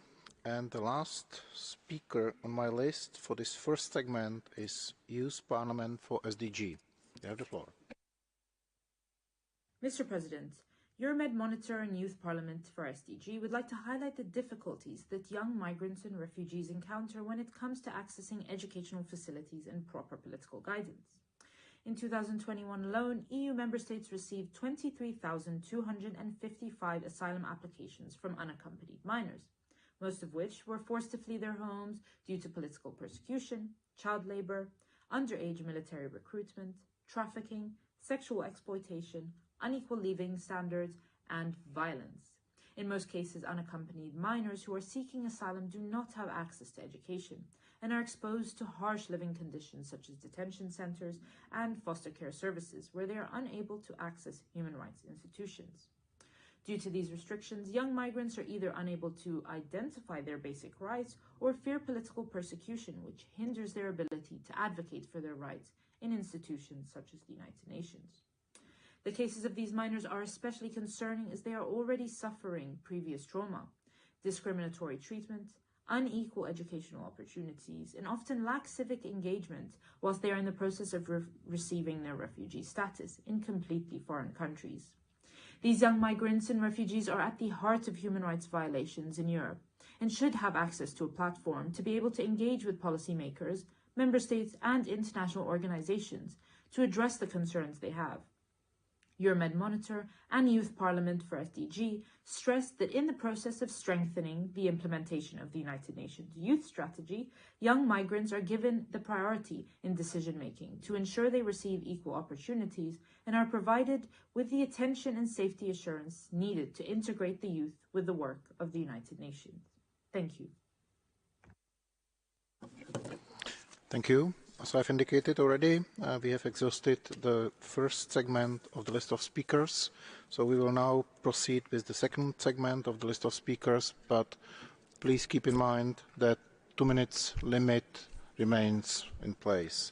I give the floor now to the delegation of Niger.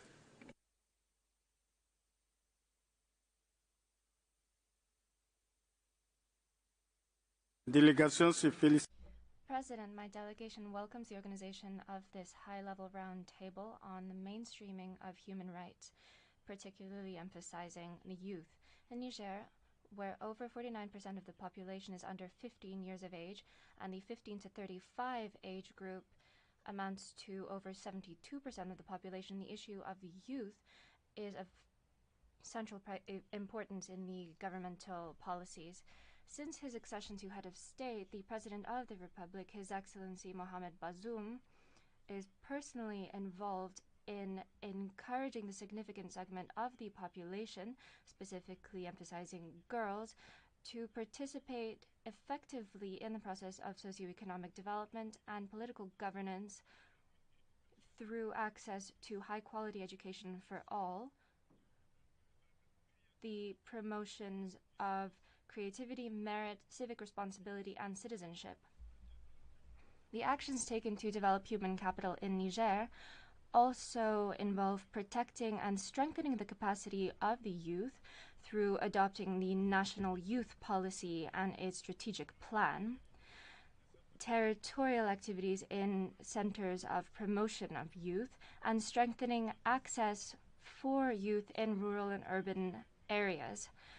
All of these actions prove the interest that Niger is investing in youth and its intention to continue to take efforts to enable them to play a role of social transformation and change, peace building, and stability.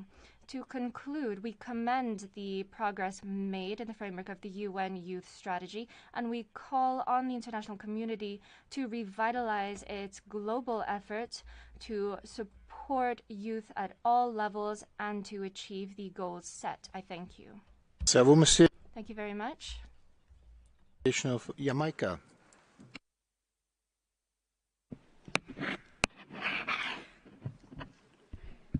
Mr. President, Jamaica is pleased to participate in this year's high-level panel discussion on human rights mainstreaming with its focus on the United Nations Youth Strategy. We believe that our youth are torchbearers for realizing national development and the sustainable development goals for the future we need. This belief underpins the policy programs undertaken by Jamaica and aims to increase opportunities for our youth. These programs include the Jamaica Youth Ambassadors Program, the Youth Advisory Council of Jamaica, the National Youth Parliament of Jamaica, and the Global Jamaica Diaspora Youth Council, to name a few. Mr. President, we are cognizant of the disruptions induced by the COVID-19 pandemic to youth's learning, employment opportunities, and their participation and involvement in the society and the economy. This stark reality should accelerate our collective actions and renew our commitment for youth mainstreaming, ensuring that no youth is left behind. Jamaica recognizes that when youth are provided with opportunities, they repeatedly demonstrate and bring their creativity and innovation to national discourse and policy formulation. It is within this context that Jamaica held a historic sitting of the first all-female youth parliament involving women aged 18 to 25 on the 21st of February. This initiative is aimed at cultivating young women's interest in public leadership and equipping them with the knowledge, skills, and networks as youth leaders. We encourage the UN to continue frequent impact assessments of the UN Youth Strategy. We remain committed to this important agenda and anticipate the great work Thank you very which much, lies Madam. ahead. The rules Thank you. apply also for Jamaica. Now let me invite the delegation of Malawi.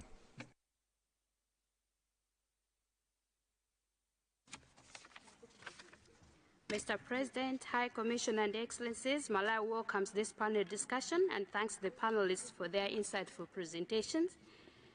As we all acknowledge, the youth constitute the greatest proportion of the world's population. Consequently, as Resolution 5117 of this Council emphasized, Member States should ensure that they do not leave behind the majority of the citizens of the world in their development agendas. Further, reality has demonstrated that the youth are one of the most vulnerable demographic groups world over. We should therefore do all we can to ensure the respect, protection, and fulfillment of all human rights of our young persons, including civil, political, economic, social, and cultural rights.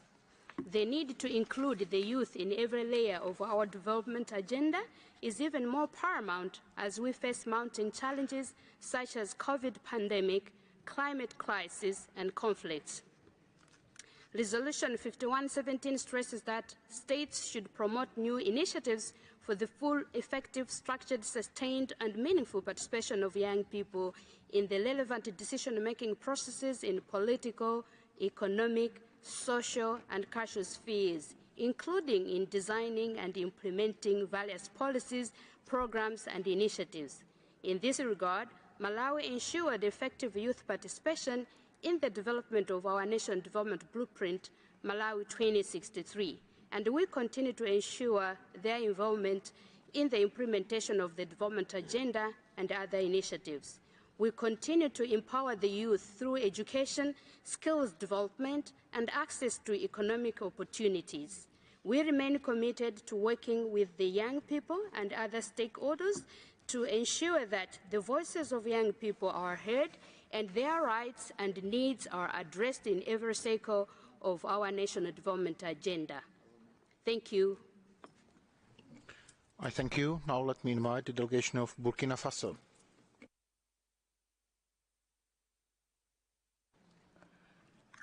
Merci, Monsieur le Président. Thank you, President. President, Burkina Faso welcomes the organization of this high-level roundtable, which presents an opportunity to discuss the decisive role that youth play in responding to economic, political, and social crises, in protecting human rights, and the implementation of social change. Burkina Faso is aware of the challenges related to the promotion of the rights of youth and their involvement in developmental processes, and has introduced policies in accordance with the UN strategy for the youth in order to empower them and strengthen their capacity to respond to adversity. It's in this spirit that we've adopted and implemented a national strategy for employment 2021-2025, as well as a national strategy for the promotion of youth entrepreneurship and operational plans of action. We also have programs combating poverty and encouraging development of youth.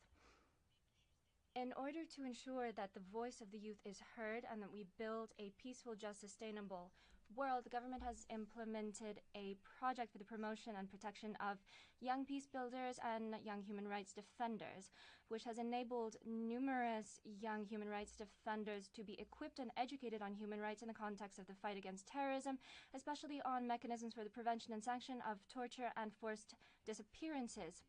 To conclude, Burkina Faso recommends, when planning future actions for the UN strategy for the youth, that we develop actions to combat the enlistment of youth in terrorist groups. I thank you. Merci à vous. Now we will hear the statement by the delegation of Food and Agriculture Organization of the United Nations.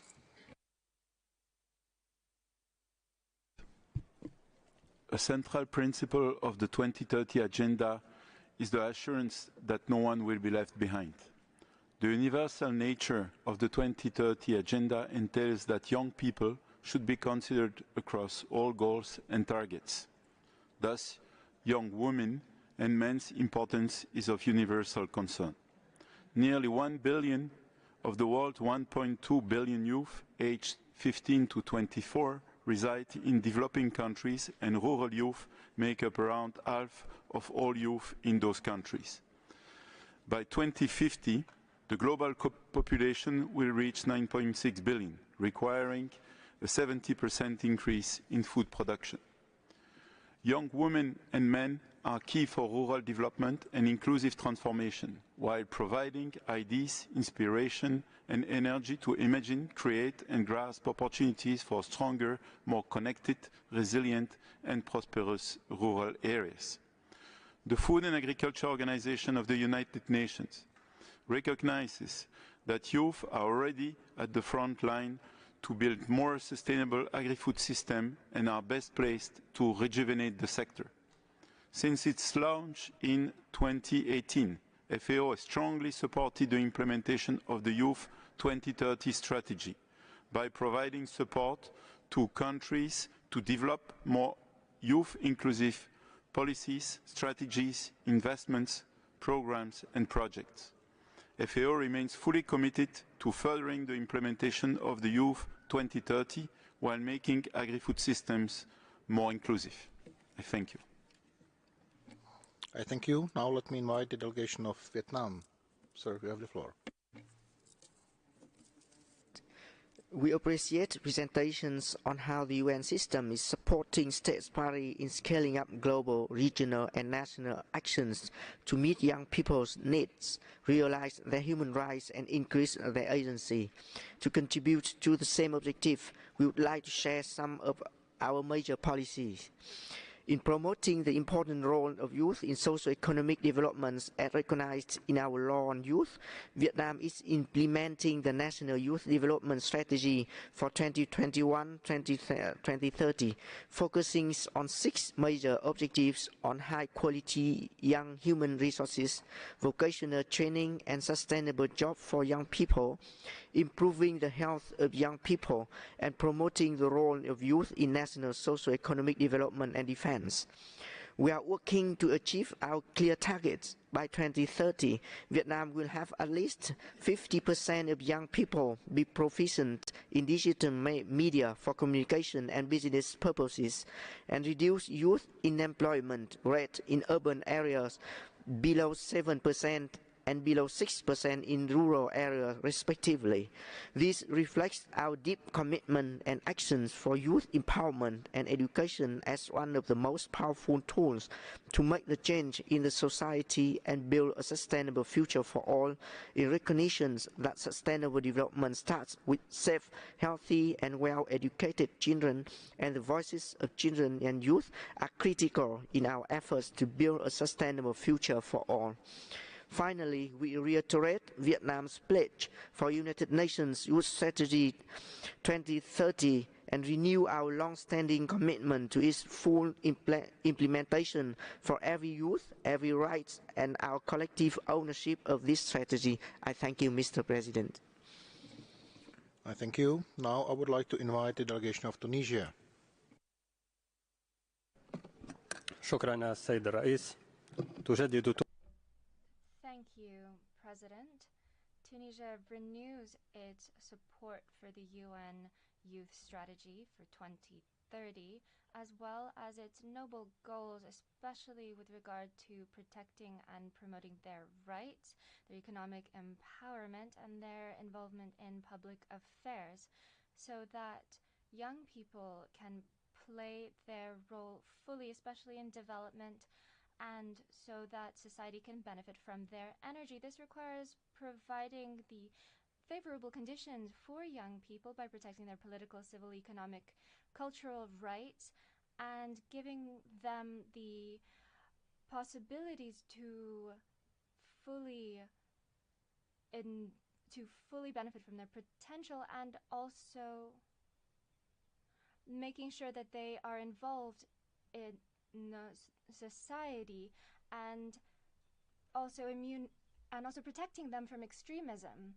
Tunisia has been paying particular attention to youth in education and healthcare and in employment, especially since young people from 15 to 29 amount to approximately 24% of the population. The Constitution of July 2022 strengthens the right of youth and encourages them to contribute to public life. The empowerment of youth is one of the priorities of our 2023-2025 development plan, as well as a number of other sectoral strategies related to education, professional training, and employment, the encouragement of initiatives as well in education, in reforms, it is also important to strengthen confidence and trust, and that is how we will move towards the future. Thank you. Delegation of Thailand.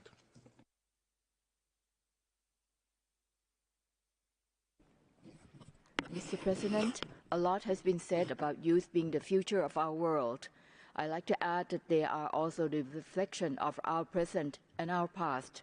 While we are endeavoring to shape our future, we must also attempt to take a realistic look at the world in which we live, so we could become a positive agent of transformation we aspired for our youth. What then is the world that is our own creation? First, it is a world of constant broadcast of it bleeds, it leads notion, the desensitization of violence and dehumanization of enemies are all at all-time high. 2. The advent of technology and ubiquitous of the so-called smart gadgets as well as social media that are enhancing human connectivity like never before are also disconnecting and de-engaging us at unprecedented level. Social cohesion and rhythm of life have been destroyed by the need to achieve material wealth that has become to define success and by the wars that we deploy to settle our differences. Third, the growing multiverse realism, where not much is real, has posed serious questions on the rules and standards by which we are living.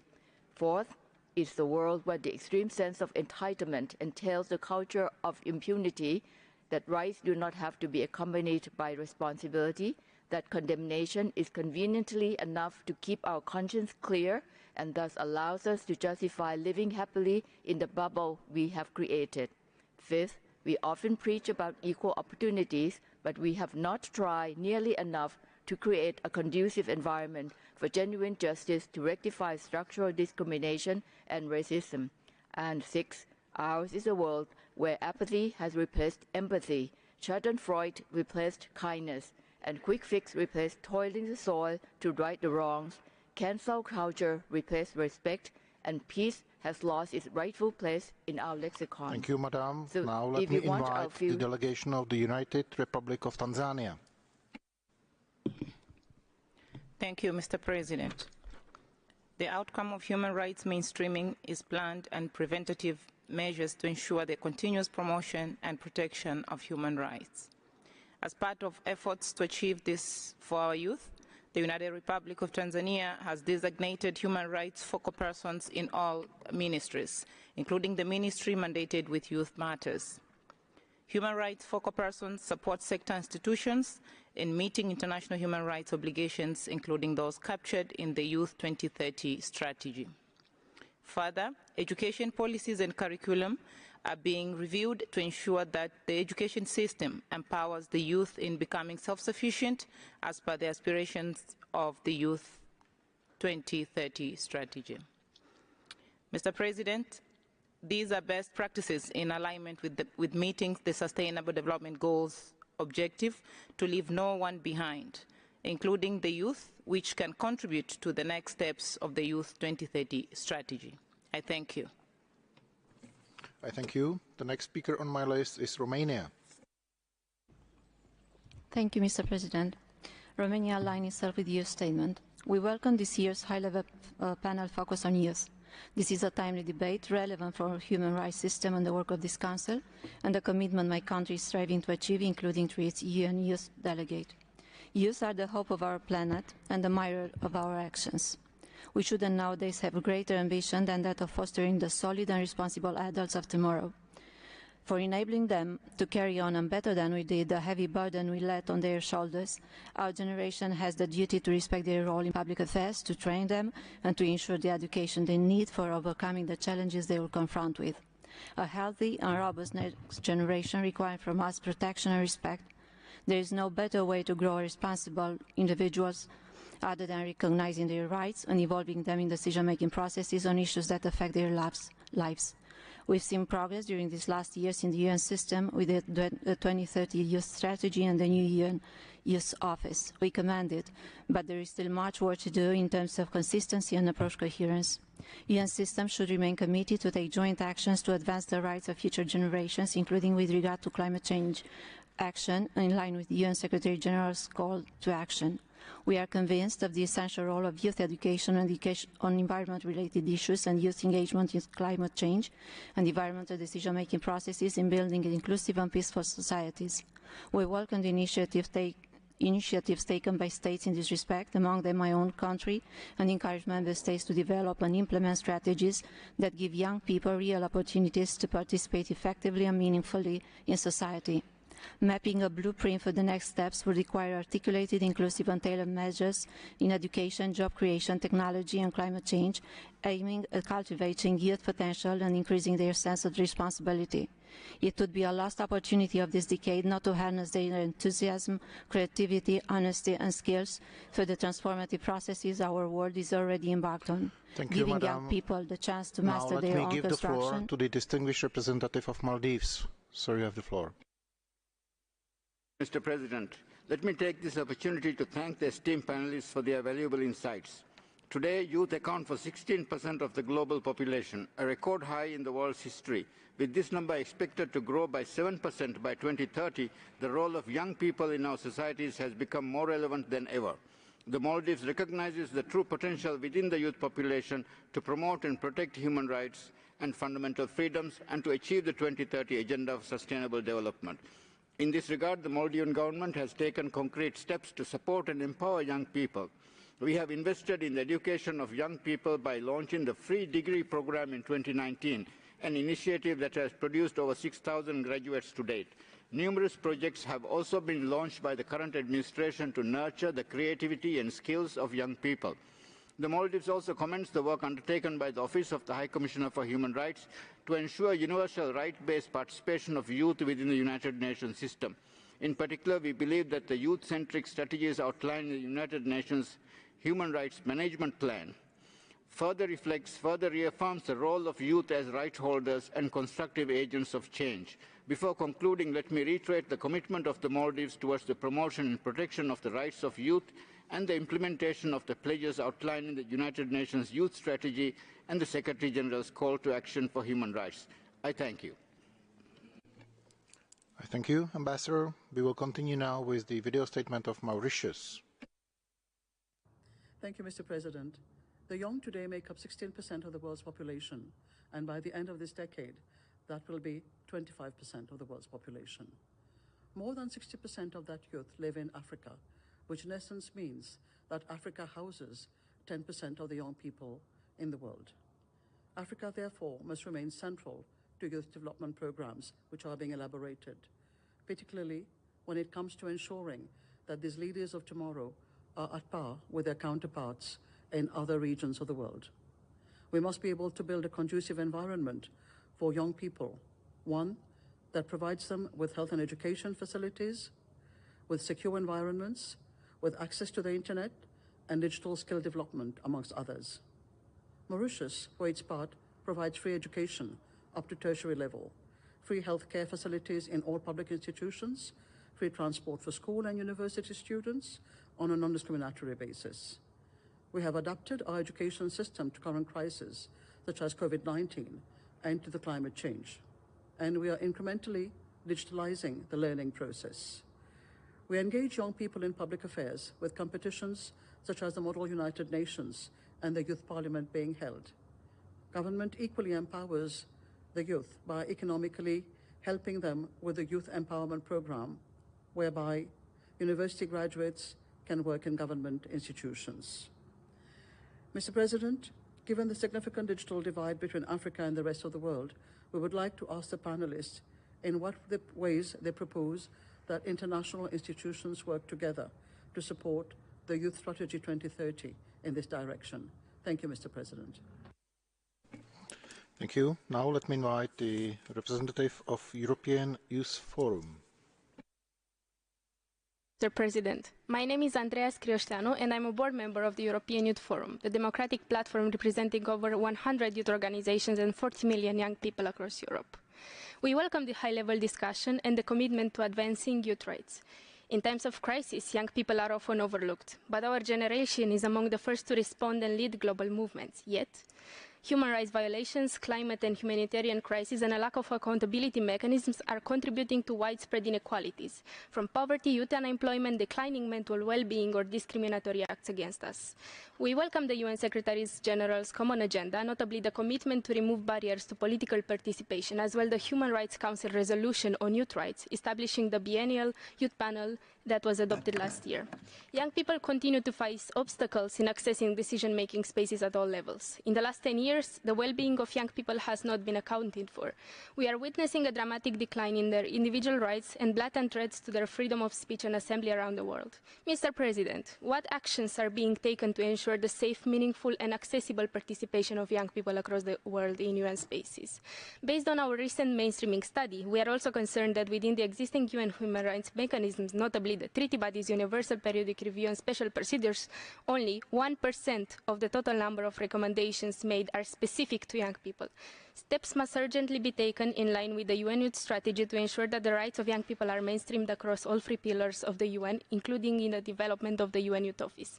Mr. President, in the absence of an international legal framework on youth rights, what efforts are being made to ensure that young people's rights are accounted for in existing human rights mechanisms? Thank you very much. Thank you. Now let me invite Réseau Unité pour le développement de Mauritanie.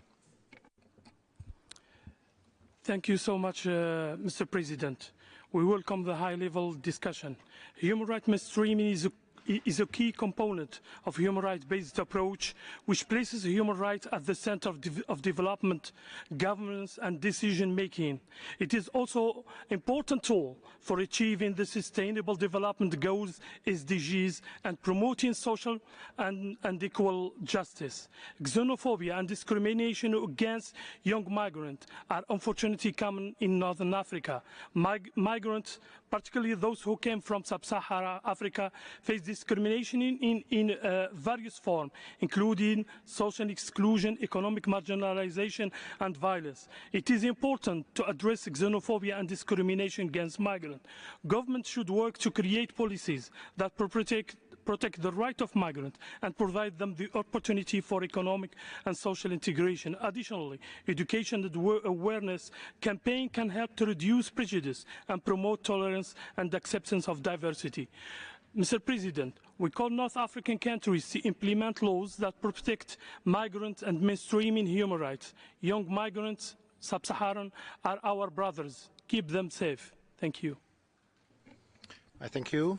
And since we've received only 2 requests from the NGOs, and you've been very disciplined, I can now accommodate additional requests for the floor from the delegation of Algeria. Sir, you have the floor.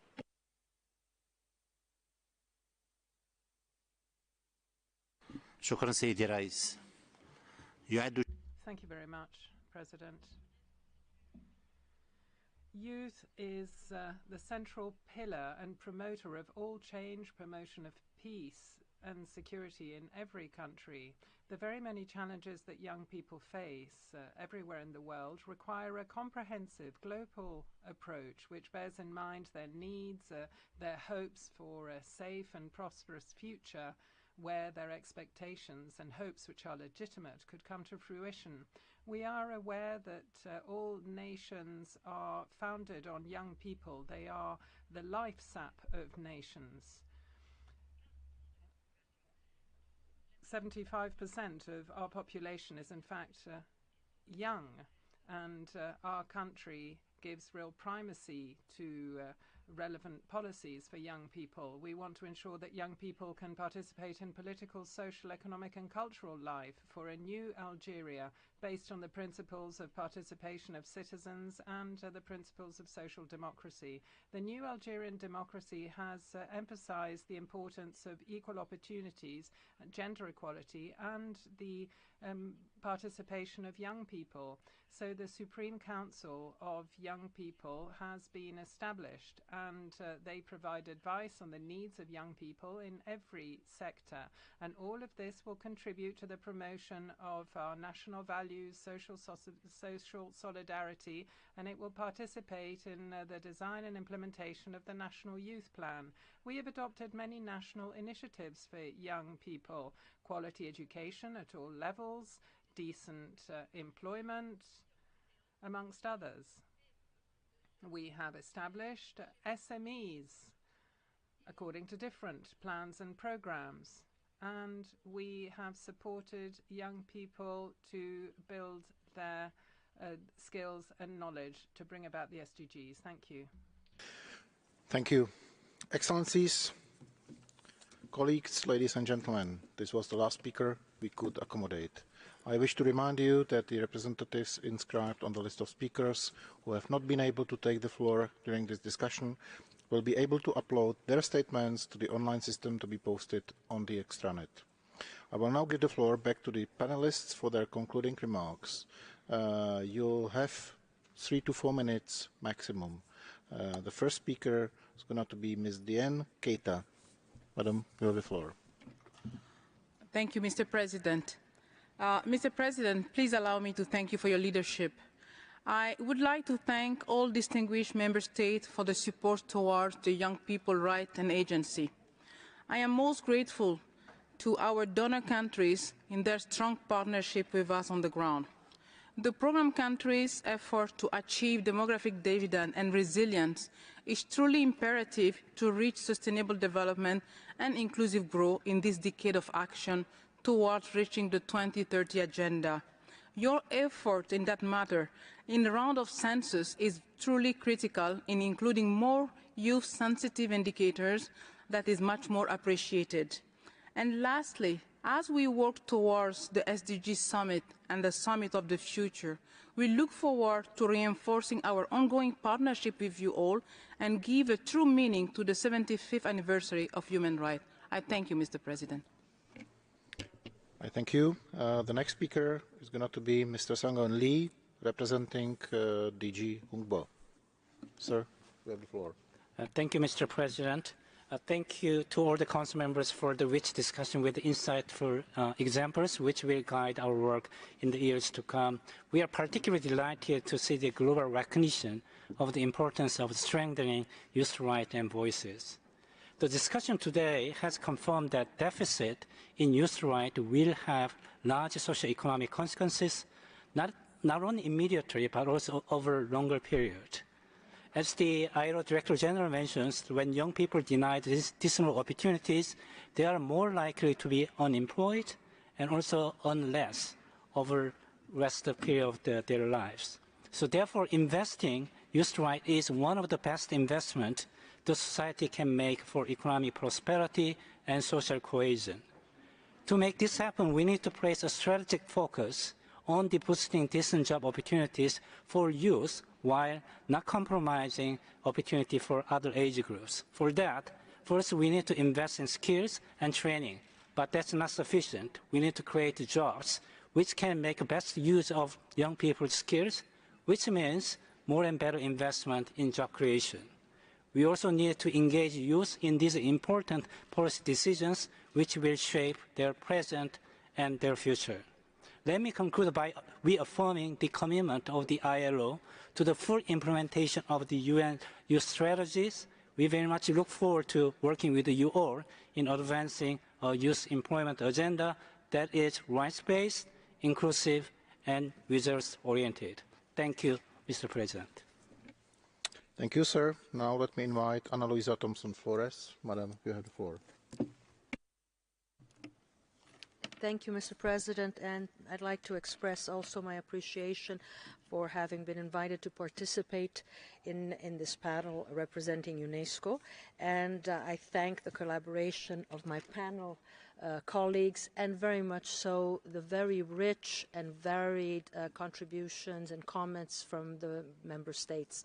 And I think that in listening to all the interventions, I think it's very important to highlight that it seems that we need to also break the silences between disciplines.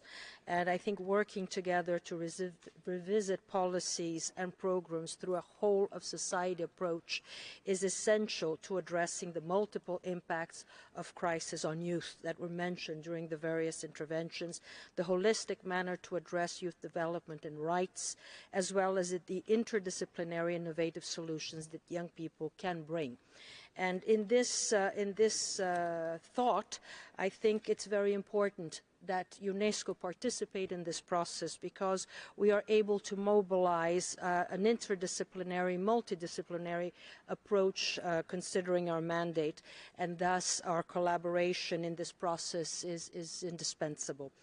I think that moving forward, we need to consider how relevant the strategic intentions of 2018 are today. And it was mentioned in several interventions, given the current context. Both the foundational and the priority areas of Youth 2030 remain critically relevant, ça va sans dire.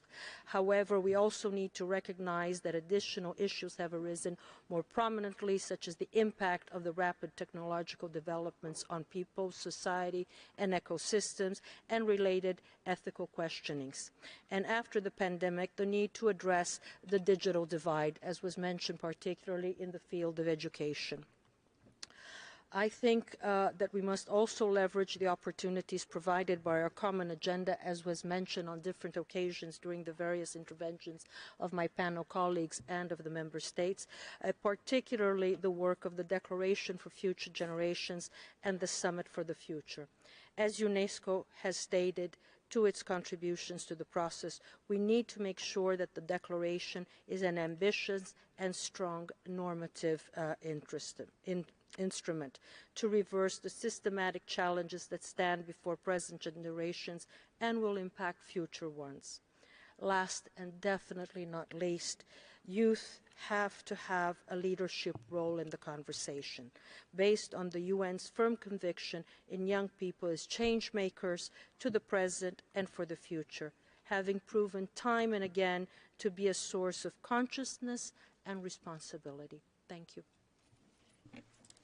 Thank you. Now, let me invite Christine Salon to make final remarks. Thank you, Mr. President. First, I was glad to see young people speak today, and I would like to encourage the presence of us in future councils. I'm happy to hear that everyone is able to highlight the importance of youth participation in each and every shared topic at all levels and fields. Since the challenges of youth were shared, I believe that it's well known now that we are well knowing the issues. Therefore, we're able to build the solution further together and promote it. I can say that on today's session, we were able to express ourselves, young people, from all around the globe, and many topics and that are getting quite challenging. So we are all agreed that it is challenging, yet we're glad to know that each organization is aware of this and taking it into consideration. I would like to say thank you. Merci beaucoup wa shukran jazilan lakum. Thank you. This brings us to the end of the annual high-level panel discussion on human rights mainstreaming, and I wish to thank to all of you, to the keynote speakers, panelists, and all the participants who contributed to our discussion, and to all of you who helped us actually to organize and conduct this meeting. Excellencies, colleagues, ladies and gentlemen, we will reconvene tomorrow at 9 a.m. for the biennial high-level panel discussion on the question of the death penalty, after which we will continue with the high-level segment. I hereby close the third meeting of the 52nd session of the Human Rights Council. Have a nice evening.